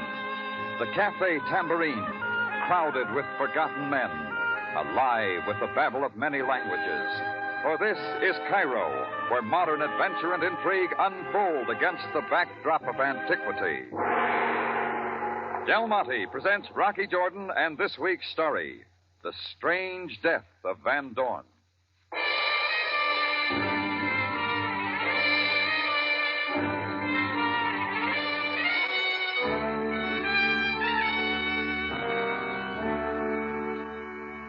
We'd handled a big crowd at the Tambourine the night before. All I wanted that morning was peace and quiet. That's what I wanted. I wasn't opening till noon, but the place was already stifling from the heat of the day. So I went to the front door to let in some fresh air. First thing I saw after that was a big shiny police badge, followed by Sergeant Greco. Good morning, Mr. Jordan. Sorry, Greco, we're not open yet. Do not be offensive. I have no desire for the nectar of the infidel. Then you're in the wrong place, aren't you? Most certainly not. You will please accompany me now. Some other time, Greco. I'm busy. Mr. Jordan, it will interest you to know that I act under orders of the Captain Sabaya, who awaits you outside. He does, huh? Oh, yeah. Now, Mr. Jordan, shall we go? As long as Sam's asking. A most pleasant day, Jordan. Oh, why'd you trade your limousine in for a Jeep, Sam? The nature of the journey demands it. You will drive, Greco. Your command, Captain. What's it about, Sam? You would enjoy a ride into the hot desert, would you not? Sorry, it doesn't fit with my plans. But unfortunately, it will be necessary. That an order? Get in, Jordan. So I got in and we started out. Sam wasn't talking yet, and I couldn't figure it. Greco drove rapidly across town and north out the Heliopolis Road, then turned east through the hills and on into the sand dunes of the desert. Finally, up ahead, I made out several men standing in a group, all in police uniforms, their figures wavering in the desert heat. Greco steered the Jeep up beside them to a stop, and we got out. They stepped respectfully back as Sam led me through to the center of the group, where the dead figure of a man lay sprawled in the burning sand. Jordan, you will look at him carefully. I've already seen enough. You know him, then? Not his name. He's been in the Tambourine a few times. When last? As a matter of fact, just last night. Came in with a girl. You would recognize her if you saw her again? Yeah, I think so. Real blonde, round face, attractive. I didn't get her name either. She hadn't been in before. And you know absolutely nothing more of this man? Only that he was Dutch, judging from his accent, that's all. Very well. Oh, it's hot. How do I fit in, Sam? The investigating officers found only a pack of tambourine matches in his pocket, so I decided to drive you out for possible identification. Why to this forsaken place? Look here, I am not enjoying the heat any more than you. Could have waited till you got him back to Cairo. I prefer to act quickly in these matters. How did it happen? Well, we are not yet sure. Small bruise on his forehead, that's all I see. Captain Sabaya. Yes, Greco. Father Bay wishes a word with you about his passport. Pardon me, Jordan. Please wait here a moment with Greco. You appear most ill at ease, Mr. Jordan. There's nothing a cold beer wouldn't cure. Join me? So carefully your eyes avoid the man who lies in the sand. You, want the truth, Greco? I could hardly expect it from such as you. I dragged him out here with my own hands and shot him. What is that you... God, you insolent tongue, Mr. Jordan. All right, supposing we both break it off, huh? You will soon learn how to speak with respect to the police. Greco, enough of this. Assist the men with the body. At once, Captain. Oh, this is most unusual, most unusual. Sam, you better find some shade. It is not the heat this time, Jordan. For the Bay, the medical examiner has just informed me how the man died. Yeah? How? He froze to death. Sam said it with a straight face, and 40 Bay stuck to his report. There wasn't any argument. The man found in the burning sand had died by freezing.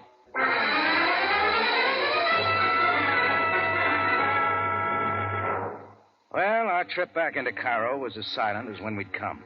They dropped me off at the tambourine without saying a word. I sat down at my desk for a while trying to figure it out, but it didn't get me anywhere. Besides, I had a business appointment across town, so I headed through the office for my car parked in the alley. I just got out the door. No, Mr. Jordan. No, don't move. Don't move at all. There was a little American guy with horn-rimmed glasses and hair parted in the middle. He stood on one foot and then the other, and he waved a black gun. Have a care, I tell you, Mr. Jordan. I have a pistol. Yes, I'm looking at it. And it might very well go off right in your face. Yes, right in your face. Look, why not try settling down? Mr. Jordan, the Cairo police picked you up in front of your cafe this morning. Oh, did they? They then took you into the desert. Now, I want you to tell me exactly what they found there. A lot of sand. Oh, stop it, Mr. Jordan. On the dead body. Did they find something unusual? Like what? Well, you would know if they found anything. Only one thing was unusual. He'd frozen to death. Is that what you want? No. But you know how it happened. I do not. I do not even know that I believe you. That suits me. Now, why the excitement? Did you and he have something on? Important dealings? Yes. Only something went wrong. Well, our business was not consummated, if that's what you mean. Tell me some more. What was his name? Now, don't badger me, Mr. Jordan. I asked you to explain why you didn't know him, and yet you identified him. Well, only from seeing him in the tambourine last night. What was he doing there? Entertaining. Entertaining who? Who was with him, Mr. Jordan? Well, I got a hunch it wasn't his sister. Green-eyed, platinum blonde. Sandra. All at once, he was darting up the alley to a side street. I held it till I saw a blue Fiat car roar past the alley entrance and heard it turn down the Sharia Farida. Then I made it to my car, went out of the alley on two wheels, swung onto the Sharia, then stepped it up. Pretty soon I spotted the blue Fiat a couple of blocks ahead. Kept on its trail till it slowed and pulled up at a small hotel near the river, where he got out and went in. I parked and slipped up to the front window in time to see him speak to the desk clerk. I figured he was asking for Sandra. But the clerk shook his head, and the little man came back outside and got in his car to wait. I went to the corner, bribed a newsboy to get the clerk outside, away from his desk. Then I got around the back way, waited till the clerk was gone. Then I moved to the desk and looked through the registration cards till I found the name I wanted. Sandra Dubois, room 309. I scooted upstairs and rapped at 309. First, there was no answer, so I tried again. Who is it? Hey, desk clerk lady, I got a message. Wait. Oh, no, you're not the clerk. Oh, but you've seen me before. Oh, how did you get up here?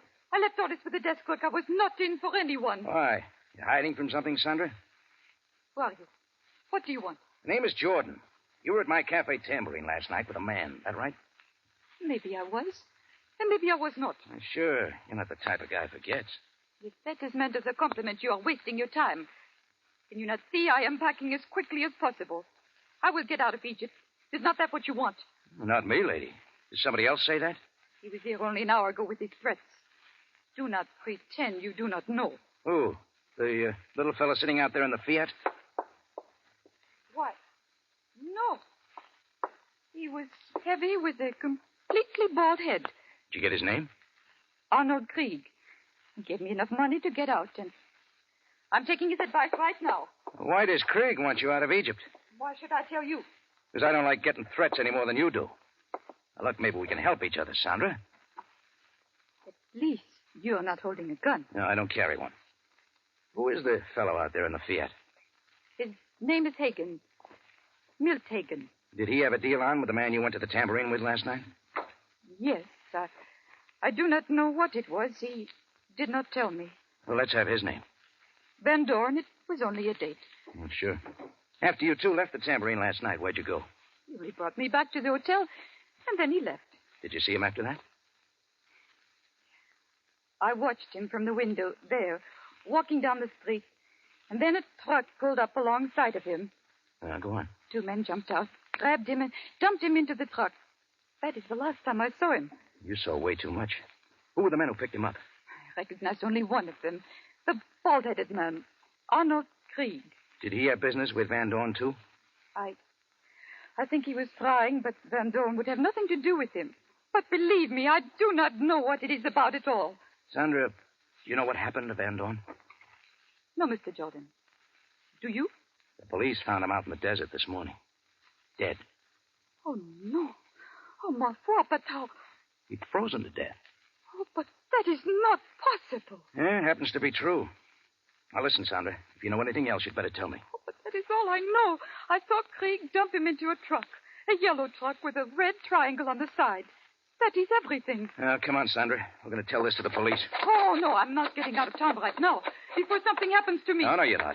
You're coming with me to Captain Sabaya. Please, Mr. Jordan, let me go. You are taking her no place. Krieg! We hadn't seen him come in the open door, and he was standing right behind us. It was the man who had threatened Sandra earlier. He was built like a wrestler, and there wasn't a hair on his head.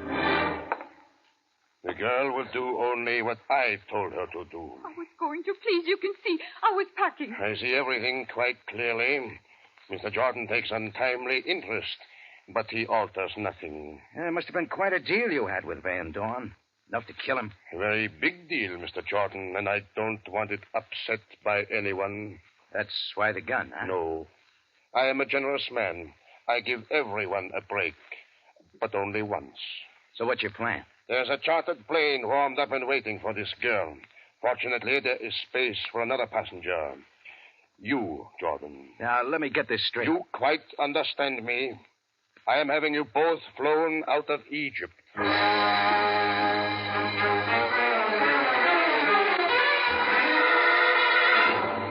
Del Monte Foods is presenting tonight's adventure with Rocky Jordan.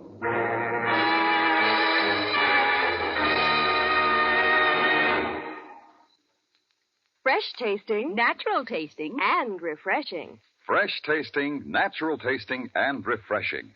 There, in just 6 words, is the whole story of Del Monte tomato juice.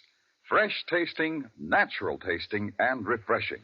That is just what tomato juice should be. And that is just exactly what Del Monte tomato juice is. As an awakener at breakfast time, at any time during the day, for a perfect mealtime appetizer, Del Monte tomato juice really hits the spot. Yes, there's real satisfaction in a tall, chilled glass of Del Monte tomato juice. Try it. Del Monte tomato juice is fresh tasting. Right. All the sunny, good flavor of fully vine-ripened tomatoes. Del Monte tomato juice is natural tasting. In tomato juice, just as in all Del Monte tomato products, only the very best tomatoes are used. Del Monte tomato juice is refreshing. Yes, indeed. Downright satisfying. That's Del Monte tomato juice. Buy several cans at a time. They'll come in mighty handy.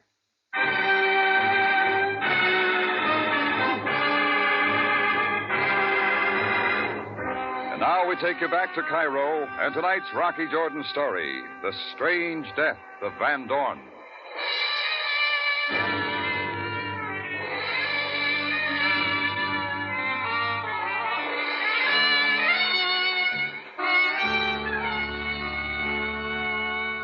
Well, Arnold Krieg held the gun, so he was calling the turns. He opened the door, jerked his bald head to motion us out. Sandra clung to my arm as we walked ahead, down the rear hotel stairs, and out the back to where a 1938 Mercedes-Benz with oversized bumpers stood waiting. Native driver sat at the wheel. We got him back, the 3 of us. The car jerked to a start and swung across the Bulak Bridge, then south. Ahead, we knew a plane awaited us. Destination? Someplace outside of Egypt. I still had a lot to learn. Oh, it's sure been a hot day. Talk of the weather in desert country is poor conversation. Didn't you know that, Jordan? Yeah. Only I'm wondering something. That also is wasted effort. You and your driver had a cute way of killing Van Dorn. Death is conclusive. The manner is not important. But freezing him to death, that took some arranging. Confine your thoughts to the view, Jordan. It is your farewell to Cairo. Please, sir, Krieg Bay. Yes, Gaban, what is it? In the rearview mirror, I see an automobile that follows. Are you sure? Which one? The small blue automobile. It is most persistent. The blue Fiat. He's following all right. It is Hagen again. He was waiting outside my hotel. Face to the front, both of you. You know him, Krieg? He came at me with a lot of excited questions after they found Van Dorn in the desert. Where does he fit? Have you quite ceased with your babbling? About the blue automobile, sir. First, we'll make sure. Gaban, turn right at the next corner. I do as you say, master. The blue automobile also turns. Uh-huh. We'll put a stop to that. Faster now. Faster! Still he comes. Good, good. Now, this next corner now.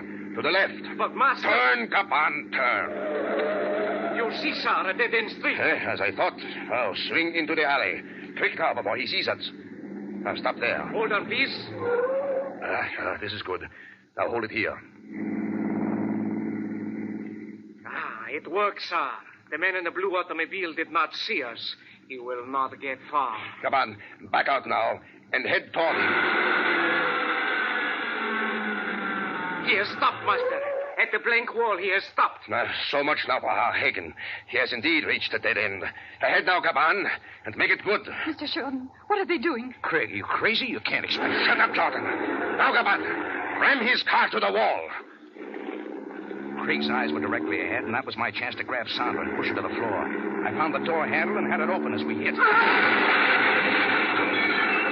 The Fiat had been crushed like an eggshell, and I was on my feet pulling Sandra with me. She was shaken but game, and we made it to a narrow passageway that led between two buildings. About then, Craig realized we were gone. Jordan! Stop it, We stepped it up along the passageway till I spotted an open door, and we ducked in.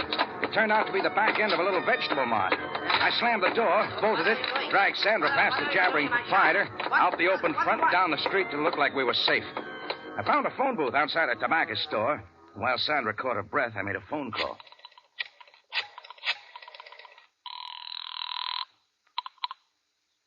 Captain Sabaya speaking. Hello, Sam. It's Rocky. Jordan, I was about to call you. Now, give up the idea and get over to the Sharia Idfu, just off El Mar. There's a smashed-up Fiat. And why should a street accident interest me? Not an accident, Sam. Murder. Continue, Jordan. Now, you'll find him in the smashed car. An American named Milt Hagen. He was deliberately run down. By whom? Guy with an egghead named Arnold Krieg. He had plenty of interest in Van Dorn, too. So, Jordan, you know the name of the man found in the desert. Yeah, I found out. Now, get this, Sam. Krieg's the one that killed Van Dorn. There was a deal on. Van Dorn had something to sell, and Krieg was trying to horn in. What was it, Sam? Why kill two men for it? I can only tell you who Van Dorn was, Jordan. Yeah? He was a criminal wanted by the British. A confidence man, smuggler, counterfeiter. A Dutch, yes, from South Africa. But tell me, how do you know that Krieg killed Van Dorn? Because I have the girl who was with Van Dorn last night. She saw Krieg and a helper dump Van Dorn into a truck and take him away. Jordan, I think you had better come to headquarters now and complete your report. Sit tight, Sam. We'll be right there. All right, let's go, Sandra. No, Mr. Jordan. You must let me go now. Nothing doing. Sam's waiting for us. You only want to turn me over to the police. It's for your own good. They want to clear it up for you. Please. I only want to get away before that terrible man finds me again. And just where do you think you'll go? To the plane. Away from Egypt, any place. Try thinking straight, Sandra. You actually suppose that plane's waiting for you now? That is what Krieg said. That is all he wanted. You still don't know the man we're up against, do you? You saw what he did to Hagen. Of course I saw. Remember what he told us? He gives everybody just one chance. Our chance is just played out, unless we get to the police quick. How do you know we will ever get there? We've got to take that chance. Now, listen, Sandra, supposing you did get out of Egypt. Krieg wouldn't let it go at that, not after what we know. You'd never get back here, and you'd never be safe. Rocky, do not let that man find me again. All right, Sandra. We got to learn why he killed Van Dorn, and see to it that he never kills anybody again. Sandra finally saw it my way. I flagged down a taxi that took us to my car, still parked near Sandra's hotel. Then we started for headquarters. It was well after sundown by now. Seemed like a long time since I'd looked down at Van Dorn's body in the desert that morning and found out how he died. We were spinning along one of the residential streets when suddenly my foot hit the brake pedal. Why are you stopping? Sandra, look at that card there in the window of that house. Does it mean anything to you? Why, the red triangle. It is just like the sign I saw on Krieg's truck. You know what the card is? An ice card. Then it was an ice truck. Of course. Why didn't I think of that before? Well, Sam's going to have to wait. We're paying a visit to the Delta Ice Company. I made a U-turn, bumped the opposite curb, and headed back the other way. And not 10 minutes later, we'd found the Delta Ice plant and were driving slowly past. By now, Sandra was almost enjoying it. Those trucks lined up along the side, Rocky. Yellow with red triangle signs, including the one parked there at the dock. Yes. Someone is there. 2 men. Yeah, and they're loading something on the truck fast from inside the building. You still with me, Sandra? Yes, Rocky, of course. There's a filling station at the corner. Get down there and call Sabaya. Tell him to get here with some men the quickest way he can. Sandra hurried away, and I went back to watch. I kept close to the building. Somewhere inside, I knew Van Dorn had died the night before. I got as close to the dock as I could, hiding in the shadows. From there, I made out the two men busy at work. The guy with the bald head, Arnold Krieg, and his helper. Step on it, Gaban. Keep moving. Only a few more blocks of ice, Krieg. There's no time left. We're getting out of here. They were bringing blocks of ice from the building and loading them into the metal-covered truck. I figured they were trying to get away. Well, when you're in a big hurry to skip town, you don't load yourself down with 1,500 pounds of that stuff unless it's real important. So I knew those cakes of ice held the answer. They both went back inside the building. I moved in closer. In a few seconds, they were back, each dragging a big cake of ice. Don't lag, Gaban. They are the last. This block of ice must... Careful with it. It is heavier than the others, eh? Much heavier, yes, but only we know that. Yeah, hurry now. I held it till they both got well into the truck to complete the load. Then I was silently moving up onto the dock to the back of the truck. I had one side of the metal door and swung it shut. And before they could move, the other one. The bar dropped in place, and they were both locked inside. Come on, open those doors. It was not I, Master, but someone outside. Who is there? Who is out there? What's the difference, Krieg? You're all through. Jordan, I warn you. Let me out of here. Yeah, any good reason why I should? Jordan, let me out of here. Not till the police get here with some hot toddies. Jordan, you haven't called police. Keep your ear tuned. You'll hear the sirens any minute. Jordan, there isn't much time. We can make a deal. I'll give you a fourth. I'll give you half. Half of what? The diamonds. They're frozen in the ice. Diamonds, of course. No one will ever see them in the ice. No one will ever know. Well, how about it, Jordan? No. Huh? What did you say? Come closer. I can't hear you. You heard me. I said nothing doing. Closer, so we can talk. Closer, Jordan. You missed. But don't give up.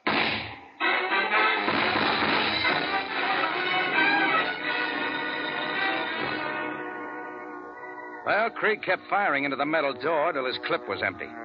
Then I walked over and sat down on a step to wait for Sam Sabaya. I was kind of sorry I hadn't sent word for him to bring an ice pick.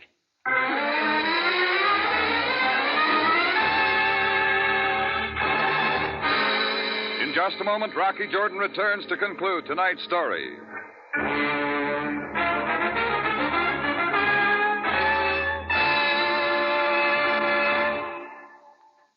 When the gang gets together for a steak fry, chances are you'll hear a lot of opinions on how it should be done. But when it comes to catsup, they'll all agree. I want a catsup with plenty of zip. Real snappy tomato flavor. And that's just what you get in Del Monte catsup. Zesty, lively, real tomato flavor at its best. Yes, that wonderful flavor you find only in the best tomatoes, fully ripened on the vine. And that specially good flavor is brought to perfection with pineapple vinegar. Pineapple vinegar. There's the big secret of that marvelous Del Monte catsup flavor. Pineapple vinegar is superlative vinegar. It brings out all the best flavor of the other ingredients, especially tomato flavor. And only Del Monte catsup has pineapple vinegar. So remember, when you want a hearty, spiced tomato flavor, when you want a real He-Man catsup, when you want tomato flavor at its best, you want Del Monte catsup. Try Del Monte catsup soon. You'll like it. And for all its goodness, Del Monte catsup costs less than many other quality brands.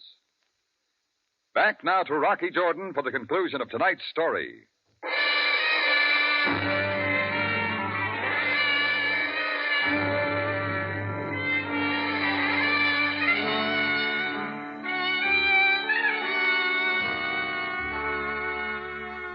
Well, Sandra's phone call brought Sabaya and his men to the ice house in a hurry. We opened the doors of the truck then, and my two captives came out as meek as kittens. We all went down to headquarters, bringing the truck along, still loaded with the ice. Krieg and Gaban were booked on the charge of double murder. After questioning, Sandra went back to her hotel to unpack. And Sergeant Greco, with a couple of others, set to work chipping up the blocks of ice and melting them. Sam and I waited in his office till Greco finally came in. Captain Sabaya, I am now most happy to make my report. Proceed, Greco. You assigned me to chop up and melt certain blocks of ice taken from the truck of the Delta Ice Works relative to the... Yes, Greco. What did you find? In the first 3 blocks of ice, I found nothing. But in the 4th, I made a most remarkable discovery. In the ice, they could not be detected, but through the process of melting, I discovered these. Place them on the desk. Let me see. Diamonds, Capitan, surely of great value. That is my discovery. Yeah, there they are, Sam, just like Craig said. Yes, and all genuine. There is little doubt. I trust then, Capitan, that you are pleased? Just keep chopping the rest of the ice, Greco. You may find some more. Mr. Jordan, it may interest you to know that I take orders only from Captain Sabaya. Yes, and you take them very well, Greco. When you have finished with the ice, please report to me again. Your command, Capitan.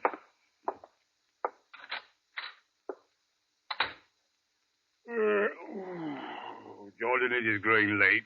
I would complete my dossier on this case quickly. Now, Van Dorn in Egypt illegally. With a lot of hot diamonds he'd smuggled in from South Africa. He must have had a buyer in Hagen. Correct. The American consul informs me that Hagen was a jeweler from New York. Yeah, they set up a deal. Maybe Hagen even made a first payment in the diamonds. That's when Arl Craig got wind of it and decided to get the diamonds at any price. Craig confesses that he was manager of the ice company, obviously a front for his diamond smuggling ring. Oh, that's it. He wanted the diamonds, but Van Dorn wouldn't sell, preferring to do business with Hagen. So Craig got tough, picked Van Dorn up last night, took the diamonds from him, knocked him out, and dumped him in the deep freeze room at the ice house. A real convenient way to kill him. Yeah. In the meantime, he hid the diamonds in his usual manner by freezing them in the ice until he could smuggle them out of the country. And after that, all he thought he had to do was dump Van Dorn's body out in the desert, knowing he'd thaw out and hoping nobody'd know how he died. The Krieg might have got away with it, too, except for what Sandra saw from her hotel window. Yes, as you say. Well, that about buttons it up, Sam. I guess I'll be getting back to the tambourine. Yes, and I will be getting home to my dear family.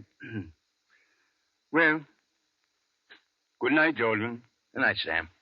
Oh, don't forget to put out the card for the Iceman, huh?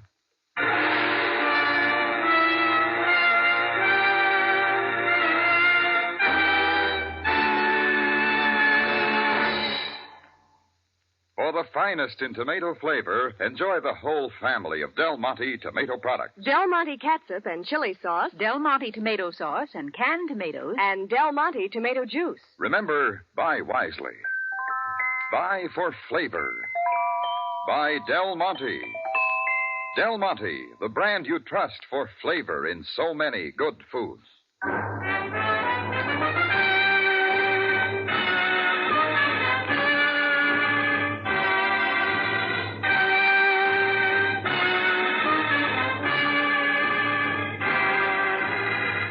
Rocky Jordan, written by Gomer Cool and Larry Roman, stars Jack Moyles in the title role with Jane Amello as Sam Sabaya, and is produced and directed by Cliff Howell, with original music composed and conducted by Richard Aurandt. Remember, you have a date next week at the Cafe Tambourine, run by Rocky Jordan. Same time, same station. And the story is The Big Heist.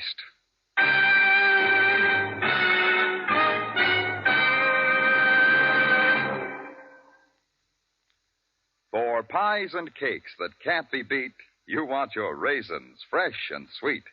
So try Del Monte seedless raisins. For your holiday Thanksgiving cakes, cookies, and pies, get the freshest, tastiest raisins yet. Del Monte seedless raisins.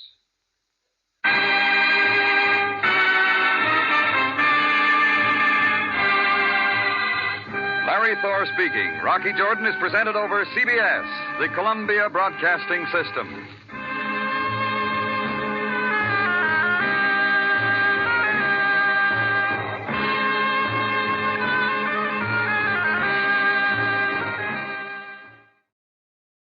Wrigley's Spearmint Chewing Gum, the refreshing, delicious treat that gives you chewing enjoyment, presents for your listening enjoyment John Lund as Johnny Dollar. Ed Quigley, Johnny. Are you free? you mean am I available, yeah. What's up, Ed? Remember Mark San Antonio? The bootlegger? Yeah, sure. What about him? Well, somebody shot him this morning. Shot him to death in St. Petersburg, Florida. Oh, yeah? Great Eastern Fidelity set up a trust 2 years ago for San Antonio's daughter. They'll want a full report before they come across. I see. They know who killed him yet, or why? No, not a thing, Johnny, just that he's dead. When can you leave? As soon as I can get a plane. Good.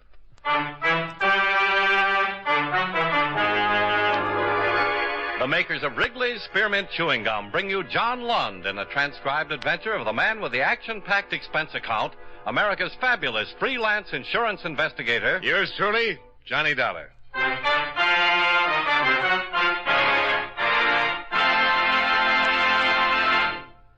Wrigley's Spearmint Chewing Gum refreshes you.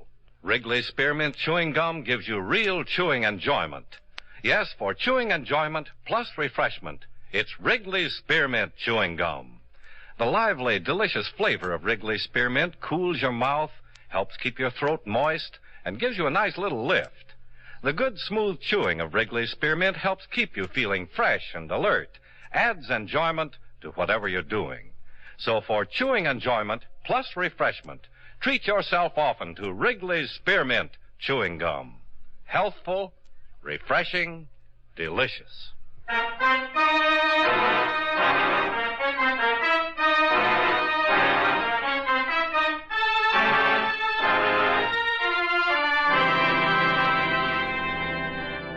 Expense account submitted by Special Investigator Johnny Dollar to Home Office, Great Eastern Fidelity and Life Insurance Corporation, 6th and Jordan Avenue, Hartford, Connecticut.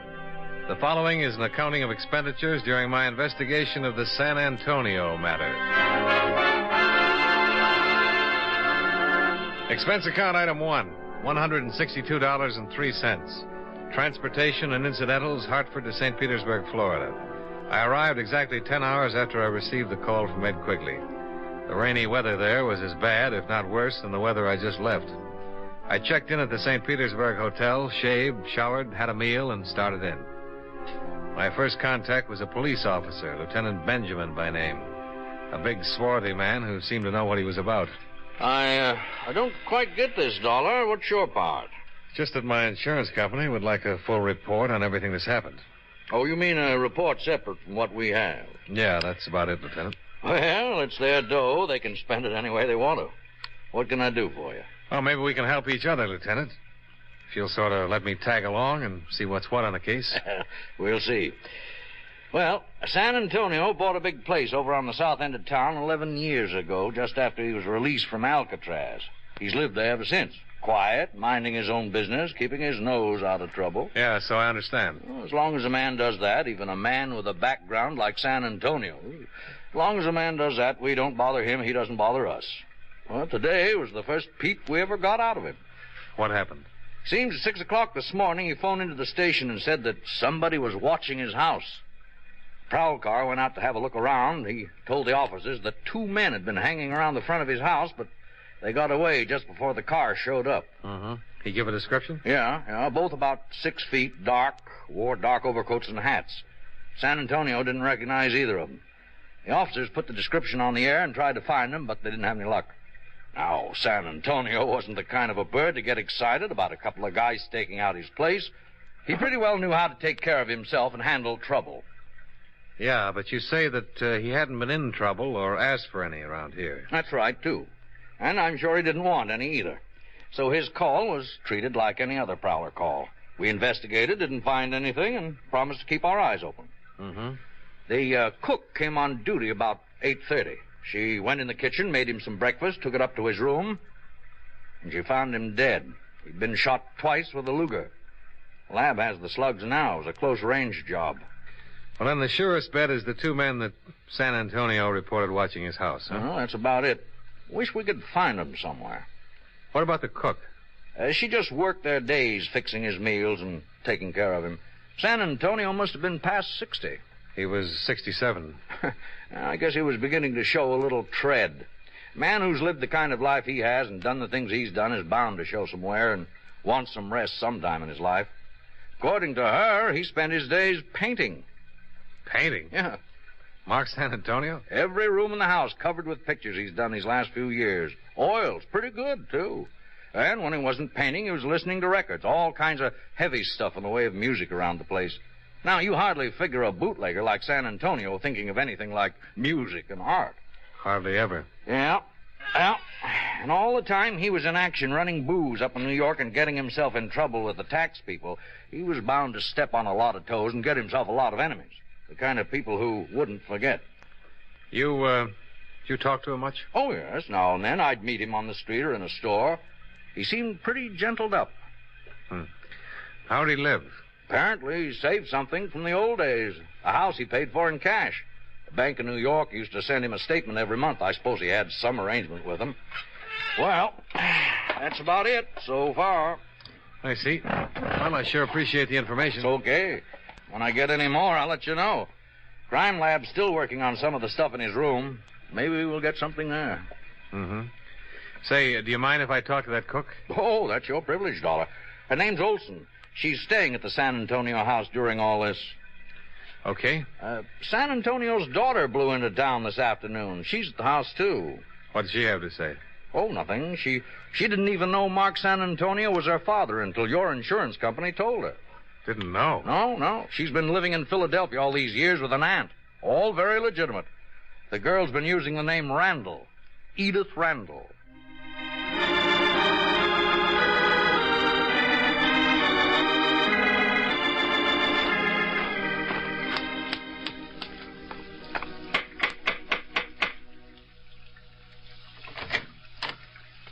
Yes, sir.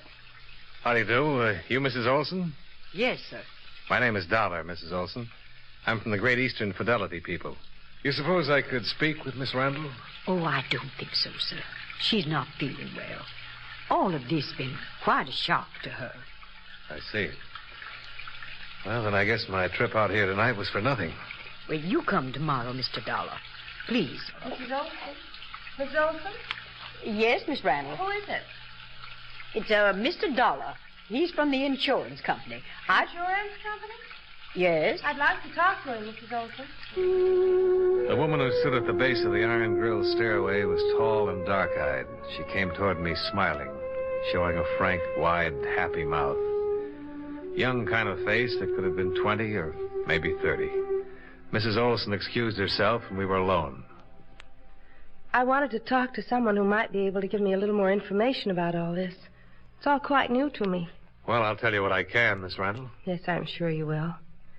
From what Mr. Hurth and the insurance offices told me on the phone, I'm to be quite well off because this man was murdered here today. You mean Mr. San Antonio? Yes, Mr. San Antonio. They tell me he was my father. To awaken one morning and discover you're not one person, but an entirely different person. I mean, I'm the daughter of a famous racketeer who's been murdered. You seem to me like a very nice person. And so do you, Mr. Dollar. Will you tell me all about this, please? Well, just our part of it, Miss Randall. Let's see, you're 26 now, is that right? That is. Well, 26 years ago, your father was on trial for income tax evasion. Just before he was convicted, he set up a trust fund with my insurance company to provide for you. It's been paying money for your support and education all these years. According to the condition of the trust, the rest of the money reverts to you now. Comes to well over $50,000. And that's all there is to it? Yeah, except for this. You mean my father... So strange to say that. My father's murder? Mm-hmm. I suppose I'm grateful to my father. I suppose I should be grateful. I can't say that I'm particularly sorry about his death any more than I would be if any human being died violently somewhere. How strangely life treats us sometimes. How very strangely. You know, you've somehow made me feel comfortable in this house. May I offer you a drink? It was strange for me, too, because I felt comfortable in the house. Over the drinks, we talked of Mark San Antonio. I told her what I knew of his life, of his activities up until the time he'd been sent to Alcatraz. She told me how she'd been reared, far removed from anything that might have connected her in any way with the San Antonio name. Altogether, it was a revealing conversation for both of us. She'd never imagined any part of the kind of life her father had lived. And I never imagined that it was possible for anyone to get away from a man like San Antonio. For the road, Johnny? All right. How long will you be in St. Petersburg? Till all this is straightened out. You mean you'll be here until they find out who killed him? Mm-hmm. How about you? Oh, I really don't know. I really don't even know why I came here exactly. Yes, I do. I wanted to see him, see what he looked like. What kind of a life he led here. Did you see him? No. I suppose I can if I want to. But I have seen what kind of a life he had. He was just an ordinary man, wasn't he? Have you noticed the pictures he's painted? Mm-hmm. May I ask you something? Well, yes. How do you feel about him now? Is this for your report? For myself. Since you've been here, in these last 2 hours, I've begun to think of him for what he was. My father, I mean. I'd like to know why he was killed and who did it. Will I see you again? I hope so. Edith. Yes. I hope so very much. So do I, Johnny.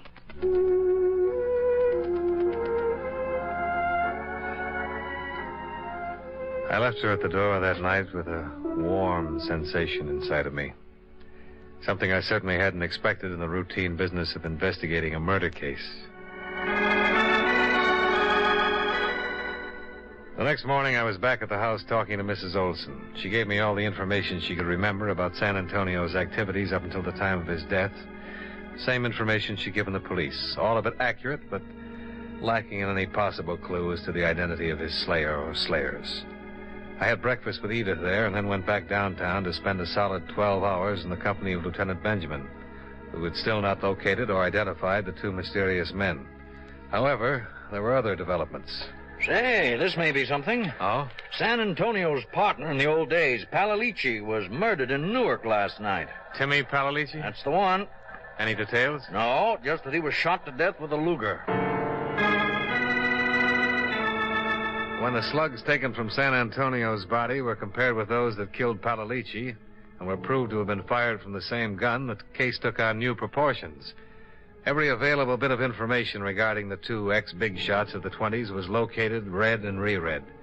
It meant activity in such cities as St. Louis, Chicago, New Orleans, and Buffalo.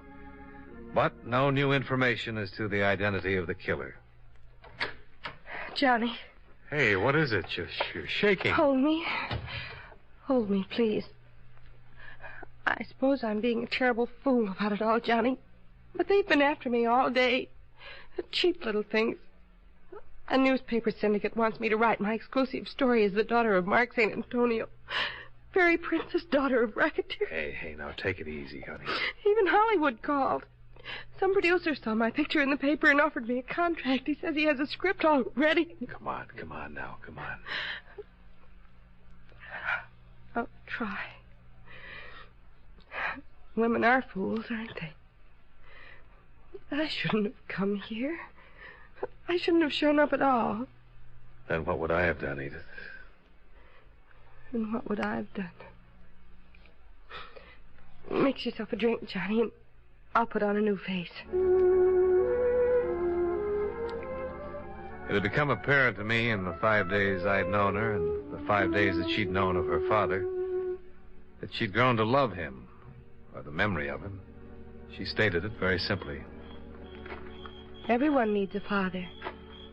If you find out you have one, or had one, really, well, you love him. We were walking up the gravel path of the house when she said that. I suppose I was thinking of how nice it would be to kiss her at the door when I heard someone behind me. I twisted, trying for the gun in my inside pocket, but there was nobody to shoot at. At least nobody I could see. Why me? Why me, Johnny? Why? Edith died right there, and I lowered her to the ground.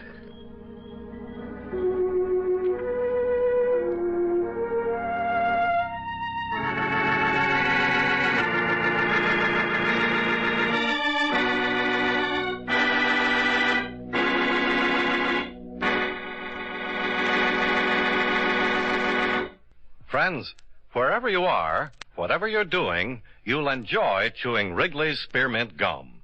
Chew Wrigley's Spearmint while you're working. The lively, full-bodied flavor of Wrigley's Spearmint gives you a refreshing little lift. The smooth, pleasant chewing of Wrigley's Spearmint Gum helps keep you feeling relaxed and satisfied. Makes your job seem easier. Chew Wrigley's Spearmint Gum in your home, when you're out walking or driving, when you're enjoying sports and other activities. Wrigley's Spearmint Gum tastes good anytime, and the natural chewing aids digestion and helps keep your teeth bright and attractive. Yes, wherever you are, whatever you're doing, you'll enjoy chewing Wrigley's Spearmint Chewing Gum. Healthful, refreshing, delicious. And now, with our star, John Lund, we bring you the second act of Yours Truly, Johnny Dollar.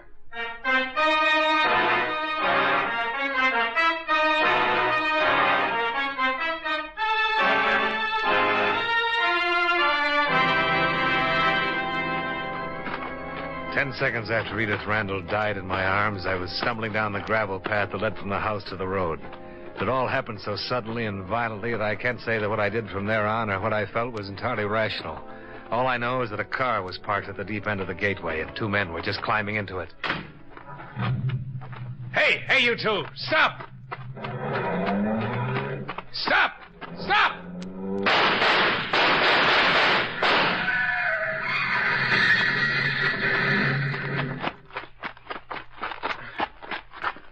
Get out of there. Both of you. Get out with your hands up. My head. I'm afraid to move. Get out! Come on. I'm coming. I come. All right, you two. Come on, come on. No use on him, mister. He's used up. You got him real good. I need the doctor. Stay where you are. Mr. Dollar! Mr. Dollar! What is it? What's happened? Go phone the police, Mrs. Olson. Oh. Tell them to get over here right away. Who are they? What is all this? Go on, do what I tell you. Hurry. All right, Mr. Dollar. All right. You pretty tough fella. What's your name? Giuseppe Rico. Who's he? He was my brother. Giovanni. I need the doctor. Listen. Tell it to me. Tell it to me right now. There's no policeman around to cover you. Nobody but you and me. If you don't tell it to me now, you'll never tell it to anybody. Now tell it. Tell it. Never. I die first. I had 1 bullet left in my gun. I set the barrel back against his temple and pulled back the hammer. I think I really meant to go through with it. And for the first time, I noticed that my shoulder was covered with blood. My head began to ring, and I had to let go and straighten up. That was not the thing to do. Oh.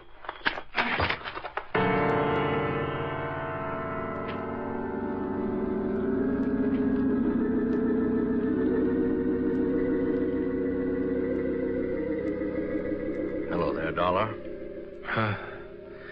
Oh, Lieutenant. Quite a night, this one, huh? Yeah, but... Oh, you stopped one, boy. You were sure curled up when we got there. Edith? I'm sorry, Dollar. I thought I might have been wrong. No, you weren't. How long am I slated for this place? Well, the doctor says you can get out when you want to. Feel like talking? They were just there, and they shot her. That's it. Which one? I don't know. They were together. That's enough, isn't it? Sure. Same Luger that killed San Antonio and Palalici. Just trying to pin it down a little more. We can't get much out of the one that's left. Let me ask him some questions, Lieutenant. Easy. I know how you feel about her. Just lie back there now. Did he say anything at all? No, nothing more than his name and his brother's name. Found papers on him that say they're from New York. Police in New York are looking him up right now.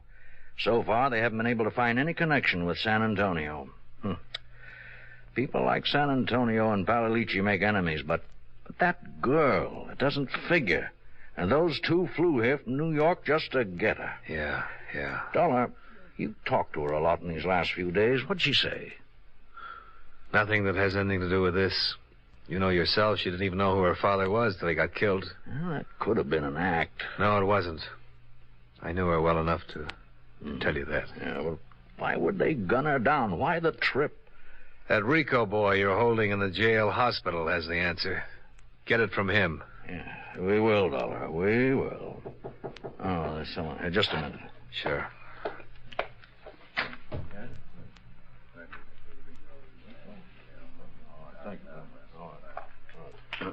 Oh, Dollar. Huh? Maybe I spoke too soon. Rico died 5 minutes ago.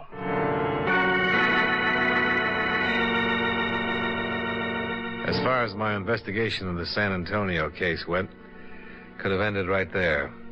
The Luger found on the dead Rico brother was the same gun that had fired fatal bullets into all 3 victims.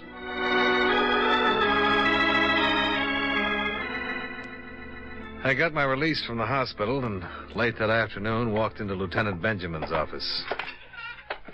Dollar, I don't get it. Don't get what? Here.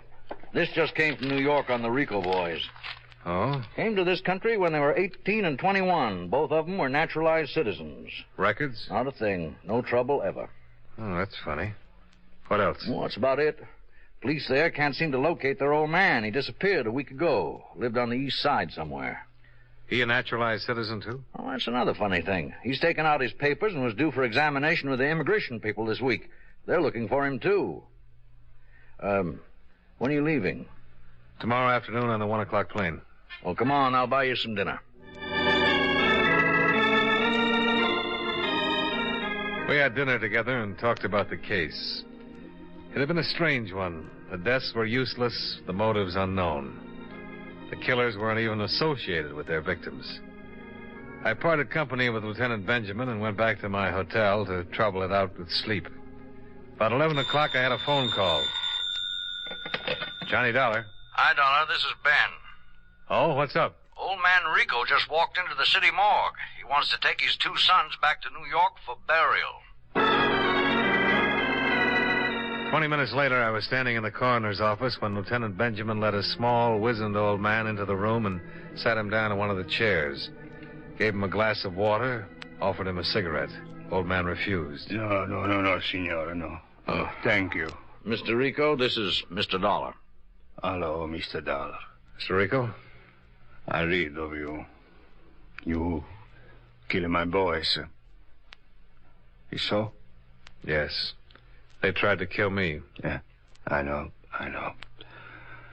It's bad. Why, Mr. Rico? It is simple.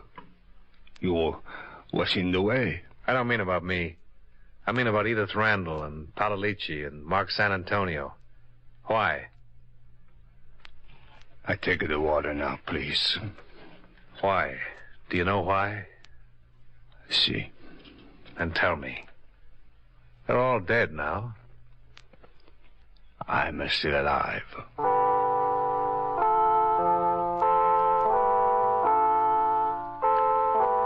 Pietro Rico was held in custody for the immigration officials. He refused to talk about his sons or any of their activities. He just stayed in his jail cell, silent, non-committal to all visitors, including the chaplain. I don't suppose we'd ever have gotten the story of it, except that the will of Mark San Antonio disclosed that before her marriage to him, his wife's name had been Maria Rico. Yeah. More questions, Mr. Dollar? No, I've got some answers. Mark San Antonio's wife was your daughter, wasn't she? Wasn't she? See. Oh, is that all you have to say? I no talk. Well, then I do, Mr. Rico. Because your daughter had a daughter. A lovely, wonderful daughter that your two sons killed. I happen to know that girl. She had to die, too. Why? Paralici, San Antonio, and her. They had to die. All are bad. All of us are bad at one time or another. Who made them die? You? See. Who gave you the right? I'm the father. When a daughter marries a bad man, only bad can come of it.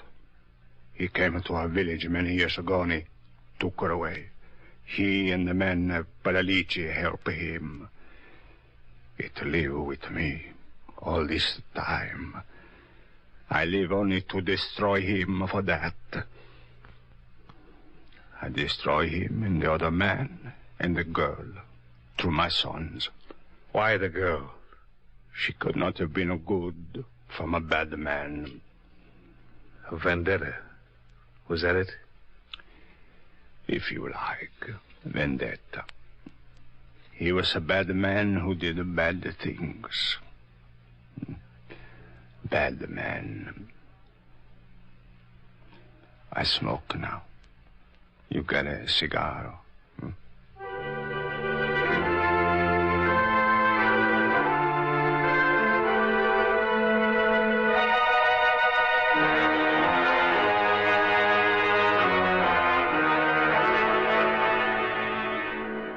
The disposition of old Pietro Rico is up to the immigration authorities. I didn't stay around St. Petersburg for all the complex examinations that would have to be made to test his sanity. I had enough of St. Petersburg.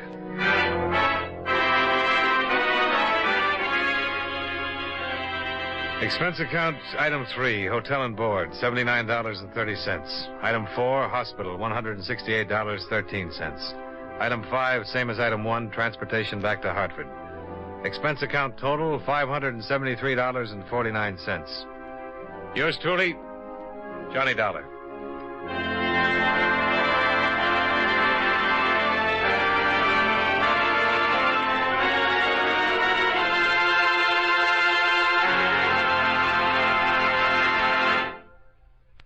Remember, friends, Wrigley's Spearmint Chewing Gum refreshes you. Wrigley's Spearmint Chewing Gum gives you real chewing enjoyment. The lively, full-bodied flavor of Wrigley's Spearmint cools your mouth, freshens your taste, sweetens your breath. The smooth, pleasant chewing of Wrigley's Spearmint helps keep you feeling relaxed and satisfied, makes whatever you're doing more enjoyable. Yes, for refreshment plus chewing enjoyment, treat yourself often to Wrigley's Spearmint Chewing Gum. Millions enjoy it daily. Get a few packages and always keep some handy. That's Wrigley's Spearmint Chewing Gum. Healthful, refreshing, delicious.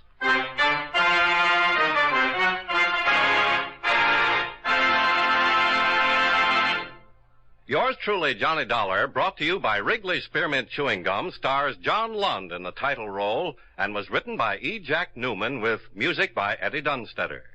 Featured in tonight's cast were John McIntyre, Joe Kearns, Jeanette Nolan, Virginia Gregg, and Jay Novello. Yours truly, Johnny Dollar, is transcribed in Hollywood by Jaime Del Valle.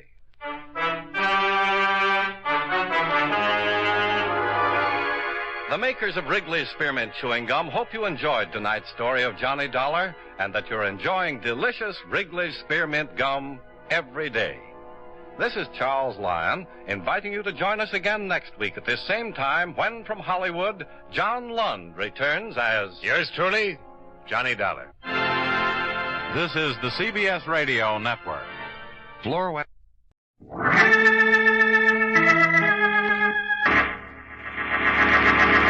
From New York City, the makers of Clipper Craft Clothes for Men and more than 1,200 leading retail stores from coast to coast present that immortal character created by Sir Arthur Conan Doyle, the world's most famous detective, Sherlock Holmes, starring John Stanley.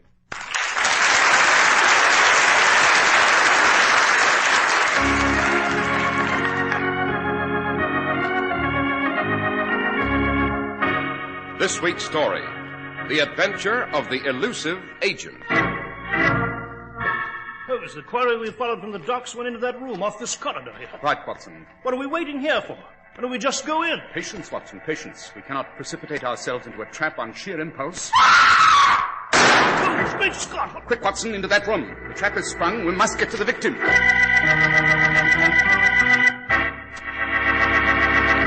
We're at the door of Dr. John Watson's study, and we're about to hear another of his adventures with the fabulous Sherlock Holmes. Well, good evening, Mr. Harris. Good evening, Dr. Watson. You have a memoir for us tonight, I hope? I have indeed, Mr. Harris. In fact, I had just finished editing it when you came in. I might say that this particular adventure is of first-rank importance, not only in the life of my friend Holmes, but on the course of history itself. The stakes were the highest, and on the outcome hinged the issue of empire itself. In no other adventure that I can recall were our protagonists more ruthless, more shrewd, and more cruel. Sounds like you've got a treat for us tonight. What do you call it, Dr. Watson? Well, Holmes and I always refer to it as the adventure of the elusive agent. And after you have enlightened our audience to the merits of Clippercraft clothes, Mr. Harris, I shall proceed with this highly unusual story. Today, it's official. It's spring. Time for you, Mr. Man, to get a new spring suit and a new spring topcoat. Make sure you get Clippercraft. Clippercraft, the best clothes you can buy for the money. Beautiful new spring all-wool worsted Clippercraft suits, only $45. Clippercraft all-wool gabardine or covert topcoats, only $40 to $47.50. Clippercraft clothes make you look your best because they look like they cost much, much more. Get your Clippercraft spring outfit tomorrow.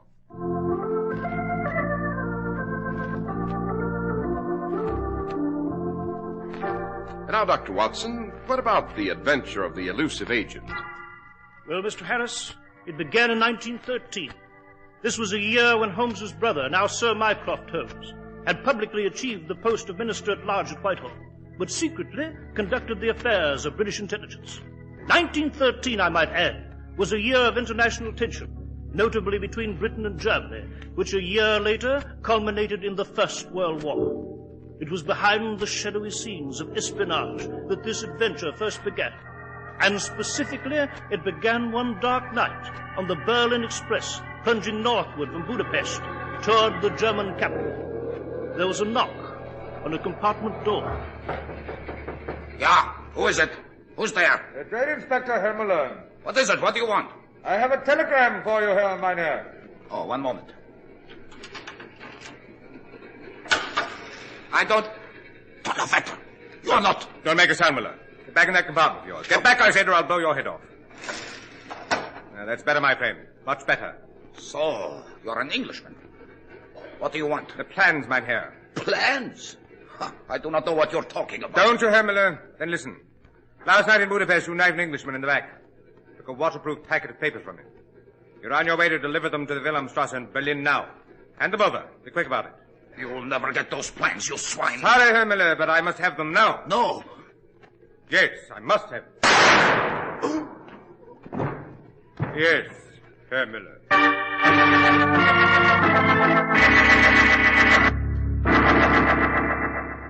Congratulations, my dear Norton. You've done an excellent job in intercepting that German agent and returning these plans to our embassy here in Berlin. Thank you, Sir Mycroft. Unfortunately, our problem has only begun, my dear boy.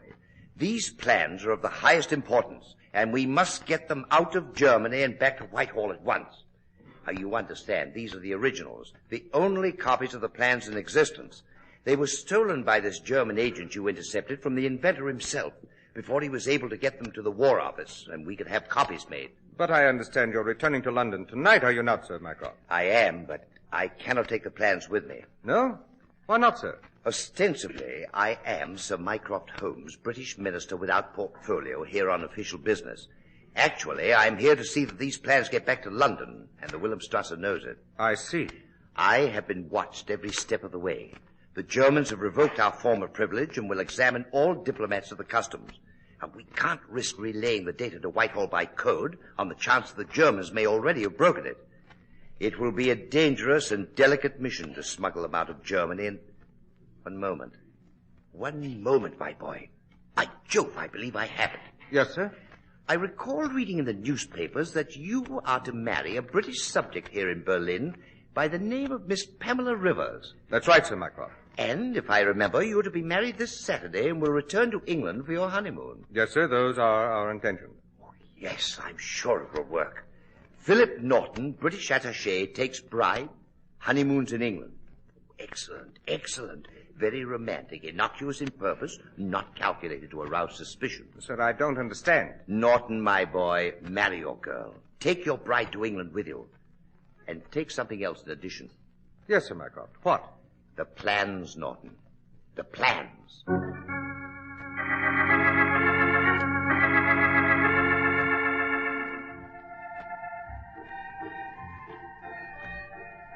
Darling, darling Philip. Oh, it all seems like a wonderful dream. Does it, Pam? Yes, Philip, yes. I'm glad we didn't dance that last dance. I'm glad we came up on deck here together, just the two of us alone. I think I'll always remember this moment, Philip. This moment of our honeymoon. I'll always remember what the music was playing and how the moon shone up there on the sky and the lights of England of home shining over there on the shore. So will I, Pam. So will I. Philip. Yes, darling. Put your arms around me. Hold me close. Pam. Closer, darling, closer. That's it. Oh, darling, darling Philip, kiss me. Now, tell me that you love me. I love you, Pam. I love you, I love you. Do you really, darling? Pam, what? Surprise, darling? Pam, you've got a knife. You just... Yes, you English swine, and you're going to feel the bleed again. Now, my dear departed bridegroom, the plans. Ah, yes, here in your coat pocket, as I thought. Now, if I can roll you overboard through the opening in this rail. There. Over you go. Goodbye, my romantic darling. And thanks for the wedding present.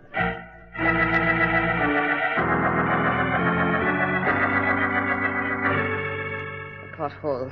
Gustav should be below in a small boat. That was the arrangement. Gustav! Gustav, are you there? Ja, Fräulein. You have the plans? Yes. Throw them down to me through the porthole. You are? Thank you, Fräulein. That swine Norton. So he thought he could smuggle the plans... One moment, Gustav. Only half the plans are there. I have the other half. What is the meaning of this? It means that the half I have is for sale. I see. But the Herr Director has paid you well. Tell your master if he wants the rest of these plans, he will have to be more generous. You understand, Gustav?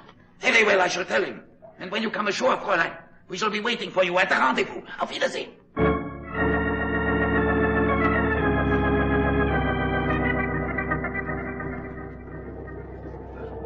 So, young Norton disappeared while the Oceania lay at quarantine in Southampton, eh, Mycroft? Yes, Sherlock. I'm sorry to rouse you and Dr. Watson here in the dead of night on a mission you never anticipated, but we have impounded the passengers and crew of the vessel at Southampton for questioning, and we need your talents desperately now. Indeed, if the plans are not recovered, the life of England and of the Empire itself are in jeopardy. Sounds like a formidable affair, I must say. Quite. But, my dear Mycroft, since we are to become involved with these plans, it might be helpful to know something of their nature. These papers, 10 in all, were the designs of a new weapon, Sherlock. A kind of land monster built to revolutionize modern warfare. In short, an armor-plated mobile vehicle we call a tank. A tank, eh? By Jove, Holmes, this sounds like something out of Jules Verne. Yes, it does indeed, Watson. Sherlock, I beg of you to bend every effort to the recovery of those plans, to use every facet of your genius to track them down. Now, be of good cheer, Mycroft. It's my opinion that the plans have already been spirited from the Oceania, but it may not yet be too late.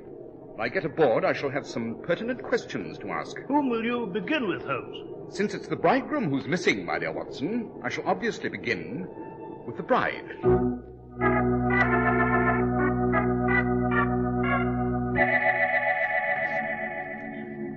Now, Mrs. Norton, exactly what happened after you and your husband had gone to the upper deck of the vessel here? It was a little chilly. I asked Philip to wait for a moment. I left him alone, went down to my cabin to get a wrap. When I turned, he was gone. And after you searched the boat and couldn't find him, you notified the captain, eh? Yes, Dr. Watson, yes. Mr. Holmes, please, I can't answer any more questions, not now. Philip, my husband, he's gone. I loved him so, now he's gone. I'm sorry, Mrs. Norton. I realize what a strain you've been under, and there's no need to detain you any longer. You are at liberty to retire to your cabin now. Thank you, Mr. Holmes. Thank you very much.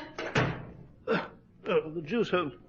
I must confess I found it a heartbreaking experience. Watch this poor girl. Did you, Watson? Eh? What do you mean? I mean that the woman lied. What? Come, Watson, it's painfully obvious. She distinctly said that she went down to get her wrap, did she not? Oh, yes. Yes, she did. But what is... Consider, my dear fellow, if you were a bridegroom on your honeymoon and in a chivalrous mood, would you allow your bride to go to the trouble of getting her own wrap? Well, No. No, dashed if I would. Precisely. You would not. No man would. Watson. Yes, Holmes? Notify the authorities to allow all passengers to disembark. Yes, but Holmes, you haven't questioned any of the others. I don't think it will be necessary, Watson. Time is too short and we must gamble at long odds. From now on, we shall concentrate all our energies on following the bereaved bride.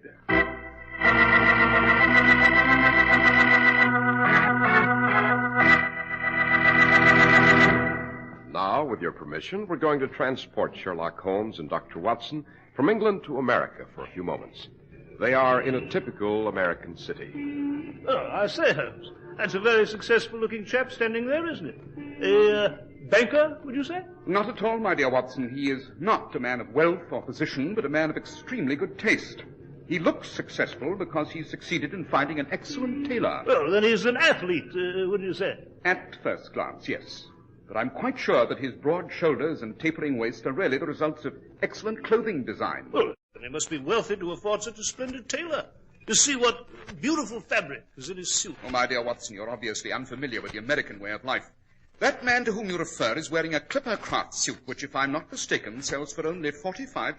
But how? Well, you see, Watson, some 1,200 retail merchants all over America have pooled their tremendous buying power to make these really extraordinary Clippercraft values possible. Yes, but Don't interrupt, Watson.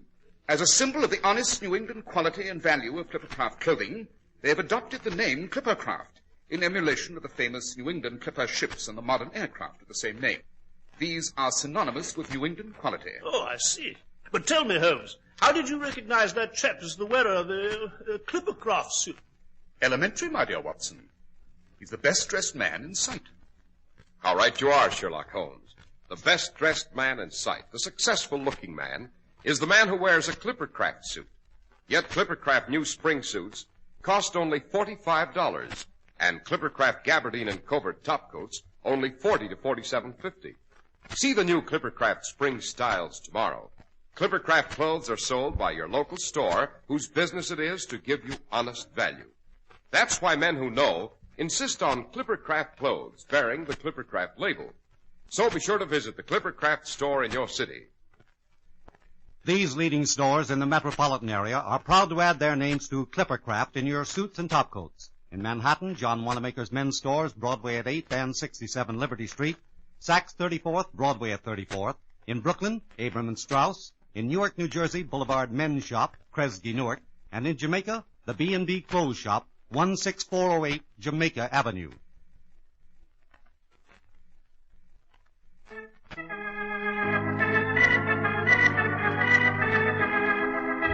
Now, Dr. Watson, you were relating to us the adventure of the elusive agent. So I was, Mr. Harris, so I was. Our task, as Holmes had explained, was to keep the bereaved bride, Mrs. Philip Norton, under our watchful surveillance. And this on the theory that she might lead us to the stolen plans for the new British armored monster named the Tank. We saw her take the train to London, and we followed. Then at London, she took the underground, and we followed, keeping out of sight in the next car. And finally, she emerged at the suburban station of Golders Green. Oh, she went into this house. I believe I saw someone admitted to that door there in the corridor. That's quite. We shall wait here for her to emerge, Watson. Yes, but why? Why don't we just go in? Patience, my dear man, patience. Our belief is that Mrs. Norton did not see us shadowing her, but we cannot be sure.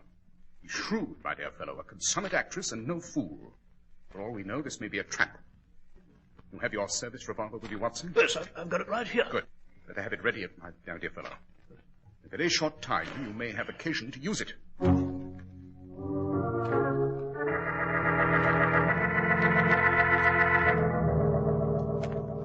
Ah, so you have already come to see us, Frau Norton. I do not wish to be caught, Frau, any longer, Gustav. The mockery is over, and that fool Norton is dead. As you wish, Fräulein. Where's your master? As you know, we have a business appointment. The Herr Director has delegated me to represent him in these negotiations. Very well. I have half the plans. Your master has the other half. Without one portion, the other portion is useless. How much am I bid, Gustav? The Herr Director is inclined to be generous. You have already been well paid, but he realizes there are certain expenses. He's willing to pay you £10,000 on receipt of your half the plan. £10,000. It is a handsome sum, my dear, to pay a blackmailer. It's a pittance. The answer is no. The price is £50,000. Oh, you must be mad with grief. £50,000, my dear Gustav. I know what those designs are worth. The price is low and of no consequence to the organization you represent. Consider what the British would pay for those papers. Well, Gustav? I am empowered to go as high as £20,000. That is my final offer. 50,000, and that is my final offer. You have the papers with you? I have. Oh, but don't think you can take them from me by violence, Gustav, and remove me for good. It really wouldn't be worth it, you know. I have a trusted friend in London, and he has a sealed letter. In this letter is all the information I possess concerning the German espionage ring, not only on the continent, but in England, too. You understand? Yeah, Fräulein, I understand. And finally, the letter contains the identity of the ringleader himself, Gustav. Your master and mine. In the event of my disappearance, my friend is to mail this letter to the Chief of British Intelligence at Whitehall. The price is still £50,000, Gustav. Perhaps you had better talk to the Herr Director personally, my dear Fräulein. He's in the next room, and I will summon him. Herr Director, the Fräulein is here. Will you talk to her? Naturally. And I am sure we shall come to some conclusion speedily. Good evening, Fräulein. It was so considerate of you to visit our little hideaway far out here in Golders Green. I understand you've named a price for those plans. £50,000. It's a little high, my dear. May I make a counter-offer? What is it? This. Simple. Hey, Gustav? The ideal way to make a bargain. Quick, efficient, ruthless. And so we bid farewell to the bride. But, Herr Director, the letter she wrote to her Don't friend. take me for a fool, Gustav. Both the friend and the letter were destroyed long before she arrived in England. What? I haven't my agents honeycombing this foul and miserable island for nothing. Quick now, search her for the plan. Yeah. Open up! Open the door! They've got it locked. Herr Director, it's Sherlock Holmes. He's followed her here. Yes, quick, Gustav, out the back way. But the plan. There's no time now. Above all, we cannot afford to be seen. Quick. Hold the lock off with your pistol, Watson. Yes, right, Holmes.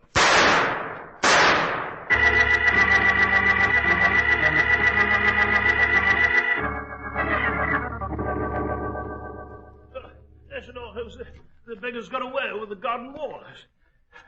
Well, Holmes, you got the plans, eh? Yes, Watson. They were on Mrs. Norton's body here. Unfortunately, however, we have only half the packet. Half? Quite. Only 5 designs are here, and you'll recall Mycroft told us there were 10 in all. Yes, but the other 5, where could they be? No doubt in the hands of the ruthless agents who just shot Mrs. Norton here.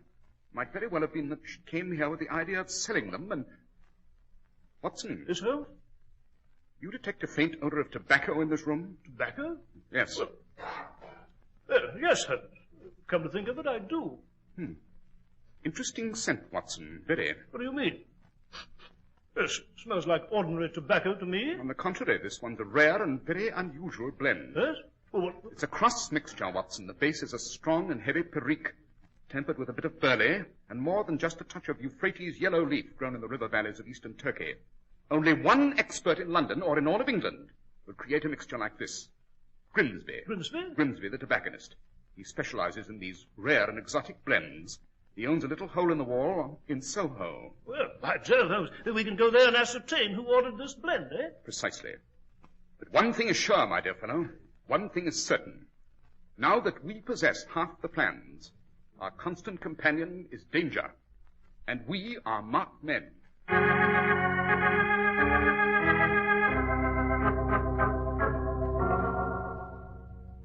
So you did mix that blend I described, Grimsby.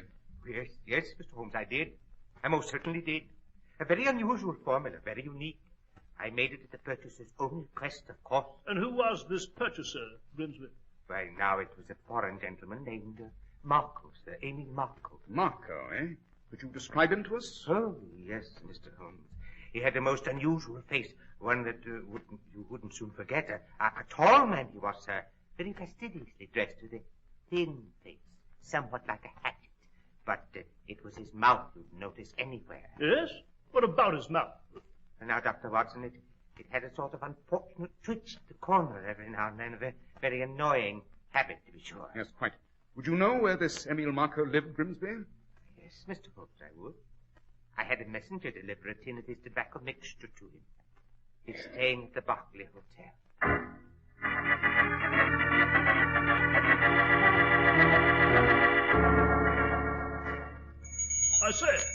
I say there, room clerk.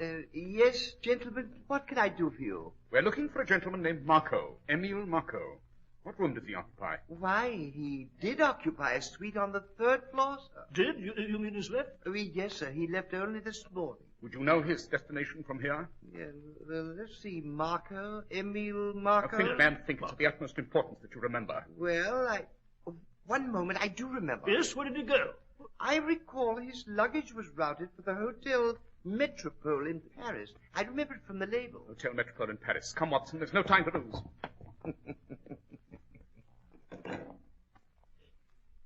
Operator, give me City 923.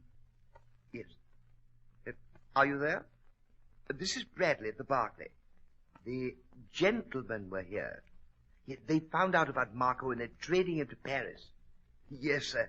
I told them where they could find him myself.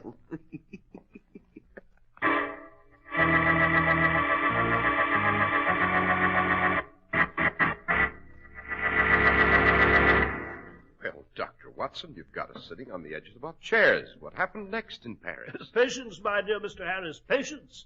Next week I shall go on with the adventure of the elusive agent. I can only tell you that from here on, events move forward with breathtaking speed, that we walked in the midst of a strange espionage plot, met some ruthless and deadly persons, and almost lost our lives. And so until next week at the same time, Mr. Harris, I shall say good night.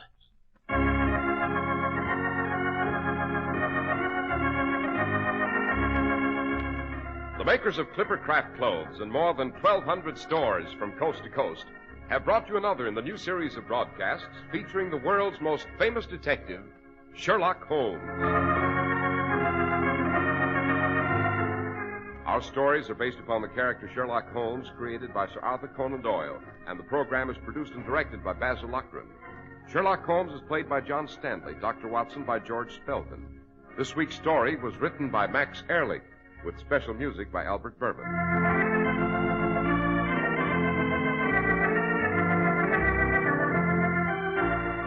If you don't know your Clipper Craft dealer, write Clipper Craft, 200 Fifth Avenue, New York City.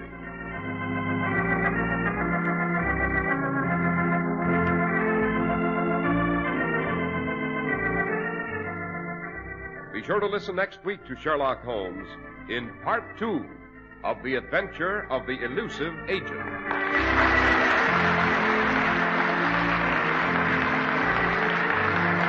This is Cy Harris speaking for Clipper Craft Clothes. This is the Mutual Broadcasting System.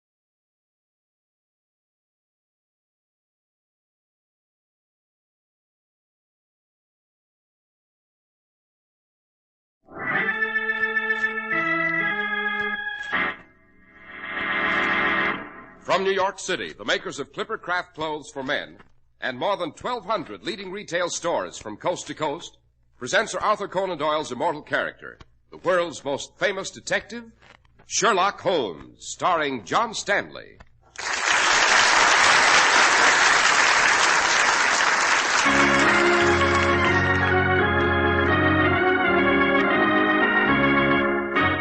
This week, The Adventure of the Elusive Agent, Part 2.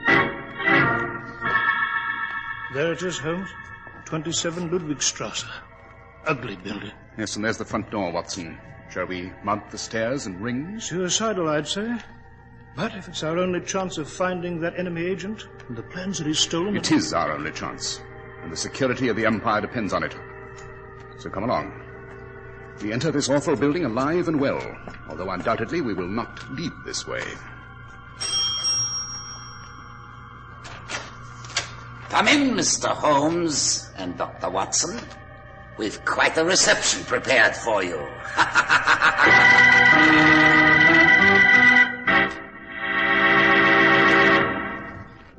Who is that handsome-looking man?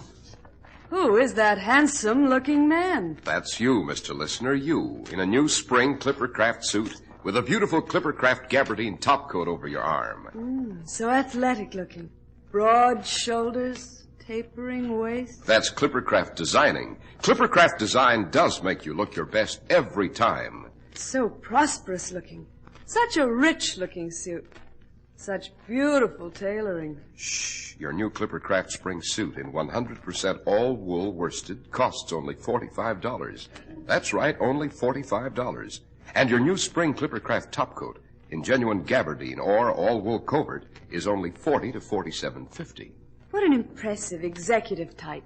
Maybe an executive and certainly a man of excellent judgment who understands that when more than 1,200 independent merchants pool their tremendous buying power, as those Clipper Craft merchants have done, they can offer you really fabulous values, as they do in Clipper Craft clothes. What a well-dressed man. What a handsome-looking man. What a successful-looking man. He's for me. That's you. You in a new spring Clipper Craft suit. Better choose yours tomorrow.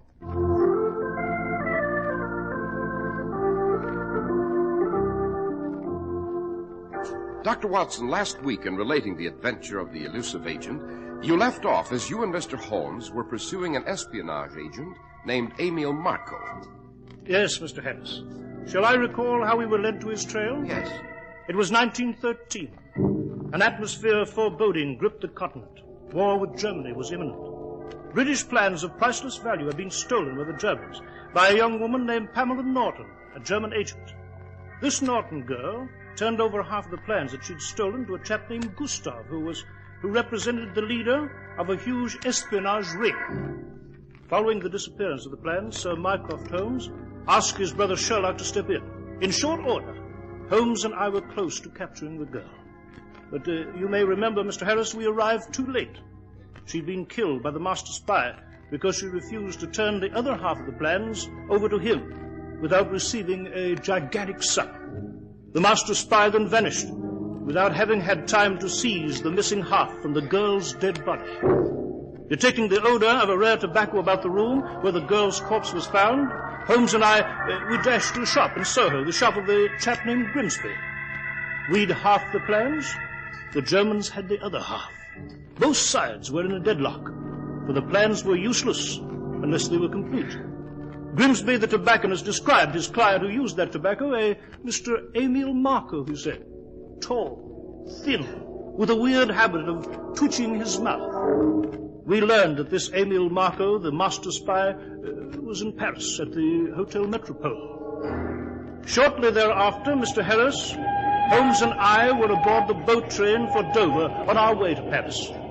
We sat together, very silent and tense, realizing that every moment was vital.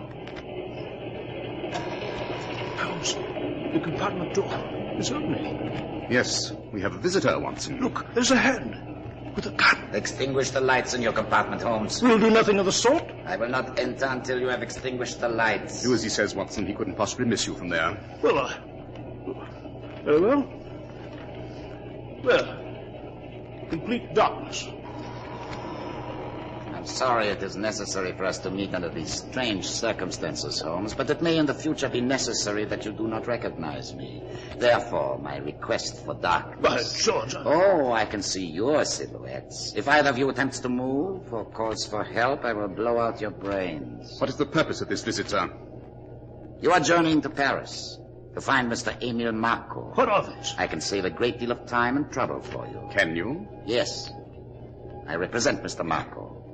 As you know, he already has half of a set of plans in his possession, but his portion is worthless because you have the other half, Holmes. Indeed, and I do not intend to surrender it. Mr. Marco is fully prepared to make an intriguing offer. What is it? Give me your half of the plans. We will pay you £20,000. Rubbish. Say 30,000? The plans are not for sale. 50,000. If you finish stating the nature of your offer, sir, you may leave. I've never found myself in a situation where enough money would not provide a happy solution.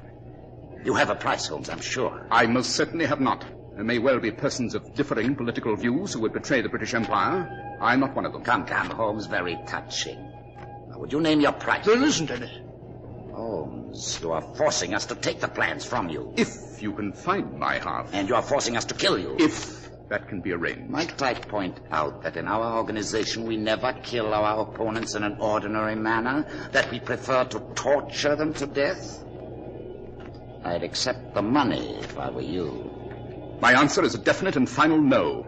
You might inform Emile Marco that I intend to secure his half of the plans and return them to Whitehall. Very ambitious, but you underestimate the power of Marco's organization, which will now be devoted to securing your half of the plans and to conceiving new and exciting torture devices for you and Dr. Watson. Good night, gentlemen. I planned this as a short and pleasant visit. I trust that it was. Well, let's after the rascal, Holmes. That's futile, Watson. He's armed, we're not. Even in these few seconds, doubtless he disappeared into another compartment. Besides, we've no idea what he looks like. We must wait, Watson, for Paris and the Hotel Metropole.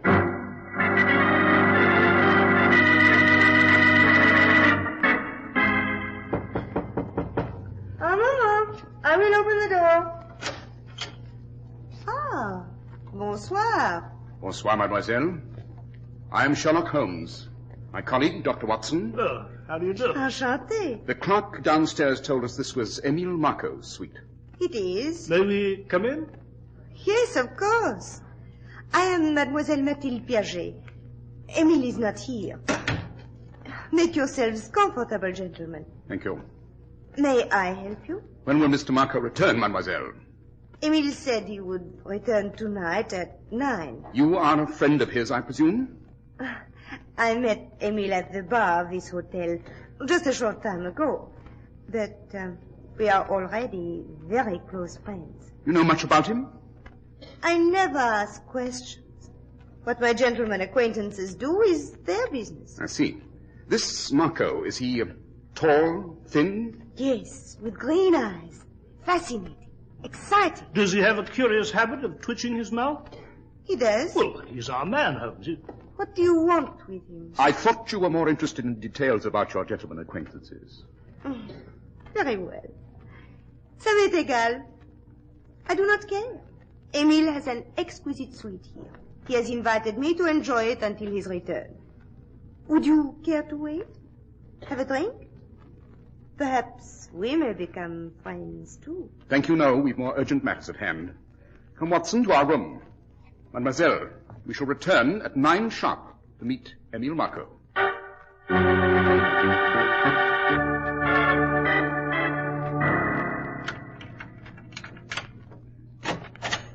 These are lovely rooms they've given us here at the hotel, eh, Holmes? Yes, Watson. But obviously an intruder has chosen to upset the decor. Yes, by Jove, someone has been here to our rooms. Made a ghastly mess of them.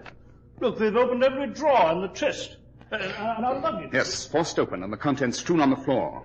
I should say the alluring demoiselle was also a member of this fantastic ring of spies that's closing in on us. Mathilde? Do you really think so? Quite. Clearly, the objective was to lure us to Marco's suite, occupy us temporarily, while others went through our luggage here in our room. But the plans, Holmes, they were here in your valise.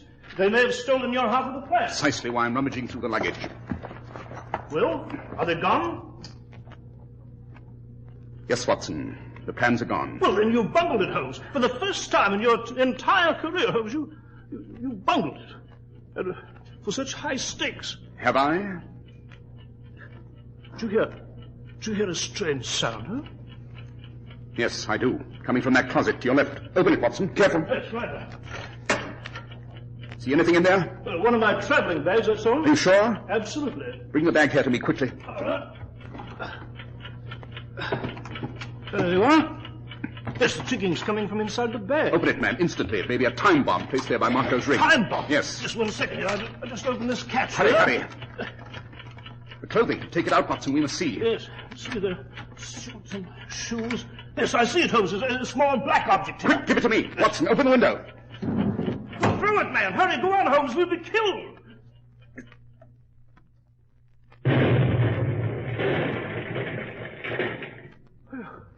It went off in the yard.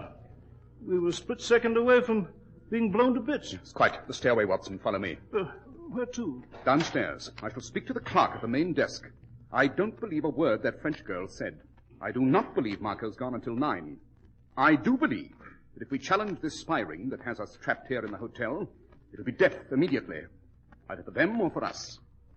And that is just the way I want it.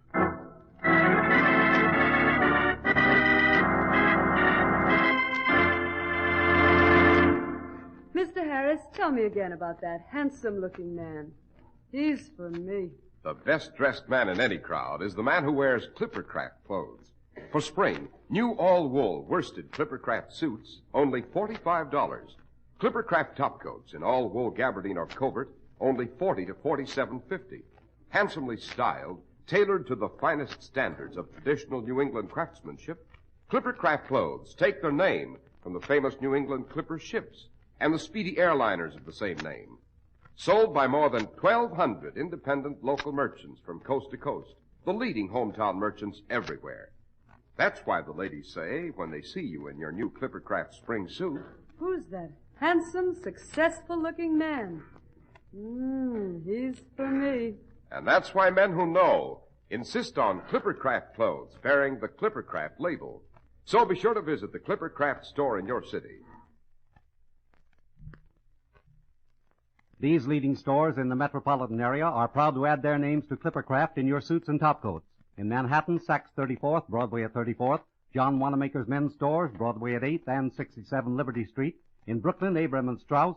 In Newark, New Jersey, Boulevard Men's Shop, Kresge, Newark. And in Jamaica, the B&B Clothes Shop, 16408 Jamaica Avenue.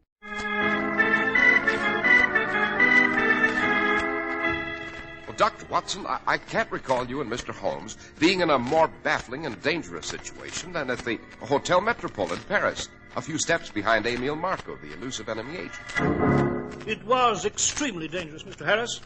Marco's German spy ring, which seemed to be everywhere we turned, had found Holmes's half of the infinitely valuable British war plans and had vanished with it. Holmes and I hurried to the front desk of the hotel to question the clerk. I understand, clerk, that Mr. Emile Marco will return here at 9 this evening. Monsieur Marco? Yes. Did you go to his suite earlier this evening, Monsieur Holmes? Yes, I did. There was a young lady there. I am sorry that you went directly to Monsieur Marco's suite. If you had stopped to inquire here, I might have saved time for you. You see, Monsieur Marco left this afternoon. Permanently. Well, And the young lady in his suite, Mathilde Piaget? The mademoiselle left just a few moments ago. Do you know where she's gone? I believe she said something about the train to Berlin. She was in great hurry. To meet Emile Marco, no doubt, eh, Holmes? What time does the train depart for Berlin? It departs in approximately 4 minutes. Well, there's not enough time for us to reach the station. Perhaps not, Watson, but there's nothing to prevent our boarding the train after it and rushing to Berlin. The train after it departs in 2 hours, Monsieur Holmes. We shall be aboard that train, Watson. Thank you, clerk. About the service. Berlin, Holmes, are you mad? The very center of the German government? Well, if we've almost been murdered outside of Germany, what on earth might happen to us were we found in Berlin? Our personal safety does not matter in this case, Watson. We are on a counter-espionage assignment for the British governor. By all the rules of international intelligence, you and I are expendable. My brother Mycroft made it clear that possession of these plans may mean triumph or defeat in a war with Germany. So, you and I, my dear Watson, are petty marionettes. Shall fetch our luggage and ride to Berlin.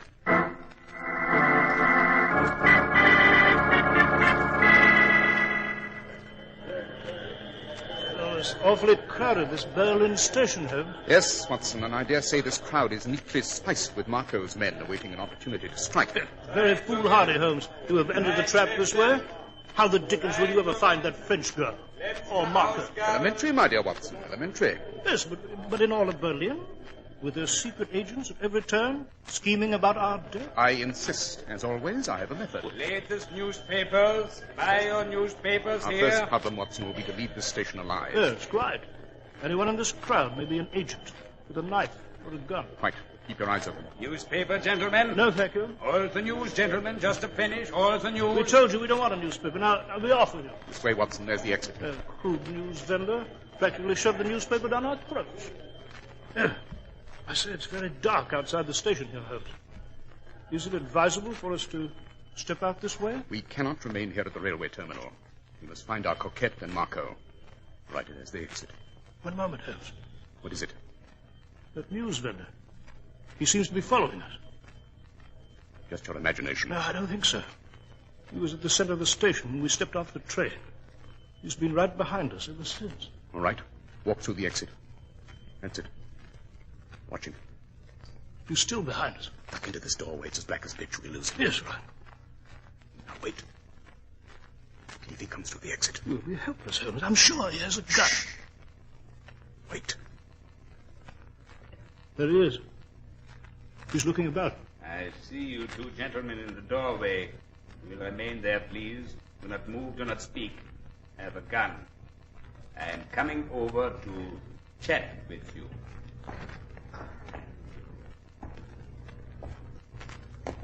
Good evening, Mr. Holmes, Dr. Watson. If you intend to kill us, go on and shoot. Be over with it. I should like to introduce myself. My name is Collins, British Intelligence. British Intelligence? Aha, then you received my wire. We did. Wire? What wire? The moment I knew the French girl had left for Berlin, Watson, while you were packing our luggage, I sent a wire here to British Intelligence in code. Mycroft had given me the information as to the technique, if required. My wire described Mathilde in detail. I told British Intelligence to pick her up here at the station and keep after her. Then to communicate with us at the moment we left the train. We spotted her leaving the train. We followed. Excellent. I'm sorry if I gave you a bit of a scare following you this way. I had no choice in the matter. I had to force you to stand here. You might have believed I was a German agent and fled. Where is Mathilde? She's gone to a building on the outskirts of Berlin. An old ramshackle building. Awful place. 27 Ludwigstrasse. Thank you, Collins. You've done a superb job. Are you going to 27 Ludwigstrasse now, Mr. Holmes? This very minute. Just you and Dr. Watson? Just the two of us. A third party might alarm the Germans so much that they'd simply fire at us as we approach the building. Must be more beguiling. It must appear as though Watson and I are merely dupes falling into their hands. Holmes, how can the two of us possibly hope to overcome whatever crew of blasted devils is at 27 Ludwigstrasse? It does seem rash, Mr. Holmes. Nevertheless, it must be done. Watson and I must enter that building if we're to find Marco and the plans. We must enter it alone, alive, and well. Although we may not leave that way.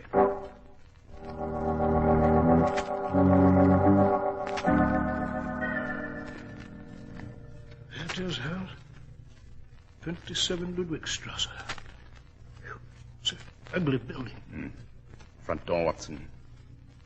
Shall we mount the stairs and ring? Suicidal, I'd say. But if it's our only chance, Come along, then.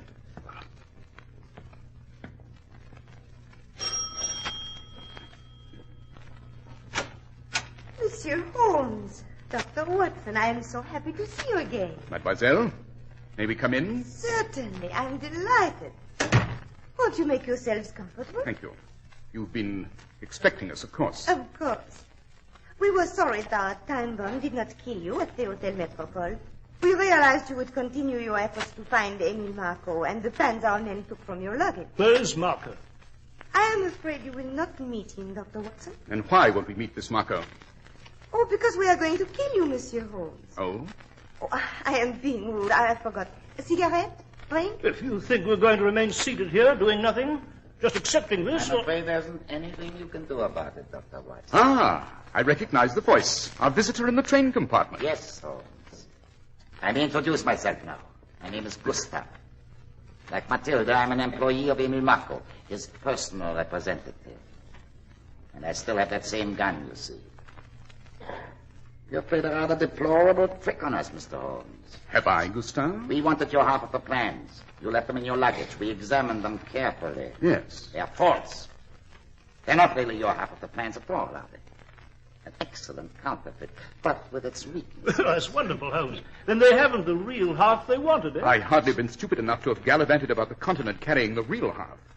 I resent that, Gustave. You've underestimated me. I beg your pardon.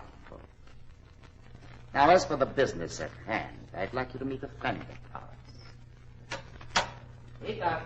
Yeah, Gustav. Peter, this is Mr. Holmes and Dr. Watson. I see. I will take care of them for you. Peter was a wrestler. Unfortunately, he was drugged. His tactics were illegal. Too cruel. You may leave, Matilda.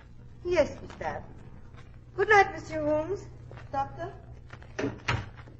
Peter has made quite a study of the human body, Holmes. He's a specialist in various methods of creating unbearable pain. Yeah, I have my own way. Holmes, we want to know exactly where the real half of the plans is. Your half. I haven't the slightest intention of revealing that, Gustave. Dr. Watson, could Holmes have told you where he has hidden those papers? He did not. If he did, I would defy you to learn their whereabouts. I was afraid this would be your answer. You're a reckless gentleman, Holmes. You force me to take all sorts of steps that I am most reluctant to take. I'm a mild man at soul. I believe the problems of man versus man can be settled on a cordial level. I dislike animal tactics. But, since you insist, Peter. Yeah, Gustav. Ready. I will make them talk very quickly by taking hold of the arms. You may recall, Holmes, in the train compartment, I said we never kill our opponents in an ordinary manner. We torture them to death. I want to know where the papers are, Holmes. But perhaps it will require just a bit of persuasion. Peter. Yeah. So, I take these horns and... That's it, Peter. That's it. Go on. Persuade them.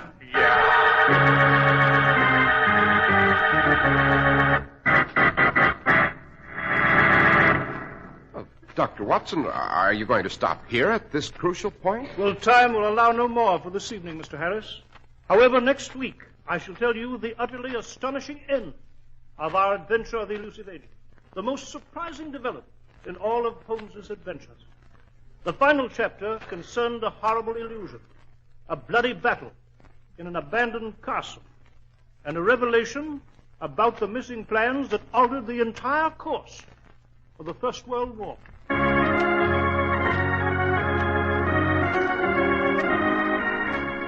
The makers of Clippercraft clothes and more than 1,200 stores from coast to coast have brought you another in the new series of broadcasts featuring the world's most famous detective, Sherlock Holmes. Our stories are based upon the character Sherlock Holmes, created by Sir Arthur Conan Doyle, and the program is produced and directed by Basil Loughrane. Sherlock Holmes is played by John Stanley, Dr. Watson by George Spelman. This week's story was written by Howard Merrill, with special music by Albert Berman.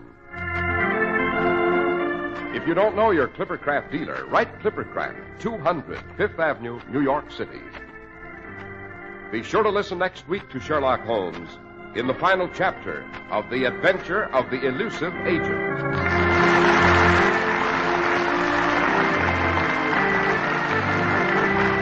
This is Cy Harris speaking for Clippercraft Clothes. This is the Mutual Broadcasting System.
From New York City, the makers of Clipper Craft Clothes for Men and more than 1,200 leading retail stores from coast to coast present that immortal character created by Sir Arthur Conan Doyle, the world's most famous detective, Sherlock Holmes, starring John Stanley.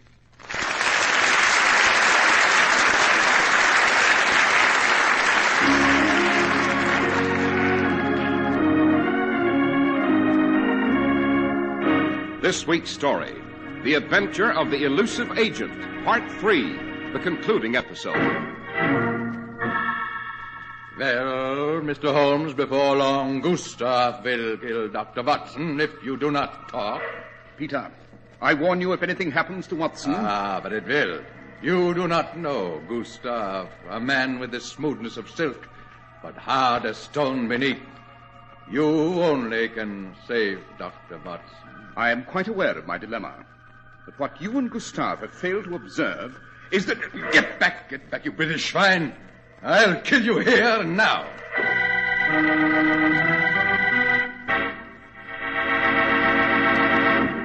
Now, I'd like my listeners to see if they can make a correct deduction like Sherlock Holmes. I'll set the scene for you. An alert, well-dressed young man is counting out some money. He says 41, 42, 43, 44, 45. That's right, 45.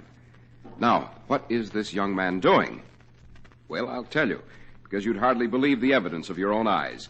He was paying only $45 for that excellent new Clipper Craft suit. That's right, only $45 for a nationally famous Clipper Craft suit of carefully selected, tested worsted, of exceptionally fine tailoring, with the distinctive styling that sets Clipper Craft suits apart from any suits ordinarily sold at anywhere near this price. How can they do it? And I'll tell you that. More than 1,200 independent merchants have pooled their tremendous buying power to make those low prices possible for Clipper Craft. So compare Clipper Craft clothes with clothes costing many dollars more, and you'll agree that never before has there been such value in fabrics, such value in styling, such value in workmanship. In short, you get America's greatest clothing value when you buy Clipper Craft clothes.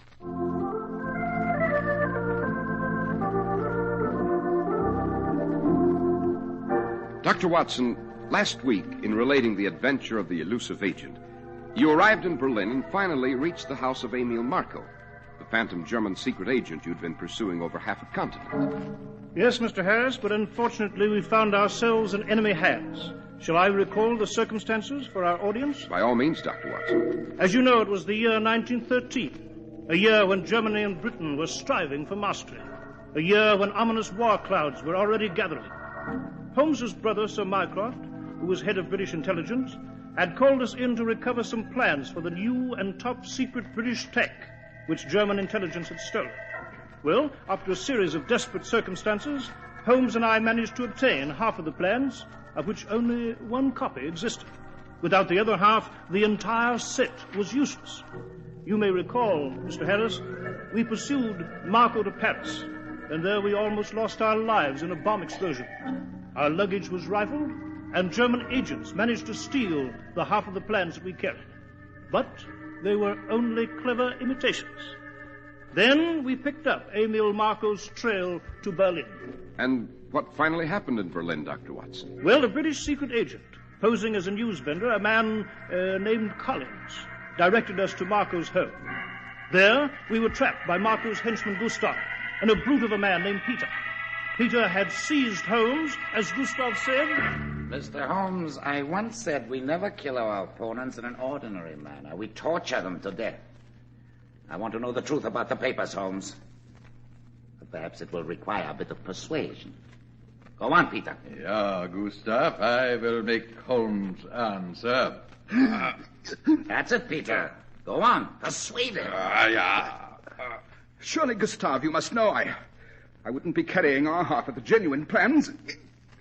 They are, of course, somewhere in England, safely in the custody of the Admiralty, where you will never lay hands on them. We thought of that, Holmes. It is possible you're telling the truth. But there is another possibility, too. Are you as patriotic as you seem, Mr. Holmes? You are not an official employee of the British government. I believe you may not be cooperating with England either, but playing this game alone, trying to collect both halves of the real plan yourself. Fantastic nonsense. It would be so profitable for you to have both halves and sell them to the highest bidder. Isn't that what you're attempting, Holmes? I repeat, the idea is absurd. Answer me. Help him to answer me, Peter. Yeah. If you have deceived the British, I will be glad to work with you, Holmes. But you must tell me the truth. Tell me exactly what you're doing. I must say the weather here in Berlin's rather chilly for this time of year. You won't keep this up for long, Holmes. Again, Peter. Holmes, good Lord, Come, Watson, don't look so agitated. I have no doubt I shall survive the efforts of this butcher. One has only to make the brain the master of the body, to concentrate, to divorce it from its physical functions. A trick I learned in the East, Watson. Speak, you swine, speak. Donnerwetter, Gustav. This man Holmes is iron. He will not speak. All right. Release him, Peter. So, you still won't disclose the truth, Holmes? I was remarking to Watson here that your climate in Berlin is usually much warmer at this time. I've had enough of your stupid English humor, Mr. Holmes. I have a better idea. Really? Dr. Watson and I are going on a little trip together to my private retreat. You, Peter, will stay here and guard Mr. Holmes. Well, sounds like some new deviltry, eh, Holmes? Just what is this proposition, Gustav? Very simple indeed. I shall be in touch with Peter here by telephone. If, Mr. Holmes, you do not disclose the truth about the plans in 24 hours, my hostage and your friend, Dr. Watson, will die.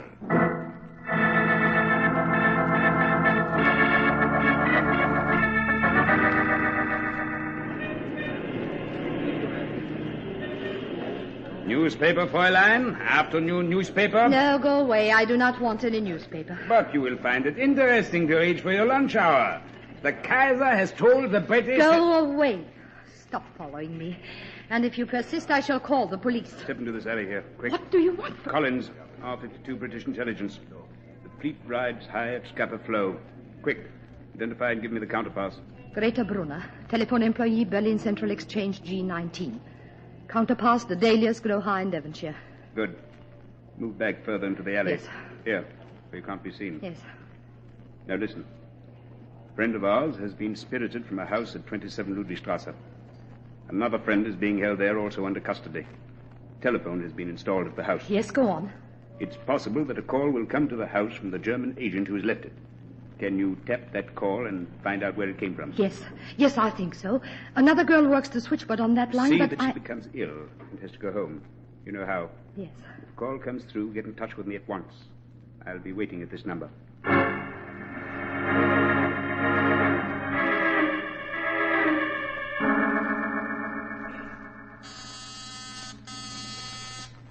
Your number, please. Lützow 8834. Lützow 8834. Danke sehr.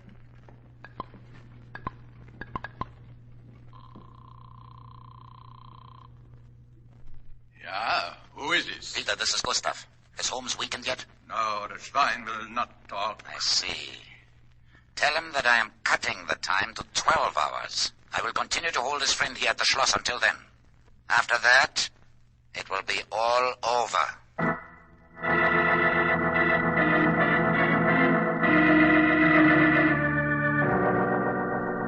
Well, Mr. Holmes, before long, Gustav will kill Dr. Watson if you do not talk. I'm quite aware of my dilemma. I'm also aware that if I gave your superior the information which I... Open up. Open the door. Who is that? Who do you think, you fool? I couldn't wait. I've done away with Watson. Now we'll give the same treatment to Holmes. Open the door. Yeah, Gustav. One moment. I was just trying again to get Holmes to talk and... Thank you, Collins. I must compliment you on your faculty for appearing in the right place at the right moment. Thank you, sir. I think I've located Dr. Watson with the cooperation of one of our agents at the Berlin Telephone Exchange. Capital, man, capital. Where is he? He's being held in a deserted castle at Spandau, sir. It belongs to the man Gustav's ancestral family. Excellent. Collins. Yes, sir? You're not above taking a dangerous risk? Danger is my vocation, sir. Good fellow. First, you'll dress in dead Peter's clothes here, his cap, overcoat, everything. They'll fit you a trifle loosely, perhaps, but well enough. In short, you will impersonate Gustav's dead henchman. Understand, Collins? Yes, Mr. Holmes. Then I take it we're going to Spandau? With all possible haste. Time is already running short, and the life of my good friend, Dr. Watson, hangs in the balance.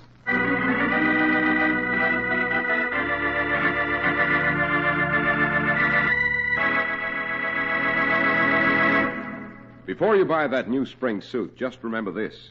When you get a new spring Clippercraft worsted suit for only $45, an all-wool covert cloth topcoat for $40, or an all-wool Clippercraft gabardine topcoat for $42.50, you're getting the most for your money.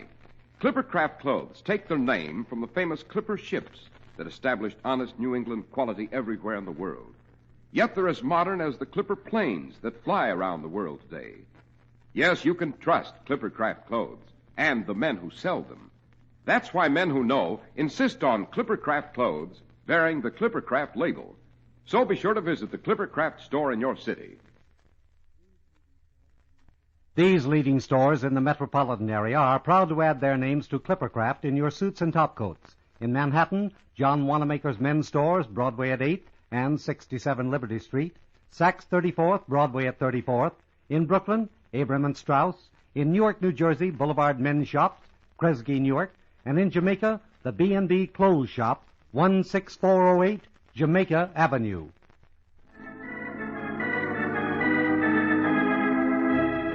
Well, Dr. Watson, Mr. Holmes and Collins, the British agent, were off to rescue you at the castle in Spandau, where Gustav held you as his prisoner. Yes, Mr. Harris, the castle in Spandau was a huge deserted spot. In the dead of night, Holmes stood with Collins before the entrance. Look, Mr. Holmes. Vultures flying over the castle. Instinct, Collins. They expect a human death. Could Gustav have killed Watson? Are we too late? Perhaps. Now, you will walk to the main gate. Yes. In your disguise as Peter, you'll ring.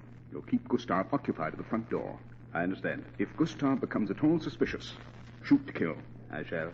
I will dash to the rear of the castle. I'll prowl about till I find the room where Watson's being held captive and free him. Then we shall attack Gustav while he's talking to you. Excellent. Good luck.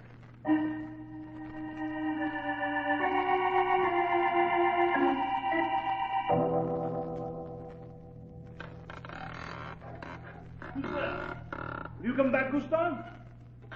Answer me. Watson. It's Holmes. Holmes, by Jove. How did you get in here? There'll be time later to explain. Come along. Collins of Intelligence is downstairs in this castle chatting with Gustav. Yes, I see. All right, now take this revolver. We shall steal downstairs and surprise Gustav. This way. To the stairs. As cautiously as you can. Right.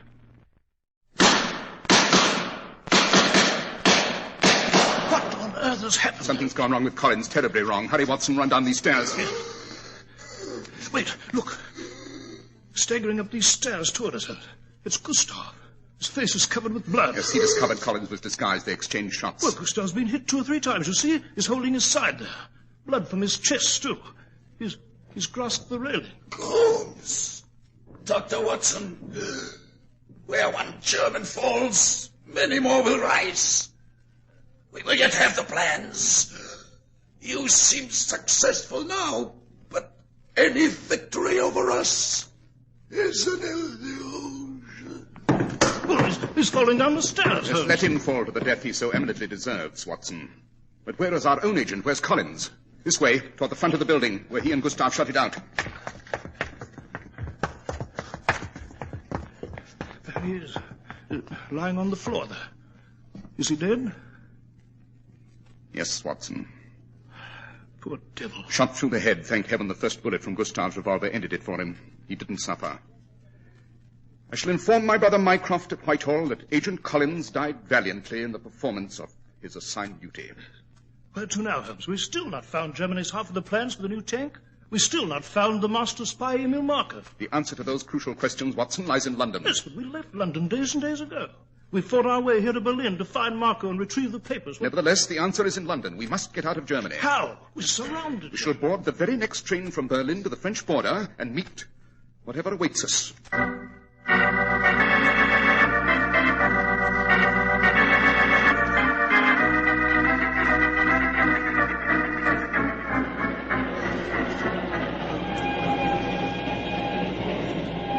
So far, we're doing well, Holmes. We've caught the train.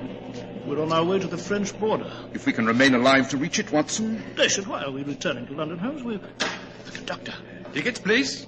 Well, here you are, sir. Thank you, Mynheer. I presume they're in order? So they are, Mynheer. Just one more item have I to tend to, and... I don't think you will, sir. Use the button on your revolver, Watson. Strike him down. Yes. Oh. Good work. Why did you seize him, Holmes? He's hardly reached for his ticket punch when you pounced upon him. The bulge in his coat pocket. I realized it might be a revolver, as indeed it is. No, he's another of Marco's endless supply of killers. He was assigned to murder us here. Well, we can't leave him here. There'll be an inquiry. Oh, yes, we can leave him. You see, we are leaving this train. At the first stop? No, immediately. There may be other German agents aboard, but there are just 2 of us. We can't take the risk. My intention, you see, Watson, was to do just this even before the conductor arrived. We boarded the train ostentatiously, so they'd make plans for us all along the route. Now, we shall spring the trap. Come, to the corridor.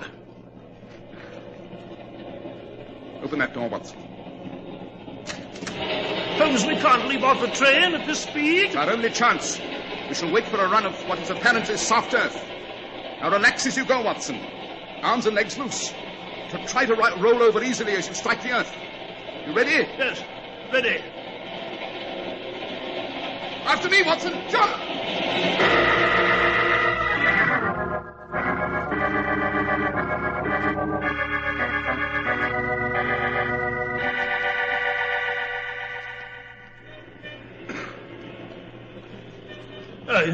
It's wonderful to be back on the streets of London, eh, Holmes? Yes, quite. But why have we run here to Soho? We haven't even reported to Whitehall. Because, Watson, we must visit the shop where this gigantic and gruesome trip began. The shop of Grimsby, the tobacconist. Grimsby shop? But why? Because we've journeyed to foreign cities, eluded death, and fought the greatest spiring of our day, all because of a few sentences spoken by the shy, friendly tobacconist here in this shop. Shall we speak to him just once more?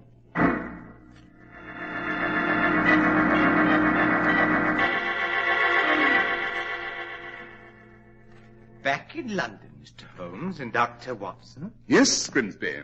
Wasn't Mr. Emil Marco at his hotel here in London? I described him to you. Tall, thin, and a nervous habit of twitching his mouth. Yes, you did describe him, Grimsby. But he was not at the hotel in London, nor was he in Paris, nor was he in any of the dark and bloody corners of the continent where we sought him. You know why, sir? I can't imagine. Because there isn't an Emil Marco. There never was an Emil Marco. This master of the German spy net that Watson and I and all of British intelligence have been pursuing is an illusion. Created by you, Grimsby. Holmes, I can't believe it. When Watson and I first visited your shop, Grimsby, I asked about your client, because I detected the odor of a rare tobacco in the room where we found a dead agent. I wanted the man who smoked that tobacco. He was the chief. He had the missing half of Britain's plans. You are that man, Grimsby.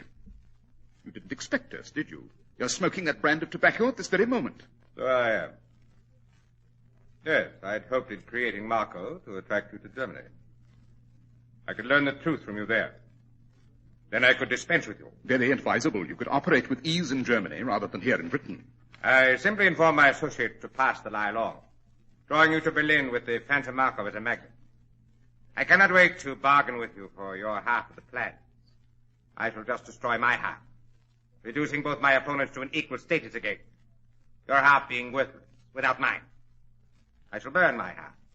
It's here, in my pocket. Britain will never have the weapon it seeks. Here, set a match to these papers I hold in my hand. Go on, Dr. Watson, or I shall blow your head off with this revolver.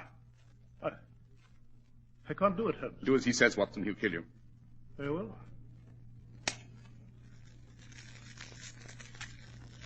Thank you. Now I must leave. Lock this door from the outside. Do not attempt to shout or leave until I have disappeared down the street, or I will shoot. Auf Wiedersehen, gentlemen. He's gone, Holmes. Vanished into the crowd. The plans, they're burned to a crisp. Quickly, Watson, pick up that chair. Don't lose time trying to force the lock on that door. Smash the glass with that chair. Right you are. Now, a cab, Watson. Grimsby will try to leave London instantly. A cab to Waterloo Station.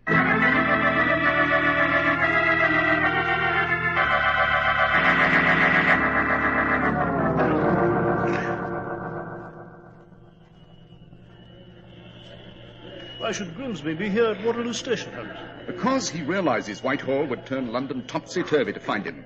He must return to Germany. All aeroplanes in this area are in British hands. He must travel by boat train to the Channel, and this is where he'd board the next train. The revolver handy? Yes. There he is, by that gate. All right, I'll stop him. Stand where you are, Grimsby. Home. Dr. Watson. I'm afraid we have the upper hand now, sir. Now, before we turn you over to the authorities, where are your half of the plans? You saw me destroy them. I burnt them before your own eyes at the shop. Oh, no, Grimsby. You've played card after card by which we have been deluded. But I say you still have the missing half of the plans of Britain's new weapon on your person. This last ruse of yours is quite transparent. And you burnt an ordinary piece of paper. Did I? I'll search him, Holmes.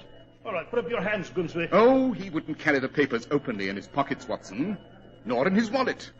He would conceal them in a spot where no one might think to look. Except, of course, your humble servant. I'll find them. The search isn't necessary, Watson. One must always analyze a personality in its own milieu. Within itself, it contains the answer to its mysteries.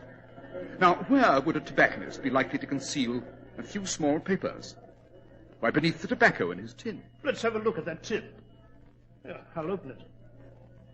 Look, it's filled with tobacco. And beneath the very same rare tobacco which first launched us on this great adventure, Watson? The plans, Holmes. The plans!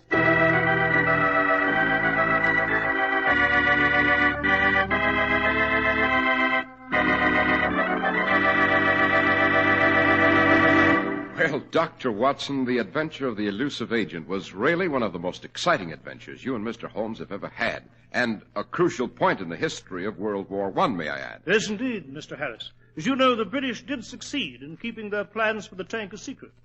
It proved to be a very decisive weapon. Well, where was Mr. Holmes' half of the plans, Doctor? In a vault at Whitehall, Mr. Harris, under special guard of the Royal Navy. Well, Dr. Watson, these past 3 weeks have been very exciting and memorable ones. Yes, but do you think, Mr. Harris, our audience is in favor of these longer stories? You see, some of our more colorful stories are too long to compress into one short program. Well, then, Dr. Watson, a letter or a postcard from our listeners will give us the answer. Just address Clippercraft in care of the station to which they're listening and tell us what they think. I presume, Dr. Watson, that your next memoir is just as gripping as this one. Well, next week, Mr. Harris, I shall relate a story about Holmes and myself that I've called The Mad Miners of Cardiff. It occurred in Wales at an abandoned coal mine.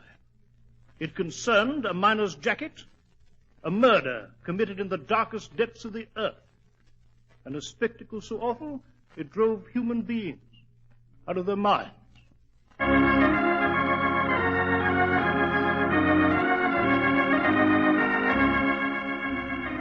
The makers of Clippercraft clothes and more than 1,200 stores from coast to coast have brought you another in the new series of broadcasts featuring the world's most famous detective, Sherlock Holmes.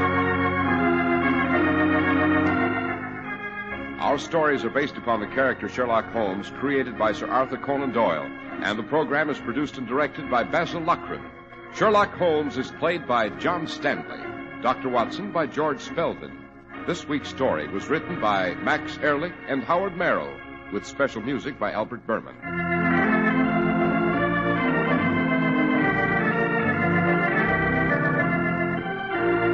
If you don't know your Clippercraft dealer, write Clippercraft, 200 Fifth Avenue, New York City. Be a friendly neighbor and buy your Easter seals to provide proper medical care, healthful recreation, and special vocational training for crippled children. Every Easter seal you buy helps a crippled child to meet the challenge of a handicap. Be sure to listen next week to Sherlock Holmes in The Mad Miners of Cardiff. This is Cy Harris speaking for Clippercraft Clothes. This is the Mutual Broadcasting System.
Carter.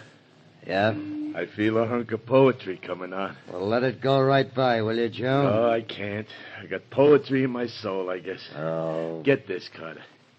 Here I lie on a rooftop high, waiting till I see a guy. Come out of City Hall across the street, and then I'll plug him nice and neat.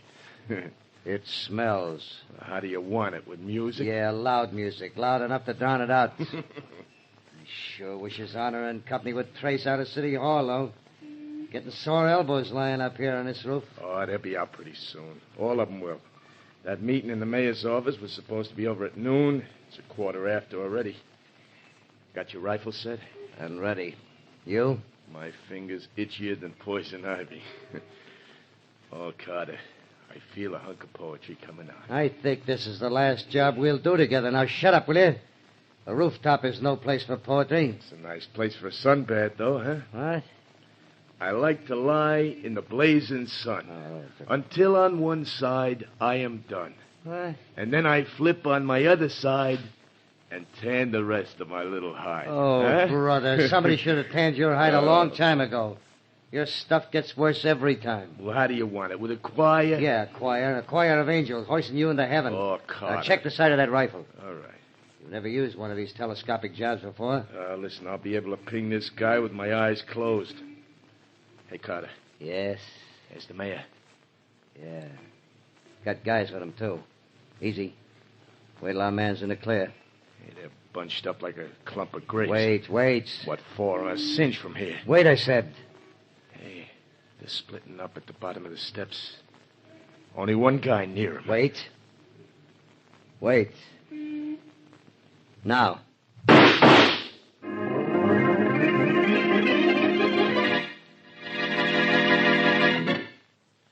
And now on to Dick Calmer as Boston Blackie.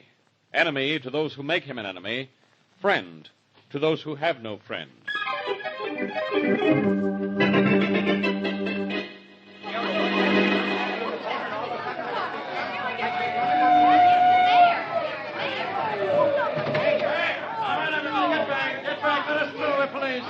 Oh, hello, Inspector Faraday. I'm Williams, 23rd Precinct. Hello, Williams. Had a little shooting here, huh? A big one, Inspector. It's Mayor Rogers. Mayor Rogers? Is he dead? One bullet in the heart, one through the head, Inspector. The mayor. Nobody told me it was the mayor. This is all I need. Hey, move away. Yeah, move away. Get back there. High caliber bullets, too. Keep everybody back. Clear the sidewalk if they don't stay back. Get back. We're not going back there. Williams, any witnesses? Yes, sir. There were several men with him when he got it, but no one knows where the shots came from. No one even heard them. Yeah, that's not good. How was he standing when he was hit? The men with him all agree he had his back to the street. Uh-huh. He's hit in the back of the head. I can see from the wounds the bullets entered in a downward direction. Williams, those shots came from the roof of that building across the street. Well, no one knows where they came from. I do. We're going to get to the bottom of this by getting to the top of that building.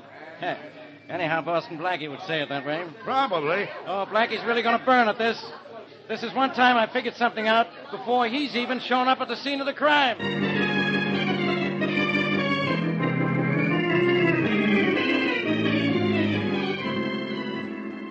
Mary, I told you if we came up to the roof of this building, we'd find where those shots were fired from. Here are 2 exploded rifle shells. Well, I don't know how you knew it, Blackie. I saw the commotion and everything in front of City Hall at the same time that you But did. Mary, did you see anyone running away or hear anyone yelling, "Stop"? No, I didn't. Well, that's how I knew the shots came from up here.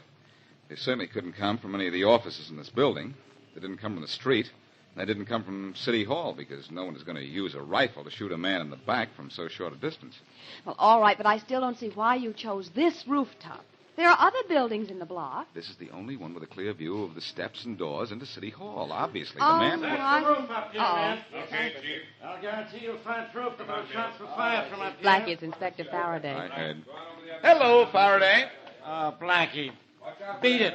The short way. Jump off the roof. I'm sorry, Faraday. I'd do it for you, but I have Mary. Now, use her for ballast. Now, beat it. I don't want you annoying me as usual. Annoying? Well, now, how can you say that? How can I? I'm admiring the view of the city. Of course, I've also figured that this is the place from which Mayor Rogers was shot. So you figure that, too? Of course. Mayor Rogers was shot from up here. Here are 2 exploded rifle shells, 30 caliber. I'm surprised you're here, but congratulations. You're almost as smart as I am. You're smart, huh?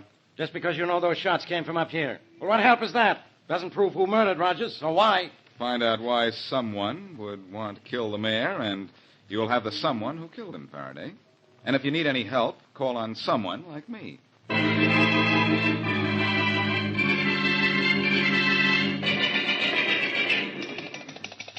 Hello? Hello? Hello, Johnson. Harry Johnson.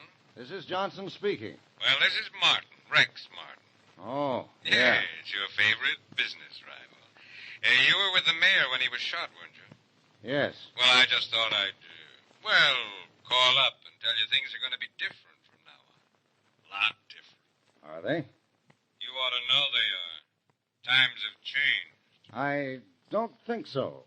You're hard to convince, aren't you, Johnson? Maybe.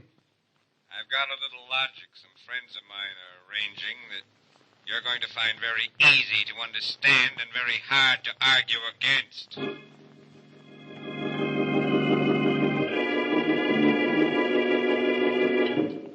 Harry, I wish you'd let me fix you something to eat. You didn't touch your dinner. I'm sorry, Anne. I can't think of eating. I keep seeing Mayor Rogers being shot down not 2 feet away from me. And that phone call I got from Rex Martin today... I know, darling. I know you're terribly upset about the mayor, but think, darling. It might have been you. I almost wish it had been. Oh, maybe it's the weather that's making you so depressed. It's cleared now, but we practically had a cloudburst until an hour ago, and you know how low you get when it rains. Don't look for excuses for me, darling. I'll be all right if I can... Oh, will you answer the door, dear, please? I'm going out in the backyard a minute. All right. I hope this isn't company, Anne. I just couldn't face anyone tonight. If it's company, I'll be back to see to it that they won't stay long. Thanks. Yes? Are you Harry Johnson? Yes? Well, we got something for you, Johnson. What? A present? How do you want it? With mustard and piccalilli? Oh!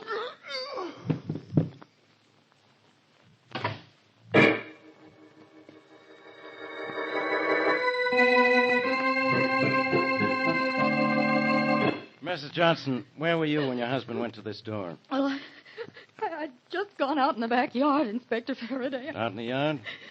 Doing what? Well, I went to see if the wash was dry. I see. Did you... Oh, Inspector Faraday. Yes, Sergeant. I just talked to the man from next door. He didn't see anyone around at the time of the shooting, sir. That's fine. Nobody saw anything or anyone. Mrs. Johnson here claims she was out in the backyard. Yes, I was. That's right, she was, Inspector. The man next door says he saw her out there at the time he heard shots. Thanks, Sergeant. Yes, sir. Well, Mrs. Johnson, that bears out your story. Sorry I had to question you. That's quite all right, Inspector. I understand everything. Well, if you do, you're the only one around here who does.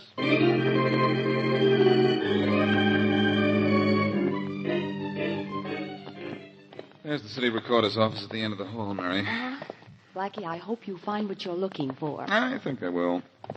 Mayor Rogers was obviously shot by accident by the same person who later shot Johnson. That's why the bullet hit the mayor in the back of the head. He probably walked over to Johnson just as the gunman fired. But why was anyone gunning for Johnson? Because he was going to get a contract someone else wanted. If you know what you're talking about, and you usually do. I'm sure I know what I'm talking about this time, Mary. Well, here we are. Okay. Oh. Place looks empty. There's a guy in the back of the room there. Now we're going to find out all about a man named Rex Martin. I know he was Johnson's business rival. Blackie, if Rex Martin was in line for a big contract that you think Mr. Johnson was going to get, you're not going to be very happy. Johnson was going to get the contract, all right, and Martin may have wanted to stop him. Oh, you, may I see you for a minute? Sure. What can I do for you? I want to find out something about a contract. Sorry, mister, I'm not... This is important. I think it has some bearing on the Johnson murder case. I can't help you, mister. Look, all I want to do is to see the last city contract. That's private city business, mister, and none of yours. Look, son, there's no such thing as private city business. Rex Martin wanted that big contract, but Johnson was getting it, wasn't he? I'm not going to talk, mister. Maybe you don't understand. I'm Boston Blackie. Blackie? Well, why didn't you say so? Now, what is it you want to know?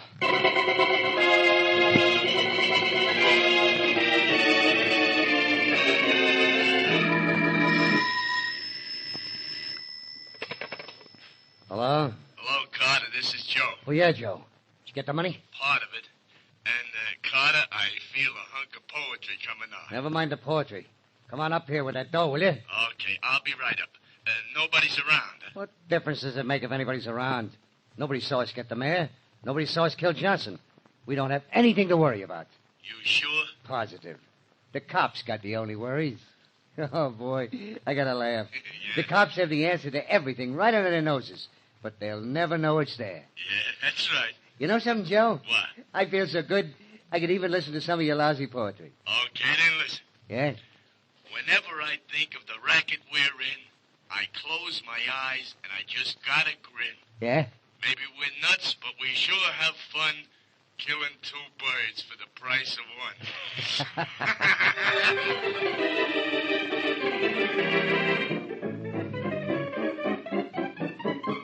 Blackie, can't you find a better place to loaf than in my office? Now beat it.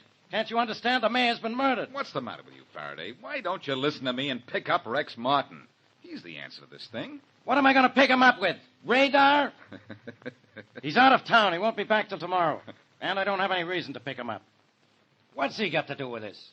You get a look at the last city contract, and you'll have a reason. I looked for it at the recorder's office, but couldn't find it. Yeah? I'll bet anything that it was going to Harry Johnson. And I know Martin's been trying for years to get a big city job. So when Johnson was due to get the contract, Martin had Johnson killed. Yeah, what about the mayor? Martin kill him, too? No, Blackie, stop trying to confuse me. Faraday, the mayor was killed by mistake. Look, ask Mrs. Johnson if her husband wasn't set for a big contract. She doesn't know anything about anything. She was at home when her husband was killed, wasn't she? She was out in the backyard. A neighbor saw her. She went out to see if her wash was dry. She's no help, and neither are you. That's what you think. What? I'm going to see Rex Martin when he gets back to town tomorrow. And then this case will be closed as tight as your mind.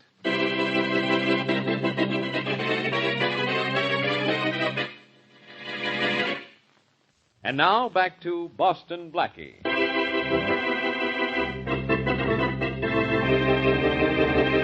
From a rooftop, a gunman named Carter and his partner Joe shoot and kill Mayor Bob Rogers as he walks out of City Hall with friends. Later, the same two men murder Harry Johnson, who was with the mayor at the time of the assassination. So far, neither Boston Blackie nor the police have any clue to the identity of the killers or reason why Johnson was killed. The mayor, obviously, was murdered by accident. As we return to our story, Carter and his friend Joe are in their hideout. Come on, Joe, come on. Tell me how much you got for killing Johnson. Carter, I feel a hunk of poetry coming out. Never mind your poetry. How much did you get? I told you, 1,000 deposit. I thought we were getting 15 grand. We got one. The rest later. I don't believe it, Joe. Now, wait a minute. Now, look, you're holding out on me. And so help me if you are. Now, take it easy, Carter. You can bust bones grabbing a guy like that. And the bones will be in your neck if I ever found out that you... All right, let me go, stupid, and go answer the door. We'll take this up later. Anytime you like. Go on the door. Okay. Hello, Mr. Carter. Oh, Mrs. Johnson. Come in. Thank you. Joe, take off your hat. There's a lady present. Yeah, I know the lady. You like the job we did on your husband, huh? It was quite satisfactory. How about the police, Mrs. Johnson? Have you had much trouble with them? None at all, Mr. Carter. They asked me a few questions, but outside of that, nothing. They can't possibly suspect. Well, I sure hope not, lady. If you get caught, we don't get the rest of our dough. You'll get the rest of your money as soon as my husband's insurance policy pays off. Oh, that's why we only got 1,000 so far. When does the company pay, Mrs. Johnson? Well, it shouldn't take more than a few days. By the way, I heard arguing just before I came in. What's the matter? Oh, Carter here thinks I held out some of the advance you gave me. He claims it was only 1,000. I say it was more. 1,000? It was 2. Oh, 2, huh? Now, wait, Carter. Well, what do you know, Joe? Carter. Come here. Okay, Carter. It was $2,000. I'll give you your half. You can't blame a guy for trying, now can you? You're not going to be able to try any Hey, longer. Mr. Carter, Joe, no fighting. Yeah, no We've done fighting. beautifully so far. Everything's perfect. Let's not spoil it. I'd like to spoil that guy's kisser. No, don't fight, you two. That's a mistake. You've made a slight error already. Killing a man? Yes, We made up for it, didn't we? yes. Now suppose you make up with Joe. The next mistake may not be so easy to correct.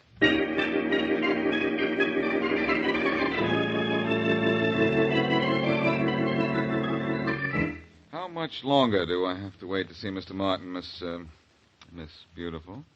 Thank you, Blackie. And the name is Joanne. And the phone number? My husband doesn't like me to give it out. I'll just write that. Huh? Well, that's different. And may I use this telephone here to make a call while I'm waiting for Mr. Martin? Of course, there's one on the desk there. I'll give you an outside line. Thank you, Mrs. Beautiful. How long have you worked for Rex Martin? About a year. Lucky Martin. Faraday speaking. Hello, Faraday, old pal. This is Blackie. Don't old pal me. Okay, old pal, I won't. Instead, I'll old pal Rex Martin. Rex Martin? Why don't you leave him alone? Faraday, I've told you I know just why Johnson was killed, and Rex Martin is it. Sure. Tra-la. And I'm the Queen of the May. Well, look, Queenie. Johnson was killed by someone working for Rex Martin because Martin wanted a city contract that Johnson got, or was going to get. I told you that. Now I'll prove it. Oh, Blackie, Mr. Martin will see you now. Thanks, Joanne. I'll call you back in 5 minutes, Faraday. Yeah. Because I'll prove Johnson took a contract away from Martin and sew up your case for you when it won't take longer than that. This way, Blackie. Thank you. Mr. Martin, Mr. Boston Blackie. Come in, Blackie. That'll be all, Joanne. Yes, sir.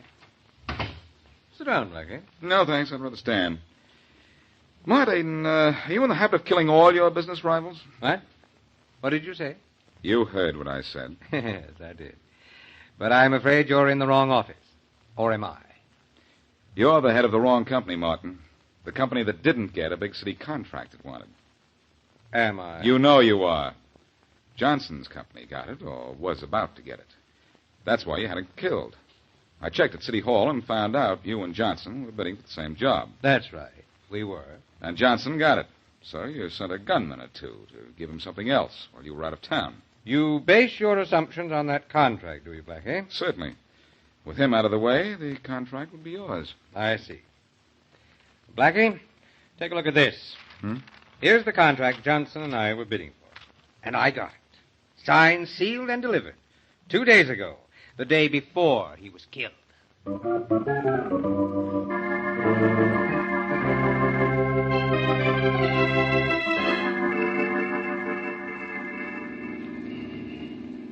The shop I want is in the next block, Blackie. Yes, Mary, I know.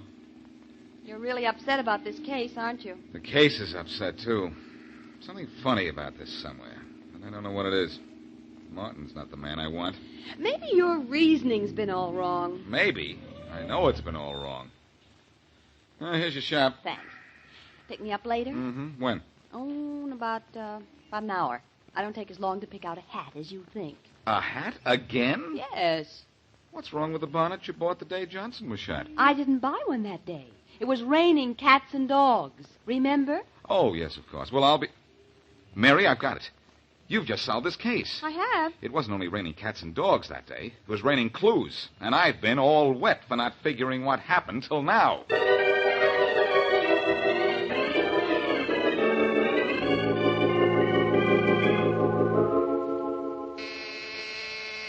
Coming.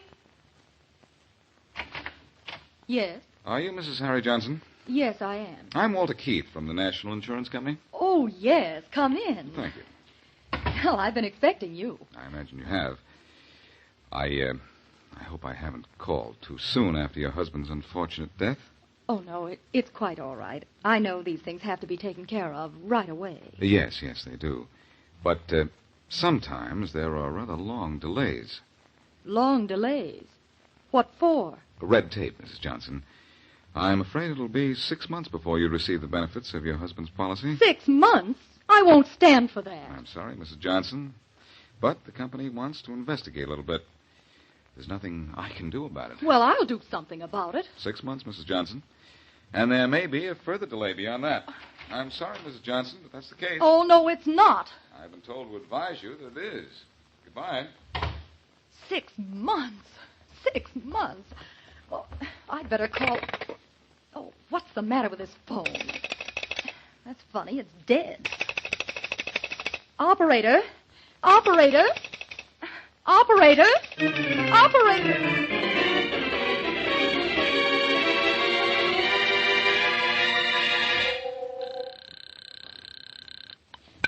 Hello? Mary, this is Blackie. Oh, hello, Blackie. Well, how did Mrs. Johnson take the news about her insurance? The same way she'd take a dose of medicine. She didn't know me, I'm sure of that. Only I hope my plan works. Oh, certainly a long shot, Blackie. But it's worth a try. She had to come into the store to use the phone any minute now. Oh, I hope so. I think she'll be here. If she hired someone to kill her husband, she probably has to collect her insurance to make the payoff. So she'll have to report what I told her, that the payoff will be delayed. Maybe yes, maybe no. Well, there's no maybe about her using the phone at her house. I cut the wires before I went in, and she wouldn't dare use a neighbor's phone to call a killer. This is the nearest phone, and I am... Oh, here she comes now, Mary. In fact, she's going into the booth next to mine. It's the only other one. I'll call you back later. You mean much later, too, I know. Well, I hope you hear what you want to hear. Well, if she's making the call, I think Faraday and I will be making a call ourselves.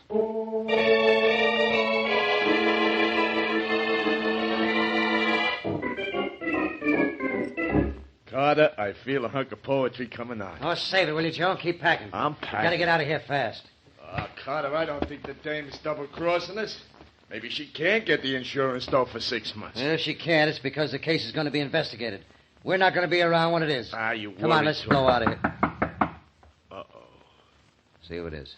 Okay. But don't open that door too much. You think I'm a dope? Hey, okay, you open the door all the way. We're coming in. Carter, I think it's cops. Shut up, Blackie. I'm shoving Faraday. Carter, help me. Oh, no, I'm getting out of here. Not without me, you ain't. Just stand right where you are. I think we'll have to convince him with a little noise, Faraday. Okay. Okay. I know you'll take better aim on the next shot. I'm through. We quit. Smart boy. Well, Faraday, here are your 2 killers. Glad to see you. Well, Carter, I think these guys are suffering from a case of mistaken identity. Shut up, Joe. The mistake is all yours, Carter. Yours, too, Joe. Mrs. Johnson talked. Oh, yeah? We know you shot and killed Mayor Rogers and Mrs. Johnson's husband. So come on. I'm through with this case. And you're through for good.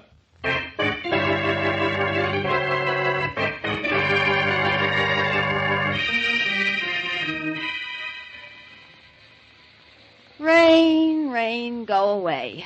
Little Mary wants to go out and buy a new hat. I hate rain. You hate it. Imagine what Mrs. Johnson thinks of it. Blackie, how long did it take her before she confessed? Oh, not long. As soon as I told her she couldn't have gone out in the yard to see if the wash was dry, because it had just stopped raining, well, that broke her down. All she wanted to do was have an alibi for the time that her 2 hired killers shot her husband. And when her neighbor saw her in the yard at the time the shots were fired, she was in the clear. She thought.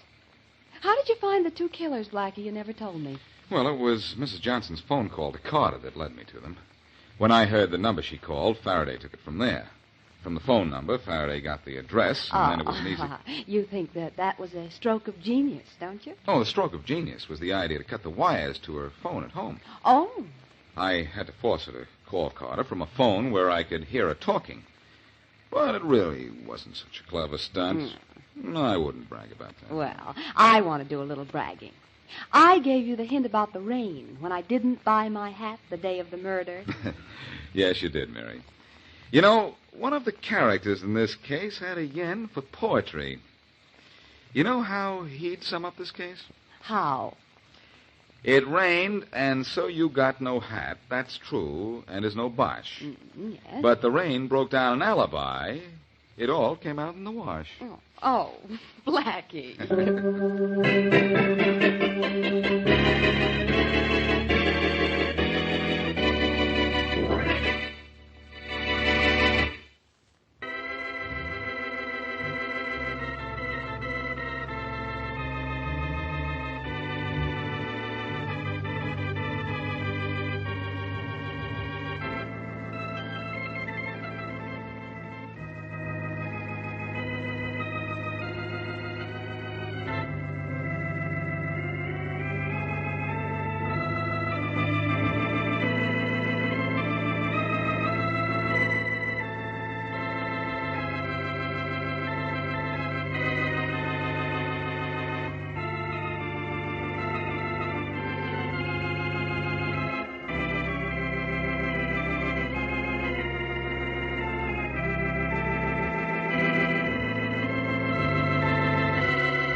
WBBM-FM, Chicago. Wrigley's Spearmint Chewing Gum, the refreshing, delicious treat that gives you chewing enjoyment, presents for your listening enjoyment John Lund as Johnny Dollar. This Joe Benson. You call me? Oh, yeah, Lieutenant. I'm from Federal Underwriters. All the way from Hartford? Yeah. They sent me to get a report on the National Savings and Loan holdup. Oh, I see. How's the watchman? Well, he died about a half hour ago. Oh, I'm sorry to hear that. Shot 3 times. Hardly had a chance. Did he ever regain consciousness? Yes. Long enough to give us a make on one of the 4 guys who heisted the place. Well, that's something. Look, if you want a report, you better come on down and get it firsthand. I'll be there in 10 minutes, Lieutenant.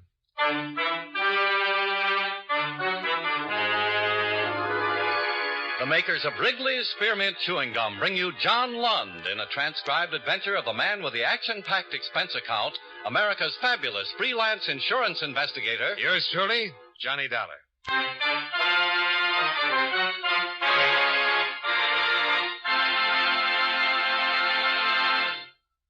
Wrigley's Spearmint Chewing Gum refreshes you. Wrigley's Spearmint Chewing Gum gives you real chewing enjoyment. Yes, for chewing enjoyment plus refreshment, it's Wrigley's Spearmint Chewing Gum. The lively, delicious flavor of Wrigley's Spearmint cools your mouth, helps keep your throat moist, and gives you a nice little lift.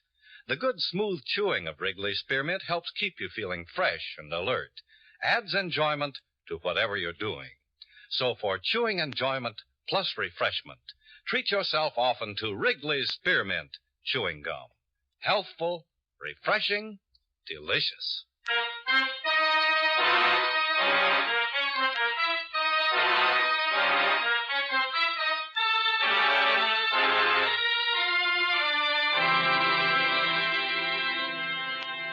Expense account submitted by Special Investigator Johnny Dollar to Federal Underwriters Incorporated, 223 Spear Boulevard, Hartford, Connecticut. The following is an accounting of expenditures during my investigation of the Dameron matter. Expense account item 1, $240, plane fare and incidentals, Hartford to San Francisco. I arrived 10 hours after the news of the National Savings and Loan holdup reached the office. Lieutenant Benson was waiting for me when I got to the city hall. Yeah, you're just in time, Dollar. My men picked up Bernie Manners a few minutes ago. He's down the hall. Manners? He the one you got an identification on? Yes. The watchman looked at some mugs we pulled from the files and spotted him right away. Said Manners was one of the 4 men who did the job. Oh, it's quick work. Shall we go on down? Yeah, sure. What about this Manners? Well, he's a 2-time loser. 25 arrests on his card. All the way from narcotics violation to armed robbery. We'll see what he has to say before we check out his mama sheet. How'd they get him? When the watchman made him, we put out an APB. One of the units spotted him because he was going into a saloon. This way. Oh. Have any trouble? No. They find anything on him? $2.40. No gun, nothing. You got a smoke? Oh, yeah, sure. Some fresh air. Yeah, here you go. Oh, thanks. Well, what do you think of our weather out here? Oh, pretty nice, pretty nice. We're still having snow. I haven't been east in 13 years. Forgotten what it looks like. I don't know what you guys are talking about. I didn't have nothing to do with nothing. This Manners? Yeah. Sergeant Friedman, Johnny Dollar. Aye. How are you? Hello, Bernie. Hello, Lieutenant. Well, let's have it. Of what? A story on the National Savings and Loan job. I don't know anything about the National Savings and Loan job. 4 men walked in there about midnight last night. Shot the watchman, cracked the safes, and got away with $65,000. Now you know about it? I don't know anything. What are you guys trying to hang on me? Where were you last night, Bernie? When last night? Between 10 o'clock and 2 o'clock. I was in my room sleeping. Can you prove you were sleeping last night in your room? Who can prove they were sleeping? And a landlady, somebody like that. I don't know. What do you know? Huh? About the national savings job. Nothing. I don't know nothing. Look, Bernie, you can make this thing a whole lot easier. I can? Now, who worked it with you? Who were the other 3 men in on it? Oh, come on, Bernie. You were always pretty good at talking. I'm not going to tell you anything.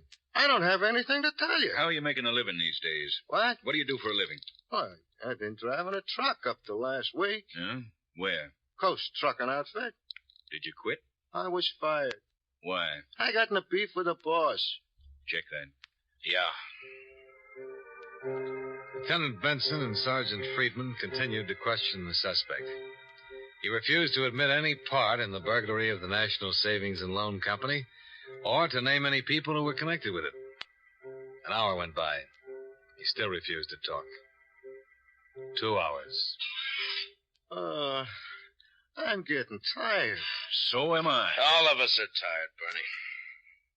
Now, look, why don't you open your face so we can get some rest? I've told you I didn't have anything to say.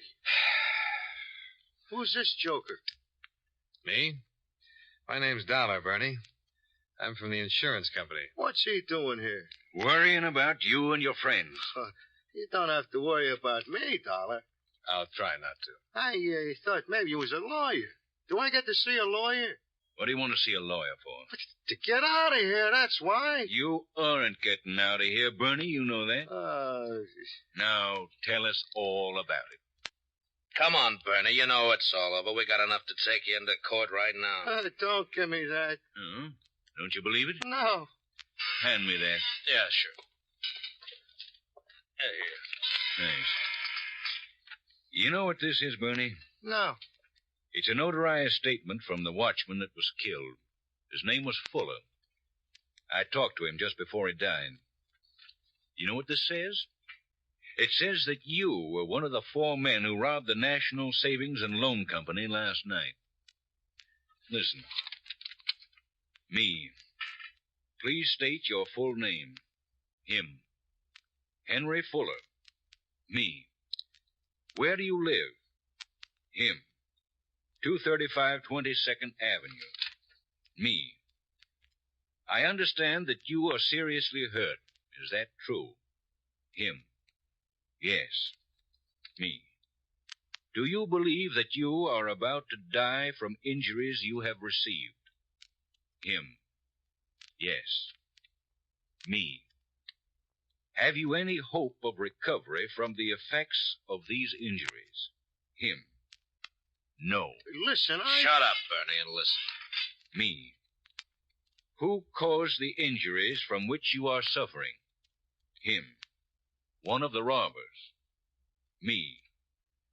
Is this a picture of one of the men who caused your injuries? Him? Yes. He was looking at a mugshot of you, Bernie. There were 4 witnesses in that hospital room when Fuller made this statement. It's a positive identification on you. Well? Can I have a glass of water? Later, maybe. Who were the other men? I don't know what you're talking about.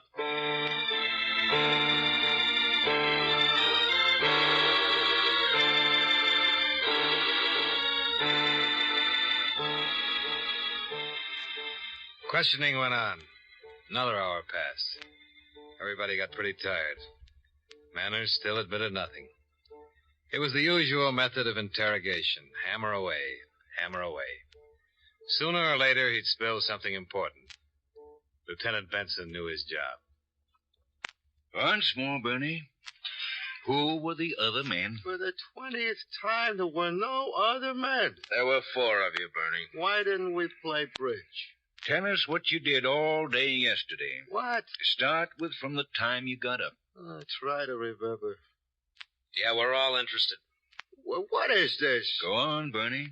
Tell it. What? I got up about 10 and I fooled around all day and I got to bed early. Very nice. What do you want me to tell you? What you did all day. Who you were with. Where you went. Oh.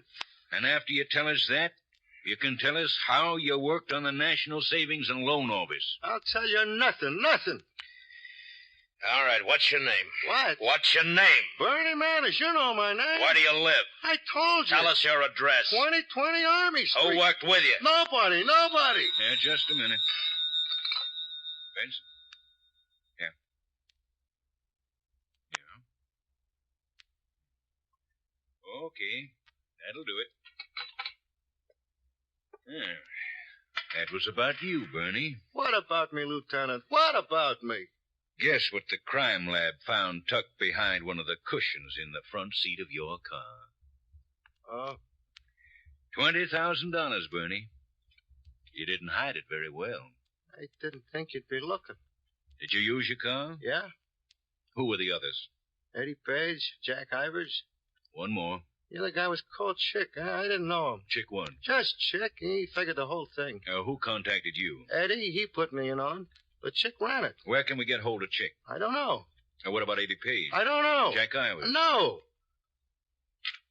It won't do you any good to lie now. I'm not lying. I just don't know where you can get hold of any of them. What'd you do after the job? We all got in my car and beat it. I let them off near the Fairmont. All three of them? Yeah. That way you split the money? No, we did that before we left the loan company. Look, I'm tired. Now, one more thing. Who shot Fuller? This Chick. Are you sure? Well, he was the only one who had a gun. Sure, I'm sure. Why'd they shoot him? I couldn't figure that myself. We're all leaving the place. Watchman was all tied up and it was no trouble. Chick walked over, stuck the gun in his back, and let him have it.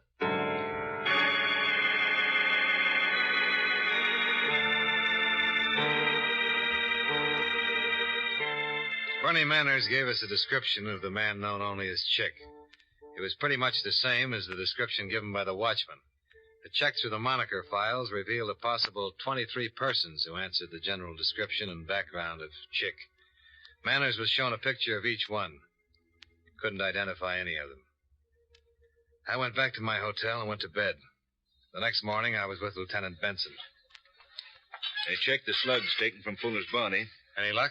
They came from a .45 automatic revolver. Looks like it might be a Colt. Well, that checks with what Manners said. Yeah, but nothing in our files on the gun itself. Manners is in the mug room now. If this Chick ever did time in any California prison, we'll have him on file. The hard way, huh? Odd case. Man's been killed. What about the other two, Page and Ivers? Ivers was released from San Quentin 3 months ago. Parole office gave us an address for him on Turk Street. Quinlan Friedman went out there, but the people who run the rooming house say Ivers hasn't been around for 2 days. I've got the place staked out. What was he in San Quentin for? Grand theft auto. Did 4 years. That the only time he fell? Mm-hmm. Page has had a little more experience. He's older than Manners or Ivers. He's a 2-time loser. Both convictions were for armed robbery. Police in Denver want him for questioning, too. Any leads on him? No local address. He has a sister who lives in Eureka. Police there are talking to him. Should be getting something pretty soon. Communication's been broadcasting this every 30 minutes all night long.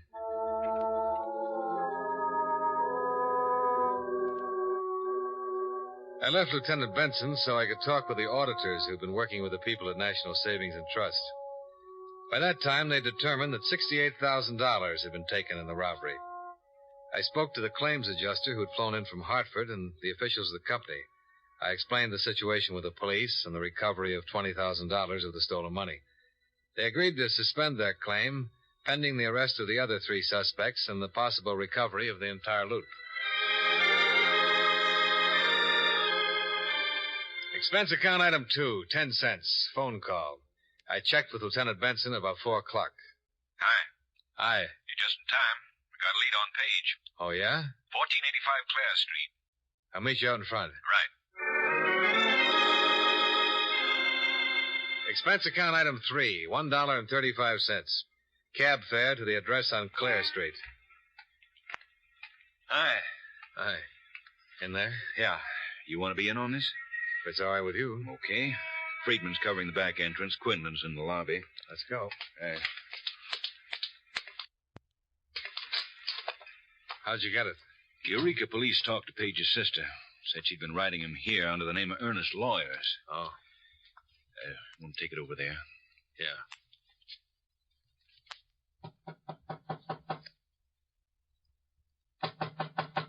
Who's there? Looking for Mr. Lawyers. You Mr. Lawyers? Yeah. What do you want? Package. Who from? Well, it's, Mrs. William Redding. Eureka, California. I have to sign for it. Okay. You Wesley-eyed. You alone, Page? Who are you? Police. Get your hat. Come on, let's go. Want to take a look over there, Donald? Yeah. What is this? Bernie Manners spilled it all. Look out. He's got a gun. Drop that, Page. No good, mister. Why, you lousy cut.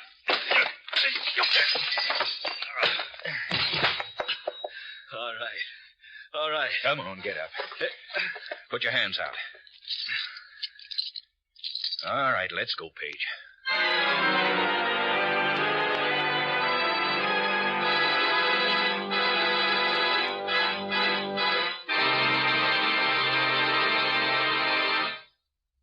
Friends, wherever you are, whatever you're doing, you'll enjoy chewing Wrigley's Spearmint Gum. Chew Wrigley's Spearmint while you're working. The lively, full-bodied flavor of Wrigley's Spearmint gives you a refreshing little lift. The smooth, pleasant chewing of Wrigley's Spearmint Gum helps keep you feeling relaxed and satisfied, makes your job seem easier. Chew Wrigley's Spearmint Gum in your home, when you're out walking or driving, when you're enjoying sports and other activities. Wrigley's Spearmint Gum tastes good anytime, and the natural chewing aids digestion and helps keep your teeth bright and attractive.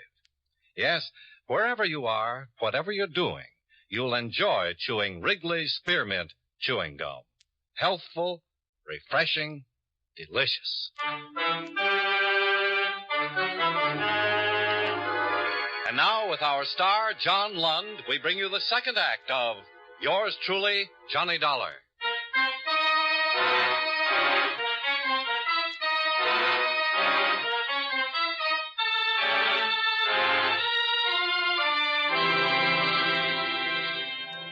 Sergeants Quinlan and Friedman took the suspect, Eddie Page, downtown. I drove over to the emergency hospital with Lieutenant Benson, where they patched up the cut on his temple where Page had slugged him with his gun. After that, we returned to headquarters. Sergeant Friedman met us outside the interrogation room. How do you feel, Joe? Oh, headache. And what about him? Real quiet so far. Fine. We went over the apartment. Now, you'll be happy about this, Dollar. More money? $15,000 stuck in his suitcase. Your insurance company's doing well so far. Yeah. Well, let's see about Tough Boy. Remember me? I remember both of you. How's your head? I'll get over it. How's your chin? I'd like to get at you again. Kind of like to get at you. That's all he's been saying ever since he landed. You're tied in with Bernie Manners and Jack Ivers on this thing, Page. Am I? Yeah. And that's enough for us. I suppose you're going to send me to prison. I suppose we are. Some talk. Who's Chick? Chick? The other guy. I don't know. Where's Ivers? I don't know. Bernie had to stay in here 6 hours. How long are you going to take, Page? As long as you like. We've got all the time in the world. So have I. You know, we found your cut of the job in your room. Bernie's already told us about you. You're not going to admit anything, huh? Why should I? Man was killed on that job. There's a murder charge to go along with everything else. Do tell. You can make it easy on yourself, Page. Easier for you. Okay. That's the way you want it? Friedman. Yeah. You and Quinlan stay with this bird. Stay with him if it takes all night and all day and all night. I want to see how long he can last. Oh, now okay. Come on, darling. Oh, what now? I'm hungry.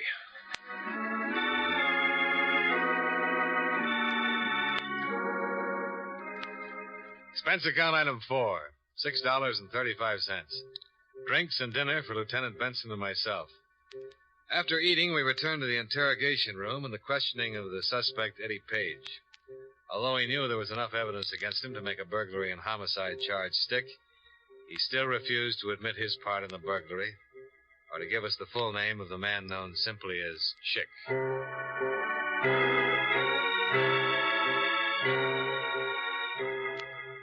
About 10 o'clock that night, a man who ran a drugstore on Geary Street telephoned that he thought he might have some information that would help. I drove over there with Lieutenant Benson.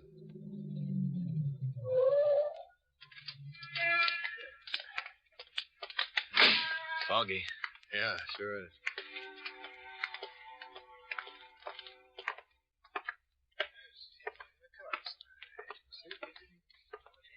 Oh, good evening. Can I help you, please? We'd like to talk to Mr. Smith. Yeah. Oh, you're the police? Well, I'm Smith. I'm Lieutenant Benson. This Mr. Dollar. How do you do? You said you had something that might help, Mr. Smith? Indeed I do, Mr. Dollar. Indeed I do. I read all about the burglary in the papers yesterday, and, well, I have this. A bill wrapper from National Savings and Loan. Yes? Where'd you get this, Mr. Smith? I found it on the floor, right here in the store. You know who dropped it? Yes, I think so. Who? Well, a man who was in here earlier. I think he dropped it. What did he look like? Well, he was tall. He was kind of husky. Oh, he was about 35 years old, I'd say. He wore kind of a dark hat and a trench coat. You ever seen him in here before? No, just tonight. What did he buy, Mr. Smith? Quite a few things. Well, like what? Well, 3 bottles of scotch, and some mixer, and some ice, and some cigarettes. Uh-huh, I see. When did you find the wrapper? Right after he paid me for the things. What size bill did he give you? It was a 50. You still have it? Yes. Could we look at it, please? Well, surely. Yes, this way.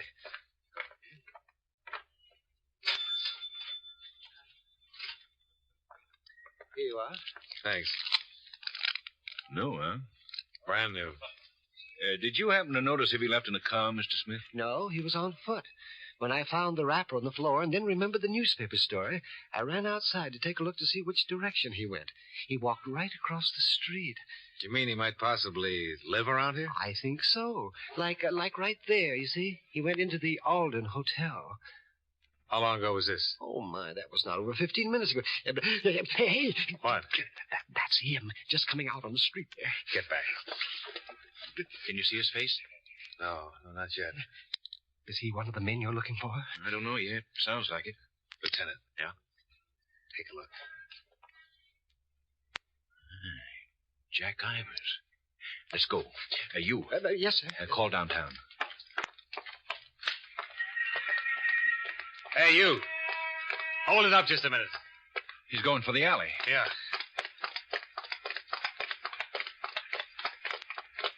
He ducked right in there, I think. Yeah. Be careful, Johnny. Okay? Yeah, I'm okay. Throw out the gun, Ivers. You don't have a chance. Down! Yeah. He's going to try for that fence down there. Yeah, let's go. He can't see us in the shadows.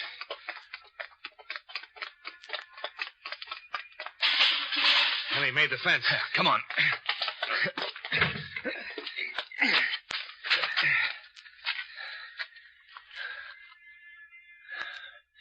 See anything? Too dark.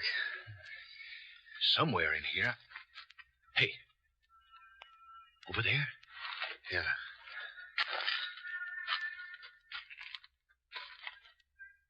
Anything? No.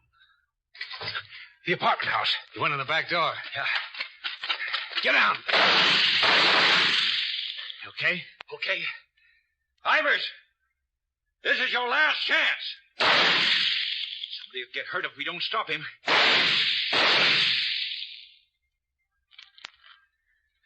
That did it.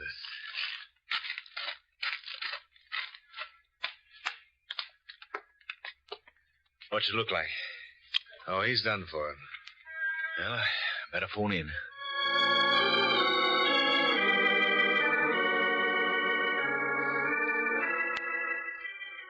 Jack Ivers, one of the suspects connected with the burglary of the National Savings and Loan Office, died instantly while attempting to escape arrest. While we waited for the coroner's men to arrive, we searched his body and found $12,000 of the stolen money concealed in a money belt around his waist. I accompanied Lieutenant Benson to the Alden Hotel, where we learned from the desk clerk that Ivers had checked in the previous day using the name of David Ward. The clerk said that he shared the room with a man who'd registered as Charles Daly. Daly was still in the room, as far as the clerk knew. We went upstairs. Well, if this is checked, it's been a good day's work. Yeah. 2:10. Yeah. Here we go.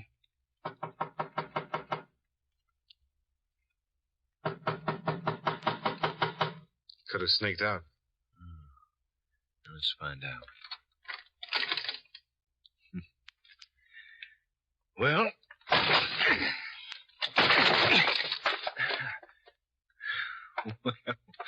I'll be.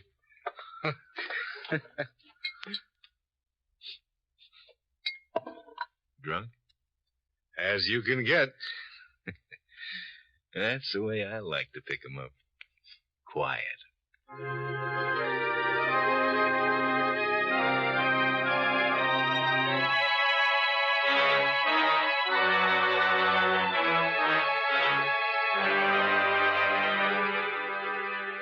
The man passed out in the hotel room was identified as Chester Dameron, Toledo, Ohio.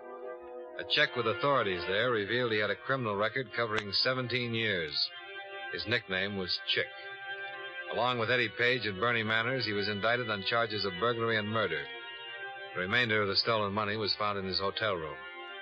All told, 99 and 39/100% of the loot was recovered, excepting what Ivor spent for whiskey. Pretty good for federal underwriters.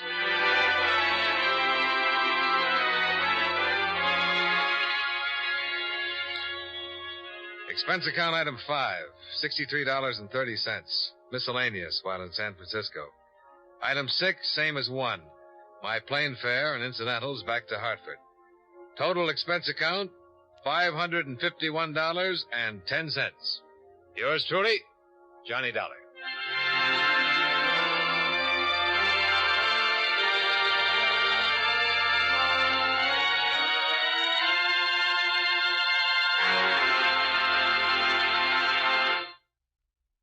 Remember, friends, Wrigley's Spearmint Chewing Gum refreshes you. Wrigley's Spearmint Chewing Gum gives you real chewing enjoyment. The lively, full-bodied flavor of Wrigley's Spearmint cools your mouth, freshens your taste, sweetens your breath. The smooth, pleasant chewing of Wrigley's Spearmint helps keep you feeling relaxed and satisfied, makes whatever you're doing more enjoyable. Yes, for refreshment plus chewing enjoyment, treat yourself often to Wrigley's Spearmint Chewing Gum. Millions enjoy it daily. Get a few packages and always keep some handy. That's Wrigley's Spearmint Chewing Gum. Healthful, refreshing, delicious.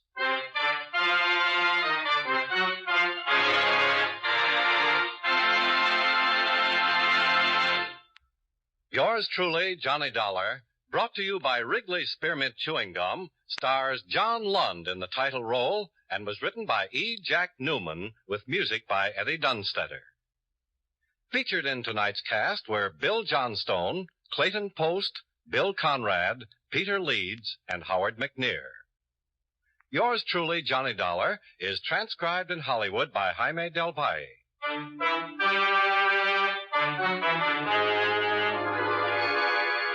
The makers of Wrigley's Spearmint Chewing Gum hope you enjoyed tonight's story of Johnny Dollar and that you're enjoying delicious Wrigley's Spearmint Chewing Gum every day. This is Charles Lyon, inviting you to join us again next week at this same time when, from Hollywood, John Lund returns as... Yours truly, Johnny Dollar.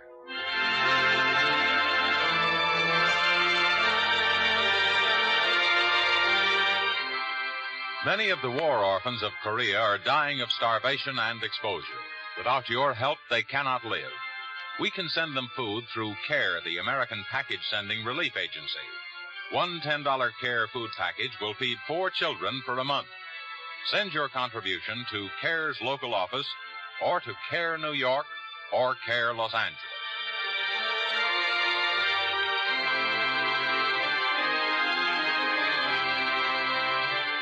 This is the CBS Radio Network.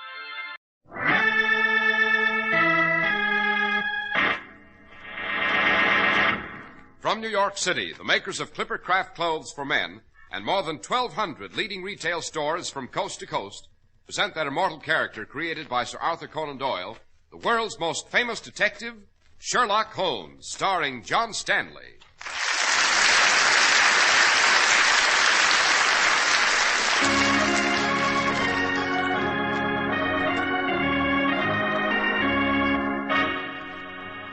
This week's story, The Case of the Burmese Goddess. Yes, Watson. This little jade goddess is an ancient relic of Burma, and its legend is as evil as its appearance. Indeed? What is its legend, Holmes? It's said that he who possesses this tiny goddess dies. But first he's forewarned by a strange death song, somewhat like the reedy melody used by snake charmers. Good Lord, Holmes. Listen.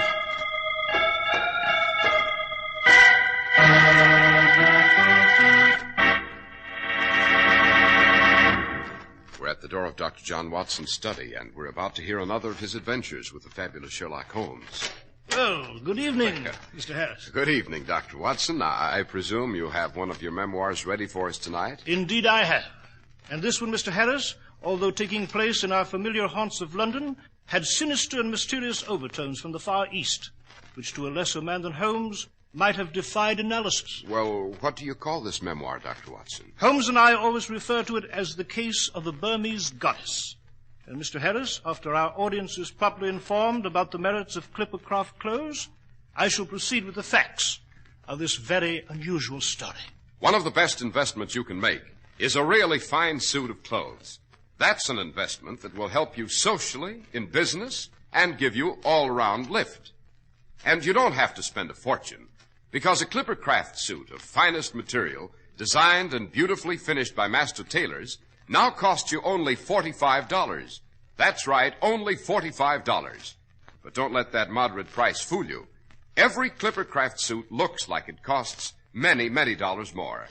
Here's the reason you get so much more in style, workmanship, and value in Clippercraft clothes. More than 1,200 independent local merchants have pooled their tremendous buying power to give you the amazing Clippercraft values. But remember this, aside from the money you save, a new Clippercraft suit will really do things for you. Put one on and see how it really hugs your neck, how it broadens your shoulders, slims your hips, gives you that keen, well-built look. So buy a nationally famous Clippercraft suit. See what really fine tailoring can do for you.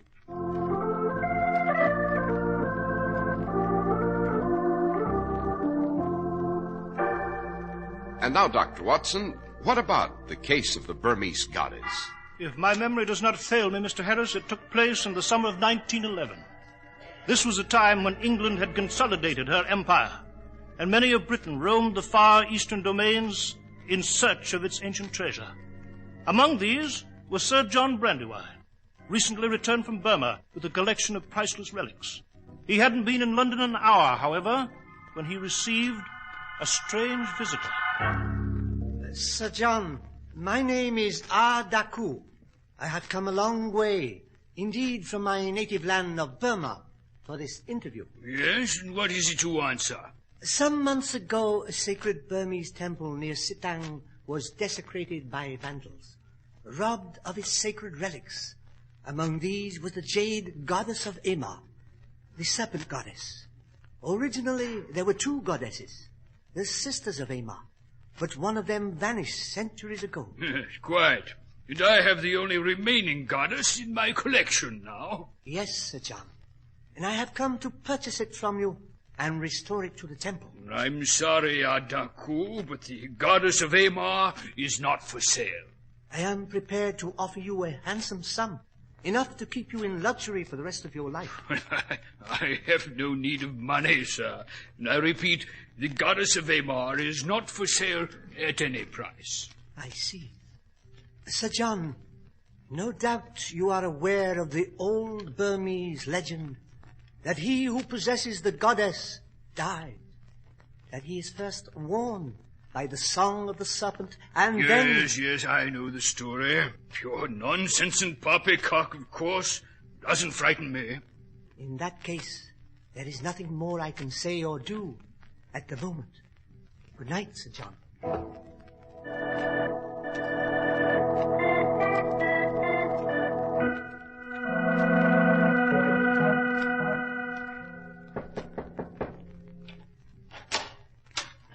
Sir John Brandywine. Yes? My name is Bailey, Reginald Bailey. I am an art collector specializing in Oriental objects of art. Well, Mr. Bailey? A client of mine saw the goddess of Amar when you exhibited it briefly in Paris on your way to England here. He has commissioned me to purchase it for him. My dear sir, you're the second prospective purchaser I've seen this evening. And I'll repeat to you what I said to the first.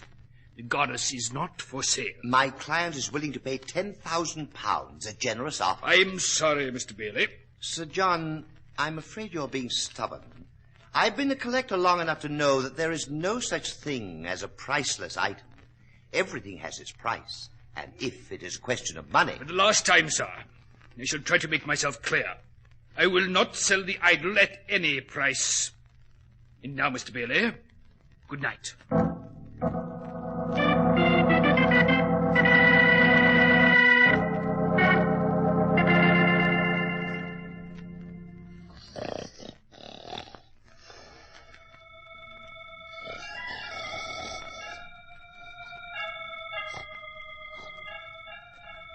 What?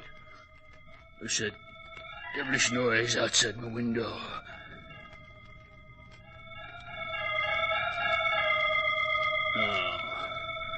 No, it can't be. That confounded Burmese legend. It's absurd.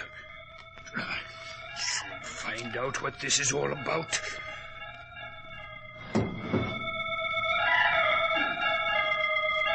Who's down there in my garden? Good for you, speak up, or I'll... No. No!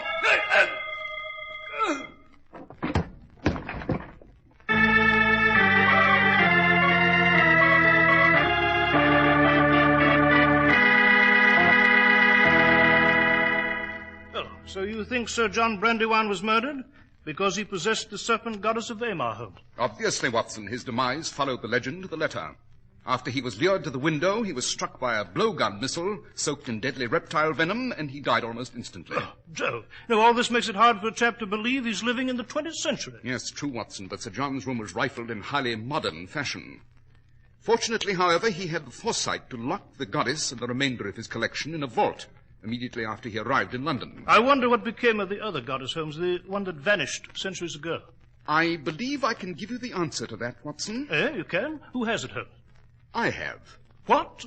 Yes, Watson. Oh, forgive me if it's one of the very few secrets I've kept from you these many years. Up to now, I saw no reason to mention it to anyone. You remember the adventure of the Rangoon Ruby? Yes, indeed I do. That was some 10 years ago. Yes. At the culmination of that affair, the Burmese potentate involved was very grateful for some slight service I'd rendered him, and he gave me the goddess. It seems that it had secretly been kept by his family for many generations. But, Holmes, where is the goddess now? Safely under lock and key in my tin box at BUCKLEY'S back. But the only other goddess of Amar in existence, that possessed by Sir John Brandywine, will soon see the light of day. Eh? What do you mean? Oh, I take it you haven't read the Morning Telegraph, Watson. It seems that Sir John's widow is auctioning off her deceased husband's entire Burmese collection tomorrow morning at Brandywine House on Berkeley Square. Jove! Then in view of Sir John's strange death, it might be interesting to see who bids for the goddess of Amar. Quite, Watson. And that is precisely why we shall attend the auction tomorrow morning.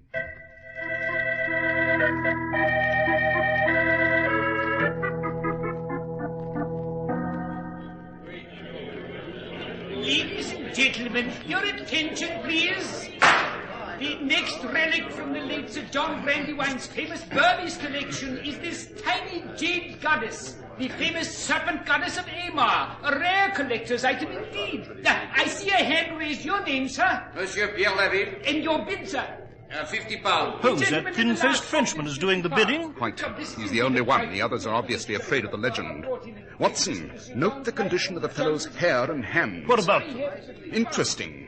Very.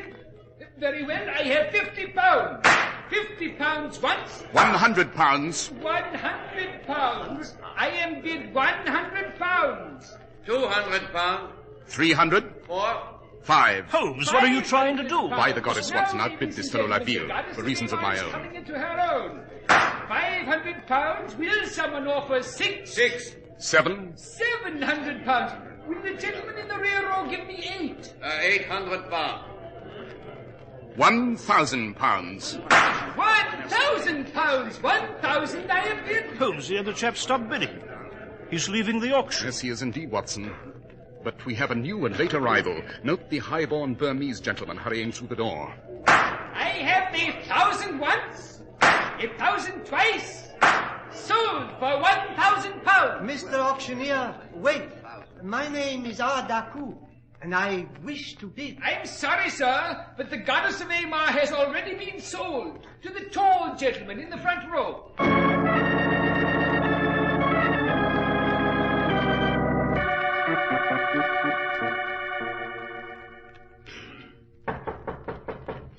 Someone's at the door, Watson. Yes, sir. Mr. Holmes? I am Sherlock Holmes. This is my colleague, Dr. Watson. My name is Reginald Bailey. I'm an art collector, Mr. Holmes, and a client of mine is interested in the goddess of Amar you purchased at the auction this morning. Well? My representative, Monsieur Laville, foolishly allowed you to outbid him, thinking the price was too high. Well, I am interested in buying it now and am prepared to offer you a generous price. How generous? £10,000. 10,000? Holmes, that's 10 times what you paid for. Yes, quite, Watson. But the goddess of Amar is not for sale. Mr. Holmes, you don't realize what you're saying. On the contrary, I know perfectly well what I'm saying. I repeat, the goddess is not for sale at any price. Now, Mr. Bailey, I bid you good night. Very well, Mr. Holmes. I can only say you'll regret your action. Good night. Well, dash it, Holmes, you must be mad, turning down an offer like that. Not at all, Watson. You recall the French gentleman who bid against me at the auction? You remember I referred to the condition of his hair and hands? Yes. The skin on the fellow's hands was desiccated and he'd lost his fingernails. Moreover, on certain areas of his head, he'd suffered a complete loss of hair. Dash it, Holmes, what's all this got to do with the Burmese goddess? It means, my dear fellow, that the jade figure I purchased is worth a fortune. It means that not one, but two mysterious parties want the goddess and will stop at nothing to get it. If I'm not mistaken, there may be a desperate attempt to kidnap the goddess tonight.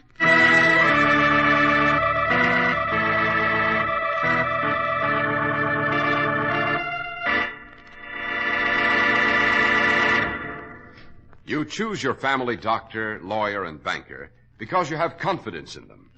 It's just as smart to choose the place where you buy your clothes for the same reason. Right now in your own city, a friendly, respected, independent merchant sells Clippercraft clothes. He believes and acts on the belief that you will appreciate the genuine savings he passes on to you. He doesn't sell dubious merchandise. His business is built four square on a firm foundation. Fine tailoring, outstanding style, value, and quality. Exceptional quality is guaranteed by the Clippercraft label in every suit and topcoat. That respected trademark derived from the staunch Clipper ships that established honest New England quality everywhere in the world. Yes, you can trust Clippercraft clothes and the men who sell them. That's why men who know insist on Clippercraft clothes bearing the Clippercraft label. So be sure to visit the Clippercraft store in your city. These leading stores in the metropolitan area are proud to add their names to Clippercraft in your suits and topcoats. In Manhattan, John Wanamaker Men's Stores, Broadway at 8th and 67 Liberty Street, Saks 34th, Broadway at 34th. In Brooklyn, Abram and Strauss. In Newark, New Jersey, Boulevard Men's Shop, Kresge, Newark. And in Jamaica, the B&B Clothes Shop, 16408 Jamaica Avenue.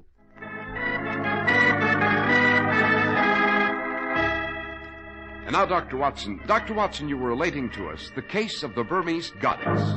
So I was, Mr. Harris.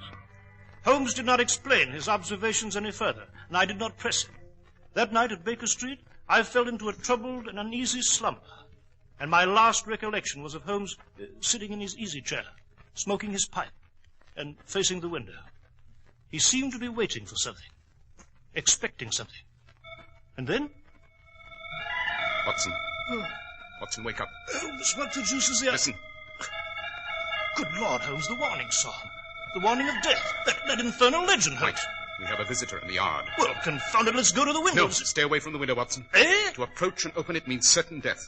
We shall wait here in the dark and elude the trap they've set. Who are they? Obvious, Watson. They... 2 shots from outside our window. Yes, something's happened which I did not foresee. Watson, take your revolver and follow me down to the yard, quickly.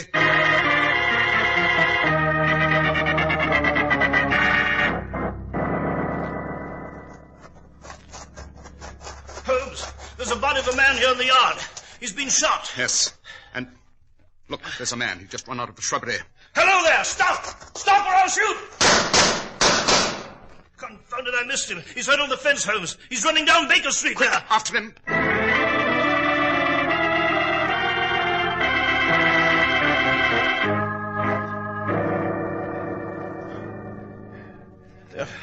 The beggar was too fast for us, Holmes. He got away. Yes, quite. But he's left us a souvenir in this corpse here. Right, let us examine the body. Aha! What is it? Identification papers, Watson. And note, they prove that this dead man is Inspector Paul Dubois of the French Sûreté. Eh? What's a French police inspector got to do with a Burmese goddess, Holmes? Everything, my dear fellow, everything. Remember, my competitive bidder at the auction was also French. Yes, the pieces of this remarkable puzzle are beginning to assemble themselves into a clear and precise pattern. And... one moment, Watson. Yes? Observe this slip of paper on the dead man's body. It seems to be a torn piece of rather expensive stationery. What of it? On it are written the words Room 322 in red ink. Well, Holmes, what does it mean? It means that very soon, Watson, I shall have the answer to this whole riddle. Suppose you find the nearest constable and inform him of this affair. For the moment, I shall return to our flat upstairs. Well,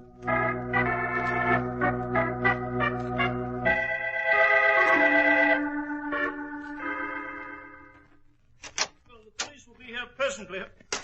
Good Lord, the place is a shambles. Yes, Watson, our flat was quickly rifled by someone lurking on the premises. And the idol, it's gone, it's stolen. Quite. From now on, we must move with all possible speed. What do we do first, Holmes? First, we must make a telephone call to the prefect of police in Paris. And after that? Find room 322. And there we may discover the goddess. Yes, but how are we going to do that, Holmes? Obvious. The room number Inspector Dubois wrote down means that this is a hotel rendezvous. And from the expensive quality of the stationery, we may deduce that Dubois wrote down this number in some first-class hotel. But, Holmes, London is full of first-class hotels. Yes, true, Watson, true. But here is the salient fact. The room number was scrawled in red ink, a highly unusual procedure. It can only mean that this particular hotel ran out of blue ink. In other words, if we can find a first-class hotel using red ink... Yes, quite, Watson, quite. But come, we are wasting too much time in talk. We must resolve this affair quickly before the night's over, or it'll be too late.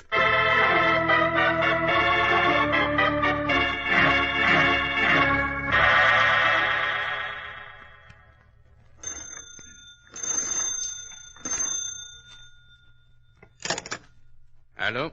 Laville, this is Bailey. I'm down in the hotel lobby. Ah, oui. Did you get that goddess out of the Holmes flat? Oui, well, he ran after you, Monsieur Bailey. I took it from his apartment. It is here on the table now. I have already broken the goddess from the lead base. Be careful what you do, Laville. Have no fear in these matters, monsieur. Am I not an expert? Yes, but these Burmese devils are after that goddess too, Laville. They were outside Holmes' flat when I got rid of Inspector Dubois. I'll be right up and then we'll get out. Oui, Monsieur Bailey. As for these Burmese natives, they do not know where we are. Monsieur Bailey. What is it? What's the matter? They are here. They've come for the goddess. What? The song, the death song. It is outside my window. Laville, hide the lead base, you hear? Let them have the goddess. That's all they want. Monsieur Bailey, there's someone at the window. On the fire escaping. No! Ah! Laville! Laville!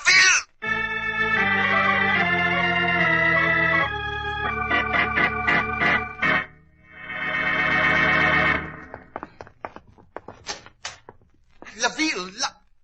So, they got it. The Burmese devils, they got it. They took the goddess, but the base, yes, it's still here on the table. Oh, the Oriental fools didn't know. They left me a fortune. Now to get out. Canada, perhaps, Australia. Or Newgate Prison, Mr. Bailey. Holmes! Dr. Watson! No, Bailey. Don't reach for that gun. As you can see, I have my service revolver aimed straight at your head. I should not hesitate to use it at the slightest provocation. Note, Watson, the dead man on the floor is Monsieur Laville, my competitor at the auction. And he suffered the same fate as Sir John Brandywine, the Burmese revenge. So, yes. They've taken the goddess home. Yes, and good riddance. Let them take it back to the sacred temple whence it was stolen. Our concern is with Mr. Bailey here. How did you find me here? A matter of routine investigation, my dear fellow. I shan't bore you with the details. And I wouldn't clutch that lead base so tightly if I were you. I believe you'll find it worthless. What do you mean? I mean that it's merely a solid block of lead.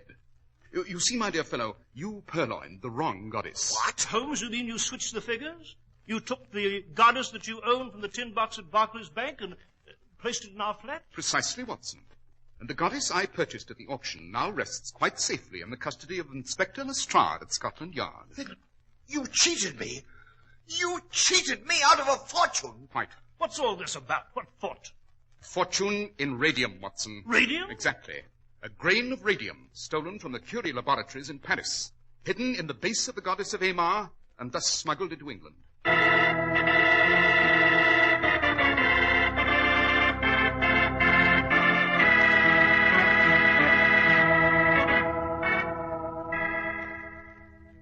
Well, Holmes, now that we've delivered the smuggler Bailey to the authorities, would you mind telling me the course of your deduction?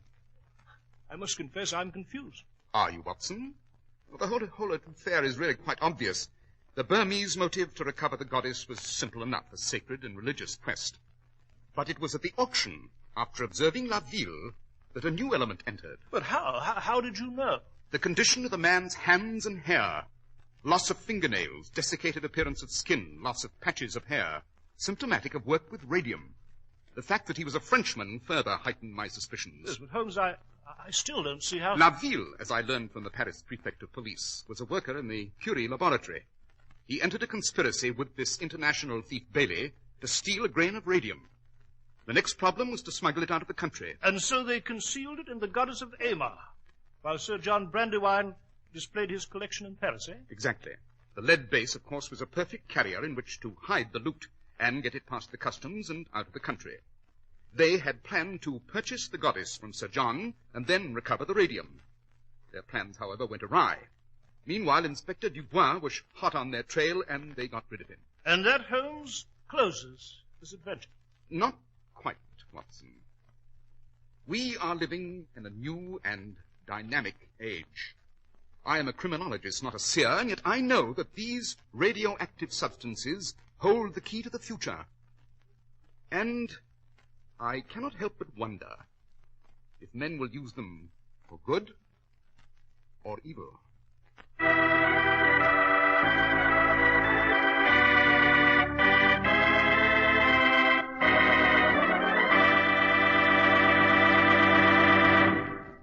Well, Dr. Watson, that was quite an adventure, sir. Yes, indeed it was, Mr. Harris. It is, in fact, one of my favorite memoirs, and significant in the light of what is being done with radioactive substances today. And now, Dr. Watson, what adventure will you have for us next week? Next week, Mr. Harris, I shall relate to you the adventure of the golden pince-nez. It concerns an untidy rug, a box of Egyptian cigarettes, and a stab in the dark.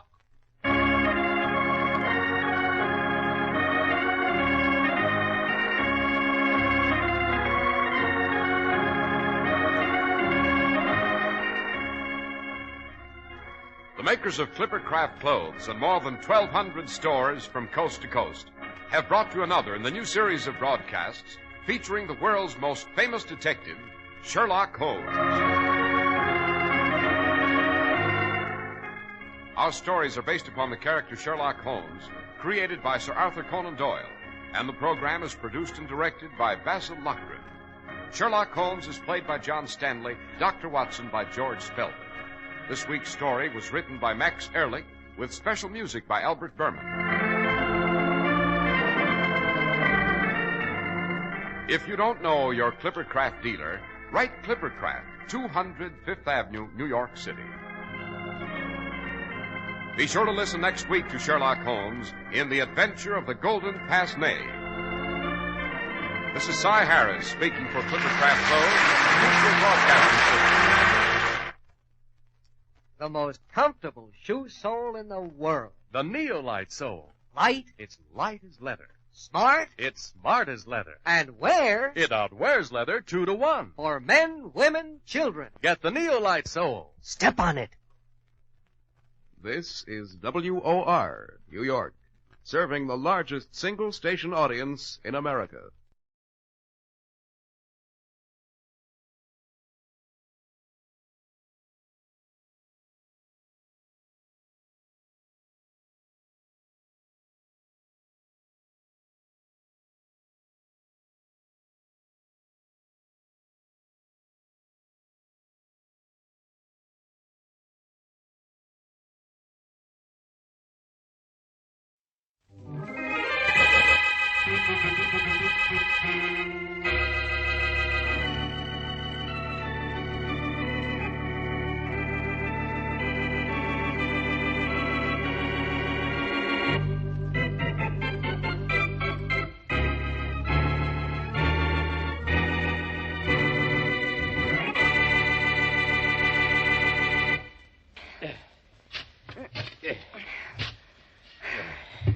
What are we digging, Joe? A sub-basement? You know what we're digging, Sue. Sure, but how far down are we going? To China? Don't be silly. It's just about deep enough. A few more spadefuls, and I guess it'll fit. Well, I hope it's just a few more. I'm exhausted. Don't be crazy. I've done most of the work. And I know why, too. Look, Joe, isn't this deep enough? Yeah, I guess so. Well, it's deep enough, but is it wide enough and long enough? It's wide enough. Well, I think it's okay. Let's lift it in. You get that end. All right. Now lift. Hey, it's heavy, isn't it? Don't be lazy. Come on, lift. I'm doing my best. Okay. Now lower it. I think it'll fit. I think it will, too. Oh. Oh, he's right. Yeah, it fits, Sue. Just fits. Now what do we do? Cover it up and forget about it? Now, don't be silly.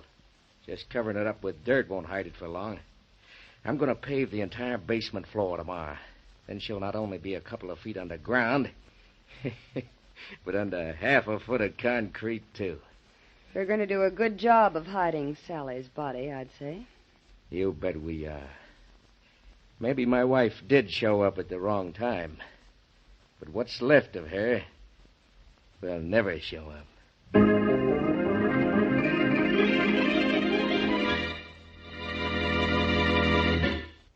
And now on to Dick Calmer as Boston Blackie.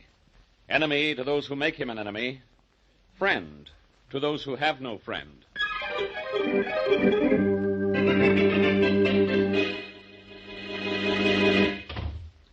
Hello, Joe. Well, what's the matter? Aren't you glad to see me? Well, Billy, don't be ridiculous. Of course I am. Come on in there. I am in, Joe.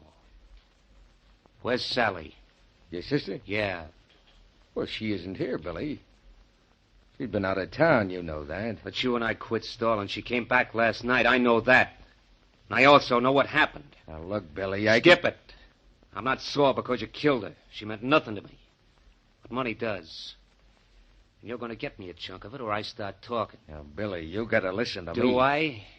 What'll you bet? Seems to me that you better listen to me. You killed Sally.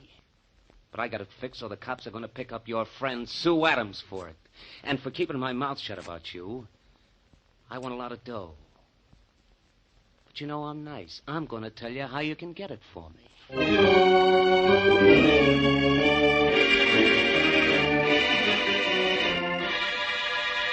All right, Mary. Have a nice trip, and I'll be a good boy while you're going. Uh-oh. There's the doorbell. Well, I'll try to be a good boy. Goodbye. Bye. Coming. Yes? Is this Boston Blackie's apartment? If it isn't, I'm in the wrong place. Oh, you're Blackie? Uh-huh. And apparently you're in trouble. Come in. Thanks. I'm Sue Adams, and I am in trouble. But how did you know? Oh, I'm a genius at telling what people are thinking. And also, you're twisting that handkerchief so hard, it's going to be shredded in a minute. Oh, I'm sorry. Well, don't apologize to me. Say you're sorry to the handkerchief. But what kind of trouble are you in? Blackie, I'm afraid I'm going to be killed. Well, apparently you're letting it scare you to death. Don't do it. That'll save someone a lot of trouble. Please, Blackie, I'm serious. I'm sorry. But so many people imagine that This isn't imagination. You see, I helped him do it. Helped him do what? Bury his wife. Huh? What him buried his wife? Joe Lang. He buried his wife, Sally, in the basement of his home last night. This morning, he paved the floor of the basement with concrete. And you helped him? I helped him to bury her. Who helped him kill her? Joe said he found her in the basement, already dead. But I know he's lying. What makes you think so? Because he said he'd go to the chair if his wife's body were found. He said he'd see that I had to be buried, too, if I ever told what I knew. So you've come right to me to tell me all about it, huh? That's asking for it, isn't it? No. I think Joe intends to kill me anyway. He invited me to his place in the mountains, and he's never done that before. I know he wants to take me out there to kill me. Well, you're in a spot, young lady. And in this case, the best spot for you is police headquarters. I'll phone it. Come in. Hello, Blackie. Well, think of the inspector and up he pops. Hello, Faraday. Hi.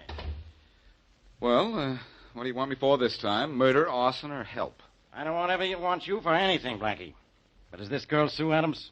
Yes, I'm Sue Adams. I got a phone call saying I might find you up here. A phone call from whom?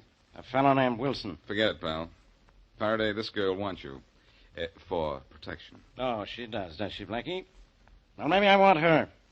For murder. What do you mean, maybe? I mean, I got a phone call from Billy Wilson, the dead woman's brother. He said this girl killed his sister, Sally Lang. Oh, no. One of my men followed her here, and here I am. Just because you got a phone call, you think you've got a murderer. Faraday, what are you using for a head? All right, so the phone call doesn't mean she killed Mrs. Lang. But it means she knows something about it. Sure she does, and she's told me everything she knows. She helped Joe Lang bury the body. Oh.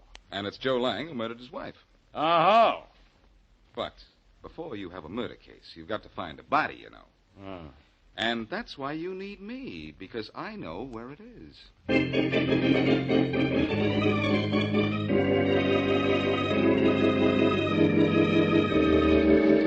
lots of paper in that corner of the room, Billy. We want to fix it so this joint of mine goes up like a hot torch. I know that, Joe. I'll make sure nobody will ever know we set your place on fire. Now, these papers will burn with the rest of the joint. So will all the Excelsior. Right. So much Excelsior around, it'll look suspicious, Joe. It'll burn. If it doesn't, so what? Your sister got 3 barrels of new dishes delivered last week. No kidding. Yeah. You bought Sally new dishes? She never told me. She won't tell anyone anything now. I think we have enough papers around. I should think so. The basement's jammed with papers. We spread them around every room. Joe. Yeah. Joe, I just heard a door slam. So did I. There's a front door, too. Quiet, I'll see who it is. Okay.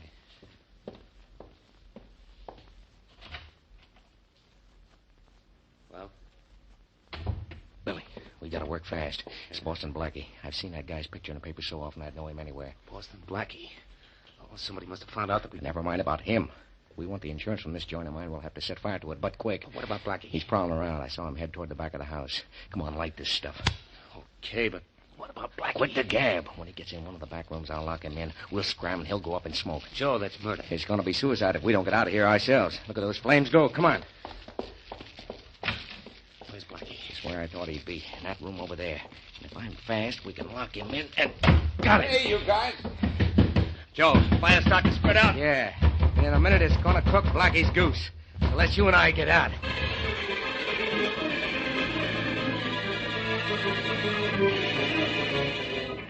Okay, men, let's pack up and shovel. There's not much left of the house, Inspector Faraday. I don't care about the house, Chief. But Boston Blackie was in there. There's no one left in there now, Inspector. No one alive. That house went up well, it went up awful quick. What was Blackie doing in there? We came down to see a guy named Joe Lang about a body Blackie said he could find. We were both going in, but Blackie said he wanted Lang alone a few minutes. Well, if no one come out of the house after the fire started, no one's coming out now. You sure Blackie stayed in there? Blackie didn't have time to get out. He hadn't been inside more than a minute when I saw a flame shoot out of all the windows, so I beat it down to the corner and turned in the alarm. Blackie might have come out while you were turning in the alarm. If he did, he would have been here when I got back. No, I guess he got caught in there. That's tough, Inspector. Yep. Well, we'll be able to check through the rooms pretty soon now, Inspector. Okay. I want to make sure about Blackie. Sure of what, Faraday? That I'm dead or alive? Blackie, you're alive? A little smoky, Inspector, but alive. Why, I ought to... So I worried you, Faraday, but I just had to wait until I heard you say something nice about me. You never do if you think I'm alive and might hear about it. Yeah, you'll hear about this, Blackie. How'd you get out of that house? Through a window? No, the flames were at the windows before I could get to one. And the only door in the room was locked. How'd you get out? Faraday, have you forgotten? Has a locked door ever stopped me? No, but I sure wish this one had. Faraday, you say the nicest things. I know, Blackie. Did you find Sally Lang's body? And if you did, who killed her? I didn't have a chance to find it, and I don't know who killed her. A big help you are. Oh, don't worry, Faraday. I'll find out. It could be, you know, that Sally's killer just burned his house behind him.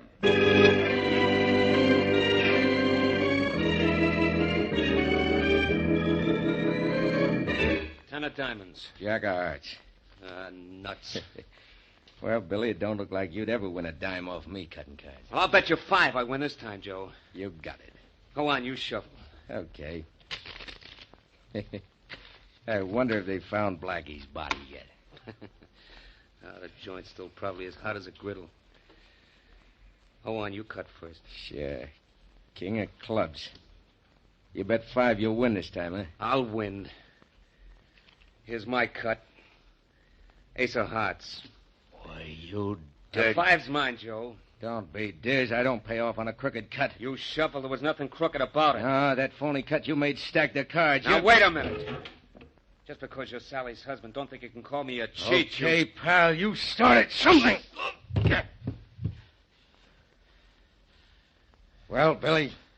Okay, that's enough. Maybe you'll get away with this, but you're not going to get away with killing my sister. She's lying under the concrete of that burning house of yours now, and I know who put her there and why. You think you know. You're sure I know. That's why you agreed so easy to burn your house down. You want to marry Sue Adams. That's why you killed Sally.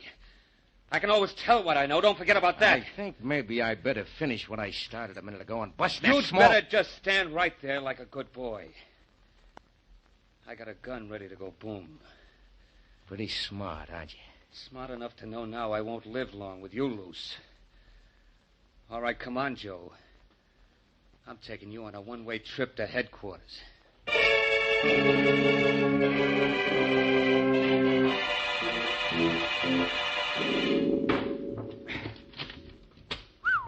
I wonder how heavy these boards were before they were half burned. Better get out of the way, Sue. I'm going to toss some of these old planks your way. I'm out of your way. Blackie, what happens to me because I helped Joe bury his wife here? If you can prove that you were forced to help him, Sue, not much. I've kept you out of Faraday's hands so far, haven't I? Yes. There. I guess I've cleared a big enough floor space. Are you sure this is where she's buried? Oh, I'm positive, Blackie. It was right by that concrete pillar there. That's the exact spot. Well, we'll know in a minute. Hand me that pick. Okay. The heat of the fire broke the concrete a little, and I'll have to finish the job. Here you are. Thanks. Yeah. This is the place, all right, Sue. The ground below the floor is soft. Blackie, I don't have to look at her, do I? Not now, if you don't want to. There. I got enough of the concrete out of the way. Now I'll just spade the dirt out of here.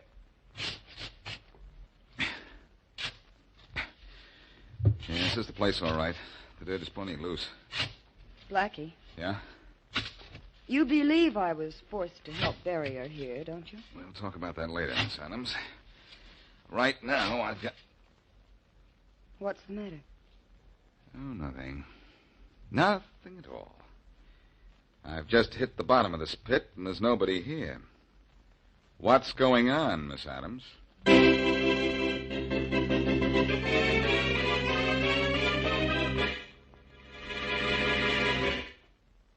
Now back to Boston Blackie.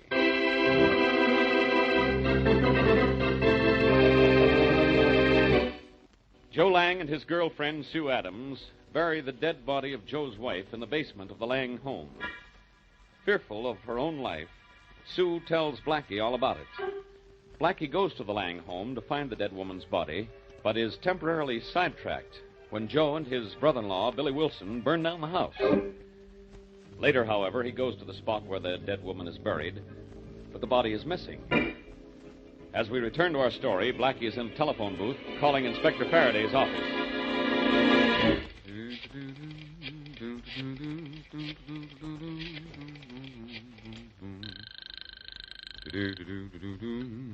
Homicide, Faraday speaking. Oh, hello, Faraday. This is Blackie. I've been to the ruins of the Lang I house. know, I know. You found Mrs. Lang's body. Well, I've done better than that.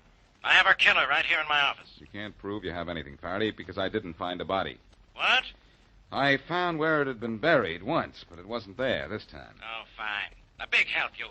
Well, look, I'll be a little help then. Who's in your office, Joe Lang? Yeah, and Wilson, the dead woman's brother. He brought Lang in. I thought Wilson told you Sue Adams killed Sally Lang. Now he says it was Joe Lang, and he only thought Miss Adams might have done it when he called me first. But without a body... Wait a minute, Faraday. Don't say anything, or you might spoil a plan I have. Huh? If Joe Lang killed his wife, I know how I can prove it. We can't prove anything without a body. I said, wait a minute, will you? You'll have to let Lang go, of course. But before you do, tell him that the body is missing, all right. But we know where it is, and we'll recover it before midnight tonight. Oh, I get it. Sure, if Lang killed his wife, he's a cinch to try to hide his wife's body again, because without a body, there's no case against him. And I think the body will prove who committed the crime. Let Lang go, then follow Lang, and Wilson, too. You think Wilson did it? Well, he's the one accusing everybody else. Look, you follow Lang, and have somebody else follow Wilson. Where are you going to be all this time? I'm going to practice taking bows. You don't need them. You need brains. Suppose this doesn't work. It'll work. Lang will be flowered, Wilson will be followed, and if either one of them goes for the body, I'll follow through.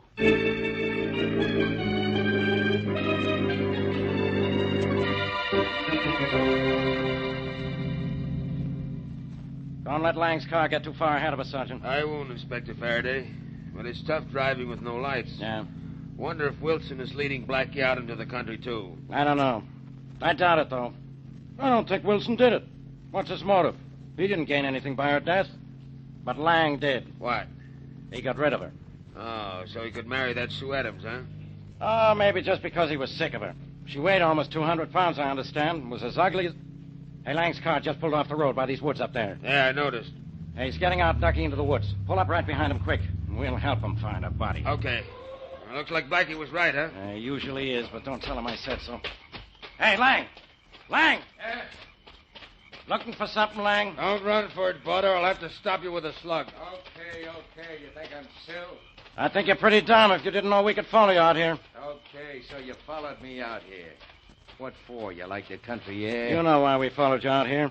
So you'll do exactly what you've done. Lead us to your wife's body. You think it's out here, do you? I know it is. And if you don't lead us to where it's hidden, we'll find it ourselves. Okay. Okay, so I hid her body in the woods here. There it is, Inspector. The body. Good. Why'd you try to hide it, Lang? Why? Because Never mind, I'll tell you why. Because you know we can't prove a murder without a body. You knew Blackie knew the body was in the basement of your house, so you dug it up and brought it here. Now you wanted to get rid of it again. Well, we've got the body. You know what that means? Means we've also got you.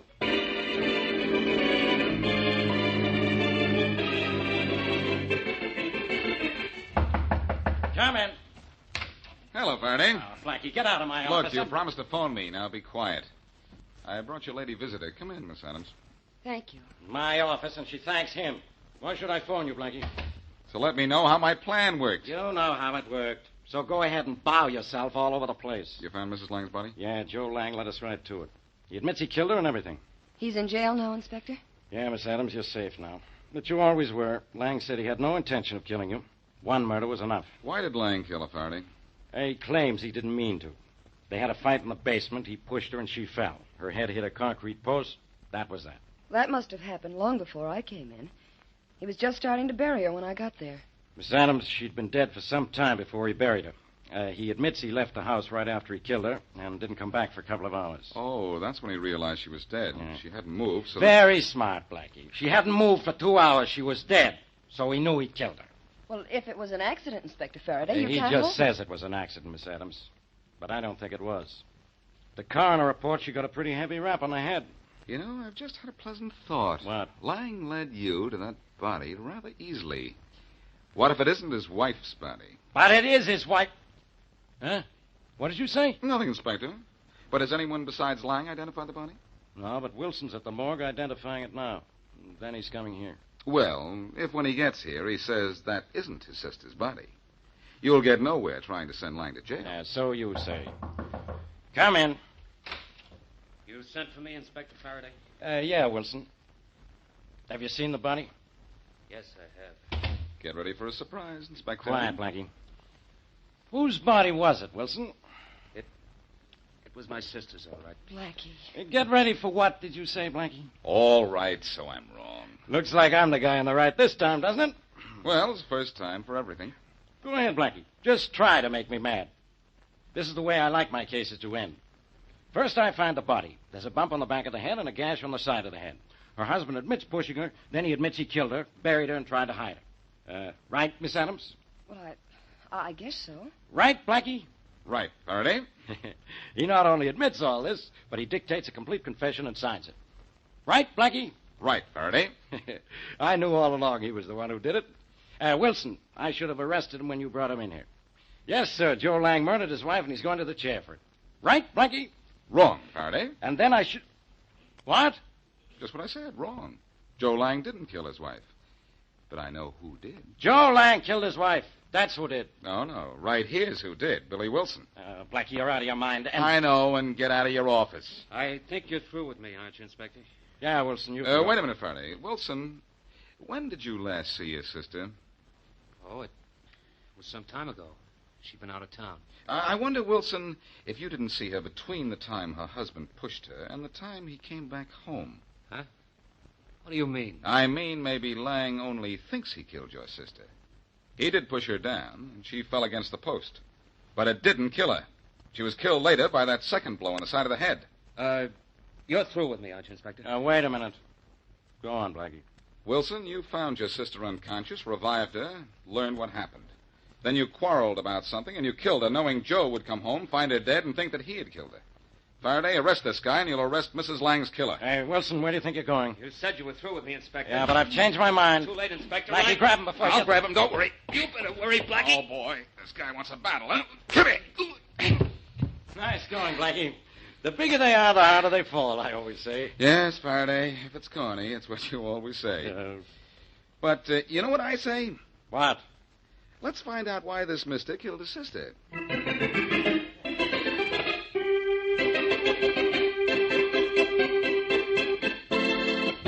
Yeah, Blackie. I'll tell you why Wilson did it. Never mind telling Blackie. This is my office, Lang.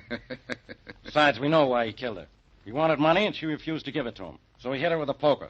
His confession tells us that. Yes, that was a big mistake. Your wife couldn't have gotten that mark on the side of her head if she'd died when you pushed her. Well, I'm glad you found that out, but I wasn't talking about Sally's killing. You want to know why we burned down the house, don't you, Blackie? Well, Lang, I think I know. That was for money, too. Yeah, that's right, Blackie. Billy knew I was scared about what happened to Sally. I thought I'd killed her, and when he said I had to burn down my house and give him half the insurance money or else, well, I figured he knew I'd killed Sally and would go to the cops if I didn't do what he said. Lang, you didn't play this very smart. If you thought you'd killed your wife by accident, you should have called the police. Don't be silly. Even Sue Adams thought I'd killed Sally when she found me with the body. Everybody knows Sally and I didn't get along. Well, you've got a charge against you for withholding evidence from the police, and you're going to jail for arson. Well, so what? That's better than where Billy's going. He's going to the chair for murder. Oh, one thing I want to know, Blackie. Yeah?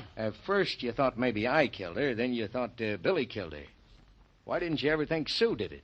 Your wife was a 200-pounder, Lang, and Sue Adams isn't much over 100.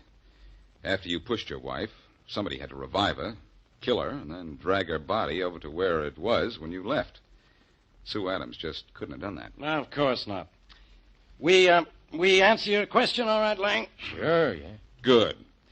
You must be very tired, Faraday, after the work we did, only please don't you be as busy as this again, will you? I don't think I could stand it.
Suspense. Autolite and its 96,000 dealers present Mr. Van Heflin in Murder of Aunt Delia, a suspense play produced and edited by William Spears.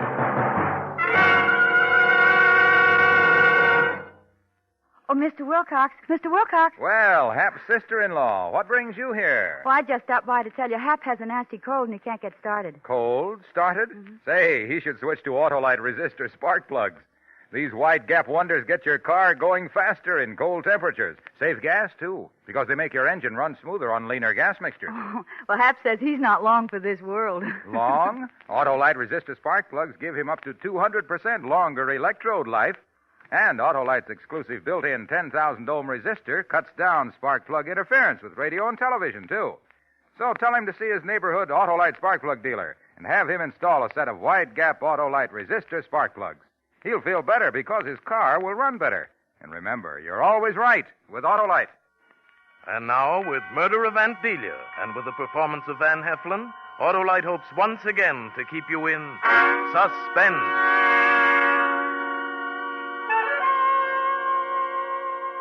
Ever stick out your thumb and pull out $1 million plum?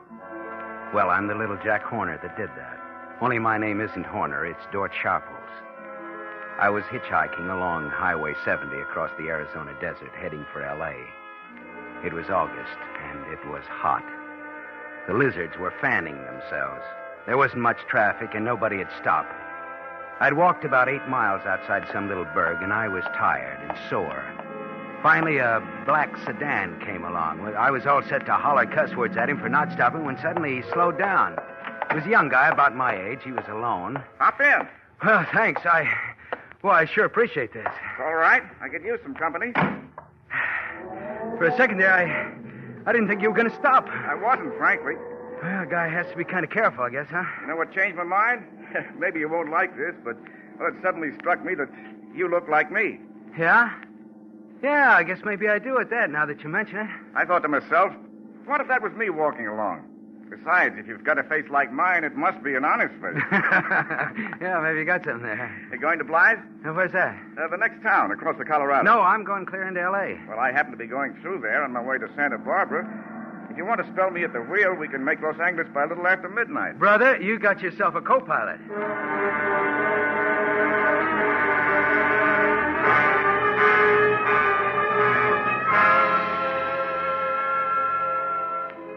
By the time we crossed the river into California, I'd learned that the guy's name was Glendon Braley, that he was going to visit his invalid aunt. This aunt didn't own all of Santa Barbara, not quite. The guy didn't volunteer this information. I had to probe it out of him. Between Blythe and Desert Center, an idea began to percolate. And not just from the heat, either. I'll bet your aunt will be glad to see you, Braley. How long did you say it's been? Well, I was 10 when I left. That'd make it 17 years. You see, my mother died when I was 3, and Aunt Delia took me in. Oh, does she know you're coming? I sent her a wire. You think she'll recognize you? I doubt it. The reason I'm going back, her husband died about a month ago. He and I never got along. That's why I left Aunt Delia's place. You mean you ran off? No, another aunt in Delaware took me. Then, what with school and then the Army and getting a job afterwards, well, I just lost track of Aunt Delia. You got a lot of relatives in the East? No. My other aunt died when I was 21. Delia's the only relative I've got left. Well, I guess that means you're coming to something pretty good someday. Yeah, I suppose so. It's funny, but the idea sort of scares me. Oh, boy, I wish somebody scare me like that.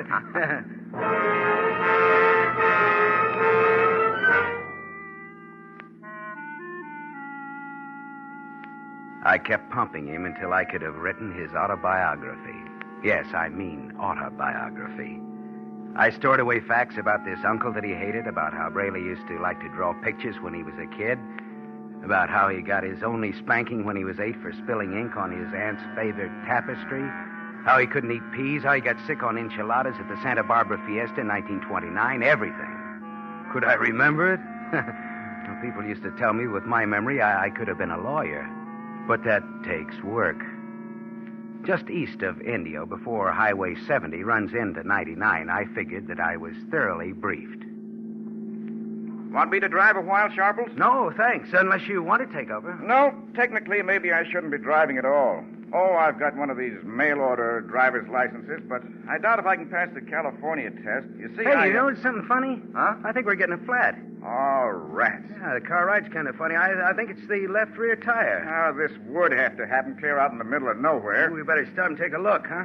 I don't even know if the spare's any good. Of course, I may be imagining things, but we better make sure. I'll check it. Well, there's not a soul in sight either way. Oh, we won't need any help. I hope not. How is it? Maybe you better come and look. Okay. Say, come to think of it, there may not be any tools in the car. I bought it in a hurry off a used car lot. I've got all the tools that I'll need, Bradley. Well, it doesn't look flat to me. No?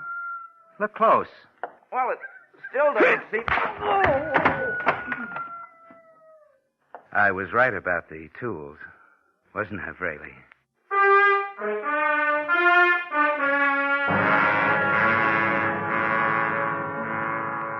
I put the blackjack back in my pocket and I dragged Braley off the highway into a ditch. I made sure he was dead. Then I changed clothes with him and covered his body with sand and brush.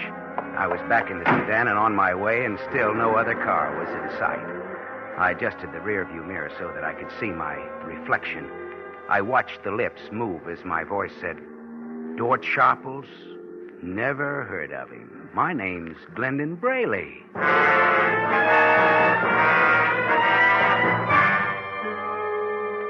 I pulled into L.A. about 2 a.m. I waited till morning, though, before I went to Rena Zita's apartment.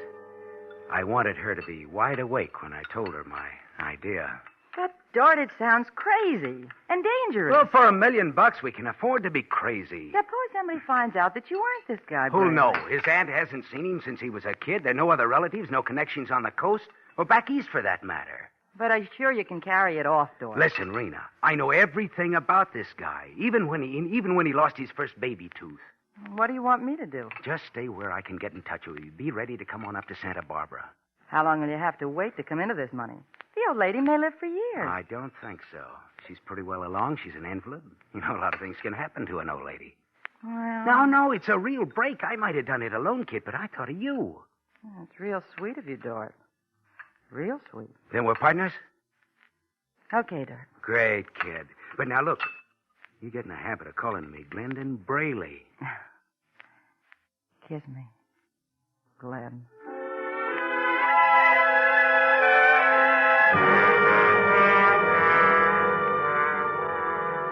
It didn't take me long to cover the 100 miles to Santa Barbara. The reunion with Aunt Delia was quite touching.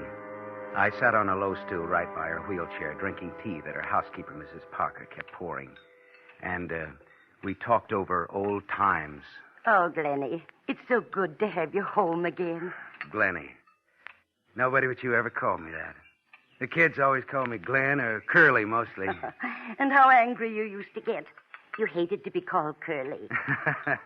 Yeah, and when I got in a fight about that with Pudge Mossman, you sent me to bed without any supper.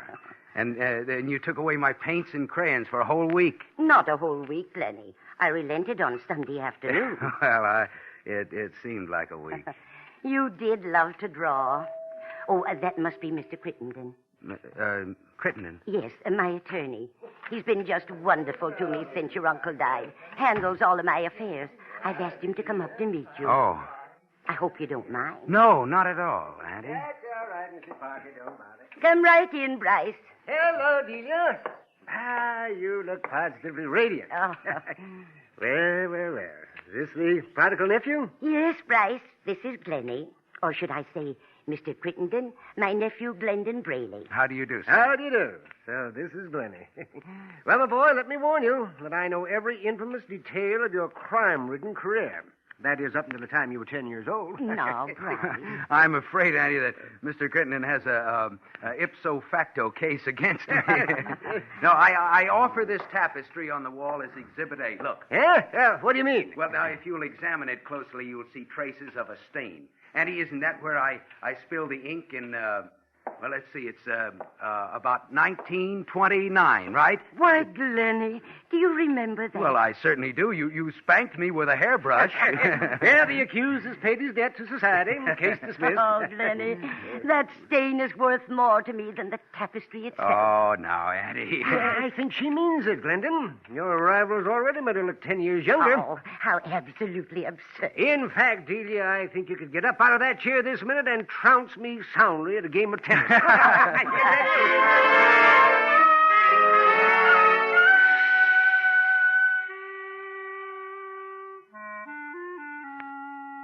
There wasn't any doubt about it. I was in. And Delia's health improved so rapidly that I realized I'd have to think of a way to speed things up. That meant that I had to get Mrs. Parker, the housekeeper, out of the house for good. So I began devising little things to make her appear inefficient. Auntie wasn't supposed to have spices, so I sneaked in the kitchen and doctored the food up with pepper. After Mrs. Parker set the heating unit for the night, I got up and turned it off. Auntie woke up freezing, and Mrs. Parker became so confused and upset that she began helping me out by forgetting things and making mistakes all her own. Then one afternoon... Lenny, I know Mrs. Parker means well, but as Dr. Davis says, I got to have someone I can depend on at all times. Well, I haven't liked to say anything. After all, she's been with you for so long, but, well, the poor old soul needs a rest. It's going to be difficult to tell her. Well, now, I'll attend to that, Auntie. And I'll see about getting another housekeeper, an intelligent, capable, younger woman.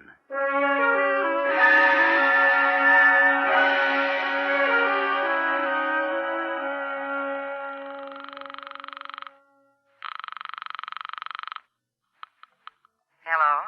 Rena, this is me. Huh? You know, Mr. Braley. Oh, yes. How are you? Great. Now, listen, kid.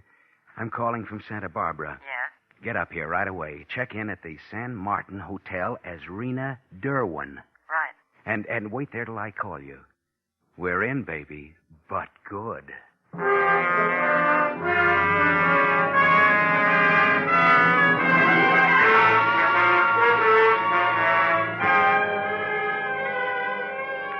Autolite is bringing you Mr. Van Heflin in Murder of Aunt Delia. Tonight's production in radio's outstanding theater of thrills, Suspense.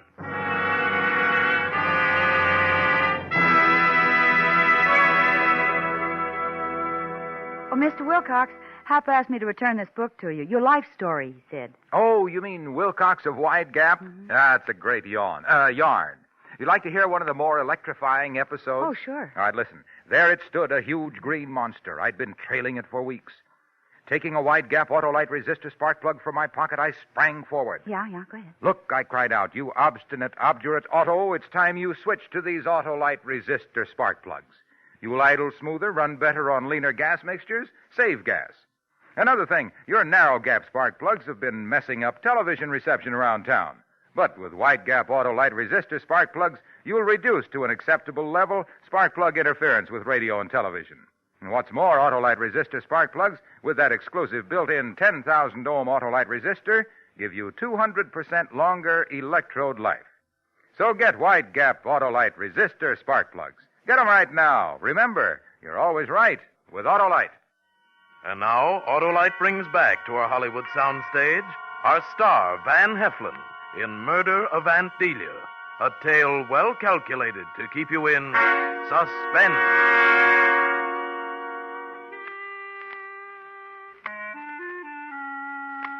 By the time Rena arrived in Santa Barbara, I had fixed up a set of references of her ability and character that would have flattered Florence Nightingale and Susan B. Anthony.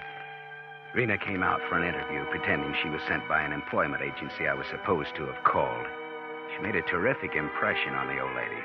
At a nod from me, Auntie hired Rena on the spot, and Mrs. Parker left with a cardboard suitcase, a month's pay, red eyes, and the sniffles. After we got Auntie to bed that first night, Rena and I met out on the veranda. How was I, George? That name. Nobody's around to hear. Well, don't take any chances. Call me Mr. Braley all the time. All right. Mr. Braley. How did I do? Perfect. Come on, let's walk out by the bluff and away from the house. Oh, this is sure some layout.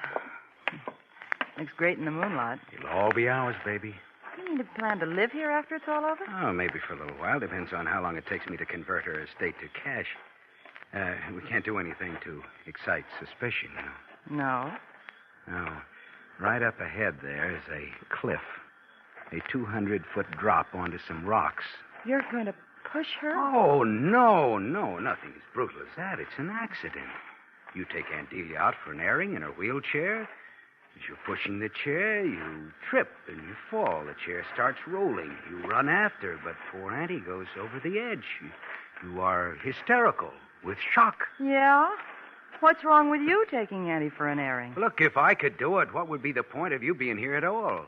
Look, you're just an employee, and brand new one. You have no reason on earth for croaking her for a dough. They just might get that idea if I was wheeling her, see? Yeah, I guess you're right. And that's why it's important for us not to have much to do with each other. It's going to be difficult, daughter. Mr. Braley. No one can see us now, honey. Look, baby, now, let's not form any habits that will be tough to break. Just one kiss? Please. Rena, come on, stop that, you little...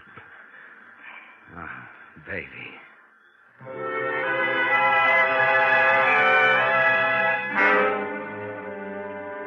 The next afternoon, Auntie and I were in the library. I was trying to look interested in the scrapbook she was pouring through. I hoped she wouldn't notice how fidgety I was. My eyes are so weak now, Glennie, but I know every detail of these just from memory. Here you are on your first tricycle. Well, I'll be darned. Was I ever that small? It doesn't seem possible, does it? Oh, here's what I was looking for. The cow you drew when you were 9. Huh? You were quite the artist. Yeah, that's great. I was a surrealist or something. I colored it green. Green cow on purple grass. It caused quite a sensation at your school. It's a wonder I wasn't expelled. Oh, Clement. I've always been just sick about this picture. One of the few of you and me together. You broke away from me just as the photographer took it. Yeah, I'm just a blur. Say, what's the cat doing in it? Oh, don't you remember? That's Xerxes. Don't you remember? Oh, yeah, sure. Oh, Xerxes, they Persian. Gee, the fun that he and I used to have together. Of course, I used to tease him a lot when you weren't looking, but he sure was What's the matter, Auntie? Lenny, are you trying to fool your old auntie? What do you mean? You were frightened plumb out of your wits by cats. If Xerxes so much as brushed up against you, you'd scream bloody murder. That's why you jumped when the picture was taken. Oh, yeah, I did, didn't I? Yeah, You were that way when you first came here. Don't you remember? Poor old Dr. Thompson, he said it was a deep-seated phobia, and you'd probably have it all your life, like Napoleon. Did it go away, Glennie? This fear of cats? Well, most of it. A guy sort of, he doesn't like to remember what a coward he was when he was a kid.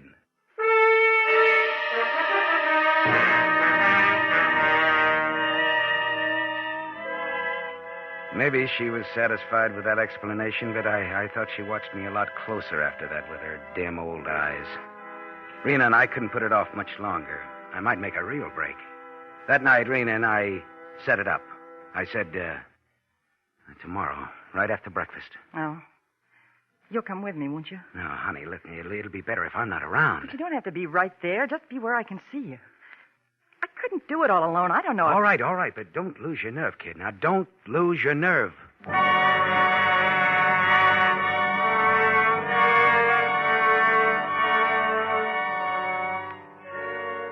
I didn't sleep much that night. The next morning, Rena and I got the old lady in her wheelchair.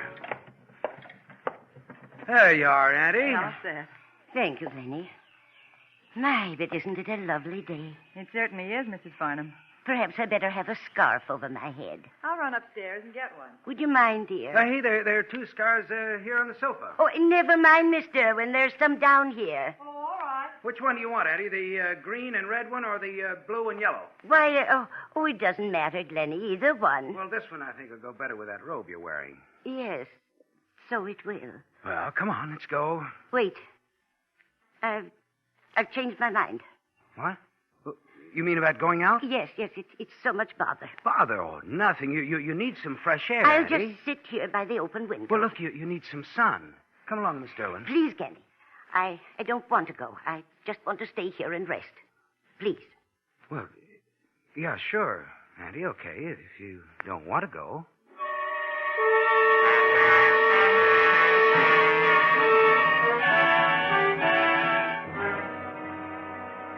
Addie finally calmed down, but she still had Rena put her to bed. Then she asked me to drive to town to get her some medicine she was out of. I was hoping the old lady was coming down with something that would save Rena and me the trouble of that last wheelchair ride, but no. Next morning was cloudy and sultry. When I got downstairs, Rena already had the old girl out on the lawn in her wheelchair. She came over to me and whispered, She just wants to stay there, Dorn. No ride. "Well, that's tough. She's going anyway. Come on, Rena. Suppose she makes a fuss. I think two of us can handle an old lady in a wheelchair. But if she screams? So what?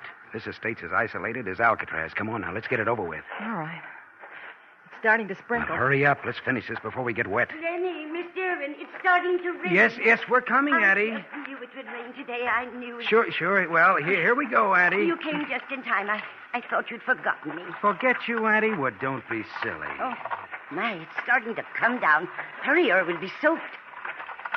Lenny, the house is back that way. Just relax, Addie. Rena, help me push her, will you? Sure. Come on, let's make this quick. Come on, faster. Lenny, what are you doing? Stop it. Not too fast. Lenny, do you hear? I'm frightened. Head her for the cliff. You're not my Glenny, are you? You're not my Glenny. Okay, Rena. Stop me. Let her go. Please.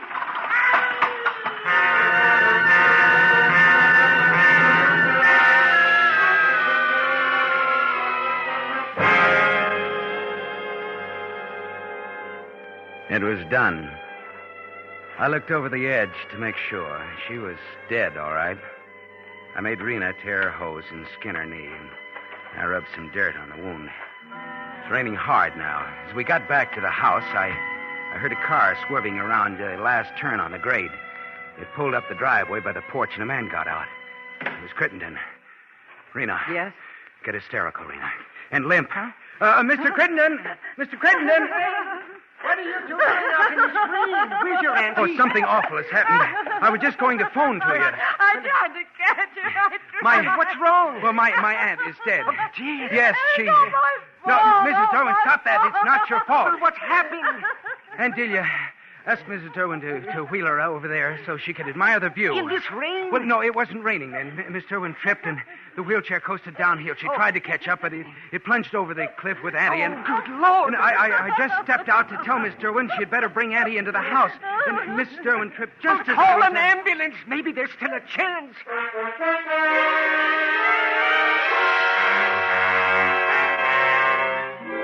Crittenden ran down to peek over the cliff, and I went into the library and phoned the ambulance and the police, too, just to make it look good.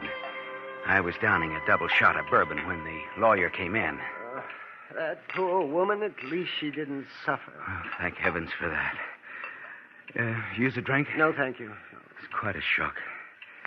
I'll never forget that scream But when she... don't torture yourself. This young woman, what's her background? Miss Derwin? Why, an employment agency sent her out. Uh-huh, yes.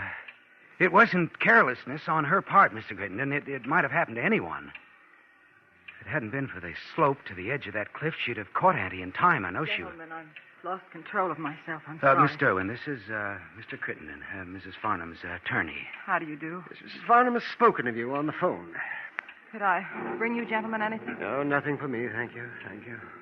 Why don't you sit down and relax? You've had quite a shock. Yes, sit down, Miss Derwin. Thank you. Well, seems to be nothing to do, but just wait.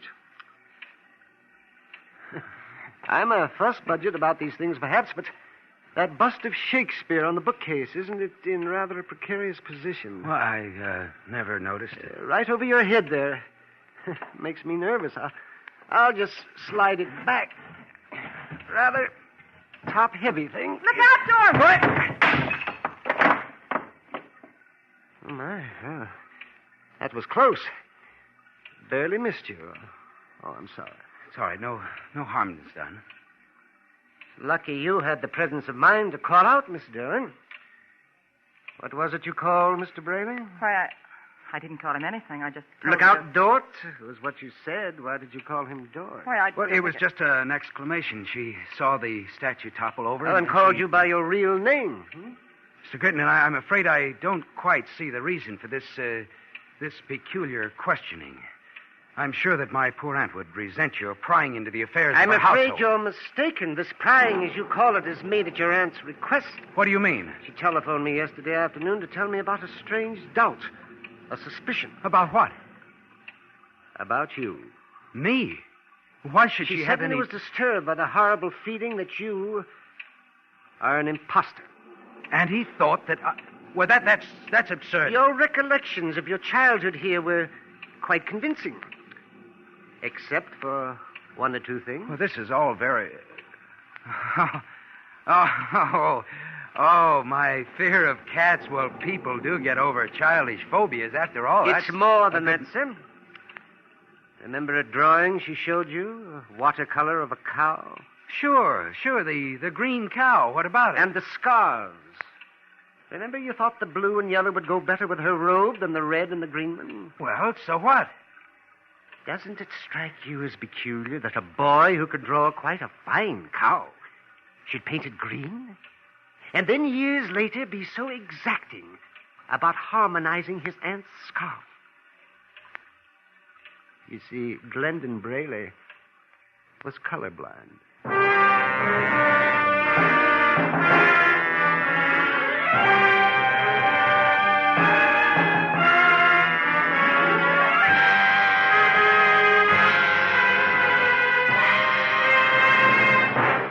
Suspense, presented by Autolite. Tonight's star, Van Heflin. Well, Mr. Wilcox, before I go, do you suppose I could get Van Heflin's autograph? Why, I don't think he'd mind, would you, Van? Well, not at all. How would you like me to sign it, miss? Well, would you just write yours for ALRSP? ALRSP? Uh-huh. Autolite resistor spark plugs. How do I get mixed up with these commercial characters? Well, she can't help it, Van. No one can help admiring those irreproachable, irrepressible, irrefragibly superior spark plugs that mean smoother engine idle, smoother performance on leaner gas mixtures, actually save gas. Autolite resistor spark plugs are just one of the more than 400 products for cars, trucks, planes, and boats made by